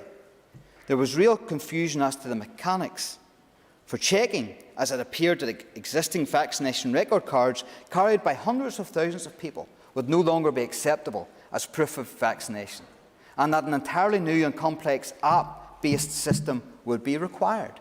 Again, confusion. What is the current position? How long will the wee paper cards in your wallet be able to be used? Do businesses know that they can be used?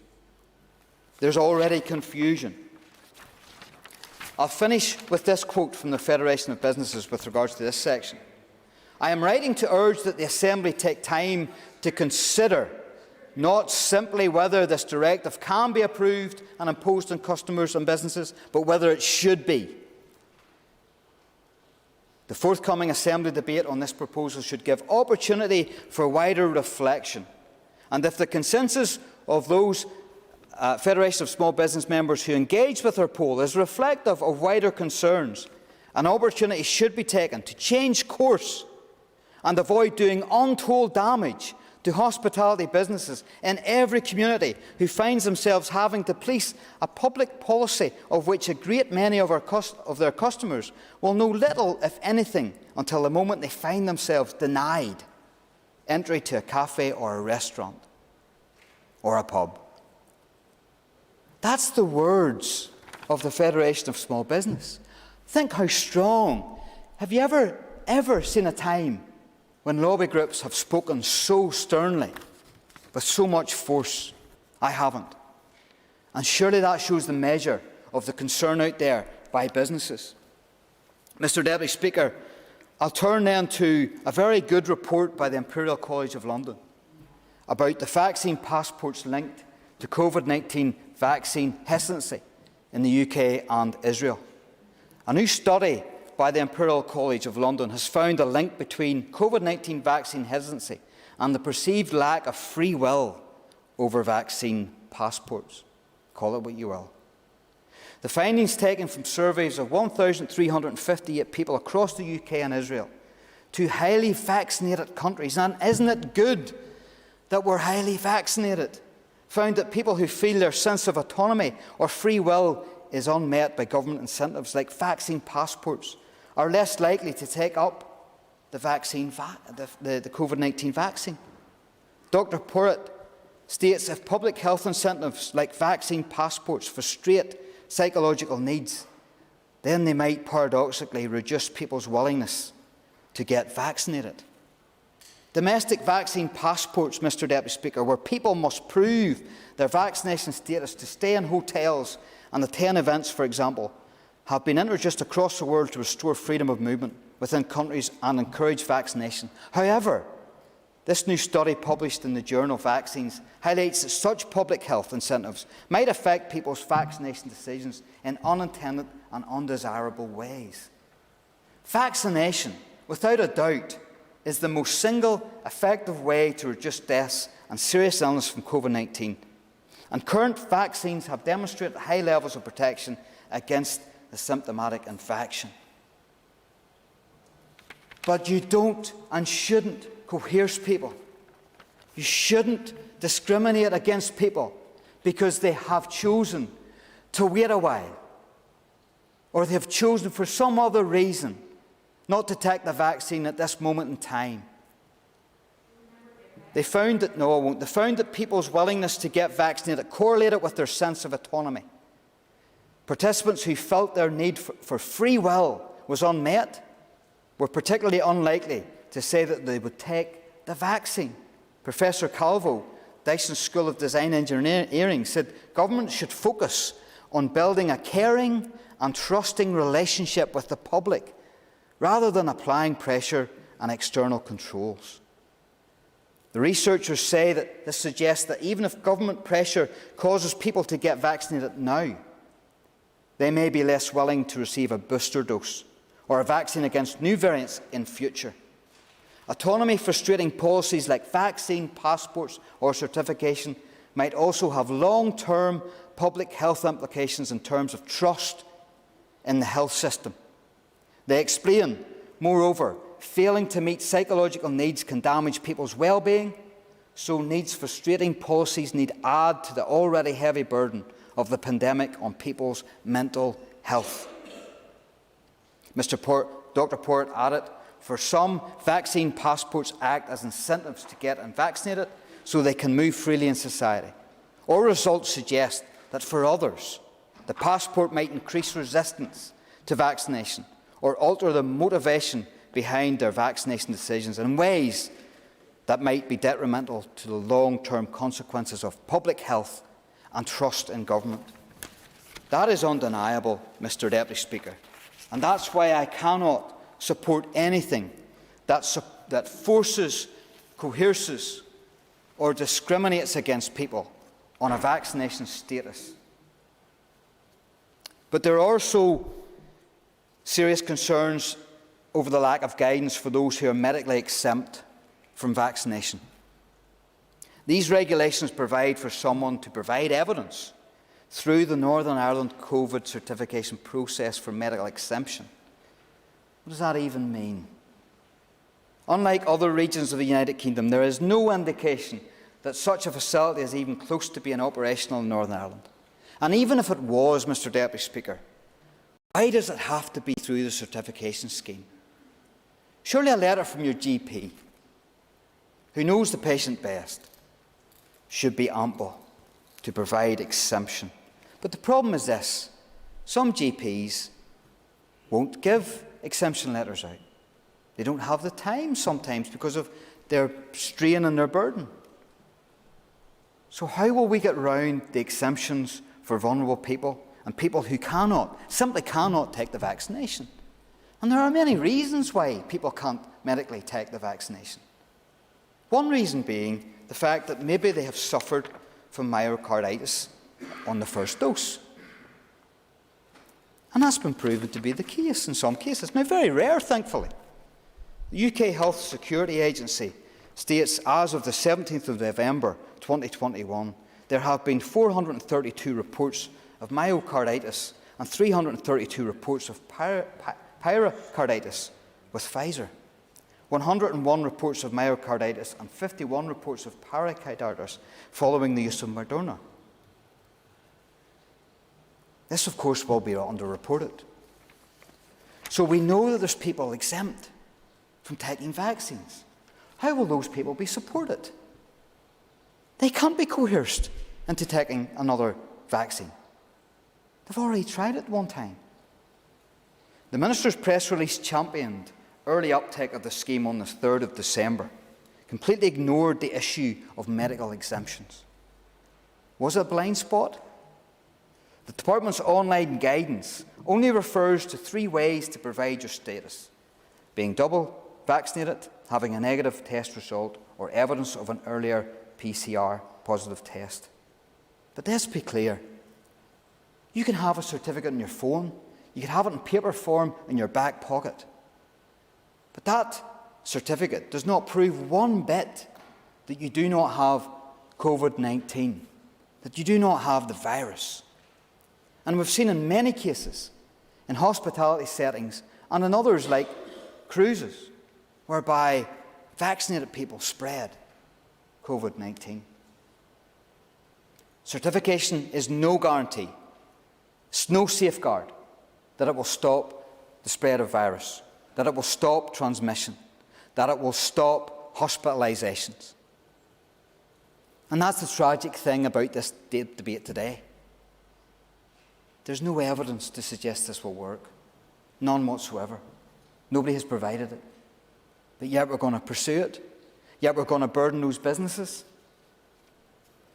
In England, clarity has already been provided on the types of medical conditions covered by the exemption process. These include people receiving end-of-life care, where vaccination is not in the person's best interests, people with learning difficulties or autistic individuals, or people with a combination of impairments where vaccination cannot be provided through reasonable adjustments, a person with severe allergies to all currently available vaccines. There's short-term exemptions will also be available for those with short-term medical conditions, and an option that some pregnant women may choose to take. Where are those facilities here in Northern Ireland? It is unclear whether the Department intends to replicate this flexibility. In the meantime, those with legitimate reasons for not receiving the vaccine in other parts of the UK can continue to access settings requiring proof of their status. They can gain entry. This creates an unacceptable inequality for people living in Northern Ireland. There are also data concerns. Where is the data protection assessments? You are asking, this House, if it passes, and this Department and the Minister is asking people to hand over and to provide strangers with personal health data. Will the reason for someone's medical exemption need to be declared on their certificate, or will an exemption be enough? What forms of clinical and professional evidence will be needed? Who will have access to such personal information? Who will ultimately be the judge of whether someone's condition is serious enough to warrant an exemption? How will this process be open and transparent? Will there even be an appeals mechanism? The fact that there are so many gaps remaining in relation to these regulations demonstrates that the Department has not learned the mistakes of previous stages of the pandemic. The PPS even has made it clear that the ill-considered and confusing nature of much of the COVID legislation is a barrier to effective enforcement, even if you wanted to enforce such a draconian measure that discriminates against one family member to another. I believe this to be horrendous, Mr. Deputy Speaker. I believe it to be a horrendous measure on the face of the regulation.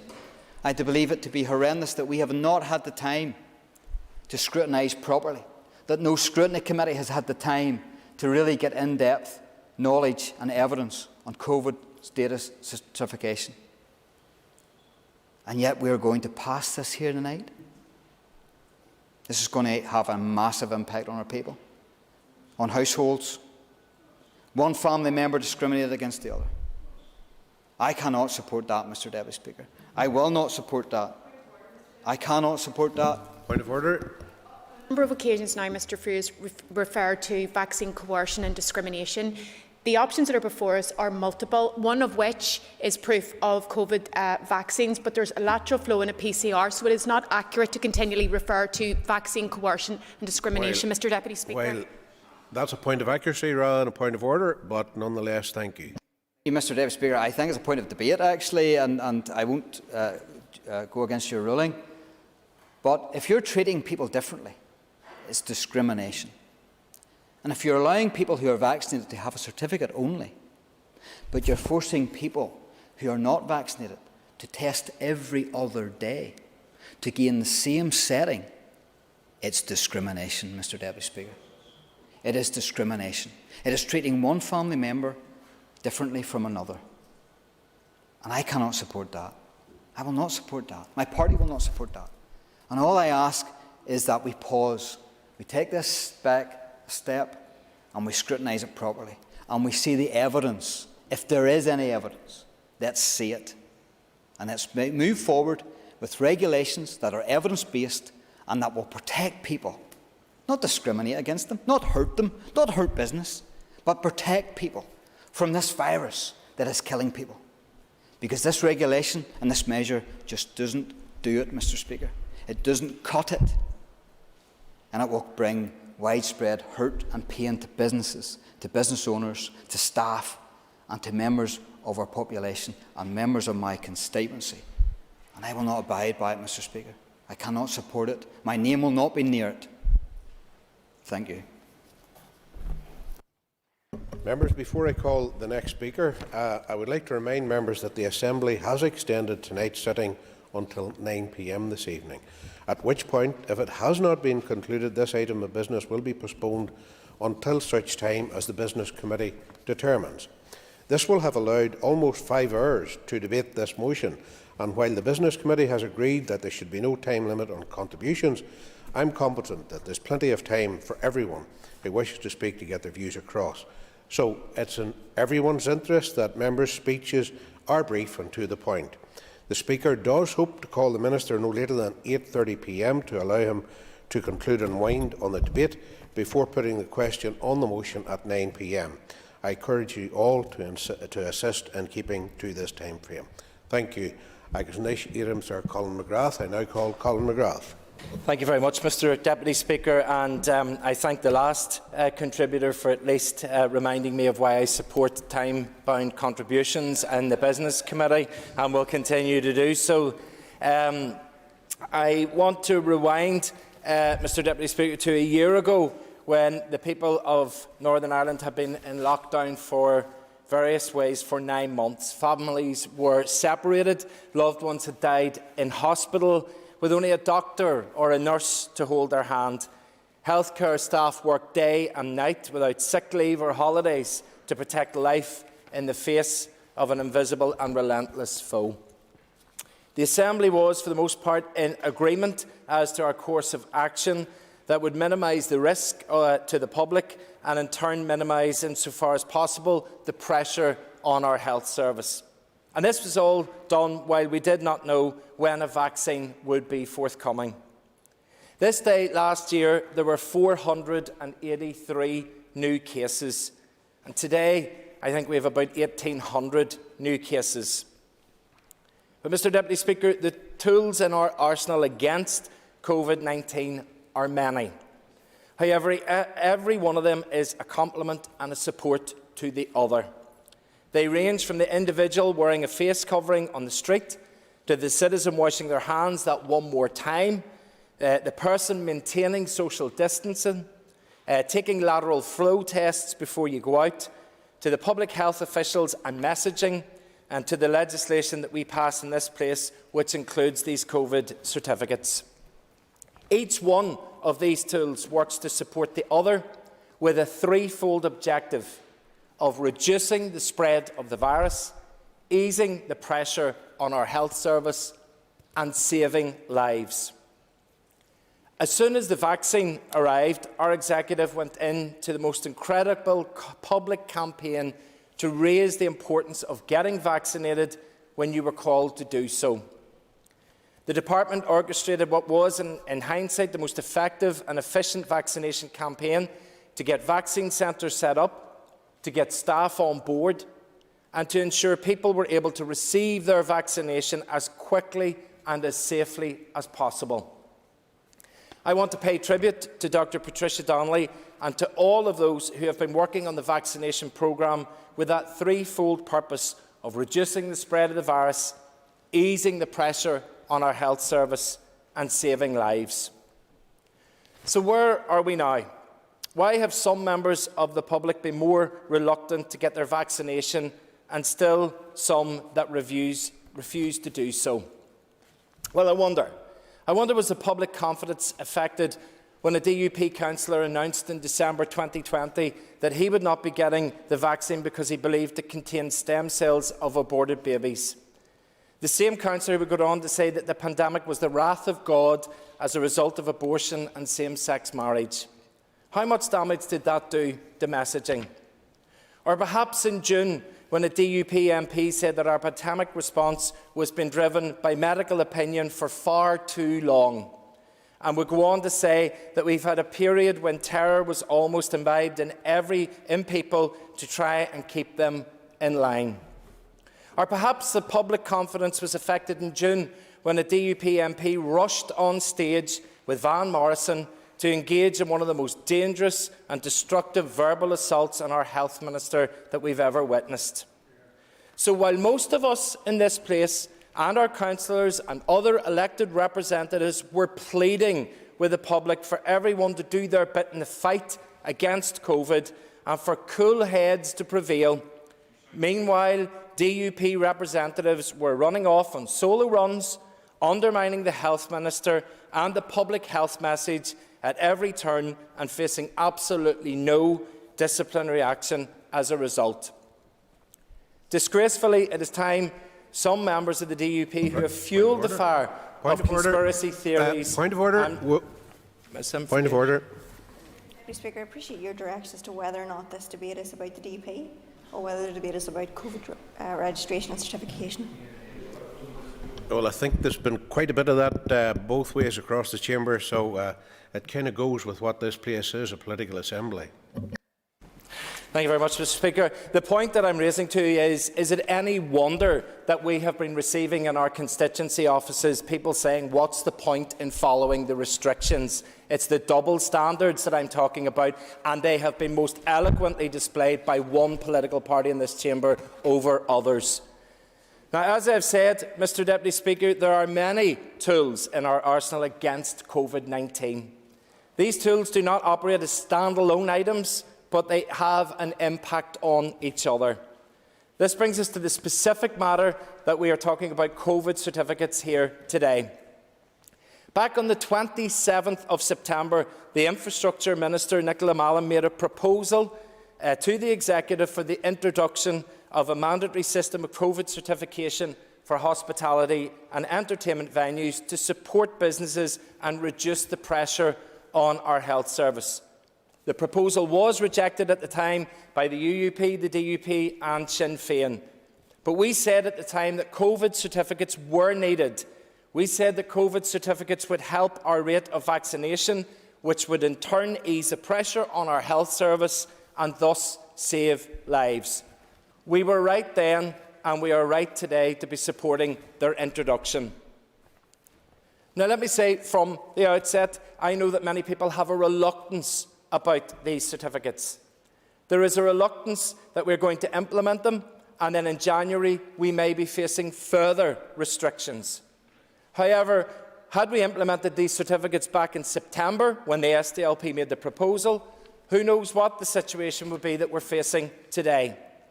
The public will be looking to us to provide that reassurance that certificates will contribute to that threefold outcomes that I have mentioned.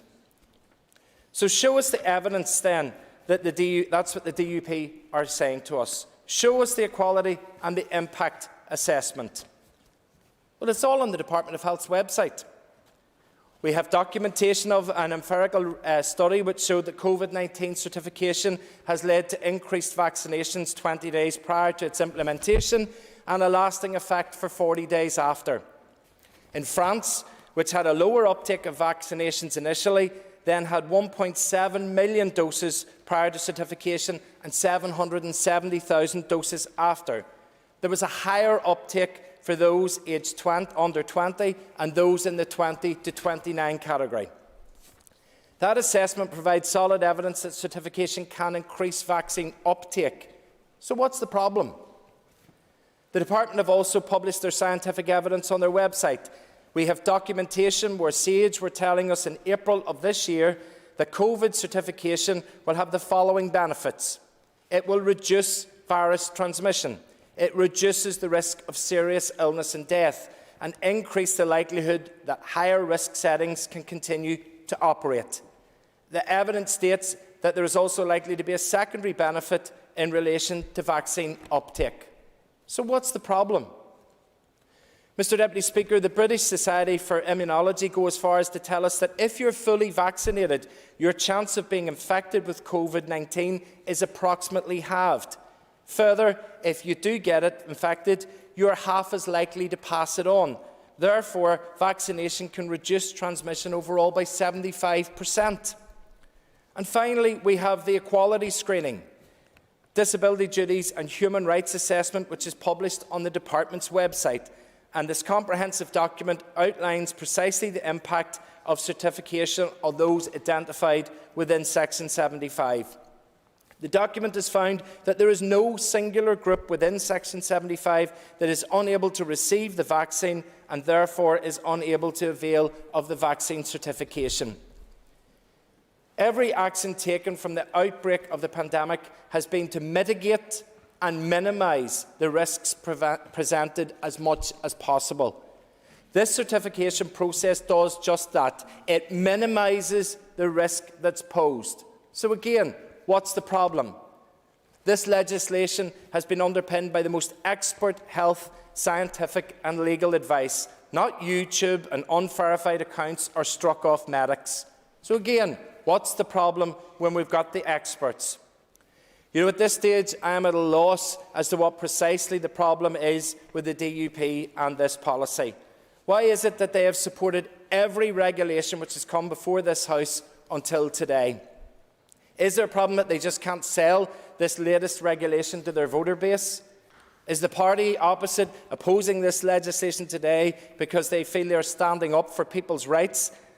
That just simply doesn't wash. Their track record on equality and rights speaks for itself. Mr Deputy Speaker, I said at the outset that today's debate was more than just a debate of COVID certificates, but was also a debate on trust in those that provide the expert medical, scientific and legal advice. If the DUP decide to vote against these regulations today, then they are sending a clear message to the public that they do not trust our Chief Medical Officer, that they do not trust our Chief Scientific Officer, or that they do not trust— I will take as many interventions as Mr Frew took— our Chief Scientific Officer or the Department of Health Solicitor's Office. Now, that may sound like political hyperbole to some, but it still doesn't change the fact that it's true.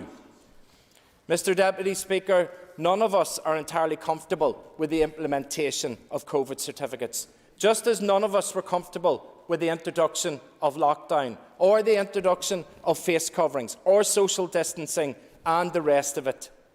However, those that adhered to these regulations did so because they knew that each of us has a responsibility to minimise the risk of the virus's ability to spread. Some in our community are saying that their rights are being infringed by these certificates. These are people in my constituency of Southdown, or rather say there are people in the constituency of Southdown who are still shielding because they are just that vulnerable and immunosuppressed. Do they not have a right to be able to re-enter the world and enjoy a trip to the cinema and know that the people that are around them are either fully vaccinated or have taken a test to prove that they are not carrying the virus? I wouldn't dare advocate for the introduction of COVID certificates because I'm some instrument of government. I support them because I don't want to see people die because they've been exposed to someone who refused to undertake basic precautions. We know that the public are tired of COVID. All of us, I am sure, have at some point found ourselves saying, I am just done with this. We've all experienced that at some point. I also know that things have not been made any easier when we see the antics of the current Tory government hosting parties at Number 10, while the rest of us were following the restrictions and some were in hospital dying alone. One of the excuses we get fired at us often when it comes to COVID certification is that it is denying people their individual rights and freedoms. That is utter nonsense. Our society is just that. It's a society. We have laws, we have legislation, we have social contracts that we adhere to for the greater good of society. Showing certification that you've been vaccinated in no way impinges upon your basic and inalienable human rights or to the civil rights that were hard won. And I challenge any MLA in this place who has not been vaccinated for ethical reasons to dare again call themselves pro-life. Mr Deputy Speaker, in conclusion, I would like members to hear the following, which is the first article as set out in the Universal Declaration of Human Rights. It says that all human beings are born free and equal in dignity and rights. They are endowed with reason and conscience and should act towards one another in a spirit of brotherhood. I implore all members here today, if you truly value life, if you truly value rights and individual human dignity, engage your reason and conscience and do the right thing and support the regulation before us today. This regulation will enable people to live and to ensure that we are acting in a way that is befitting of that spirit of brotherhood. I support the regulation before us today, and I implore that other members will do so. Thank you. I call Christopher Stalford. Well, the spirit of brotherhood was overflowing in that contribution. What we heard there from the member for South Down is that there is not a single restriction that he won't willingly vote for. No restriction, as long as it comes with the imprimatur of the Department of Health on it, he can be relied upon to trot through the lobbies and vote for it. Not a single restriction that he won't vote for. And everyone listening to the debate will have taken that from his contribution. What we are actually at the core of this debate about is a disagreement on tactics, not outcomes. We are all unified in wanting to see the threat of COVID eliminated. We're all unified in wanting to see society return to normal, or at least I thought we were. Society return to normal as speedily as possible. There is, in my mind, no contradiction in wanting to see such an outcome and disagreeing with the efficacy of so-called vaccine passports. I want to make it clear that there is no fundamental dispute between the Minister for Health and I in our shared desire to see COVID eradicated and life to get back to normal. And I want to say publicly that I will have absolutely no truck with anyone who has made disparaging or threatening remarks about the Minister. In a democracy, people should be free to disagree on public policy without resorting to personal insults. The evidence has not yet been produced to show that these passports will work, and there is some evidence to suggest that far from producing the desired outcome, they're actually counterproductive in encouraging people to do the right thing and to get vaccinated. There are some examples around the world of where these schemes are similar, have been tried, and they haven't worked. If I could quote from an article in the Daily Record on the 7th of November 2021, one of the UK's most respected public health experts has called on the Scottish Government to scrap its ridiculous and discriminatory vaccine passport scheme. Professor Alison Pollock spoke after a study by The Lancet, I presume that's a reliable source, The Lancet Medical Bible found double-jab people can be just as likely to pass on COVID-19. The research appears to blow a hole in the argument for controversial new laws in Scotland requiring proof of vaccination to enter football grounds or nightclubs. So there are not all experts are unified on this, and we've seen similar scheme tried elsewhere that hasn't produced the desired outcome. Further, the introduction of such measures represents, I think, a failure of focus on the part of the department. I think that our job needs to be encouraging people to do the right thing and take up vaccination. I happen to think that this punitive measure will not work in producing the outcome that people think that it will. What we should be debating here today, actually, in my view, is how we're going to clear the backlog in domiciliary care packages and how we're going to tackle the bed blocking which is taking place in our already understrained hospitals. As you've had an announcement on trying to tackle the problems in domiciliary care, we've yet to see detail on that brought before the House. Instead, the public discourse has been dominated for weeks by this particular issue. The failure of any agency, be it the Justice Department, the Health Department, local councils or the PSNI, to step up and actually take ownership of this idea is demonstrative of its unworkable nature.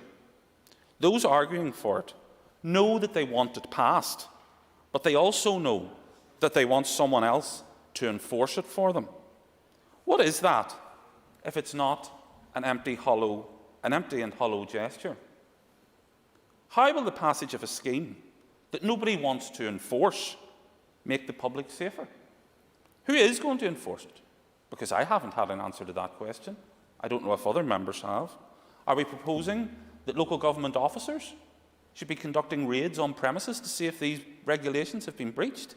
And what does that say about the duty of care that local councils have to their staff? Are we suggesting that the police should devote their time to that in the middle of winter, when there's all sorts of issues that arrive, road traffic accidents and things like that? Winter is an increased time of activity for the police. Are we suggesting that they be diverted from those activities to ensure the imposition of this scheme? There is no precedent in our history for the introduction of such measures. We didn't countenance the idea of vaccination certificates at any stage in the history of the National Health Service. Given the scale of the undertaking, the failure of any department or agency to take ownership of enforcement, and the fact that it will, regardless of protestations to the contrary, it will divide the community. It creates two classes of people. Anyone suggesting otherwise is being willfully blind. Of course it does. By any logical measure, it creates two classes of people. So one with the app and one without. One with the certificate and one without. Those are two different types of people. So any suggestion that it won't divide society is for the birds, frankly. This is a policy that was born out of a something must be done mindset. Indeed, many of its biggest supporters acknowledged that the best outcome that they can hope for from this policy is to encourage more people to get vaccinated. Is there no other way that that outcome can be achieved without dividing the population and denying people access to service? Have we, the 90 members of this Assembly, lost such a capacity for thought and intelligence and a sensible approach to public policy that we can think of no other way than this to shape the outcomes that we all want? I wish the Minister very well, all the best over the winter. I know that he has a difficult job to do, and I've backed him thus far, but I cannot support this measure. Yes? Can I just ask the member, can he share with us where he would feel safer? Would you feel safer in an environment where you knew that people were doubly vaccinated, or they had a negative lateral flow or a positive PCR as a customer? Or would you feel safer and more confident and more comfortable in a place where there were none of those mitigations in place? I'm doubly vaccinated and I wear a mask whenever I conform to the regulations. What I would suggest to the Minister is that the return on this policy that she is pursuing will be so minimal in terms of affecting the outcome that I suspect actually it may do more damage than good. And also, I would say to the Minister, she represents one of the most socially deprived constituencies in Northern Ireland. She knows what the economic implications are for some of the least well-off people in our society by pursuing this. And she knows that small businesses especially are going to be absolutely clobbered by this measure. I have concluded my remarks, Minister. Just if members would refrain from comments from the seated position, please. I now call Stuart Dixon. Thank you very much, Deputy Speaker. Deputy Speaker, there is an unquestionable desire to get back to normality. People want the economy back on track. People want the removal of masks and an end to further lockdowns. But to do this, we have ultimately got to defeat the virus. Undoubtedly, the question of COVID passes is a complex one. And indeed, as we've heard from members in this chamber and seen from emails that we've received and protests that were outside this building today, they are emotional for many people. I've been contacted by numerous constituents who are willing to make sacrifices to halt the spread of the virus. For others, passes are a frightening prospect. But it's all about providing assurance to people, to provide assurance to those people that we come in contact with. Our health service is, by any stretch of the imagination, overwhelmed. With the new variant on our shores, it is, regrettably, only going to get worse. Sadly, we've heard today evidence of the first death from the new variant in the United Kingdom. We're now in a situation where COVID passes, together with all of the other mitigating measures, are the way forward. They are a necessity. They are quite often it's a result of poor communication on regular testing and decisions that ignored the scientific evidence, like the opening of nightclubs and high-risk venues. We cannot and must not make the mistakes that were made last year when the DUP prematurely forced the opening of venues that saw soaring rates and hospitalisations. Undoubtedly, this is, for many, a very difficult situation and a very difficult decision. But showing proof of vaccination and a negative test or high immunity levels can play a positive role in reducing hospitalisation. It will deliver what we want to do, and that is to reopen our economy and keep businesses safe and those that work in those businesses safe as well. We all must do what we can to halt the rise in cases and reduce pressures on our health service. The regulations that the Minister has presented today are minimal, and I hope that they will add a further layer of protection in high-risk settings, allowing businesses to remain open, and that has to be the key and fundamental message going out from here today. This is not about attempting to damage or close down businesses. It's quite the reverse. It's about attempting to deliver a safe environment in which business can continue to proceed. Northern Ireland, Deputy Speaker, is, as we've all heard, not unique in this approach. COVID pass schemes are in place in many countries across Europe, including Ireland and France, as well as now the rest of the United Kingdom.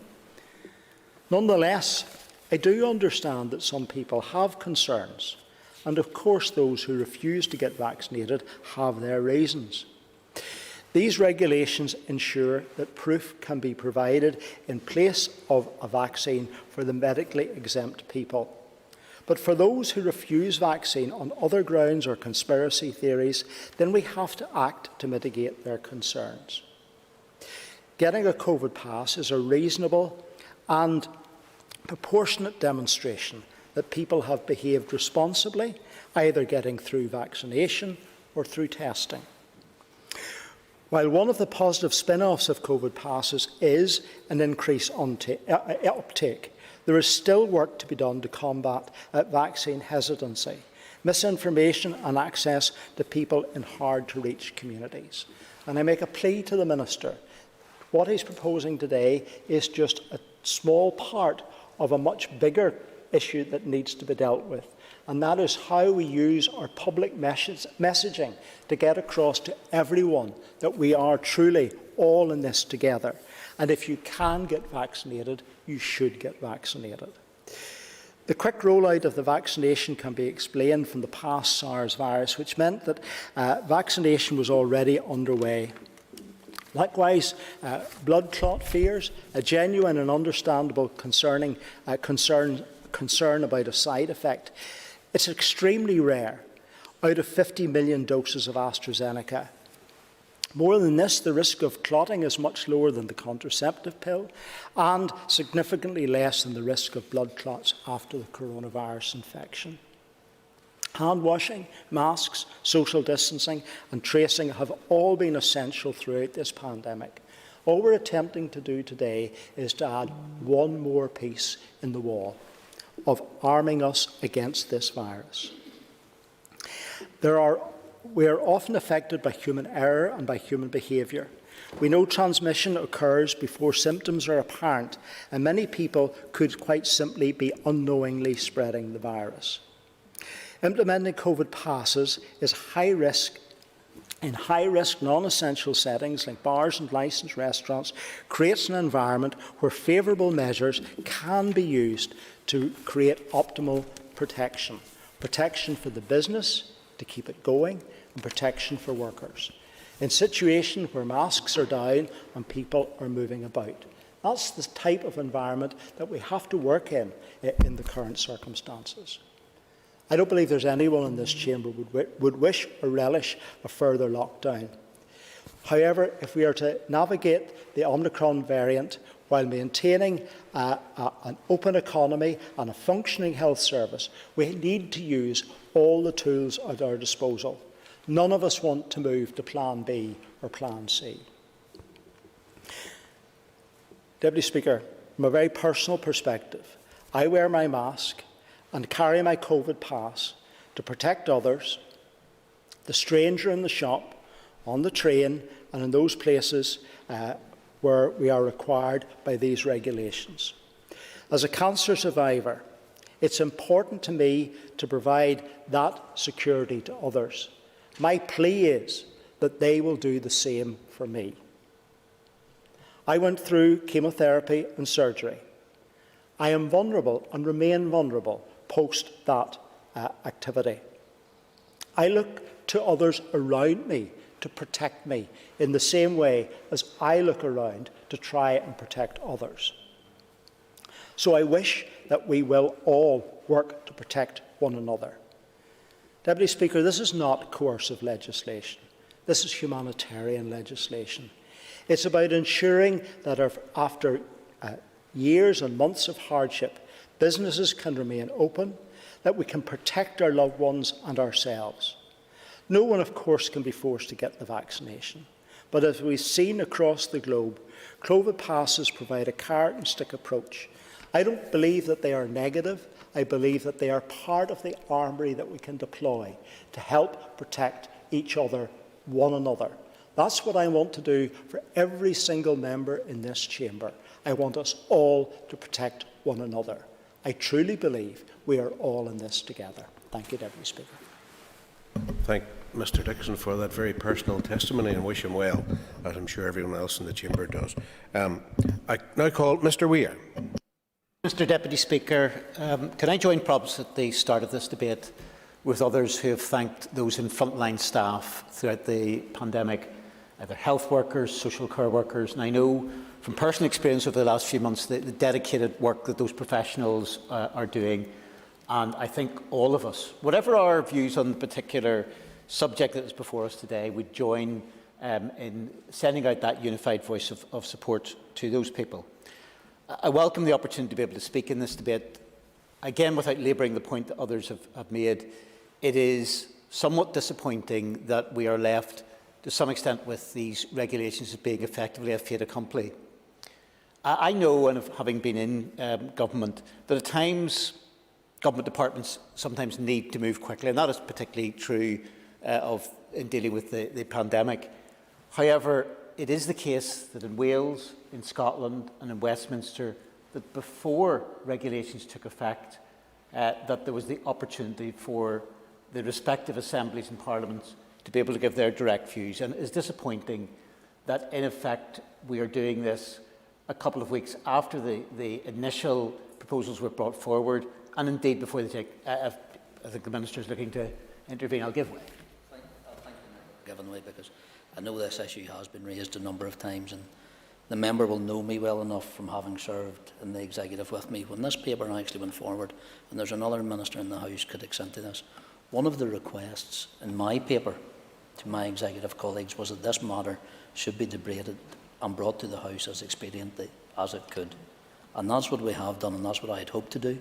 I think members who sit in the Business Committee will know and have seen of draft order papers in the past, but I had actually hoped this would have been debated last Monday. It didn't happen, but we allowed afforded 2 weeks for the Health Committee to scrutinise it, plus the regulator statutory rules. So it was just to draw that to the members. And look, I'm not, and I don't think it's appropriate, I think it's within the spirit of this debate to try and personalise this at any stage. So I'm not throwing out accusations against any individual. I'm indicating that in terms of our process, in terms of our systems, the fact that something was able to be done in all the other jurisdictions, but somehow was not able to be done for Northern Ireland and within the Northern Ireland Assembly is something that is disappointing. I welcome the ruling of the Deputy Speaker. I know he's encouraged us for brevity, which is often the soul of wit, sometimes somewhat lacking in this chamber in that regard. But I think it is also important that every member is given their opportunity to fully express. So I welcome at least the ruling that should we not reach a point at which this is able to be concluded by a particular time, that this is not a question of simply a guillotine coming down, because I think it is important on this absolutely critical of subjects that there is that maximum opportunity. Can I say as well that it is about trying to be pragmatic and trying to be sensible in the approach. And we know that the biggest single intervention in terms of dealing with the threat that COVID poses, still poses, has posed, is the vaccination programme, and particularly ensuring that we have the maximum number of uptake and the maximum speed in terms of the booster campaign in terms of vaccination. We know that is particularly important, as it seems to have been highlighted. While we are still developing a certain level of knowledge about the Omicron variant, one of the early indications seems to be that while someone who's double vaccinated has a certain level of protection, that level of protection appears to be considerably boosted when a third dose is given. To that end, I think I spoke in this chamber a while ago about not doing as I say, but doing as I tell people to do. I would certainly indicate that last week I received my booster vaccination, and I would encourage anyone, not just for the sake of themselves, but actually, as Mr Dixon pointed out, on behalf of actually the impact it has on others, to get that booster vaccination. I would certainly encourage people to do so. In taking that reasonable and responsible approach in terms of our interventions, I think we need to ensure that it is weighed up on a number of criteria. That we look at what is in the overall public benefit in terms of any actions that we take, and that it is weighed in terms of the full implications in terms of public health. And that is not simply the indications of what happens on purely the issue of COVID itself, but the wider implications of public health. And why I say that, because there's been a tendency sometimes amongst some to pitch economic considerations against health considerations. But economic considerations are a key driver in public health considerations, because we know that if we create conditions in which there is major economic damage, in which jobs are lost, in which we drive poverty within our society, that while it may not lead to immediately somebody appearing at the front desk of a hospital, that in the long run, creating poverty, creating unemployment, leads to much poorer public health outcomes. It leads to deaths within that. So it is important that we protect both lives and livelihood. And I think in making that judgment, any intervention has got to be focused, it has got to be proportionate, it has got to be effective, and it has got to be evidence-based. And I think the problem that we face today in terms of the COVID certification is that measured against that threshold, against that yardstick, I believe the policy that is being put forward today falls short. Let me take each of those aspects in turn. In terms of being focused, I indicated earlier, and I think the key focus has got to be on the basis of the speed of delivery and the numbers that we can get through in terms of the booster jab. I think we have to admit as a society that in Northern Ireland we have been behind the curve when it comes to the booster programme. We have been slower than other parts of the United Kingdom, and that is not, again, an attempt to have a go at any particular individual or group. It is a matter of fact. We were slow in September. Indeed, the first couple of weeks of the figures that I've received, indeed the first couple of weeks when boosters were available, it was simply in double figures, the numbers who had received that. And while there has been a ratcheting up of the process, one of the things that concerns me is if we look, for example, at the number of booster jabs given for the first week in November and compare it, for example, to the number of booster jabs in the first, I'll just in a moment, in the first week of December, the figures actually for the first week of December are lower than what was being given out a month earlier. That should concern us, and these are the latest figures delivered on the 14th of December in answer to a question in that regard. Member will give way. Grateful to Mr Weir for giving way. The member obviously served in government from the start of the COVID crisis up until relatively recently. The member would recall that at various stages when restrictions were introduced, usually the Minister or someone else at a press conference would tell us this measure will have X impact upon the hour number, and it will help to reduce it and get it down below 1, etc., etc. I may be wrong, but I don't know if I've seen anywhere anyone saying this measure will have X impact on the rates of infection. I appreciate, I think, the point that has been made there, and it may well be that if there is evidence of that nature, I think one of the problems with this, and I'll come on to this later in terms of the evidential side of things, is a lack of driven data within that. Now, it seems to be that one of the popular themes of this debate is to say there are a range of things that we need to do. This is one sort of item in our armour. But if we have no level of being able to gauge whether that piece of armour is in any way protective of society or what the level of protection, then how can we judge what actions that we take? It is about focus. And I mentioned about the issue of the booster jabs. Now, I welcome if there's a commitment that there will be such an acceleration that we are able to match, and I think it is critical that we match the targets that have been put in other parts of the United Kingdom so that it can be offered by the end of December. If that is something that can be done, it's actually something I believe for the benefit of our citizens must be done. And indeed, it is also the case that as we look, and I think possibly JCVI were a little bit slow off the mark in relation to this. I think I was one of the first to call for the United Kingdom to follow suit with the Republic of Ireland, because I don't think this should be ideological in giving at least the options for parents and for children to be able to receive the vaccination. It was something that was eventually done, and I think it's important that we do that as well. Mention has been made, and I think if we are to look at where we have, both in terms of the boosters and in terms of the initial dosage, much has been made in this debate about vaccine hesitancy. The possibly 9% who have not as yet received the double vaccination, and we appreciate we don't know precisely what the figures will then ultimately work out in terms of the booster situation. Now, I have to say that in many ways our level of vaccination in this country has massively exceeded what was the initial expectation. I'm not perhaps talking out of class, but I remember, I think, from a relatively early, or at least from quite a while ago, an executive meeting where, I can't remember, it was either the chief scientific officer or the chief medical officer, in looking at modelling, was talking about the best that maybe could be achieved was an 80% figure, and that if we achieved that, what the implications would be. We have now reached 91%. I think one of the things, and one of the concerns that I would have, is that we have spent a lot of time concentrating, for instance, today on COVID certificates. We have not had the same amount of work being done and research, I stand to be corrected, on a clinical and research-based assessment of why those 9% have not taken up the vaccine.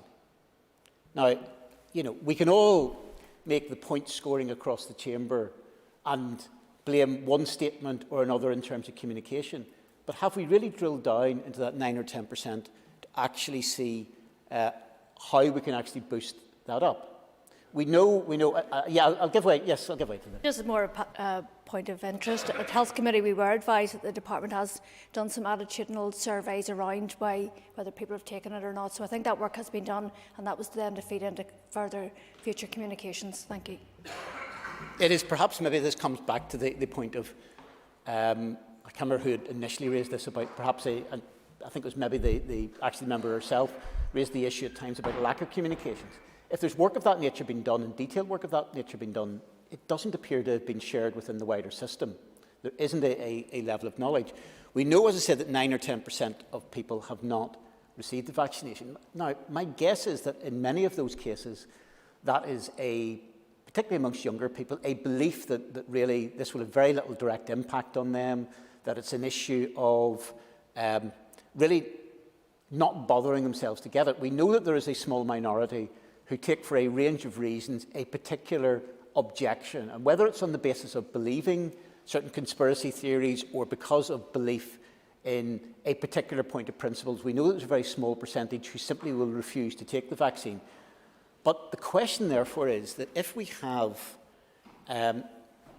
perhaps 100,000 plus adults in this society, a little bit more, who have not received the vaccination, what are we doing directly to make that as easy as possible? And I think while there has been various methods being done in terms of making walk-in clinics and a range of that nature, I think we need a bit more thinking outside the box as to how we can drive that. And that is part of the focus that we should be doing, which I think I'll give way briefly. Well, no, I'm one of the 9%. I'm not vaccinated. And I've made it very clear why I'm not vaccinated, but I am meeting Dr. Chadha, who is the Deputy Chief Medical Officer, on Thursday with a deputation to offer a solution to the reason for the problem with some people who cannot take the vaccines as presently offered in Northern Ireland. And I think one of the difficulties is that we have signed ourselves up to 3 major suppliers, Moderna, AstraZeneca and Pfizer. I think if there was a wider range of vaccines available, I think that would solve the problem for a significant proportion of the 9%. Part of the issue is, and I appreciate the particular position that, well, I'll give way in a moment. I'm conscious that perhaps, I know that as part of this, there are a number of speakers who want to get in. You know, I don't necessarily share the position of the member. I've taken the vaccine. I suspect that in actual numbers, but I don't have particular scientific data to be able to provide this, that the rationale that the member is using would not be one that is a major driver within the 9%.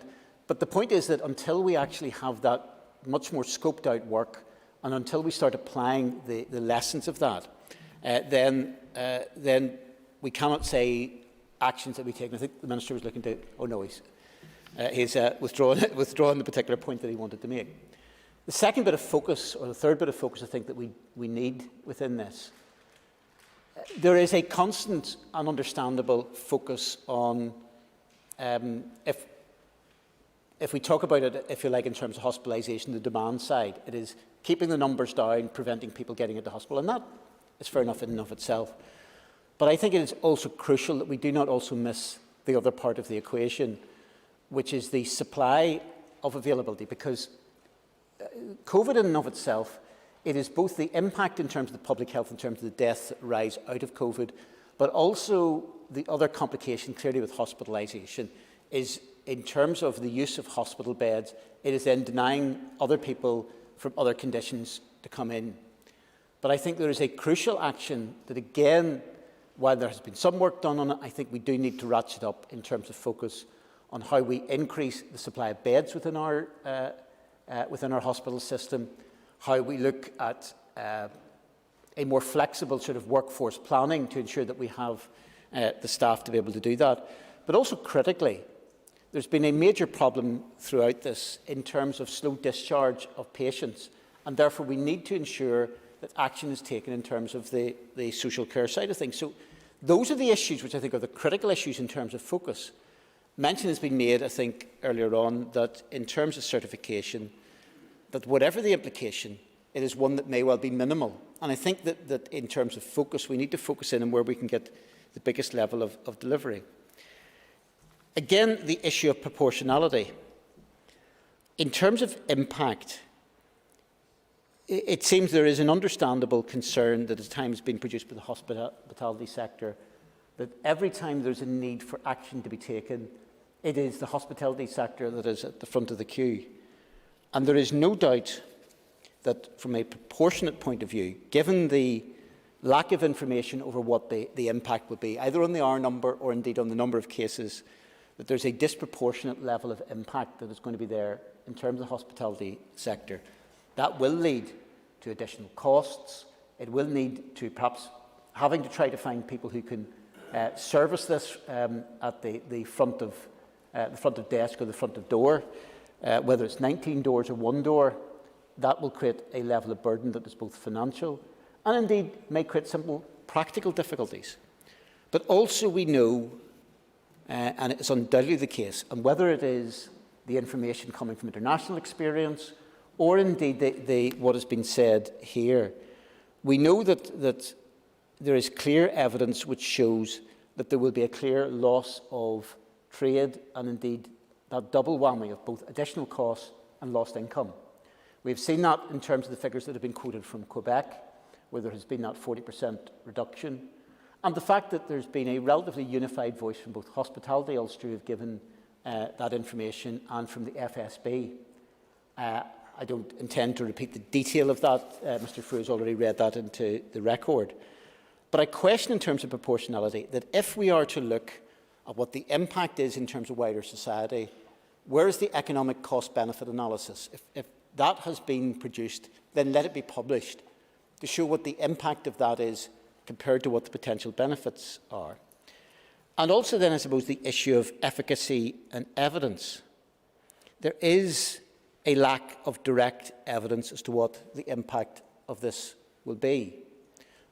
We have seen, I suppose, the one bit of evidence we do have is that where it has happened in the Republic of Ireland or Scotland, we still have seen further rising numbers. Now, it does strike me that if we are to drill down and have effective data, to have simply a position to say, well, actually, we believe this would have been an even worse situation had this not taken into place, does not strike me as being a particularly strong argument and one that is data-driven.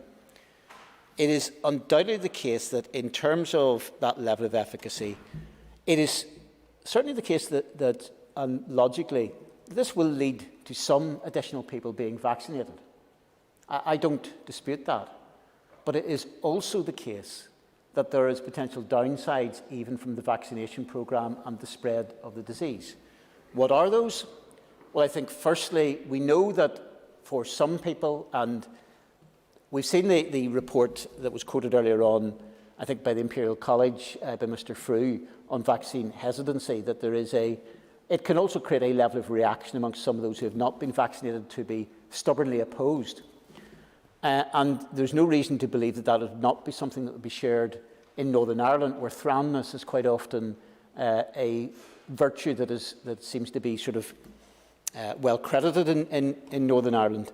And undoubtedly, while it will lead to some getting the vaccine, it will lead to others being more and more determined not to get it. But that's not my principal concern in terms of behavioural aspects. Mention has been made of the fact that if you have some form of check, that it will be a safer environment. And in many ways, from the point of view of those who are gaining access to those premises, I'm not disputing that.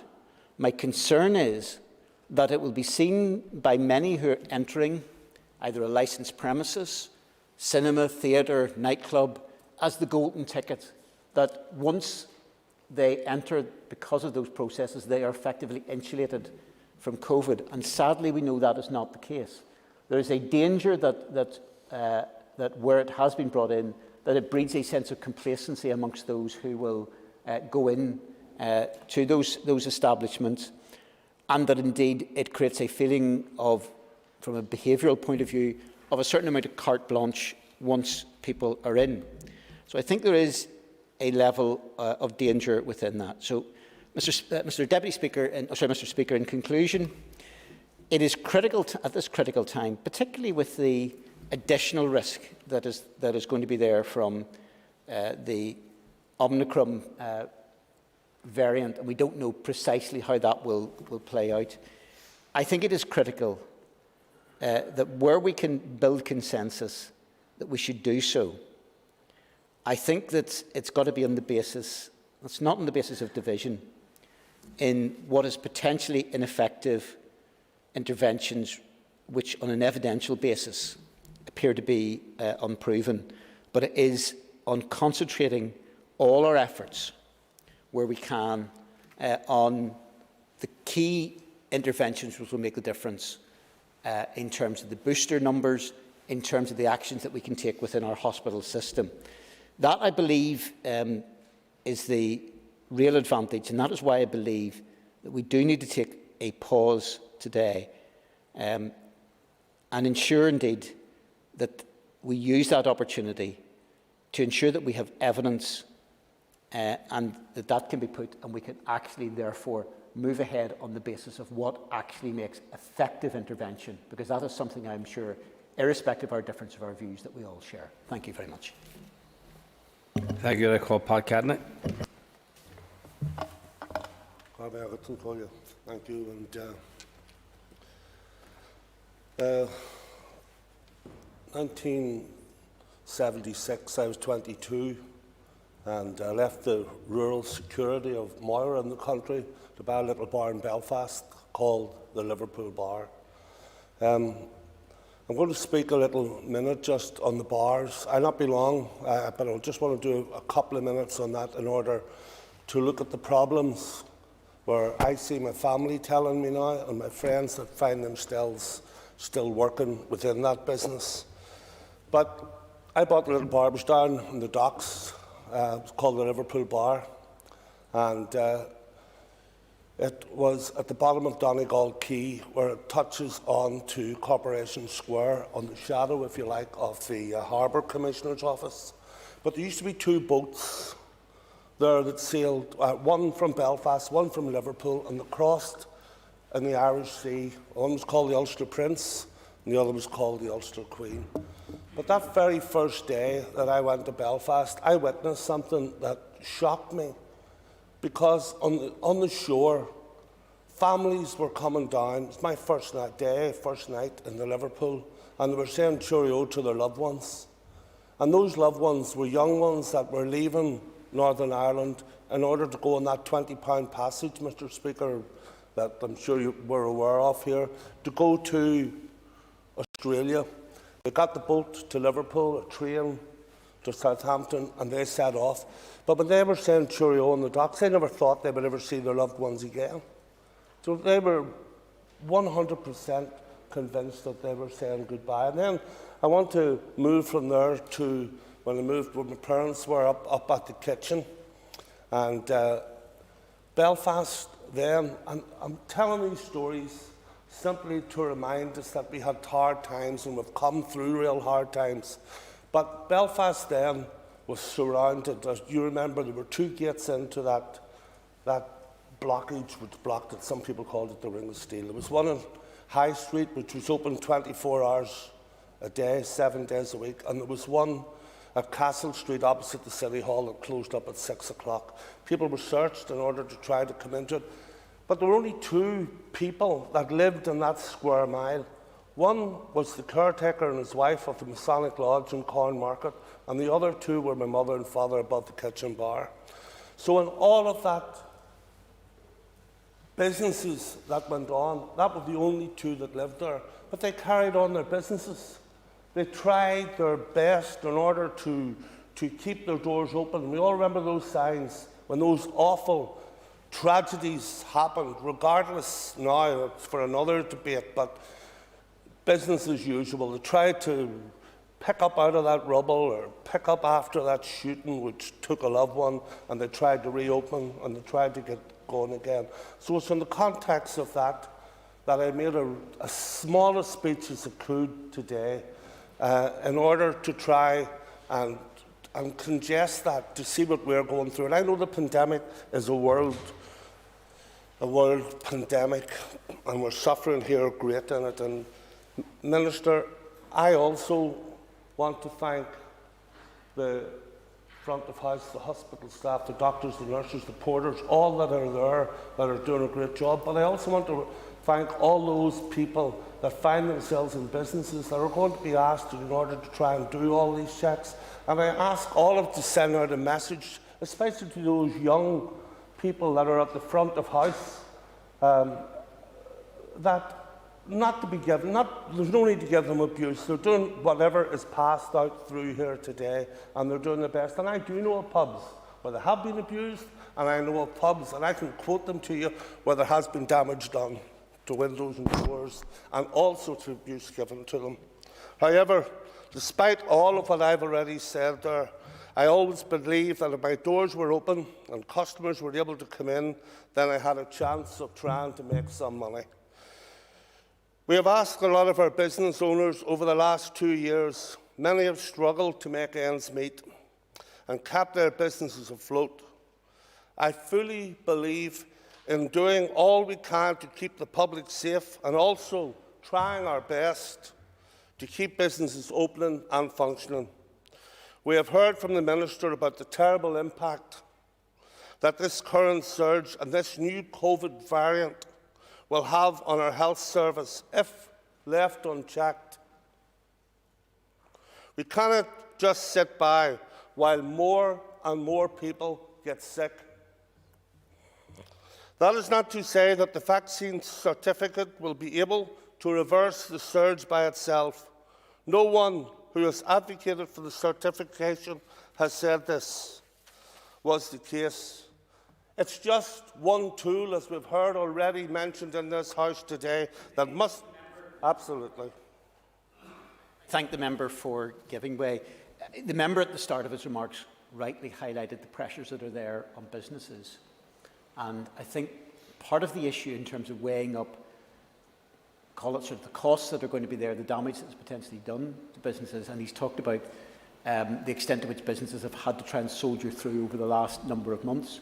But one of the major problems that we're facing now is that a lot of the tools which were available at earlier stages of the pandemic, through the very largesse that came from the Exchequer nationally, which was then able to be distributed, and in particular the furlough scheme that was there, is no longer available to the Executive, which then makes it an increasingly difficult position in terms of being able to respond to whatever levels of protection are able to be given to businesses. Yes, and thank you for your intervention. And I have to agree with what you said. I sit in the Finance Committee. There is a shortfall of £50 million in the Finance Committee. Simply, it's not a shortfall, but it's to do if people go in and try to claim back through losses of business, which was related to COVID-19, and that was not allowed for in the rateable valuation of that business. So I hear what you're saying, and I do accept that, but we have to do everything we possibly can to keep our businesses open and being able to at least try and trade. That's my belief. I'm not saying it's the right one. But anyhow, as I've said, it's only one tool that is used in this combination with stricter adherence to social distancing and the use of face coverings. These are always ways to reduce the risk that people getting sick and reducing the transmission of this virus. COVID certification has been used across Europe for many months now. Democracy has not fallen. I have spoken with those businesses that have been using the certification in advance of today's decision, and yes, more needs to be done, particularly with those that are older, to help them with the process of getting their domestic certificates. I know my office has been working with many constituents each day to help them with this process, and I hope and I know that all other members in here are doing the same. To those that do not want to see the certification and to those that don't want to get the vaccine, let me say clearly, you have every right to your opinion. However, you have no right to attack business owners, young staff by threatening them with fake legal action or just implementing the rules. They are trying to do their best and make a living, and some of their staff are struggling out and starting just out in their little careers. They do not deserve to be attacked for sticking to rules that are set our lives and trying to make our lives safer. Restrictions on the public should not be implemented unless completely necessary. Once again, we find ourselves in a situation where they are required. We have to come together, folks, in these times to do what is right, and I hope that is what happens today. And I know that I will be supporting the regulations as implemented by our Health Minister. Thank you. Thank you, Mr Kennedy. And could I just remind members that the Deputy Speaker already made the announcement a while ago there that tonight's sitting obviously will conclude by 9 o'clock. So that means that any speakers who haven't been able to contribute will have to be deferred until the Business Committee then schedules another sitting. to resume this particular sitting, but we have members try their best to keep their remarks as succinct as possible while protecting their right to speak on this issue, of course. We can conclude on that point of order. I'm not sure if it is, but you can help me with it. I will very quickly. I tried to keep it as short as possible. My little speech You're right. should have been in 20 minutes ago. But you heard some of them. It's not a point of order. You're right. So, on that note, I just want to call Jim Wells. Mr. Speaker, this is one of those debates where I think the eyes of the country are upon us. I think it's one where there'll be many watching, and they'll be disappointed that so many speakers stood up with their typewritten text, got their heads down and read. I thought it was interesting that perhaps the youngest member of the House, Mrs Erskine, didn't do that. She took interventions, and she's to be applauded for that. But I was disappointed that other experienced MLAs couldn't take a point of order or couldn't take a point of information or an intervention on an issue that I think does require a mature debate in this House. I'm particularly disappointed that the Chair of the Health Committee, who's now an experienced campaigner in this House, hadn't the confidence in his arguments to stand up and take an intervention. And to be fair, I was disappointed that my old friend, Mr Frew, who is one of the most experienced and able debaters in this House, chose not to take interventions. Now, he used the point that he was ambushed very early on by Mrs Mallon, and he turned her intervention down, and therefore turned down even interventions from friendly fire, like myself. I think that's disappointing. What I'm going to say is going to be controversial. And unlike other members, I am not scared when an intervention comes to sit down and take the flak. I'm not scared. But at the start of my contribution, I know the Minister has been listening, and he's not scared to take interventions. The Minister has been listening, and I want to forewarn him of a point that I'm going to raise later on in my speech so that he can give some thought to it. The one phrase that has not been used in tonight's, it's this evening's debate, has been the phrase sunset clause. And I think it would reassure an awful lot of people, an awful lot of MLAs and members of the public, if during his summation at the end, he could suggest certainly. He has asked the question directly, and he has taken interventions. This regulation comes under those set of coronavirus regulations that fall on the 23rd of March next year, should there be no other interaction anyway. So to address the concerns that were raised specifically by FSB, that's the sunset clause in the entirety of these regulations. But our regulations are reviewed by the Executive every 4 weeks as part of our standing process to make sure they're still proportionate and necessary. And any member in the House, either current or previous, will justify that. And that's the time when any minister has the opportunity to stand forward and say, can we question that one, can we look at that one? So give the member that. That's an extremely helpful intervention by the Minister, but could I ask him, does that mean that on the 23rd of March, if he wishes to continue vaccine passports or certification, as he calls it, that he was going to have to come back to this House with fresh legislation which will have to be voted for by members? The regulations that pertain, that this regulation is part of, the entirety of the coronavirus regulations, has a sunset clause for the 23rd of March, so the whole lot falls at that point unless this House gives the go-ahead for that continuation along with the Executive. Speaker, I welcome that, because I think there are many people out in society who are concerned that these regulations will take a life of their own and will expand and increase in their intensity. And therefore, it will be like a juggernaut out of control that we won't be able to bring them under control. So I'm pleased about that, and that has reassured me. As I said, some of what I'm going to say is controversial. As far as I'm aware, I'm only one of 2 members of this House who is not vaccinated. That doesn't make me irresponsible. It doesn't make me a second-class citizen. It does not make me someone who should be discriminated against or shunned in public. I, like a significant number of people in Northern Ireland, 9%, have taken the decision not to be vaccinated.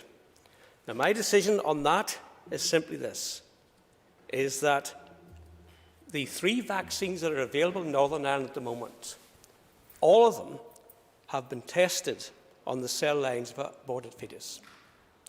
Now, when I made that point to the department came back to me and said, "That is wrong, Mr. Wells. None of our vaccines contain the cells of an aborted fetus." That's true. They don't. It was never claimed that they contained the cells of an aborted fetus. What I'm saying, and it has been backed up by leading academics, even those who work for Mr. Swan, is that the 3 vaccines, Moderna, AstraZeneca and Pfizer, that are available in Northern Ireland have all been tested on the cell lines of an aborted fetus, a young Dutch girl who was aborted in the 1970s. That's a fact. Now, morally, I am someone who has spent all of my adult life campaigning against the evils of abortion. And this is a personal decision for me, and it's not one that I would try to impose on anybody. But I am not, under any circumstances, going to benefit in any way from anything connected to the abortion industry. I'm sorry. That's my view, and that's the view that I'm sticking to, and it's a view that I've stuck to throughout this last 12 months when we've had vaccination. Now, there is a solution to my dilemma, and the dilemma that's held by a small number of people. I'm not going to say it's thousands, it might be a few thousand, but there's absolutely no doubt that there are a small number of people in Northern Ireland who find this difficult. They tend to be from the devout Roman Catholic community and the evangelical Protestant community. And that's why I welcome the opportunity on Thursday to meet Dr. Chadha, who is the Deputy Chief Medical Officer for Northern Ireland. And what I'm going to suggest to him is that there's a solution to this problem. And the solution is that there are vaccines available in Europe which were not tested on the cell lines of aborted children. And all I'm asking for is that those vaccines be made available in Northern Ireland. Now, there have been developments which I think could assist the department in this respect. First of all, the vaccines, by the way, they're quite hard to pronounce, Sinopharm and Covaxin, which contain none of the problems that I have with them. Now, those are being used in scores of countries throughout the world. And recently, they have been recognised by the World Health Organization, and I think that's important. The overarching body for health in all of the world has said that these vaccines work, they've been clinically trialled, and they're content that they are a major step forward in protecting the community against coronavirus. And the second major development is that National Health England has said that they will recognise any vaccine that's on the WHO's list of approved vaccines. So how that works is, for instance, if someone was vaccinated in Egypt or Hungary and they came to live or work in England, their vaccine would be recognised as far as vaccine passports, etc., are concerned. Now, what I've asked the Minister in a question is, will he extend the recognition of WHO vaccines that is now been implemented in England, will he extend that to Northern Ireland? Now, I think he knows where I'm going here, because that would mean that if someone had been taken one of those vaccines, they would be in exactly the same footing in Northern Ireland if they had AstraZeneca, Moderna or Pfizer. And that would mean that several thousand people who have a deeply difficult moral issue with the 3 vaccines that are available could get vaccinated and not be regarded as second-class citizens. I'm not anti-vaccine. I've heard some of the most extraordinary stories, and I've read some of what's been stated in the internet, and really some of it's absolutely fanciful. I would want to be at the door of the vaccine clinic the day there's a vaccine available in Northern Ireland that I could take. And what's more, if it helps things, I'll make a song and dance about it to encourage others to do so. Now, I've talked about the 9% who have made that decision. Some of them have made an ethical decision, like myself. Some of them have made a scientific decision. You could argue about whether they're right or wrong. Some of them have read about the side effects of vaccination. Some have heard stories. Some of them are true. Some of them very dubious. And I suspect that a lot of people just haven't bothered to be vaccinated, particularly younger people. But I do think that anything that engenders confidence in the vaccination programme has to be a good thing. Now, as the Minister has confirmed, there are 91% of the adults in Northern Ireland have been vaccinated. That's an astonishing performance. Astonishing, there's no other word for it. Because I remember Patricia Donnelly saying that they were aiming for 85%. Now they have 90%.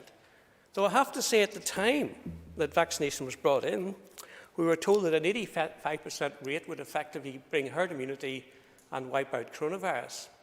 Sadly, that is not the case. Sadly, the infection rates are still sky high in Northern Ireland. And we have to accept, unfortunately, that some of the effects of these vaccines do wane over time. And indeed, even the manufacturers are saying, some are suggesting 3 months and some are saying 6 months, that the impact of the vaccination dissipates. That's why, of course, we need a booster campaign. So therefore, I am saying that I hope the meeting goes well on Thursday and we can solve this problem. Now, of course, some people have misunderstood the purpose of the meeting, and some folk have tried to distance themselves from it immediately, even though they weren't invited. They've distanced themselves from it because they think it's an anti-vaccine campaign. It's not. It's a pro-vaccine campaign. It's only to increase the number of people being vaccinated. But I suspect the problem we have in the United Kingdom is that the National Health England have signed the most massive contracts with the 3 providers. And they may be very reluctant to allow even small doses of alternative vaccines into the United Kingdom. They may see that as a breach of contract. But what I would like confirmation from the Department is if someone goes to the continent and has what they perceive to be an ethical vaccine, that when they come back, they'll be treated exactly the same as someone who said AstraZeneca, Moderna or Pfizer. And that's an important issue.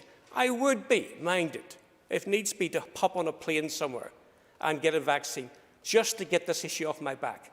Because people have been critical of me, but I hope people will at least understand that it's based on a sound understanding of the science and a strong moral objection to anything connected with the abortion industry. Tomorrow we discuss those with severe fetal disabilities, and we wish to protect them. Sadly, in sworn testimony to a House of Congress session in 2018, a leading scientist admitted that 76 fetuses had been aborted at 3 months in order to produce vaccines in the United States. 3 months old. A child of 3 months is very well developed. I think that's very, very sad that that has happened, and I want nothing to do with that. Absolutely nothing to do with it. But I'm not going to be judgmental.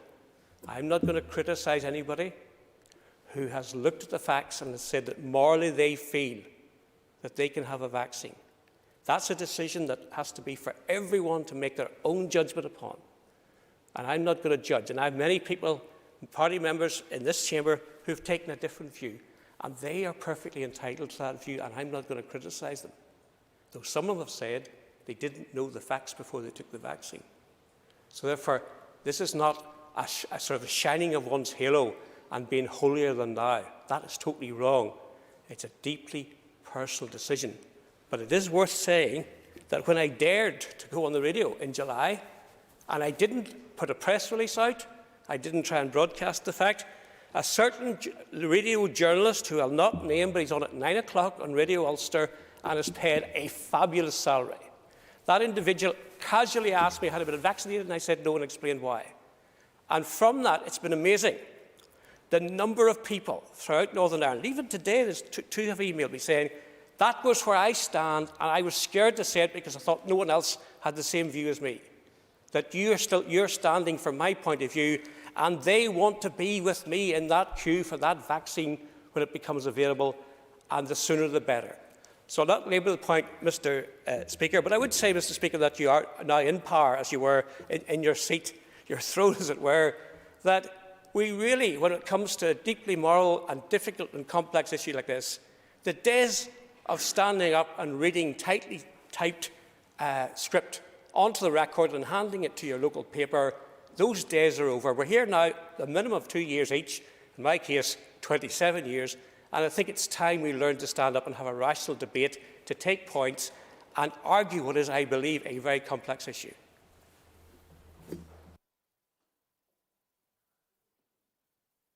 Rachel Woods. Mr. Speaker, and I'm grateful for the opportunity to speak on these regulations today. And just to touch upon a point that Mr. Wells has raised, I might have a very different speaking style than him, but I struggle with public speaking, so I do have to type everything out, so I hope he doesn't mind. I have written this today. I will indeed. You could have fooled me. I've listened to you speak here for several years, and you certainly are full of confidence. So if that's, you feel you've got an impediment, nobody's noticing. Sorry, could I just look? Could I remind members it's really not their business as to how another member conducts their business, as long as they're doing it within the rules and regulations governed by the standing orders and procedures and the chair at the time. So, Ms. Woods, continue on your presentation. Thank you. Thank you, Mr. Speaker. Took the words right out of my mouth. So you will. You don't need to repeat them. You will not be surprised that I too will be focusing on the hospitality sector, like Mr. Catney has done earlier on, after making some other brief remarks on this. And as a party, we don't sit on the executive, we don't sit on the health committee, we don't sit on the Economy Committee. The Green Party have not had the opportunity to scrutinise COVID-19 regulations before they are laid. And personally speaking, I haven't contributed regularly to these debates because they've been retrospective, so they're already in force. But I've had numerous conversations with constituents, with the people that I represent, to try and explain the rationale for and the outworkings of the Executive's policy and subsequent legislation, which has proved difficult at times, and it's worth raising today. As I've said, every time that these COVID-19 regulations were introduced, amended, updated, changes to restrictions were announced, we've all had to try and answer questions from those that we represent. We've all had to do this with a very limited amount of information, and that's if any. A number of us will be relying on BBC News or Twitter for our updates for our constituents. And I, like many others, have defended measures to protect public health for almost 2 years, and I will continue to do so. But we are minded that we are not being issued the full evidence that forms the basis on which these decisions are taken by the five-party executive. I'm being asked for documents, for papers, for minutes of meetings, for agendas, proof and evidence, and I'm being asked for the details behind policies, for the basis on which the Executive have made their decisions on, details which, Mr. Speaker, I do not have, nor will I ever receive, because the Executive documents are not shared with members of the unofficial opposition, who are still expected to explain the decision-making of Executive ministers without the sufficient clarity and transparency that we need to see before they come into force. So, Mr. Speaker, it is on that basis that rightly people are asking for full transparency and accountability, because they're in the same position as us. They have a right to know what data and information is being used to develop all COVID-19 policies and regulations. This is not new and is not specific to this today.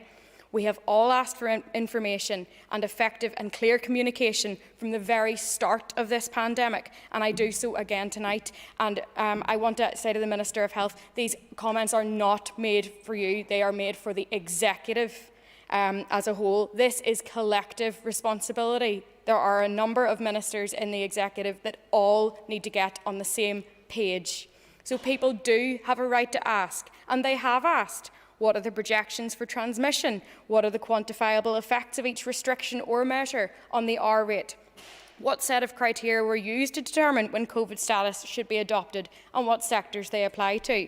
Is it based on a number of scientific and medical factors? Can we see and make sense of all the data, and how has it been used to develop all policy? And have we learnt nothing from the last year and a half? And it appears to me that the regulations that we are being asked to discuss today, and I reiterate, and I will welcome some clarity if I'm wrong, that these are retrospective. So this is already law. So this is a motion on law that has already been brought in. It has not been shared and developed in conjunction with the very people that were tasked with enforcing them and those who will be affected most.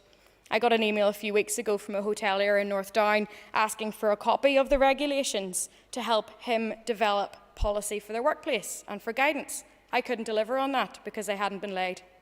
One of the main points that I wish to make to all ministers of the Executive today is around the experiences of the workers and the staff in the hospitality sector, with whom I have engaged with on this set of regulations, but also from experience as a former worker myself. And I am sure that most people have seen that hospitality sector businesses are posting on social media, and have been over the last number of weeks, about the changes that the Executive agreed to. A number of posts all read the same, setting out that beginning Monday 29th of November, we will be requesting that customers present the necessary documentation to show proof of vaccination or proof of a negative lateral flow tests. The posts go on to say, we would like to add that we hold no opinion as an establishment over the current requirements. We must comply to continue trading. Underneath many of these posts are messages of support to the establishments. Some others are not so kind. One business in my constituency was apparently enforcing communism by sharing the information on these regulations. They were also told that if they refused entry to the premises on the basis of these unlawful acts, you're actively participating in a crime. Your compliance will be your downfall, and I hope you have your legal teams on standby. And called lying filth, as well as being accused of receiving thousands of pounds from government to enforce COVID certification, if only. Members of staff last week on the door were told to prepare for legal action to be taken against them personally, and that they have no moral compass. Another establishment received comments such as, "You should be ashamed of yourselves," and that customers would never be back to their restaurant. Another owner I spoke to this morning, who has bars in Belfast and also further afield, has told me that they're not putting anything out on social media because they know what's going to happen after seeing what others have had to deal with. I could go on, Mr. Speaker, but I think we get the idea. Businesses should not have to post on social media that they hold no opinion on this matter. They should not be having to defend the decisions taken by the Executive and trying to answer people's questions and spending their time when they should be serving customers and dealing with staff on how it's going to work, and when these regulations were not even published. Staff in pubs and restaurants already have to deal with very challenging people and circumstances. They do not need to be told that they're going to be sued or closed for implementing the law. Members will have got an email from Hospitality Ulster today, and I know it was quoted by Mr Frew, but I will quote another bit of it. After 2 weeks of developing operational procedures and training of staff for proof of COVID status on the weekend before penalties begin, the legislation gets changed from check as soon as reasonably possible to check at point of entry. And I would take happily an intervention from the Minister to clarify if indeed legislation was amended to say this over the weekend. When was it and why? The sectors are looking for information. I will give way, yeah. Clarification was provided and a reinforcement of the legislation and what it actually meant was made on Friday.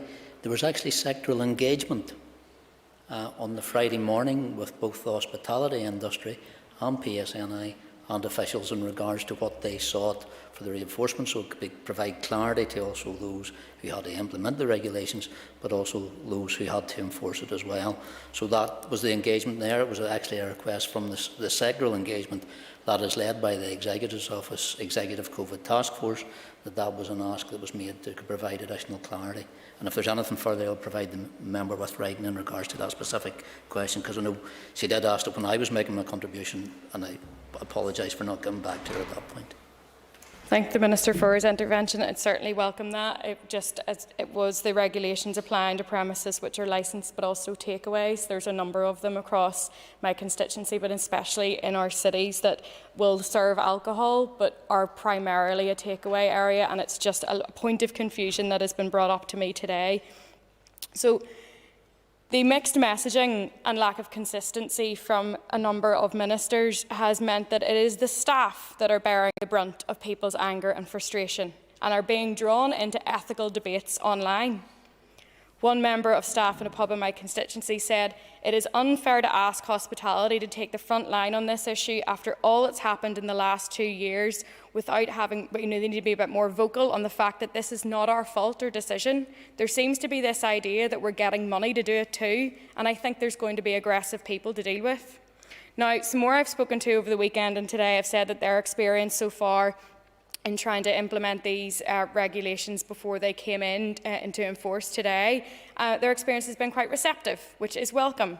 that people have been willing to work with it, understand that it is not the staff members' fault, that are very happy to show a negative test, and I, for one, have been doing that over the weekend, as well as my COVID cert. They say that they're feeling safer being out now, and welcome that businesses have put in the measures to allow them to get used to it before they were enforceable this morning. And some others have said that this kind of certification scheme would be better than being shut or subject to further restrictions.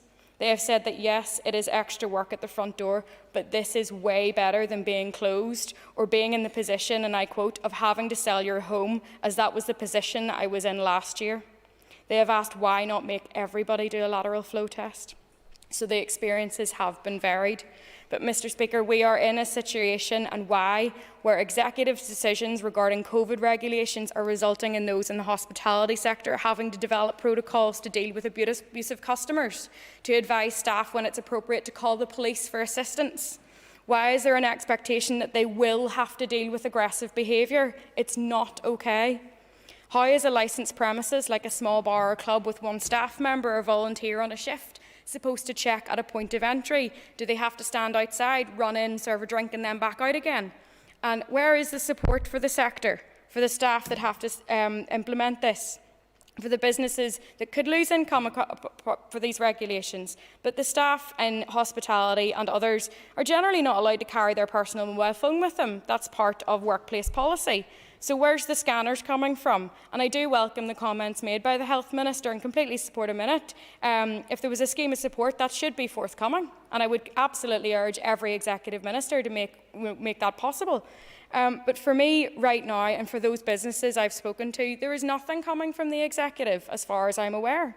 And there's been no response to questions that I've asked ministers. I've asked the Economy Minister a number of weeks ago what he intends to put in place to help the sector should they be experiencing issues or been adversely affected. Nothing. I've asked the First and Deputy First Ministers what they've done. No response. What was and is the role of the COVID-19 task force regarding implementation of support? How many times have they actually met and engaged with the many voices of the sector affected? Not just a call outlining what's going to happen, but actually listening to the practical needs of this industry and addressing their concerns. Sectors affected need to be around the table, speak to people who work in this industry to overcome issues at the very outset before they're implemented. And the debate around this is yet another example of how the Executive is not equipped to deal with a crisis. The divisions and splits between ministers have been laid bare. Can't even roll out an agreement that the Executive itself made only weeks before now. The so-called plan that the First Minister stood in this chamber and spoke to, answered questions from member on, which took weeks just to unravel. I'm really confused here, Mr. Speaker. We have a party speaking against this motion, asking for more information, suggesting it was some sort of pet project and that the information was not there. Then why on earth is the First Minister's signature at the bottom of the plan? Why would you sign your name to something you're not willing to implement? And who suffers from this constant dysfunction in our Executive? The very people that elected us to represent them and take the difficult decisions that are needed to protect public health. Where are the press conferences? Where's the communication strategy? The clear, unified messaging that we need to get through the latest wave of COVID transmission? These press conferences used to be weekly, and I reiterated my continued call, which was never facilitated, for the Executive to hold regular and meaningful press conferences for our children and young people. Their voices must be heard in this too. Where are the statements that were made to this House regarding the Executive's decision-making in response to the pandemic? The ad hoc committee on COVID-19 has not met in 8 months. Communication around COVID certification has been abysmal, and it has resulted in widespread confusion, and it didn't help the fact that it was to apply to all premises, and then it was just those that were licensed or those in the arts, the cinemas, the theatres, the conference hall. Nor was it a good idea to have the media forewarn people that a scheme was going to be introduced on a certain day, not publish regulations or guidance as to what would be in it until the very end of that same day. And I give one example about communication needing to be clear and issues around accessibility, which must be considered. And I'll give you an example of my grandmother. She is 93 years old. She watches the news, she listens to Nolan Daly, other commentators are available, and she reads the papers. She's had information around downloading an app on getting a certificate added to the app if you already have one for international travel, and if you have access to the internet and know how to use it, you can go online and find out how to apply for a paper cert and what ID she needs. I've sent her information over for her paper certificate to enable her to go out for lunch in particular places where she would like to see some of her friends after nearly 18 months in lockdown. But the questions remain: does she need to bring her passport with her? What about a driving licence? Does her electoral ID card stand? Many questions needing answered, which she does not have the internet to go on and find out for herself, so she must rely on other people. But, Mr. Speaker, what if you don't have a smartphone, the internet, or somebody to ask questions to? How is the Executive communicating and ensuring older people, those vulnerable, those living on their own, those without the tech, to know what to do, how to do it, and what places may require them to bring a certificate or a lateral flow test? How is their engagement around the regulations with those who are disabled, who are deaf, who have hearing loss or sight loss? And I was observing the first Disabled People's Parliament earlier on this month, and I heard loud and clear that more communication and better communication is very much needed. Joe Kenny highlighted the impact of the restrictions on people with sight loss, changes to shopping and accessing supermarkets, for example, and how he was locked out of a world that had changed. Tara, could I just interrupt you a wee second? Could I remind you just to stick to the issue around vaccine certification? I mean, I take the point that you're raising a whole range of issues around regulations and communication and so on, but can you focus your remarks on the subject in hand? Thank you, Mr. Speaker. I was speaking to the communication on the certification scheme, but I will be bringing my remarks to a close very shortly.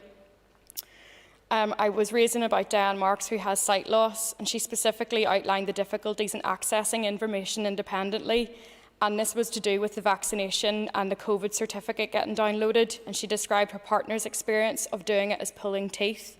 So talking to people, they have limited understandings of what they need and how they access a certificate and where they need it for and where they don't. And we're getting calls from carers of elderly people isolating, not be able to get their certificates because they don't know that they can order a physical one. And again, I've raised this through questions, but we need a public awareness and information campaign that really gets to people who do not have social media, who are not watching the news daily, who do not have internet access or smartphones. So not everyone has to have an app, as we know, and this has been much of the focus. And it's important to clarify a number of aspects of this. Yes, you can go to a licensed premises or theatre with a paper certificate. Yes, you can go with proof that you have recovered from the virus. Yes, you can go with your lateral flow test taken on that day showing a negative result. No, you do not need to have a QR code with your face beside it if you want to go to a pub. And on this, Mr. Speaker, and I'm disgusted that I need to even say this, but I think we've all had it, supporting COVID certification is not equivalent to supporting the Nazis. I am not a member of the SS. It is not okay to send MLAs pictures of swastikas, and it is not okay to abuse ministers online or any other person for that matter, or issue death threats to anybody. This is a global health pandemic. Mr. Dixon outlined a very personal testimony, and I know a great number of people who would share his experience and thoughts, and I thank him for sharing that. So I urge everyone to act responsibly. Wear your face covering if you can, wash your hands, keep safe and look after each other, and please be kind to one another. Our frontline health and care workers have worked and worked and worked and are expected to keep going. We have all made sacrifices, and family and friends are grieving because of lost loved ones. And last Christmas was horrendous for everybody. And I'll go back to my gran. Last year I stood outside her house waving at her. It was the first time she'd ever spent Christmas away from family. I don't want to do that again, and I don't know any other member of our society that would want to do that either. So as we move into another phase of this pandemic with new variants and the Executive considers further responses, they must provide clear communication and guidance. Please provide detailed information and please provide support to those being affected. Thank you, Mr. Speaker. Thank you, Member. And I call Doug Beattie.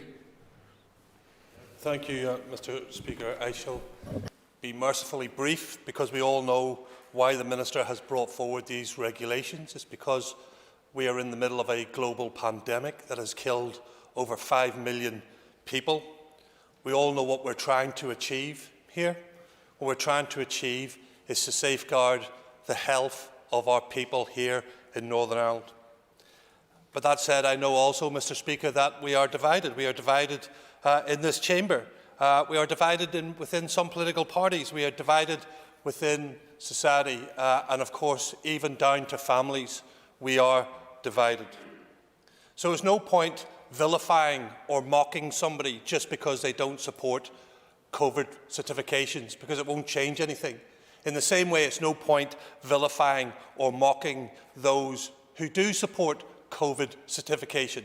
None of that is going to move this particular issue forward, because these are difficult decisions, and they are difficult decisions for us all.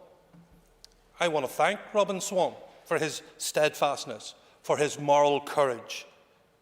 I'm grateful for the Minister for standing up and in many cases alone taking the flak on this, while other ministers quite clearly hide in the shadows because they don't want to take the flak for some of these regulations. And that's fine.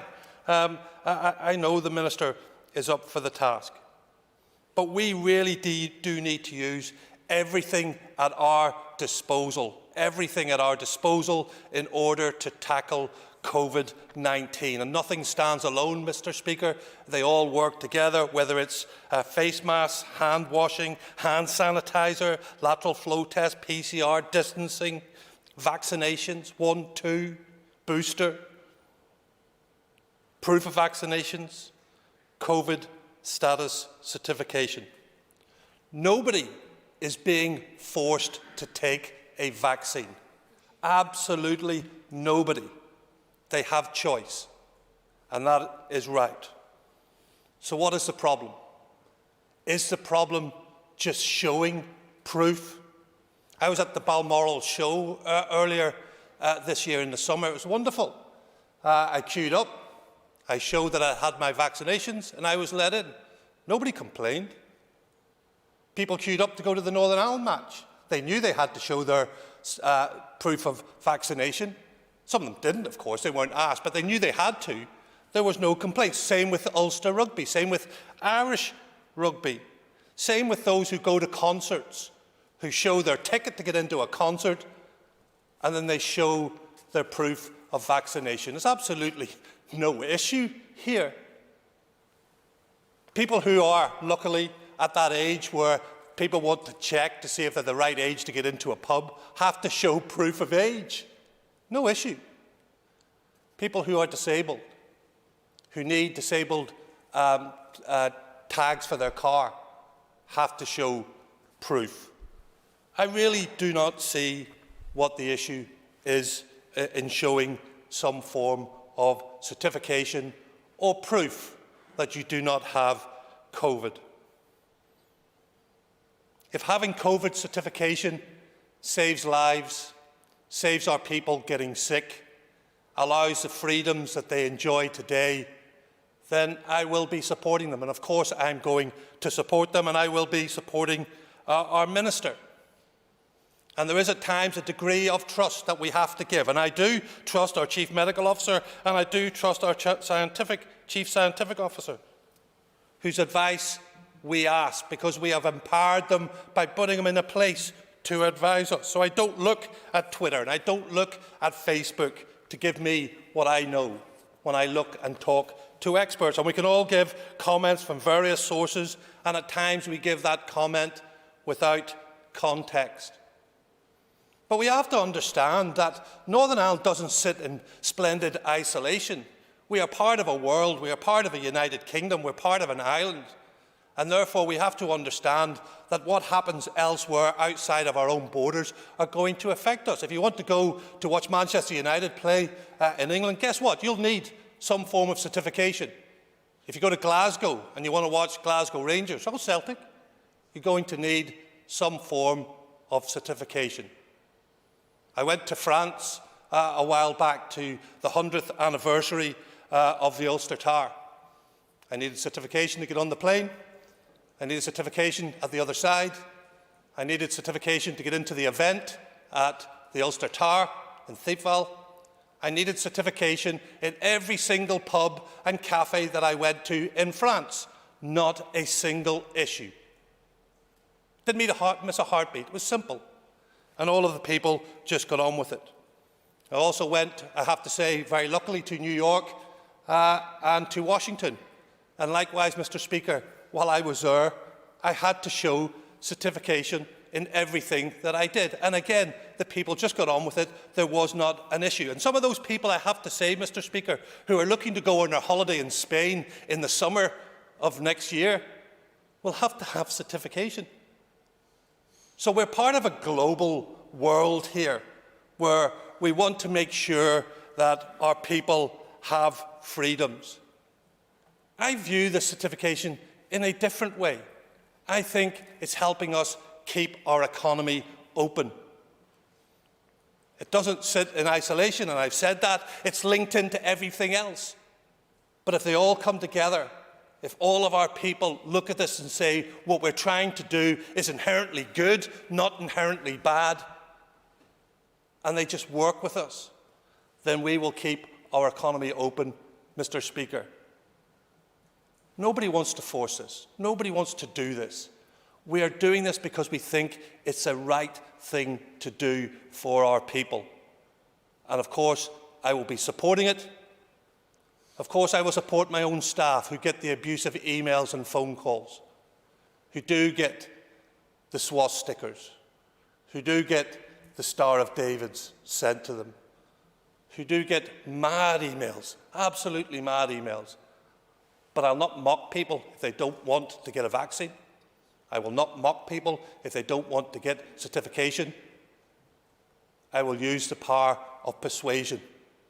And when they want to go to Spain in the summer, they'll know what they'll have to do, Mr Speaker. They'll make up their own mind. Thank you. I'm going to call Jim Allister. Speaker, as we debate this tonight, it is highly probable that criminal penalties notices have already been issued in respect of legislation that we haven't even voted on. That offends me as a member of this House, as someone elected to be a legislator, that legislation is taken for granted, that at this very moment there could be a police officer or someone else issuing a penalty notice on proposals that we have yet to vote for. That is not right, cannot be right. And yet it is the persistent system that we have followed in this House. It is a system contemptuous of this House, and something which I think has been tolerated, indeed embraced, for far too long. I come to this debate, Mr Speaker, as someone who is double vaccinated and with a booster, convinced, pro-vaccination, no difficulties with that at all. And yet, for me, this certification proposal is a step too far. And it's a step too far for a number of reasons. And my starting point, I think, is this. Up until this point, every COVID regulation has applied equally to us all, whether it was wearing a mask, whether it was socially distancing, whether it was not going here and not going there. It was universal. The problem I have, first and foremost, with this regulation is that it causes distinction and differentiation. It picks out those in our community who, for whatever reason, good reasons, bad reasons, indifferent reasons, have chosen not to be vaccinated. And it sets them apart as people who, if they don't go through the hoops of this certification, they cannot enter and go certain places. So for the first time, we are making a real, tangible, visible difference between people. And that, I think, is a wrong step. And it is the fundamental reason why I find this idea of COVID passports unacceptable. There are other matters which trouble me about this. It inevitably, in order to work, requires access to what should be private and confidential health information. It provides government access to very personal data. It requires the sharing of very personal data. Whereas within our health regime, we surely have a fundamental right to privacy and to confidentiality. Yet that is unsustainable in the face of this regulation. I've heard points made, and the First Minister has told us, that though he signed off the winter plan, which anticipated, apparently, certification, there has been no evidence presented to the Executive to justify this. I hear the Health Minister say, oh yes, there has. It's a bit pantomime-ish, and the First Minister saying, oh no, there hasn't. And I've heard others say, oh, well, it's all there to be read on the website of the department. Yes, okay. Just on that specific point, in regards to other ministers saying there's evidence or there's not evidence or they hadn't signed on it. On the 29th of November, I wrote to all my executive colleagues, inviting them to individual briefings if they so wanted, with my departmental officials, with the executive office officials who were involved with the drafting of this policy, subsequent regulations, and the evidence that was there and presented had actually been brought forward through the executive paper. So there is members and ministers who have said, yes, we haven't seen the evidence, but I can assure you that they were invited to come and see it, and come and question it, come and discuss it, and come and talk about it. And I would like to thank both the ministers who took up that invitation.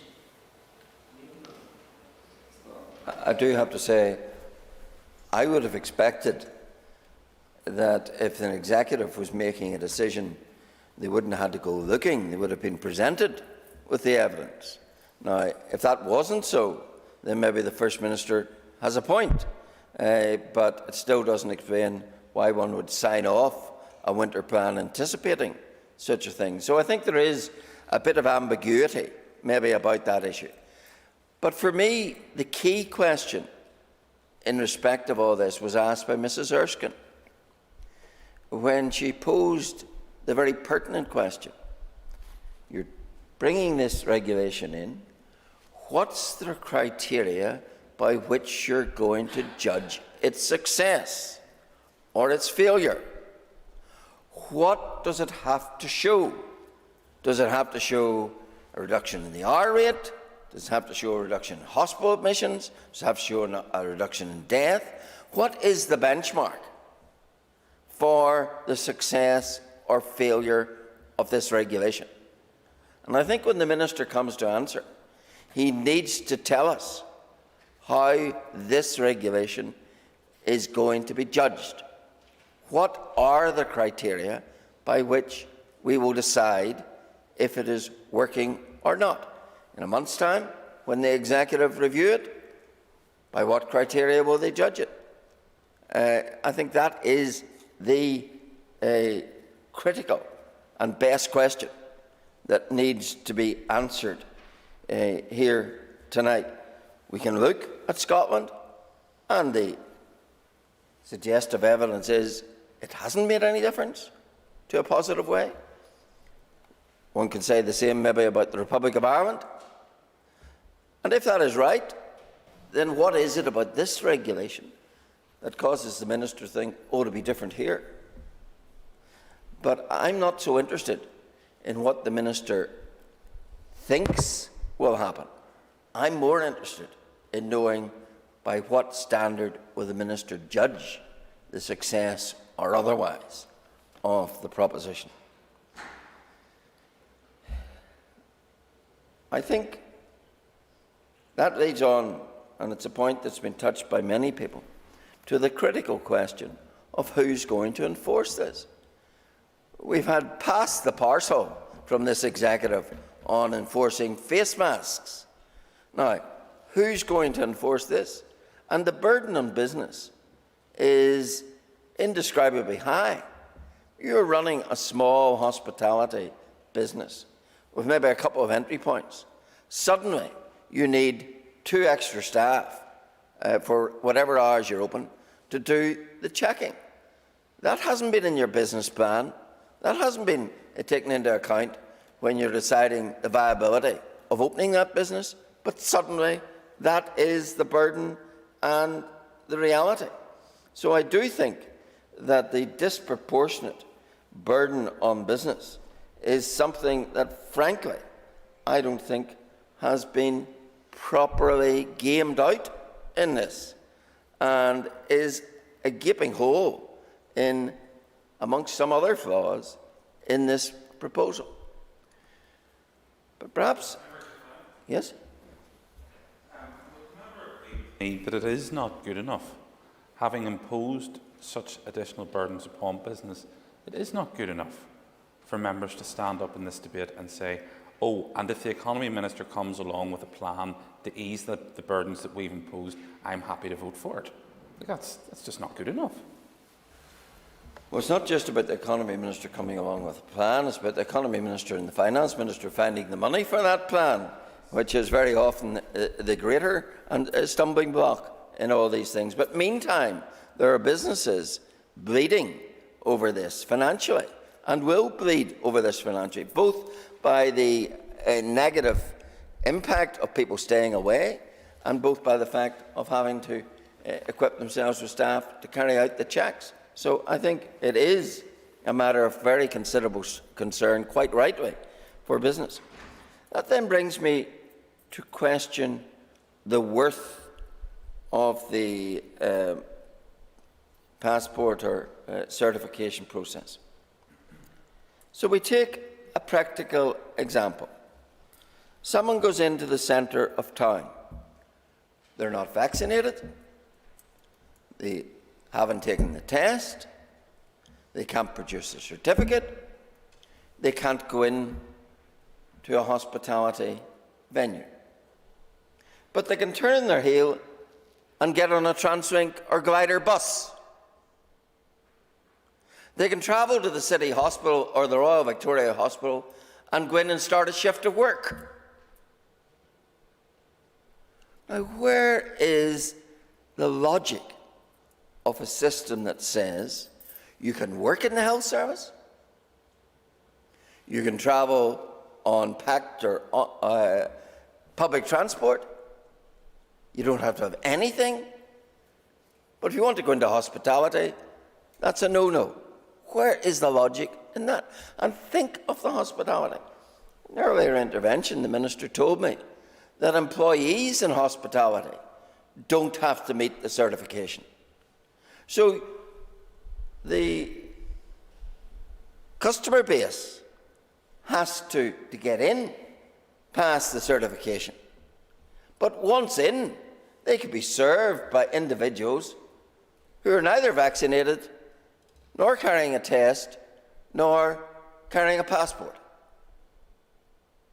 Now, if the whole idea is to cocoon people within those hospitality settings from the risk of transmission, then how is it that the very people that would serve them in those hostelries are exempt from this? So not only have you the situation where the individual can travel in public transport, he can work in the health service or she, and not need any of these things, but can't go into hospitality. But when somebody does go into hospitality, the very person who serves them doesn't have to meet any of these tests. That's why I say that I think there are many flaws in this system, which cause me to think that is quite questionable. Yes? thank the member for giving way. He's highlighted the particular issue in terms of the different position within hospitality. Would the member agree with me that that would create an added danger that a lot of people who are then entering this would have a false sense of security and feel that they were completely safe within that environment, which in and of itself then creates a greater risk of spread of COVID? Yes, I think that's a point that carries on from the point. The certification, as I see it, is meant to do two things. It's meant to be a coercive persuasion to people to get vaccinated, and I think it's meant to build an air of confidence for people within certain settings. But if within one of those settings, the hospitality setting, the very frontline staff, the very interface with the customer base themselves do not have to meet these requirements, then that seems to me to totally undermine a lot that lies within this proposition. The other major concern I have is, where is this ultimately leading to? You know, a year ago the Minister told us the exit out of COVID was vaccination. We've had vaccination, 90%. We were told at a stage we'll have to learn to live with it. Now we're told we need certification. Is the next step the step of Greece and Austria, of fines on the unvaccinated? Is the next step, like some other European countries, mandatory vaccination? Now, it does seem to me that if, in these circumstances, we've embarked on a process that if it doesn't work, then the must-do-something syndrome gets even stronger. And the must-do-something syndrome could well lead to mandatory vaccination, fines for those who aren't, or something of that order. And that, I think, is far too far down the totalitarian route, as far as I'm concerned. So I do say that though I strongly urge people to be vaccinated, it's about protecting yourself, it's about protecting your loved ones, it's about protecting your neighbour. I think there's an element of love thy neighbour in being vaccinated. That's a personal choice. Once you cross the line of refusing to acknowledge and respect personal choice and get into the compulsive, coercive steps that this is taking us to, in circumstances where there's no assurance any of it is going to work, then I think we have impinged rights and freedoms by just a step too far. I will vote against this. Jerry Carroll. Mr. Speaker, once again raised in this chamber, deeply frustrated by the approach of the Executive, and this has been a running theme from the very beginning of this pandemic, and I'm sure some are sick of hearing it, but time and time again, as failures of this Executive are exposed, principled opposition in this chamber has proven correct. Not only have vaccine passports already been implemented, so this debate and vote is effectively undemocratic and pointless in practice, but in a totally farcical move, this Executive introduced the passports days after relaxing social distancing and mask wearing measures in the very venues where passports are mandated. Truly bonkers, if you ask me. And to me, this is a cynical attempt to shift the responsibility for limiting the spread of the virus from the Executive to ordinary people, and that's a strategy straight out of the Tory playbook. Mr. Speaker, I'm doubly jabbed, and after last night's announcement, I'll be urgently scheduling my booster, and I've encouraged everyone who can to do the same since the beginning of the vaccine rollout. However, I firmly believe that any strategy which is aimed at vaccine uptake alone, while utterly abandoning the principles of social distancing, mask wearing, ventilation, tracking and tracing, is doomed to fail. Not least because vaccine uptake has already been very successful and only a minority of people have not been jabbed, yet infection numbers are still high. But also because with a new variant already here, we need to maintain a focus on basic measures. The World Health Organization has been explicit about this. Vaccination is key, but needs to be accompanied by a swathe of other measures. And finally, because if anyone needs a window into our future, look to where this path of vaccine coercion has been followed elsewhere: Scotland, the south of Ireland and a litany of countries across Europe, only to be met with discontent and further COVID surges. Where a different approach has been taken, for example, in New Zealand, a model which people before profit north and south have called for and this island to follow, vaccine coercion has not been sought as a singular keystone or main strategy. Virus suppression has. And I think we have been proven correct to want to follow such global examples, given their successes compared to the disastrous record of this executive and the Irish government. One has to ask why any government would seek to mandate vaccine passports while at the same time stripping back regulations and protections, pushing people to get into shops, removing financial support for workers to stay at home as well. If the executive were honest, Mr. Speaker, they would recognise their failures during this pandemic and not want to push the responsibility onto ordinary people. We've already heard establishment politicians blaming people without vaccines for the spread of this virus, all the while pushing through the relaxation of social distancing without so much as a debate in this House. Those same politicians cannot even muster the will, as this virus spreads for the umpteenth time, to facilitate people to continue to work from home, put the basic financial supports in place to help with that, put basic ventilation measures in schools and essential workplaces, or maintain a track and trace system worth its salt.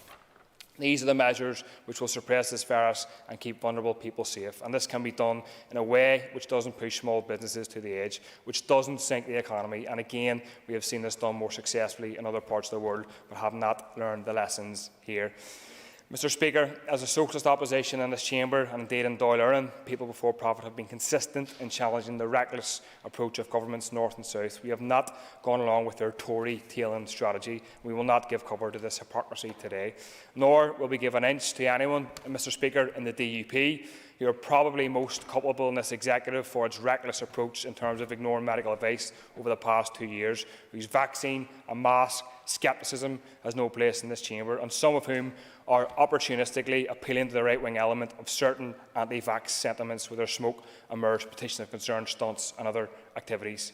To be very clear, those who have stood outside this building and in town centres across the north, linking these passports to Nazi measures, are not only totally inaccurate, but their actions are deeply, deeply offensive. While we don't believe top-down, state-enforced mandatory COVID passports in the absence of social distancing are a valid solution, we do think that everyone who can should get vaccinated. We do believe that everyone should test before entering venues and shouldn't enter if they have COVID symptoms. This is the basics of acting in solidarity to protect everyone, especially workers and those most at risk. I do not understand, Mr. Speaker, why the executive will not mandate businesses to provide lateral flows on site on this basis, rather than make it optional.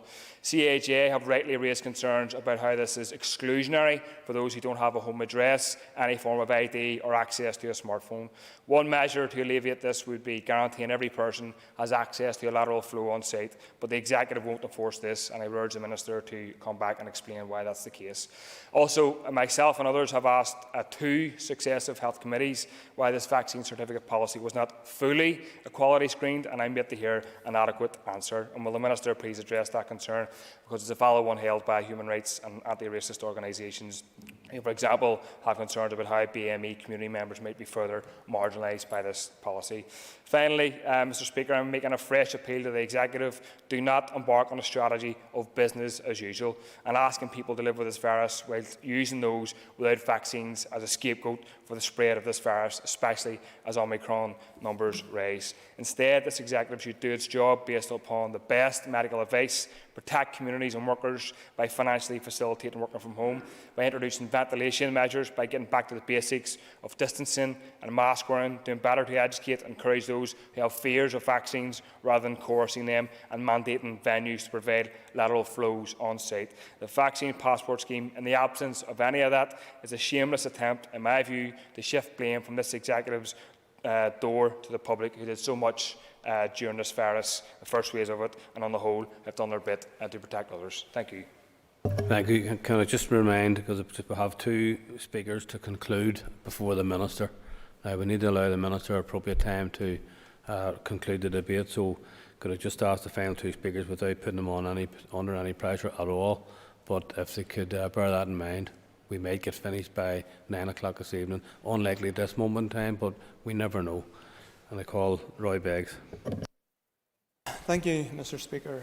In preparation for this debate, I took a look at the Northern COVID-19 dashboard, and I was very struck by the strategy right at the front of the document. And what's highlighted here is understanding measures to flatten the curve. How many have read it? Why is that important? Well, if we don't flatten the curve, the NHS won't cope. The alternative is exponential growth. Our hospitals risk failure at that point. This is very, very serious. Measures to flatten the curve, as others have indicated, and fully support washing hands, social distancing, wear a mask, vaccination. Other options are ceasing non-essential activity, stay at home. Now, certification is an alternative to these latter drastic options. Let's allow our businesses to stay open. Let's allow us a degree of activity to mix with others in a safe environment. Let's allow hospitality to stay open. There's almost an ignorance, a lack of understanding that to do nothing risks us getting back into the very serious position we were a year ago. Members of the have paid tribute to the NHS, nurses, doctors, NHS support staff, who have all been under intolerable pressure since the outbreak of COVID. We've now got vaccination, which is giving a degree of protection, and those who may contract it and are vaccinated are more likely to have a relatively minor infection, but not all. Some will require hospitalisation, and a further proportion will require ICU. And with that, fewer operations can occur in our hospitals and our waiting lists grow.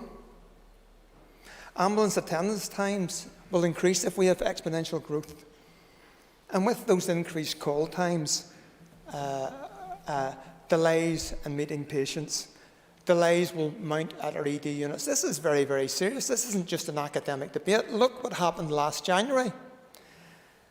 Our Chief Scientific Officer and Chief Medical Officers have given advice that they need further help to stop a further wave of COVID.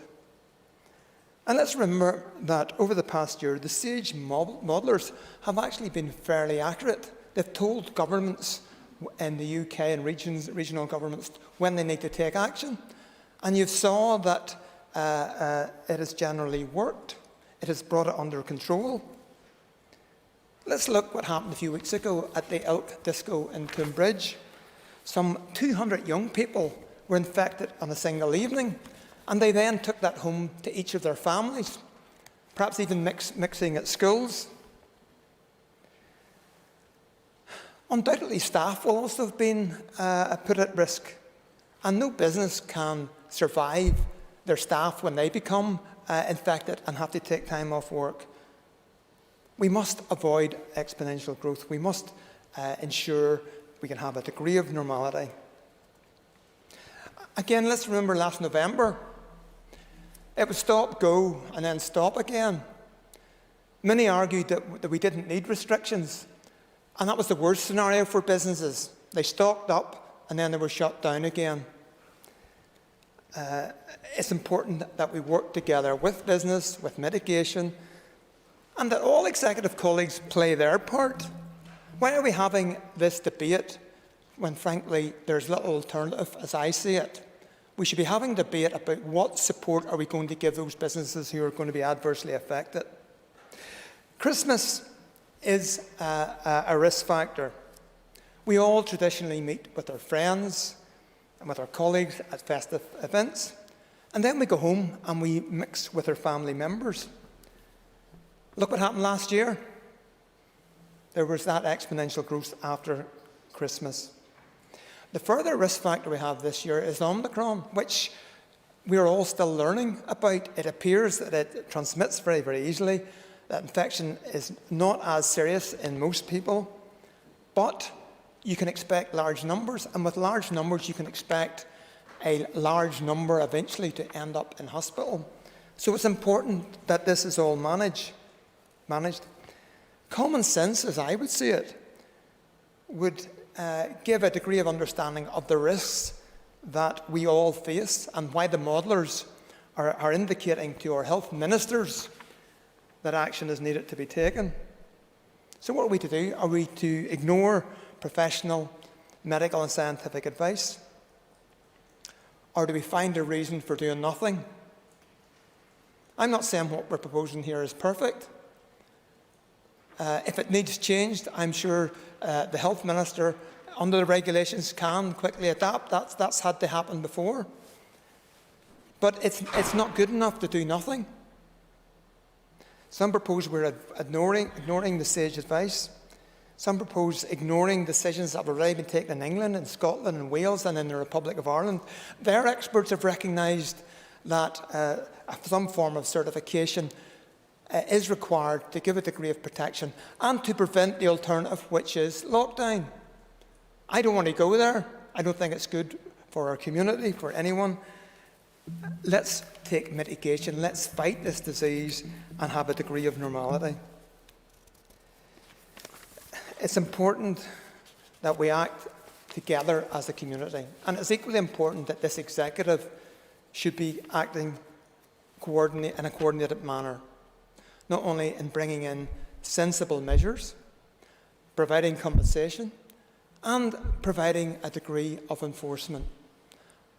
I would have wished this to have been able to be brought in faster, that we could have had this debate earlier. But there are processes to go underway, sadly. Legislation to be finalised. We've reached that stage now. What do? Do we put it off and decide, let's wait another 2 or 3 weeks? We don't have the choice. The mixing time, the risk factors are here and now. There are alternatives that are being given. You can either have double vaccination and like myself, we've now reached the booster stage and get your certification that way. But there are other methods for those who have some objection to vaccination or some perhaps medical reason why they cannot get vaccinated. For those, we have to support them in using alternative methods. Everyone can find a method of getting the certification. So let's use it. Let's protect ourselves, our family, our community. Let's not find reasons for doing nothing and potentially reaching a scenario that we faced last year. So I would urge everyone to do what's responsible, do the basics, the wash hands, the masks, try and social distance as much as we all can, get vaccinated, give that protection, and then if we want to go out, let's use our certification to give a degree of protection to ourselves and those that we may be in close contact with. At Halloween, I visit my son in London. Last Christmas, he didn't make it home. Lockdown hit one day before he was due to fly. Thankfully, this year, with certification, I was able to go and visit him. I was able to show my certification and get into a show with them. There was a degree of normality. I hope that we all take reasonable actions so that this year families will once again be able to safely meet together. If there is a need for any alteration, that can be done going forward. But as I see it, we have no time and we have no choice. I support the Minister and the Executive who have approved these mitigations, that we go forward so that we do not have to face business closures and the inevitable difficulty that will follow. And I would urge the Executive, and in particular the Economy Minister, to look at what sort of compensation can be put together to try and support those businesses that will be adversely affected. Thank you. I call Claire Sugden. Thank you, Mr. Speaker. I rise incredibly frustrated by this debate. This is secondary legislation empowered by primary legislation. And upon reviewing these regulations, I actually noted that this isn't empowered by the Coronavirus Act, which I assumed. It's actually empowered by public health legislation, which has been on the statute for a considerable number of years. You know, I find it quite interesting that some members point to the fact that we haven't debated this before it comes into effect. This House passes statutory rules and secondary legislation. Correct me if I'm wrong, I think this is 351. Perhaps this year, maybe I'm wrong, but there are considerable pieces of statutory legislation that go through this House daily without it being signed off or voted off. So tonight, if I'm being honest, Mr. Speaker, very much feels like theatre. And I'll go into that point in a bit more depth in a minute, because I just want to labour the point about statutory rules and secondary legislation. This government, the Northern Ireland Executive did not sit for 3 years. And senior civil servants within various departments were passing legislation like this. To the end, there was concern that we would not get through the statutory legislation in terms of this House. So, if we have issues in relation to that, then we need to look at that. We need to look at our whole process. We need to look at our whole systems. In terms of the theatre that I discuss, and I would really love someone to intervene to correct me if I'm wrong here, my understanding is that a vote on these regulations was taken within the Northern Ireland Executive, and I accept that one party within that Executive did not vote for these regulations. But am I correct in saying that that party could have backed up not voting for those regulations by blocking them? And I'm quite happy to take an intervention if someone wants to confirm that. Because if that is the case, and I'm getting my understanding from something where they exercised this last year, if that is the case, what is this debate about? Is this debate about posturing to a public saying that you're trying to do something when really you could have done something that was more meaningful than this vote tonight, more meaningful, acknowledging that 4 out of the 5 parties are going to vote for this? This feels like theatre. And to add to that theatre, myself and Jerry Carroll, MLA, have been targeted by a campaign across the world suggesting that there was a petition of concern that only he and I could have voted for. Now, to satisfy those 1,500 plus people who have contacted me from Northern Ireland, and this is since last night, I've received over 1,500 emails, probably getting closer to 1,700 at this point, from people in New York, from people in London, from people in Ireland, all of that, saying to me, Claire, please sign the petition of concern. You're the only person who can do this. Some suggestions that I'm the most powerful woman in the world. I wish I did have that power, but indeed I do not. But again, it's this theatre that suggests that this is more than what it is.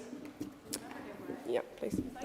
Given way, and it's just a point of clarity as well. Can a petition of concern be lodged on retrospective legislation?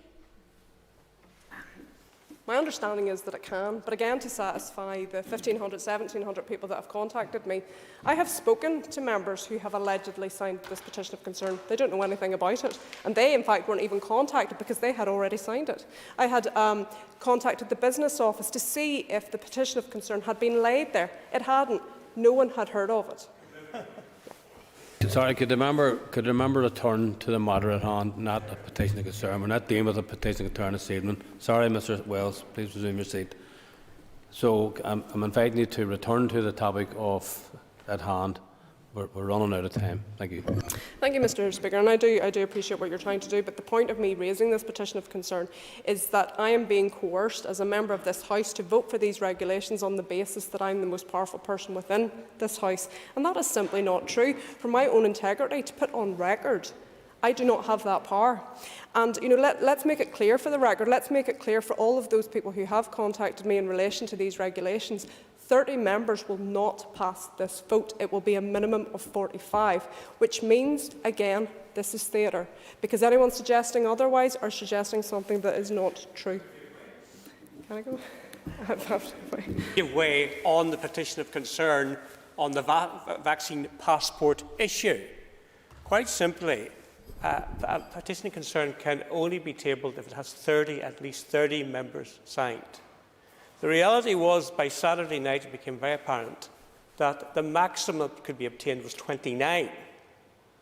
Therefore, people were ringing me and saying, how do we get 30? And I suggested names of people who could be approached.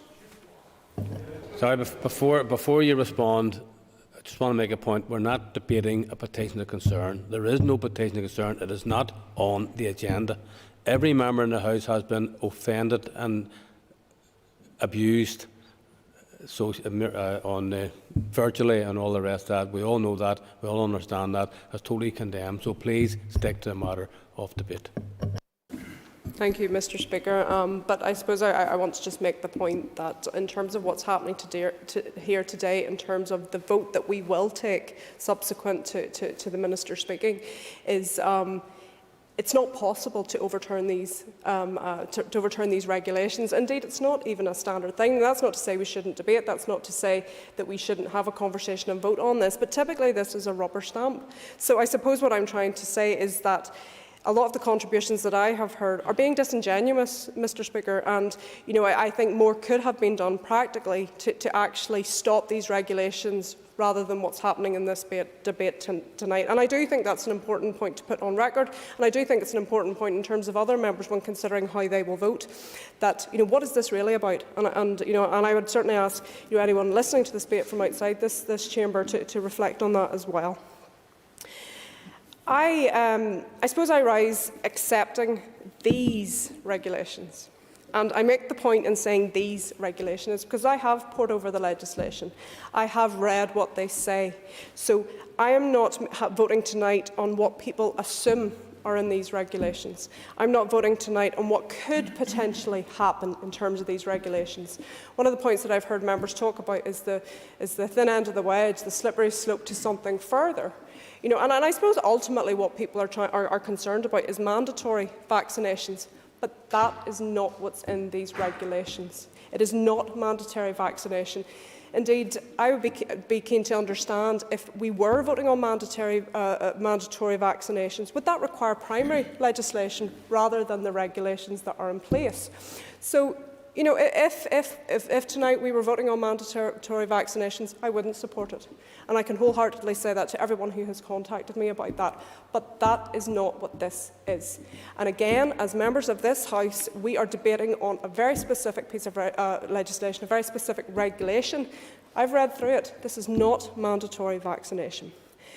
And, in fairness, I'm not going to dismiss anyone who have raised concerns with this. If it was one or two people, if they were throwing out wild accusations, maybe. But it isn't. And in fairness, thousands have contacted me in relation to this. So I do think it is important that we listen, that we try and understand the concerns, perhaps dispel the myths that they're being fed.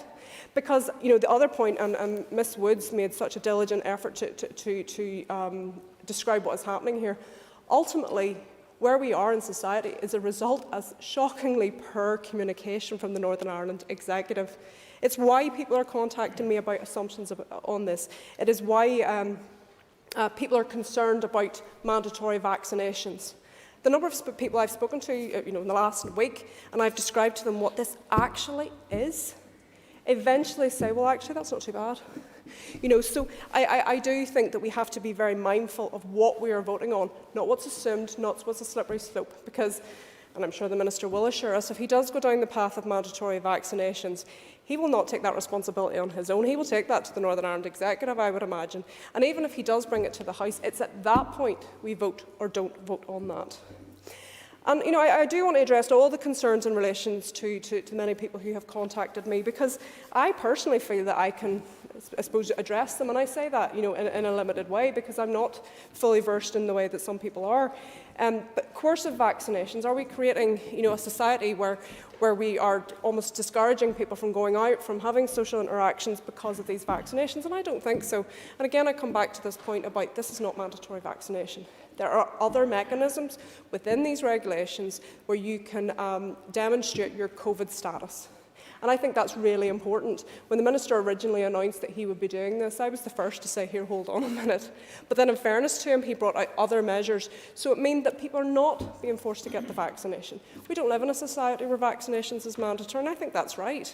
Because there are many reasons as to why people can't get vaccinations. And nor should people be taking it upon themselves to treat others abusively, incorrectly, to make other people feel less than they are because of a decision that they have made that they're entitled to make. So I do think that that's an important point in relation to this.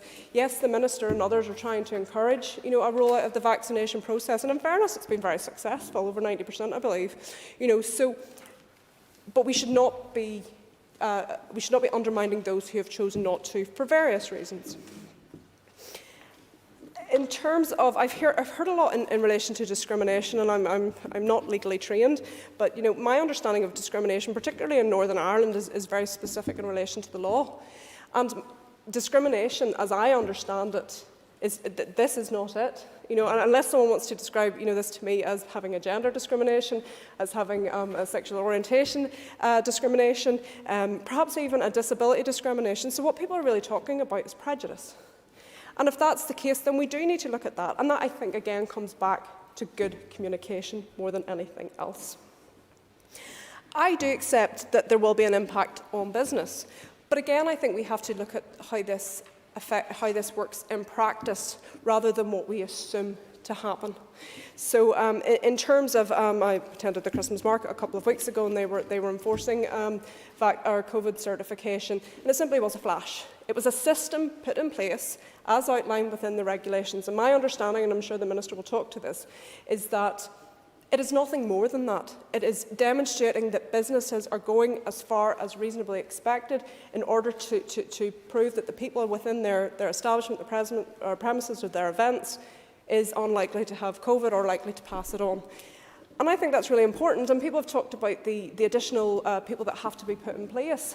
Certainly for licensed premises, people are being asked for ID. When you go into the cinema, you're asked to show your ticket. When you're going into an event, you're asked to show your ticket. This is minimal in terms of what will actually happen on the ground. Now, I do accept some challenges in relation to older people, and I think generally that's a failure of this executive to not pass age discrimination legislation on goods, services and facilities. And I do think we have to look at better ways in trying to provide the vaccination, the COVID certification for older groups. I'm hearing turnaround times are quite significant in relation to that, and that in itself is not a good thing if we're trying to be fair to all within society. There is a point made, and I think Mr Allister made it, and I think Ms Woods made it, and even Mr Carroll, in relation to the difference between providing lateral flow tests or rapid testing for everyone rather than just for the vaccinated and the unvaccinated. And maybe that is something that we need to look at so that there isn't that differential. Because again, and I think we have to come back to the point of these regulations. We have to come back to why we are doing them. I have always maintained that the COVID restrictions from the outset are not primarily about stopping people getting COVID. It's about stopping people getting COVID that then subsequently adds a further pressure onto an already overwhelmed public health service. And, I think, people have said to me, but, you've had 10 years to fix this service. Absolutely. And 3 of those years were completely wasted. We had a plan in 2016, and I'll come back to the point in hand, Mr Speaker. But I think what I'm trying to say is that yes, there are winter pressures every year, absolutely they are, but COVID is an additional pressure to that, and we have to do what we can to remove any additional pressures, and also others as well, and I'm sure the Health Minister is working through those too.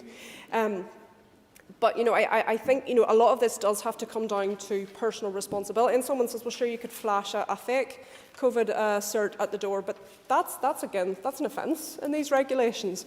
Sure, you could go into the shop and shoplift. So that's at the point in which you have to recognise that there is an element of personal responsibility within this. I do want to ask the Health Minister as well about the data protection and the GDPR.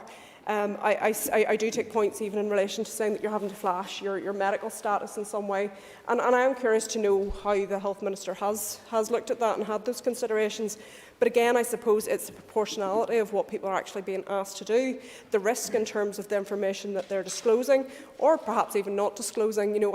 Again, for me, it's a positive thing to take a lateral flow test to know that I'm not going into an environment and potentially infecting people. I don't know why we are taking this in a very personal and precious way. To me, again, it's about coming back to the sense of responsibility around this. And I think even in terms of enforcement issues, again, it comes back to that point in the regulations that talks about a reasonable system in place. I can't imagine, and perhaps this is where we need better communication and guidance from Department of Health, Department of Justice, in terms of what enforcement has to look like and, at what point is it a breach. Because if any business can, I suppose, have a written statement, again, as is provided in the regulations, say the system is in place, seem to be consistently applying that system, then they're within the regulations. This isn't about strong-arming people out the door. This isn't about, having this heated conversation. But again, businesses need guidance on that, and I think Ms Wood's point to an awful lot of this all comes down to communication. This all comes down to businesses not knowing what they can or can't do and what the consequences if they are.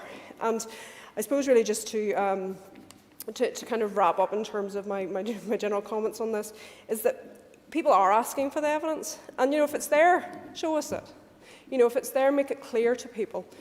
Back up everything we are doing with rationale. And I'm very sympathetic to the Health Minister because I recognise that he is, to an extent, on his own in relation to the public health message. And I think that became very clear in the last 6 months. From the outset, we saw all the executive ministers working together. We saw joint press conferences. We saw a united message. But as we've gotten closer to an election, he's on his own. And I don't envy him in that task. And certainly what I would say about the Health Minister as well is that I don't think he would be doing this if he didn't have to. I do rise to say that I reluctantly will support these regulations, but I only do it on the basis that they will be contained, they will be kept under regular review, and with the mind that they will end when they are no longer appropriate. And I think that's the basis on which we keep having to come back to all of these things. But I would certainly speak to this House, and I would speak to the public or the people of Northern Ireland. It's been a really difficult 2 years in relation to COVID and other issues. And I think we need to do all, in terms of, I suppose, preventing deaths, preventing sicknesses, ensuring that we have a public health service that can get to those other issues, because it's not right that we prioritise this over every other illness. We should be prioritising every critical and urgent illness. And I think, I hate to use that phrase, we are where we are, but I certainly think that, if this is about protecting the health service, stopping it become overwhelmed, I don't think this is disproportionate. Now, Minister, if you're coming back to me in a number of weeks saying this is mandatory vaccinations, I'll put on record now I won't support that. But that's not what this is. And I think in terms of even the practicalities of it, this isn't disproportionate to what people think. So thank you, Mr. Speaker. Just members, we've just about reached the time to which this sitting was extended by the Assembly earlier on under Standing Order 10.3a. So we must come to adjourn, and I certainly don't wish to and would not want to disadvantage the Minister in any way by asking the Minister to start speaking now and then conclude at a later date. It would just be completely unfair on the Minister. Standing Order 10.3c requires that consideration of the business in the order paper not concluded by the time the Assembly adjourns on the Monday shall be postponed until such time as the Business Committee determines. Now, I understand that the Business Committee may consider rescheduling the remainder of this business on tomorrow's order paper. And if that is subsequently agreed, then a revised order paper will be issued this evening, but that will be a decision for the Business Committee, hopefully shortly. So unless the Minister has any contrary argument, I would propose that we adjourn now and then return when the Business Committee reschedules the sitting and the only speaker left is the Minister. Now, the Minister may have a contrary view on that, but to expect him to finish before 9 o'clock would be, I believe, impossible. But point of order. Surely, with the leave of the House, we can extend the business to 9:30, which seems logical because everybody's had their point of view. Mr. Swan is ready to go, and I don't think anyone would object to staying here to 9:30 to hear him complete his speech. Well, we would need to have a proposal from the Business Committee to the House for that, and we don't have that. Adjournment, because, in all honesty, I would prefer to complete this business tonight. I think the members want to complete this business tonight. I think the people watching and listening to see the decision that's going to be made in this House wants to hear it tonight. So I'm unsure of the procedures or the standing orders, but if the Business Committee could meet within the next number of minutes to schedule another half-hour sitting, I'll give you a commitment. I'll be finished by 9:30. Well, I'm happy enough that we suspend the sitting for 10 minutes, and we'll seek to resolve that.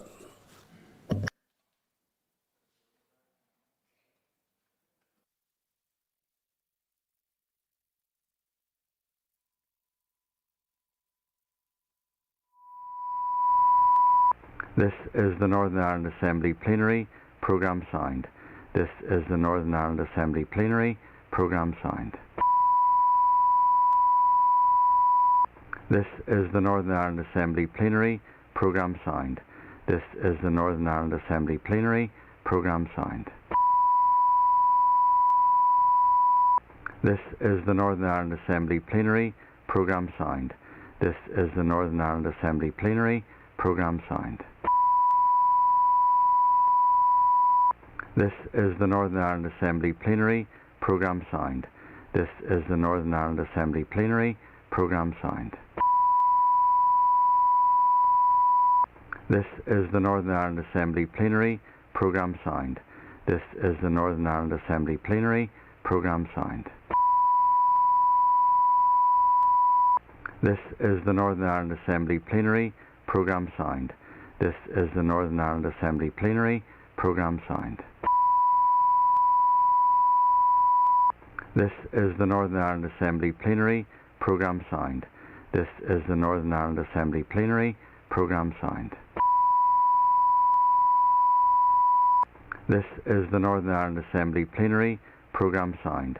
This is the Northern Ireland Assembly Plenary Programme Sound.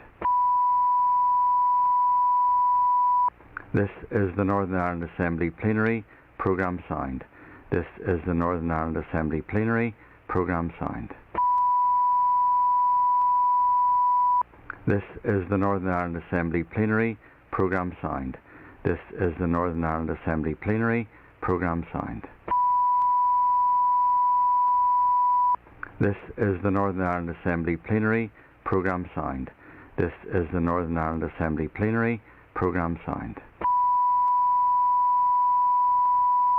This is the Northern Ireland Assembly Plenary Programme Sound. This is the Northern Ireland Assembly Plenary Programme Sound.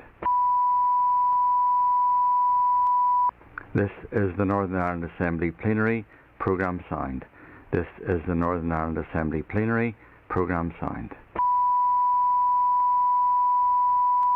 This is the Northern Ireland Assembly Plenary Programme Sound. This is the Northern Ireland Assembly Plenary Programme Sound. This is the Northern Ireland Assembly Plenary Programme Sound.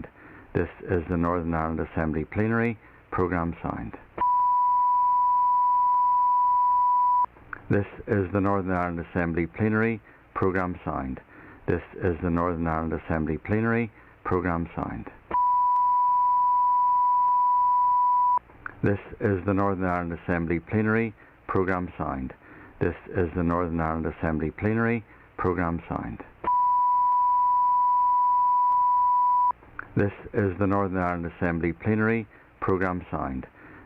This is the Northern Ireland Assembly Plenary Programme Sound. This is the Northern Ireland Assembly Plenary Programme Sound. This is the Northern Ireland Assembly Plenary Programme Sound. This is the Northern Ireland Assembly Plenary Programme Sound. This is the Northern Ireland Assembly Plenary Programme Sound. This is the Northern Ireland Assembly Plenary Programme Sound. This is the Northern Ireland Assembly Plenary Programme Sound. This is the Northern Ireland Assembly Plenary Programme Sound. This is the Northern Ireland Assembly Plenary Programme Sound. This is the Northern Ireland Assembly Plenary Programme Sound. This is the Northern Ireland Assembly Plenary Programme Sound. This is the Northern Ireland Assembly Plenary Programme Sound. This is the Northern Ireland Assembly Plenary Programme Sound. This is the Northern Ireland Assembly Plenary Programme Sound. This is the Northern Ireland Assembly Plenary Programme Sound. This is the Northern Ireland Assembly Plenary Programme Sound. This is the Northern Ireland Assembly Plenary Programme Sound.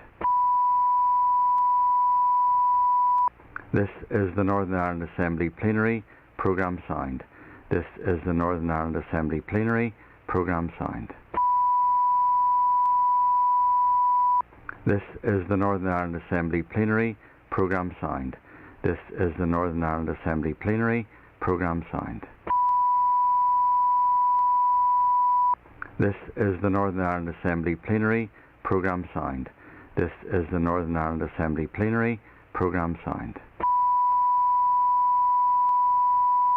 This is the Northern Ireland Assembly Plenary. Programme signed. This is the Northern Ireland Assembly Plenary. Programme signed.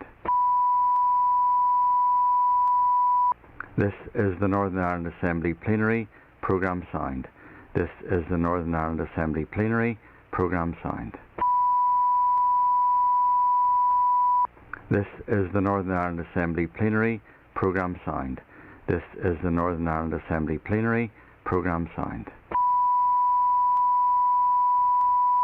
This is the Northern Ireland Assembly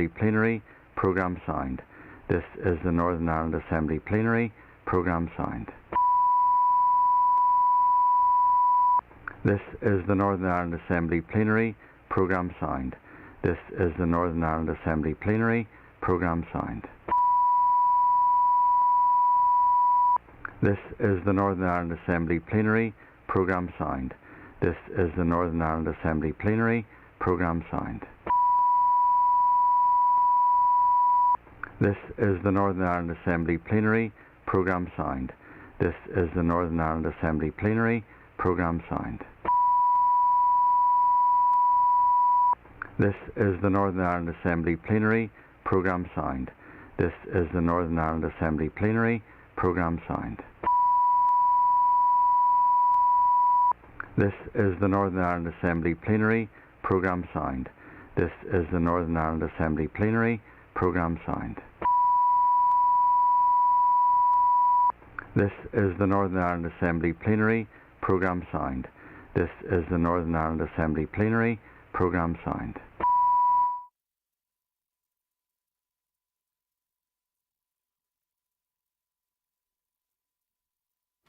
Briefly.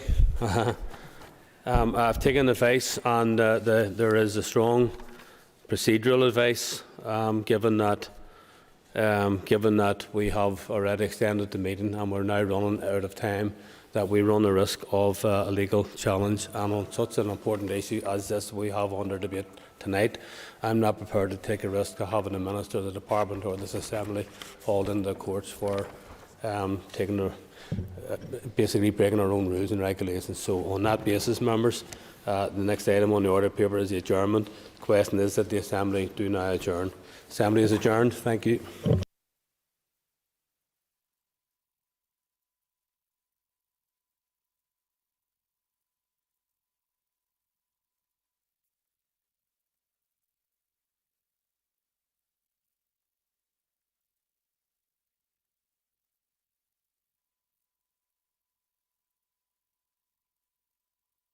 This is the Northern Ireland Assembly Plenary. Programme signed. This is the Northern Ireland Assembly Plenary. Programme signed.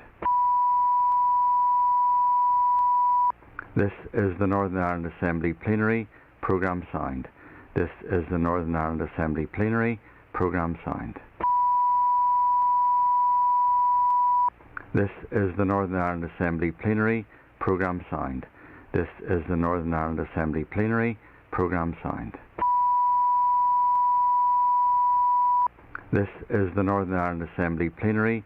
Programme signed. This is the Northern Ireland Assembly Plenary. Programme signed. This is the Northern Ireland Assembly Plenary.